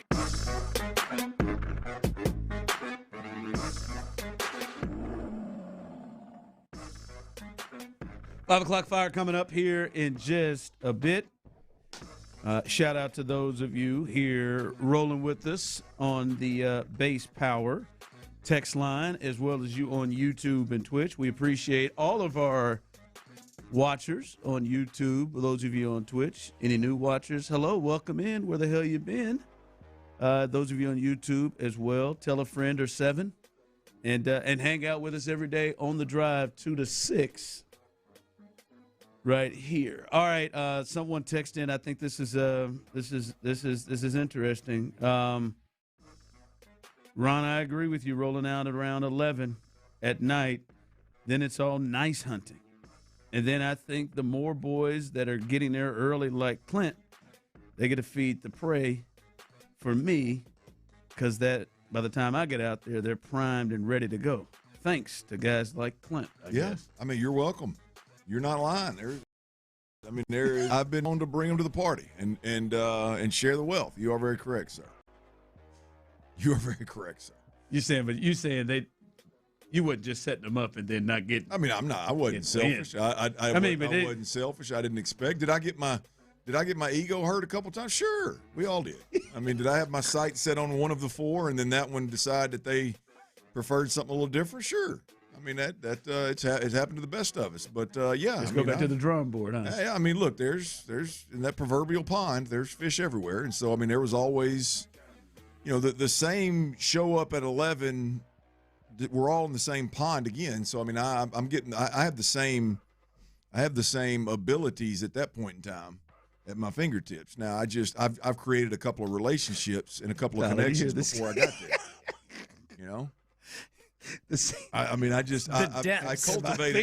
I cultivated a couple of relationships before I got there. It's at. I appreciate the well thought out idea there. Yeah. I mean, if it's rough going there, about 1 o'clock rolls around, hey man, the old connect. Hey, you got it. Yeah. Oh yeah. That's the last line. You're not flying cold turkey at that point. That's when everybody starts talking about where's Clint. Hey. That's where all the fellas start. All the fellas say, hey man, it's getting late, man. What'd you say when you got that one in the holster? Oh yeah. Yeah, that one. That you always feel. Yeah, man. With house money the whole time. Yeah, that's right. Playing with house money. You got the fellas always want to kick it. Well, hey, boy. Somebody mess around. Somebody mess around freaky ass. Somebody mess around and bump into you, man. Your boys got your back. I mean, that's just hey, that's the price you pay for being the early guy in the streets, man. The luxuries, What'd you say? He's playing all 4 quarters. He's trying to give himself a chance. I was never good enough to be. I'm just a finisher. I'm Josh Hader. Bring me in the ninth. No, hey, I played all 4 quarters. The first half was just at the place with a beer pong table. Sure. Oh, that's fair. That's fair. Yeah, you wasn't just it wasn't just a bunch of hard legs that set up, huh? Look, I don't think Tyler just started playing 4 quarters when he started at Sports Radio 16. I mean, it's usually some extra periods, to be honest. Yeah, we're going to switch on to hockey. OT. Yeah, I mean, look. Yeah, it's all good. I'll show you a good time now. Hey, Tyler, Clint's out there about 12:45, boy. It's the 9th. Here we go, man. Hey. It's the 9th. Am I going to use the closer tonight, or are we going to be able to keep this out of a closed situation here?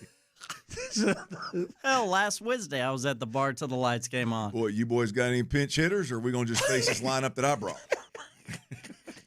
Just give me a Gatorade. I'll be fine. Let's go. I know the lineup that I've been facing. I know their strengths and weaknesses. I just ate dinner with them. Clint just shaking off the pitcher coach trying to come out there. No. You got the heart of the champion. You don't need a scouting report. You just go play, baby. I prefer a scouting report.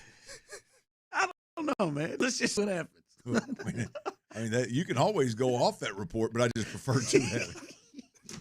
I like showing up just knowing I'm going to ball out, That's the type of confidence you got in there. Shut up, Clint. Damn right. QB1 in here, baby. We're ready to go. I don't care what kind of defense you're running.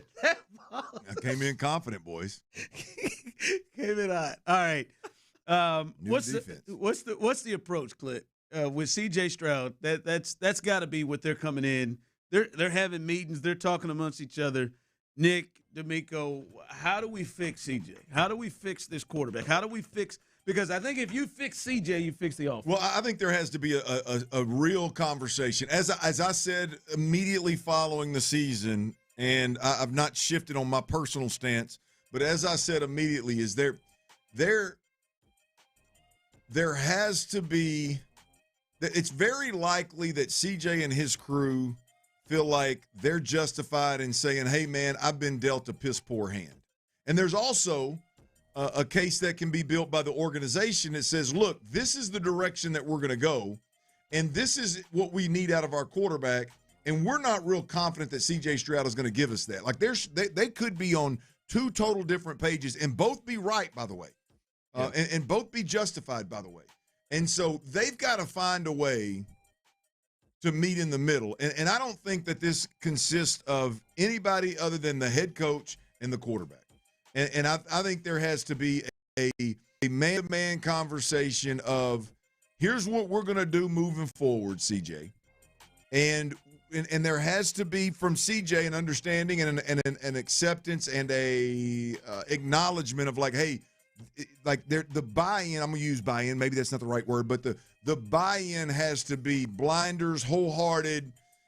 You got to believe this is the best thing for you, what we're moving forward, and that's the way that you've got to approach this thing. And there has to be a conversation, a man-to-man conversation from D'Amico Ryans to the quarterback that is what we have to have moving forward. And if you're not willing to do it, then maybe we got to go a different direction, right? But this is what we've got to have. We're committed to Nick Caley. We're committed to this system. This is what we're doing. We need you to be the best quarterback that's ever played in this damn system. Obviously not Brady, but the best quarterback that's playing in this system. We need you to focus on being that guy and not fight the system. So number one, I think it's a conversation between the head coach and the quarterback. No doubt about it. Yeah, there's got to be comfort there. Got to be. There has to be. Like, it can't be we're tug of war pulling against different ropes because I want to do this, but no, we want to do this, but no. And then come hell or high water. Yeah, there has to be some compromise and comfort between them. And there has to be like C.J. Stroud ultimately, and this is hard to do. When you're as talented as C.J. Stroud is, I mean, it's hard to do. It was hard to do for a guy like me in certain situations, much less a guy as gifted and talented and as highly touted and decorated as C.J. Stroud.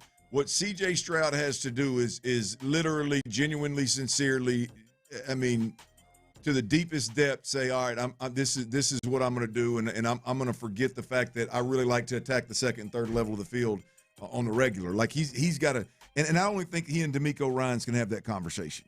So I think it starts there. Number two, I think this is. I hear all these conversations around positions. I on the offensive side of the football, right? I heard in the loop guys talking about, 1A running back, 1B offensive line, or is it flipped? Like, where's the biggest need? We've had conversations about tight ends, obviously with Christian Kirk and a bunch of young dudes. Every position. I mean, hell, the in the loop guys were talking about tackle, and we all know that guards and centers are a problem. So, I mean, it's literally every position other than the quarterback at this point that needs to be discussed because we're talking about helping him, right? So I believe that's a luxury, Ron. Because I believe you go into the offseason or you're in the offseason and you're attacking free agency and you're attacking the draft, and there's no, well, we're drafting for need. Like, you could literally draft the best available or sign a free agent literally best available on offense and be a huge upgrade, right? I mean, they're literally – I think this, as I've said many times, I think this is more about you just need a dude on offense. You need a dog. You need a when times get tough, who are we looking at? When this defense is kicking your ass a week into training camp, who gets tired of it and says, hey, that's it. Enough's enough, right? When CJ gets a little sideways, who snatches his ass up and says, hey, man, get right. Get your mind right. Get in the game and let's ride. Like, who does that? I don't care if it's a guard. I don't care if it's a center. I don't care if it's a running back, a wide receiver, I don't care who the hell it is. If you're D'Amico Ryans and Nick Caserio, you've got to find that guy. And the good news is that you've got 10 positions that you could find, that you can pick from, that you can afford to upgrade at, right? Is it a guard or center? No problem. Is it a tackle? No problem. Is it a 1,000-yard rusher potentially? Absolutely. I think that could be one. So Ron, I think the good news here is I agree with you. The priority number one is to figure your quarterback situation has to get right. You get that right, you're a Super Bowl contender, right? You got to get that right. You have the conversation to make sure that he's in the right frame of mind and he's approaching this thing the right way. And then number two, you aggressively pursue a certain type of player on the offensive side of the football, and really position is second behind that type of player. Yeah, that's the beauty.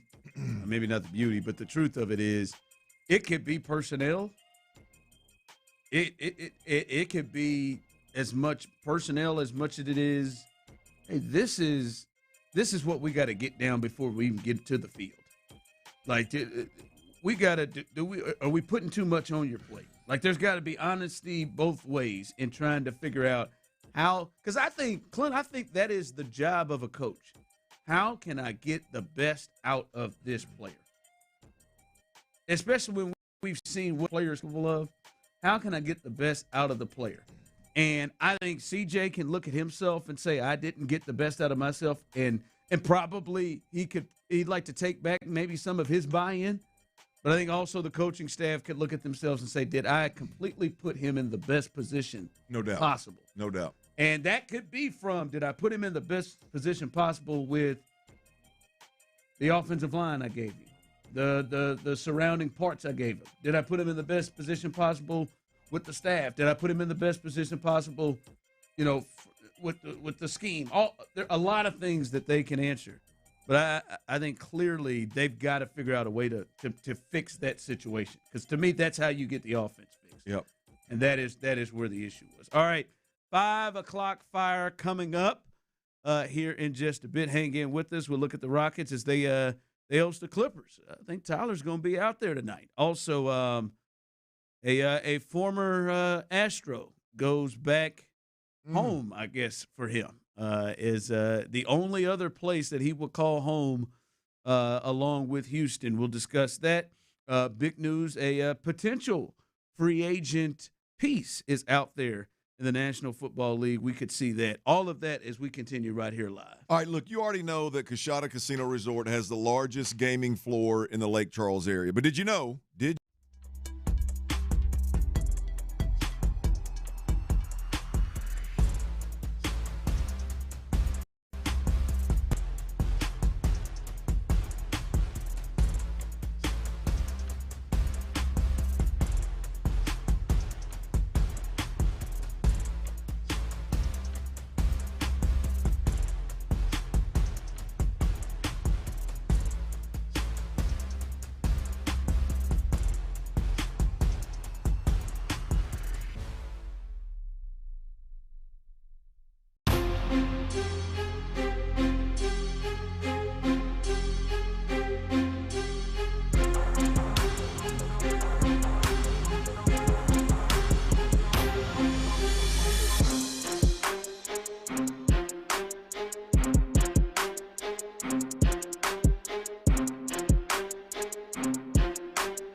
or just stop by. Granger, for the ones who get it done. From the West Point Lincoln and West Point Lincoln of Sugar Land Studios, KILT FM HD2 Houston. On Odyssey Sports Station, the Texans play here. There's a hot link place that I used to eat at way back in the day. Sports Radio 610 presents The Drive with Stoerner and Hughley. It's the 5 o'clock fire. It is 5 o'clock. Congratulations. Hopefully you're off work. Luckily for you, Old Dirty Show T-Mill, a.k.a. Psycho T, have the latest. And the latest is hello to you on the Base Power text line. Those of you on YouTube and Twitch, we appreciate you jumping in with us. And the Rockets tonight, they got a back-to-back. I thought you were going tonight, Tyler. They got a back-to-back home and home with themselves, just at Toyota against the Clippers. They play the next two games, the next two nights, back-to-back at Toyota Center against the same team, the Clippers. I thought you were going. You're not going tonight. You're going tomorrow. Right. Tomorrow night, me and little brother will be in the house. Why'd you pick the latter? Because my wife is going out of town. Good time, and that's good. That's a good work, T. Yeah, good work. yeah. Good work. Wifey assumes she likes you. She appreciates that. I like to think so. Yeah. Still never been. Where? Still never been to Toyota. Liked by your wife or Toyota Center? No. You had to think about that one, huh? Toyota Center. I've still never been. I still gotta get out there. I've asked you. No. I think I could probably even get in for free, which is probably the bad part about it. Yeah, I mean, but no, I hadn't been yet. This used to be a hot ticket. Probably a little cheaper now that James isn't there anymore. But no, over the next two, these are games against the Clippers. Like we said, no Harden. But the Clippers were one of the hottest teams, or have been one of the hottest teams. Kawhi Leonard has started to come back before his injury will occur. But now this is a different team without James Harden. Well, they got them two former Rockets out there, didn't they? Well, they did. And we'll see what it looks like. These are games they should win. But really, moving forward, right, the trade deadline's gone. We have a pretty good understanding of what the team is going to be. They got to kick this thing into gear and play a little bit more consistent, and really kind of hone in and find their identity, right? I was hopeful that they would do something to make a move to add to this team because I don't think that they have enough right now comparative to the other teams in front of them in the West. But I would just, hope to see them play more consistent, better basketball here moving forward. And hopefully as they head into the All-Star break and then after, that's something that they're able to do. Well, I look forward to watching them the rest of the way and really, now that football season's over, really dialing in on them and just, look, to me it's, we've talked about this multiple times, but to me it's the Amen Thompson, number one. And then I think Tari Eason's probably factor into this thing to some degree, and then Reed Shepherd. Like how do they all have to contribute, but how do they fit? I would throw Smith in there too. I would throw Jabari Smith in that extra too. Well, Jabari to me was the player to me that I was the most excited about and could take with Dylan Brooks being gone and kind of this new genre of or new iteration of the Rockets. I thought. To me, he was the one I was more excited about really, really stepping up and being playing a bigger role. Now, I don't know that he's going to be – he's really been given that, responsibility given how much – I think Tari gets a lot of run. I think when you look at – and I don't mean run. I just mean it seems like those guys are given more opportunity where, to me, when I watch it, looks like Bari is kind of just a product of the system. Standing in a corner or getting it kicked out. Player, where the other guys seem to be handling the ball and be a little bit bigger pieces of what they're doing. So yeah, but to your point, yes, but really, where do those guys fit in, and what does it look like? To me, it's like what's their consistency going to be? Right. I mean, we're starting to see a little bit from them in, but because you've had the feeling that you know what you're going to get from Şengün and Durant. Feel like and then it's now the other pieces and how they form around. I think, but that's been the change to me, right? We knew what we were going to get out of Dylan Brooks. Yeah, right? yep. You knew what you were going to get at the time. You knew what you were really going to get out of Amin, Bari, and Tari, right? You knew what you're going to get out of Fred VanVleet, right? I mean, like there was Fred and Dylan. You definitely were veterans that been there. You knew what they were bringing to the table. Right. So with Dylan being gone, and now with Fred's injury, you've just got a lot of, hey man, who's going to step up and what's their role going to be? And it just seems like we're kind of stuck in spin cycle with figuring these guys out. They'll have good moments. They'll have but it doesn't look like anything's forming or gelling. It just looks like a good moment in the moment. You know what I mean? Well, at least not from a standpoint of, like, I feel like, boy, let them go up against, like, some of, like, the Spurs young players that have kind of formed together in their backcourts that's really come on. Like, when you compare to that, it does seem like they are still trying to figure it out.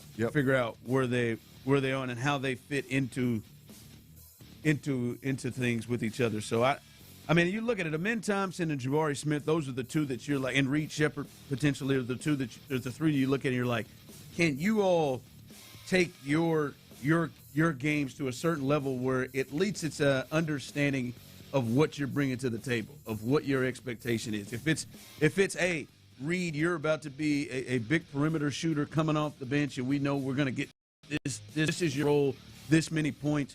Jabari, is there another level you can take with him being a role player? Amin, is there another level that you can take? Because all of them are pretty solid. Like, Jabari's at like 15 and 8 or so. And then, obviously, Amin all year's kind of filled the stat sheet when it comes to points, assists, and rebounds and everything he does defensively. But, yeah, there's got to be something that hopefully they can kind of kick things together here the last part of this season going to the postseason. They're the 4 seed right now, but yeah, just something just off compared to the other teams that are in front of them. We have a liftoff. 5 o'clock fire. All right, the Tigers, they have signed former Astro and former Detroit Tiger. We were wondering what was going to happen with Justin Verlander. And we wondered if the Astros may be involved. We've heard their name connected big time because of the relationship that Justin Verlander has with Jim Crane. And no dice, he goes back to his original team. He goes back to the Detroit Tigers. And now you start to look at it. I don't know how big. I mean, to me, I think he's still like a 4th or 5th starter right now where he is. But they certainly got some names, right? Skubal and Verlander and Framber now in that rotation potentially to go with other guys they have. They if that's your 5th starter, you're feeling pretty good if he can stay healthy. Yeah, I'm going to be honest with you. This kind of stuff typically doesn't register with me, to be honest with you. Gotcha, this Detroit situation, it's got my attention. Like look, I know the headliner Skubal. I get it. You're the top guy, and that is arguably the best in the game. I get it. But I'm going to feel some kind of way if I've got to watch the Detroit Tigers over there with Hinch as the manager. Framber Valdez is probably going to give you something similar to what he gave you here, which is going to be it's probably something we took for granted here. But when it's on another team, it's going to be hard to deny. If Justin Verlander goes over there with those two guys and he all of a sudden has this, he's better than expected, and he's his a guy. Second half wasn't bad with the Giants. He just got off to that awful start. Ver's going to be Ver. That'll be. Where the hell are you at, Tony? That one will be hard for me to stomach. It's a little easier when it's now. If he was with the Mets. Well, the Mets, the Dodgers, the Yankees. I mean, it's like if Carlos Correa would have went to the Twins and just wrecked shop. I'd have been like, boy, that's a painful watch. Yeah. It ain't like you lost him to one of the big money markets and he went up there. Like it's going to be tough for me to watch Framber and JV potentially have great years in Detroit. Set up, pitcher's ballpark. That's going to be a tough. Yeah. I don't know why. I don't know why that touches me a little different than most of them. That's going to bother like Garrett Cole going to the Yankees. I didn't really give 2 rips, and I'd like to sit here and tell you, well, yeah, because it was the Astros were in the middle of a heyday, and right now we're not real sure what's going. It's not that either.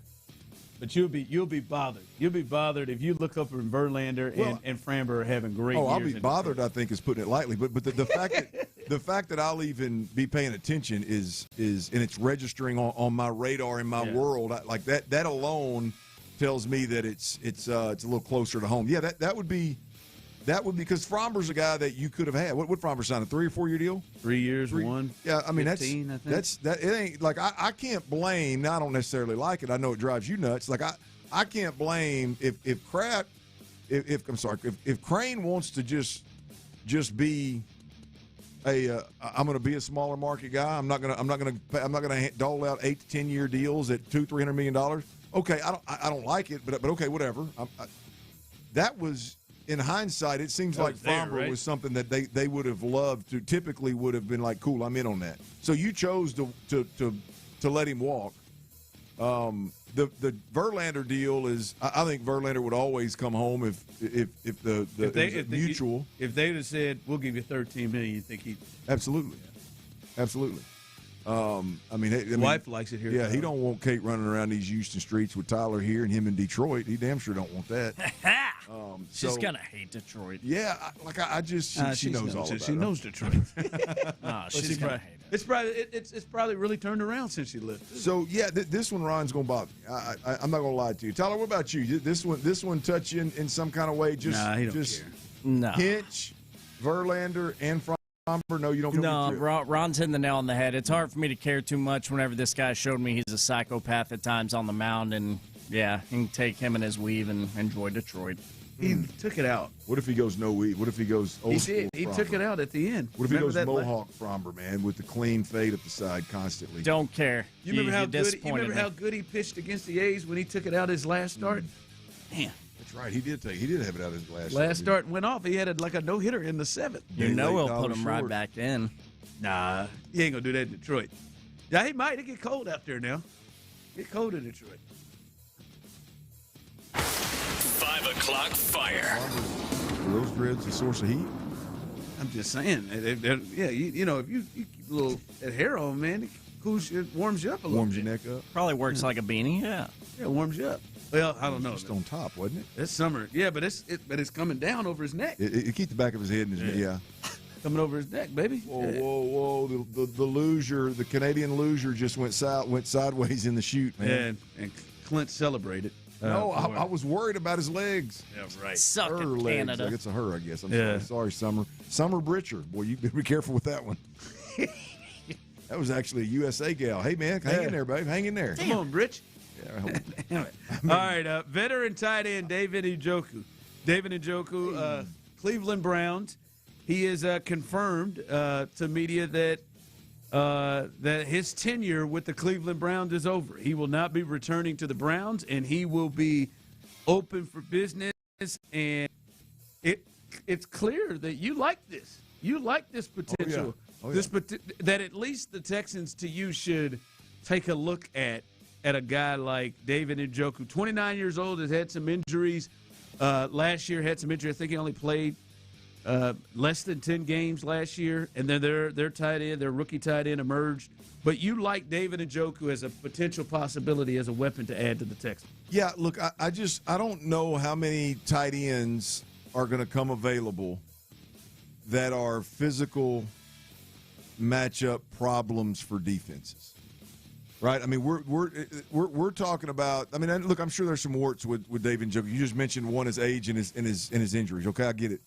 But when you talk about in the red zone, I don't care what you do between the 20s. I mean, we got good enough personnel right now between the 20s. The Texans are going to be fine, right? It's about getting down there and getting in field goal range and punching that thing in instead of having Kaimi Fairbairn set records on season made field goals, right? And I just think like David Njoku is a guy that physically is a matchup problem. I mean, there may be 4 or 5 of those playing the tight end position right now that are just physically you could throw a jump ball to. That are just, I mean, like that level of talent, that level of physical matchup advantage if you have him. And so when that guy comes available, I think it's something the Texans should look at. I don't know what he's going to fetch on the open market. I have no idea. I don't think he would be real expensive. Yeah, I have no idea. But when you get down there tight, man, it is. I mean, if you can have you a matchup like that's bigger, taller, longer, more athletic than the backers and safeties that are going to try to guard him. Yeah, man, I like that for the Texans in a big way. Absolutely. I like the thought of the position. I don't know if it's him. Isaiah Likely is somebody that could be available. I do like the thought of the two weapons that are tight ends, because CJ, even in his steps back or times that he is regressed, he still works the middle of the field pretty well. Yeah. And we've seen that whenever they get guys, and we've seen his success with Dalton Schultz in the last year. And having two guys in the middle of the field like that, I could see that being a big impact for the offense and for C.J. Stroud. So two tight ends, and as you said, it feels like maybe that was the plan before they lost Brevin and before they lost Cade Stover, and maybe that was more of the plan. But him being that as a tight end coach, that's his background. I'd wonder if that's a position that they want to live in. Maybe it's Njoku, maybe it's somebody else, but it feels like that might be a spot that they look to upgrade in, to add, and have that as a weapon. There's opportunity to add anywhere, and I would just add, Ron, that 12 personnel is really, I think, when this offense is at its best. One back, two tight ends, two wide receivers. I think you look at this particular Texans team and you look at the wide receiver room with Higgins outside and Nico on the other side. I think 12 personnel is the best for this wide receiver room as well. And so I think another tight end that is a matchup problem and a big target, I think would be big. And Njoku fits that for me. I mean, they can decide. I haven't studied the player, so I don't know exactly what he brings in the run game. I know he's been a part of some really good run teams throughout the years, so I would imagine he's just fine.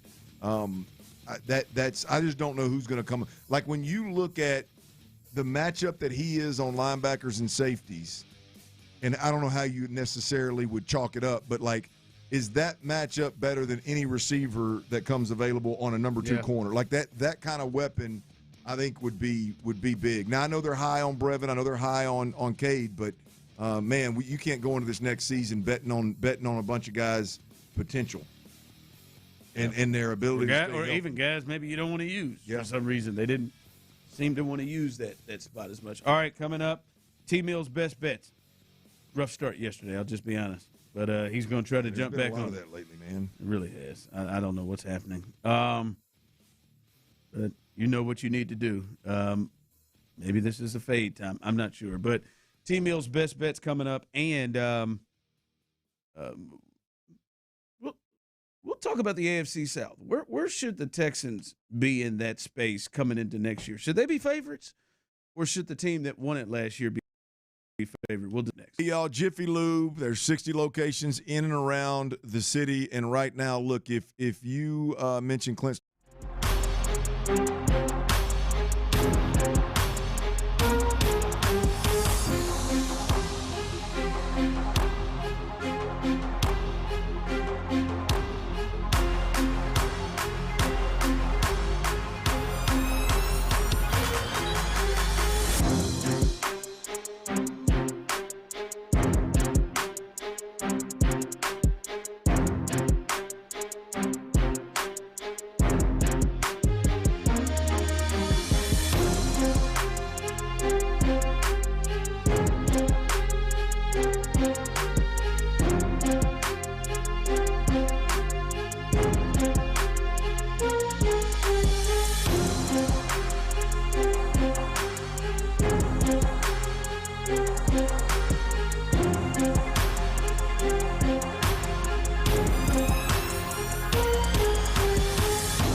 Lawyers at 281-222-2222. Sports Radio 610 presents The Drive with Stoerner and Hughley.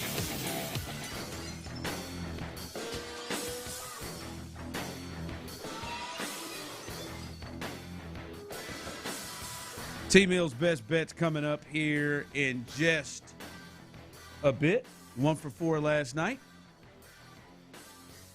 Give me a hell yeah. But it mostly wasn't his fault.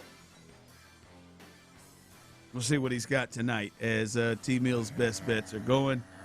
And I will tell you this, folks. Tyler came in and said he doubled down and put in double the amount of research that he normally puts in because he needs it tonight. He's taking a night series. He's not around. He got up early to take a look at it. It used to be so good. I didn't really have to, I knew my research was solid. My methods are good. I still believe that to an extent. But lately it ain't cutting it. So I put in a little extra time, yes, sir. I love when you run that yes, sir together like that. Yes, sir. Hard times call for a different grind, my man. Mm-hmm. And we are definitely in some hard times here. Pole to hole. Pole to hole. Mm-hmm. All right. Hey, Clint, when you look at next year, we just finished this NFL season on Sunday, and obviously we will see what kind of moves that are being made, but I do think a lot of things are kind of in play with a lot of the teams in the South. I think the Colts are probably the biggest team where you're trying to look at and say, like, what are they going to do at quarterback? I know Dan Dockich last week, we're in the Super Bowl, who covers the Colts, said he's heard that Daniel Jones is going to be re-signed, but who knows when he actually gets back from that Achilles he suffered.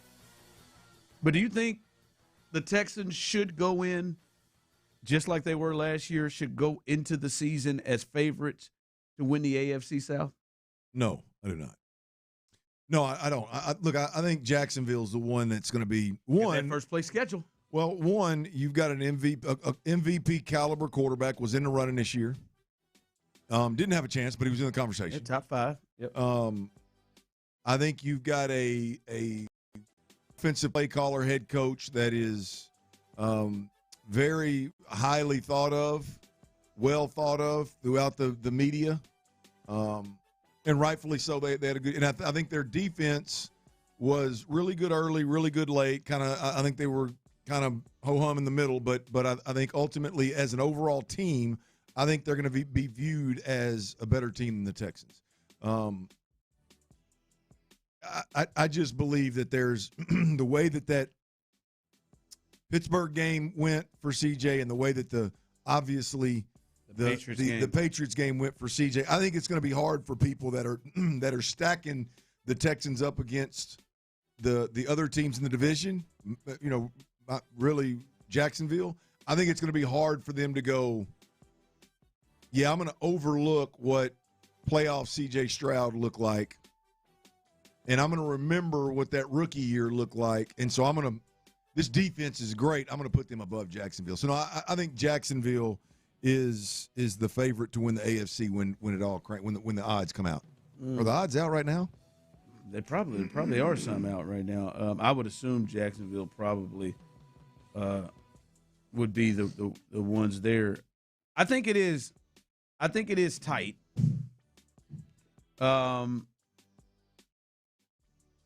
Obviously, the Texans' defense is I would say probably the most confident group that you would have out there, but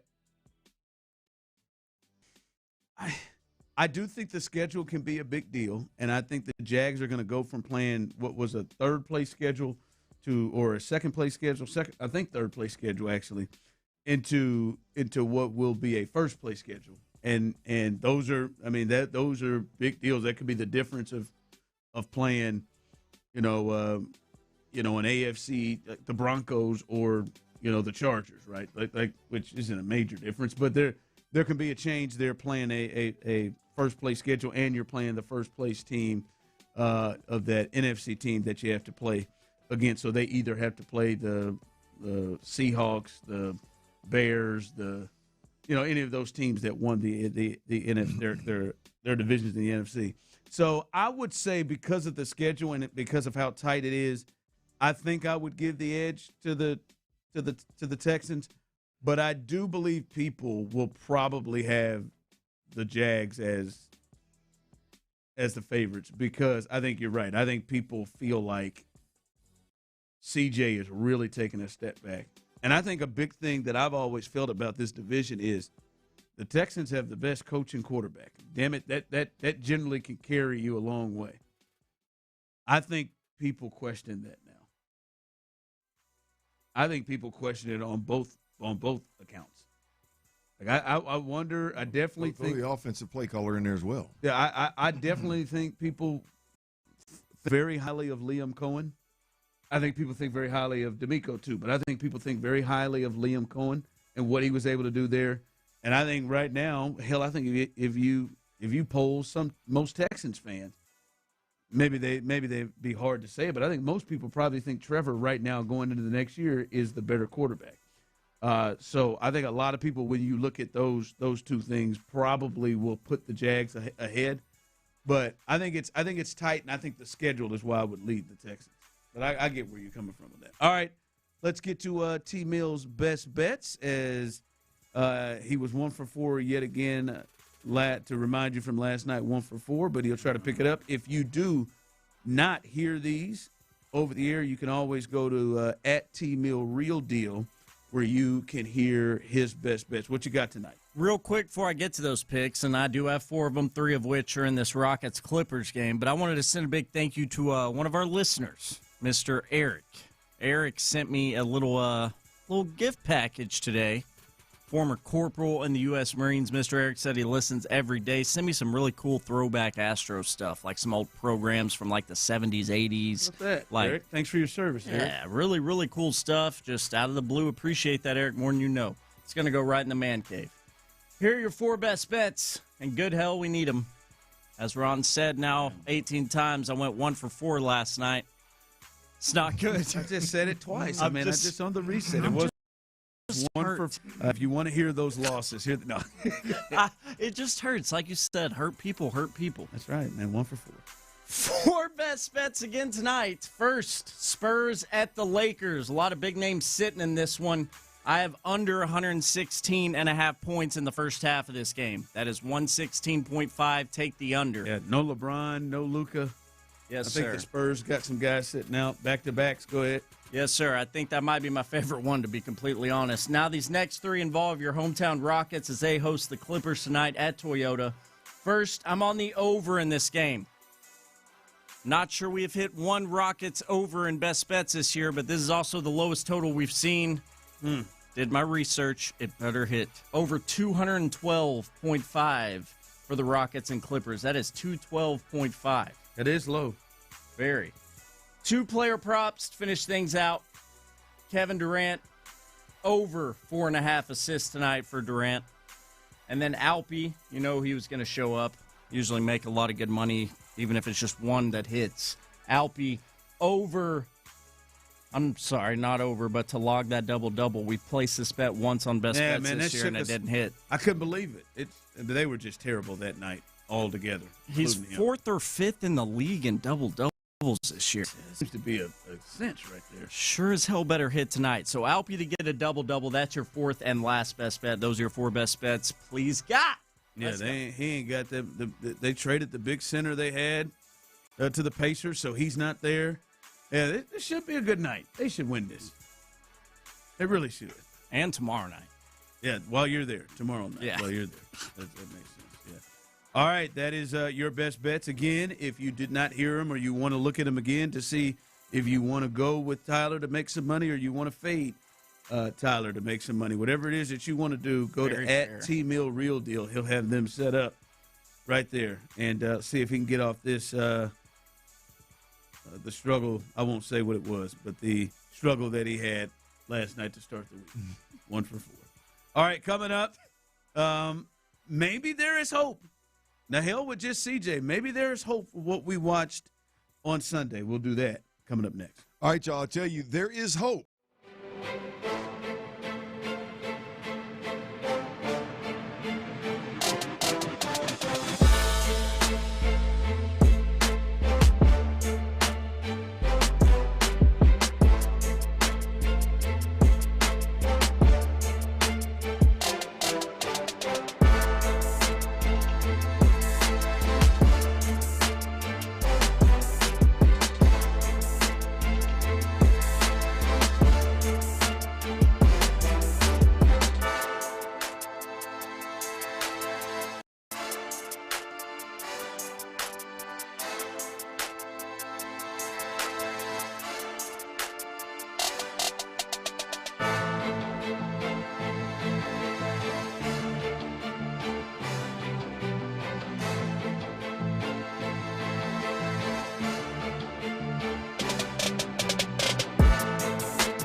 Pfizer. The Sports Radio 610 text line is energized by Base Power. Save money and switch today at basepowercompany.com/610. Live from the Mokaram Injury Lawyers Studios, Sports Radio 610 presents The Ride with Stoerner and Hughley. Ron, I hear you high on Lawrence and the Jags, but didn't they play a fourth-place schedule? They only won one more game than Houston. I love Liam, though. His offense is good wherever he goes. Duval. Just an update. I said I would give the edge to the Texans slightly, and they played a third-place schedule, as I said earlier. Yeah, I think Trevor Lawrence had a really good year. I don't know that I believe it's cured that this is going to be him moving forward. I need to see a little bit more than that, but yeah, they were good. They were really good, and I can understand why Clint would say they would be the favorite going into it. I think the Texans I would say the Texans slightly, just because they're playing against the second-place schedule compared to the first-place schedule. And sometimes those games are it. Now, I will say to that, though, Tyler, as Clint's on the toilet. I'm gonna put it right on out there. God help anyone who walks in. But I do think having a first place schedule may not be as bad as having the second place schedule this year or a third, right? Like, just think about those things. Like would you rather play the Bills or the Patriots? Oh, great point. Like, would you rather play? Like, ooh, the NFC North. Oh, damn. That second place team. Oh, man, the Jags, they got to play the Steelers, and the Texans get the Ravens, right? Like, yeah. Like, it is a little bit, it is a little bit weird. Like, would you rather play the Chargers next year or Denver, right? Like, so I don't know how much that will factor, but that's my slight edge. But, no, I can understand why people would say that the Jags, they won the division. They were a good football team. Some critical thinking, man. The first place schedule thing you got to kind of look at a little bit on the AFC side, because I don't know. I'm not so sure that. I wonder how many teams will be favored to win their divisions that won their divisions in the AFC this year. That's like, I don't think the Steelers will. Denver may, but I could see that not being the case. I don't know if the Jags will, and I don't think New England will be favored to win their division. So we'll see. Coming up behind us, Texans All Access, as they will hear a great convo that we were able to have. You'll be able to hear, if you missed it, you missed us talking with Dalton Schultz. You'll be able to hear that on Texans All Access and all the other many things that Mark Vandermeer and John Harris will talk about. But featured there our interview with Dalton Schultz. And let me tell you, that thing was intense now. It was intense sitting there, and I think it came across when I listened to it as pretty intense as well. And follow them 7-11, just like last night. Sean Bijani, Patrick Creighton, Area 45. They will hold it down. I saw Bijani already. He was standing out there waiting there making that coffee. So he's ready to go. Getting his coffee and hot Cheetos? Yeah, he's ready to go. Does he go hot Cheetos? Go Cougs! Hey, he likes. He's the first guy I've ever met that likes hot Cheetos more than me. I don't eat them much at all. Just because it's clearly a snack, and I try to steer clear of them. But man, every day I walk by in there at Prep, man, he's got a damn near empty bag of hot Cheetos. He's a chocolate candy bar too type of guy. I think he eats like an 8-year-old. Choke on this thing. Yeah, he does. He said he eats like an 8-year-old. he'll have. He's a candy chip. Is he a Dr. Pepper drinker too? Because he'll have like cherry Coke or Dr. Pepper back there too, mixed with that coffee. He ain't scared to have an old random beer in there either now. Okay, well I ain't gonna put him out there. I don't know about his beer selection back there. I've seen him out. I don't know about. He's a craft guy. Yeah, that tracks. I can see that tracks. But coffee, hot Cheeto eating Sean Bijani and the dancing man, Patrick Creighton, will hold it down coming up. Area 45, 7 to 11 after Texans. All access coming up. All right, Clint. And I wonder how many Texans fans feel this way as well. Are you more hopeful? Did it give you more of a, hey, this can happen thing? We just watched two defensive coaches lead their teams to the Super Bowl. And not just that, they also beat two really good offensive minds to get there, right? The Seahawks beat Sean McVay, and then we see Mike Vrabel, obviously the weather had something to do with it, but go and beat Sean Payton to advance to get to the Super Bowl. And then we see Mike McDonald, who has kind of had to go through coordinators as well. And in fact, he's going to have his third coordinator in 3 years. Did that give you any hope? Because the Texans are definitely in the same situation with a defensive-minded head coach like D'Amico. Well, yeah, look, I like to see a defensive-minded head coach that calls the play, calls plays, wins the Super Bowl. If you're a fan of the Texans or any team that has a defensive-minded head coach and they go win it all, I mean, it gives you hope. I mean, I know for me, I prefer an offensive-minded head coach, and so it's reassuring to see a defensive-minded head coach go out there and win it all and have an all defensive-minded head coach Super Bowl. So, I think that's a plus. But look, this is what's. I mean, I don't know if it's encouraging or not, but the reality is that Mike McDonald is who we hope D'Amico Ryans would be and will be, right? I mean, the defensive-minded head coach that finds his quarterback, hires the right offensive coordinator, it all works, and they move in the direction of a Super Bowl. If you look at what Mike McDonald did last year, right, he moved on from an OC that wasn't great to obviously Kubiak, who is now a head coach, so that was clearly a great move. He traded Geno Smith, who he resurrected his career and had a couple of good years. A lot thought that was a mistake. Yeah, and he moves on, trades Geno Smith, trades DK Metcalf, signs Sam Darnold. He allows the moving of DK Metcalf, and you can argue the moving on from what's the smaller little slot receiver that they had up there forever? Tyler Lockett. Tyler Lockett, gives JSN the opportunity to really emerge. They went out and got Cooper Kupp in free agency, Tank Lawrence in free agency. They traded for some guys, most notably Leonard Williams, and at the trade deadline, Rashid Shaheed, who's a great compliment to JSN. I mean, they hit on several fronts.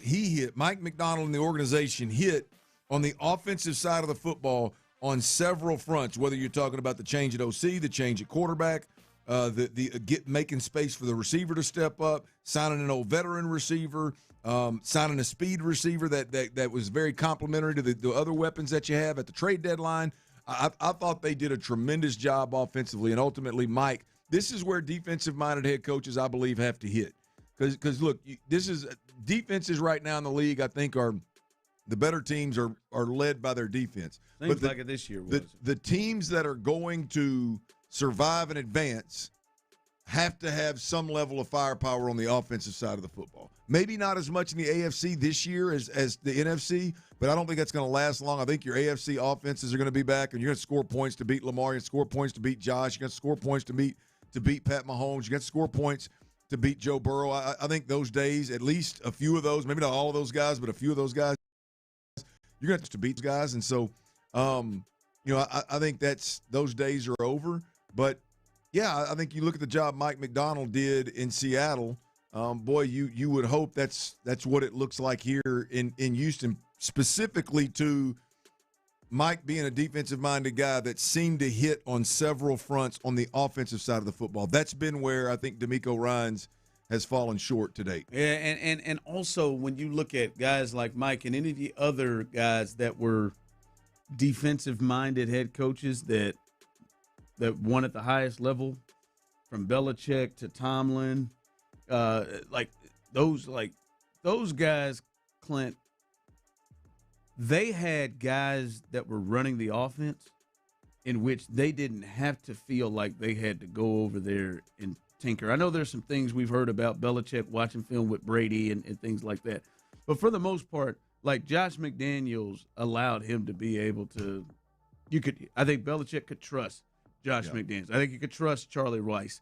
I don't know about Bill, but maybe Bill O'Brien, there was some trust. But those two guys in particular that were there a long time, Charlie Weiss early, and then McDaniels, And then you look at, I think he got to do that with Clint Kubiak. Like Clint Kubiak, he could trust. He could just handle his head coaching duty and his defense, and trust that Clint Kubiak had the offense, and he didn't feel like he had to sit over there and kind of stand and watch, or have to be over there to be so much involved in that, because they had somebody that could lead and control that. Well, there is no doubt about it that I think it would be beautiful here in Houston if D'Amico Ryans could call plays if he wants to. Not because Matt Burke can't do it.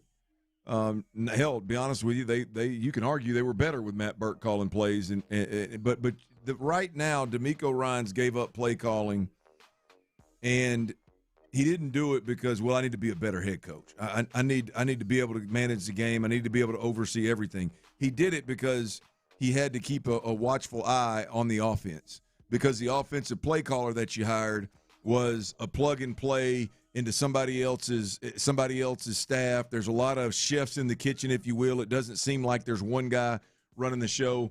And I think D'Amico Ryans needs to keep an eye on his offense. And it would be a beautiful thing in Houston if – and look, maybe Nick Caley's the guy. I don't know. But it would be a beautiful day in Houston when D'Amico Ryans gets to a point where he can go, hey, man, I'm going to let that offense be the offense. I'm going to let Matt Burke for now handle all the defensive stuff. I'm going to be a head coach. Yeah.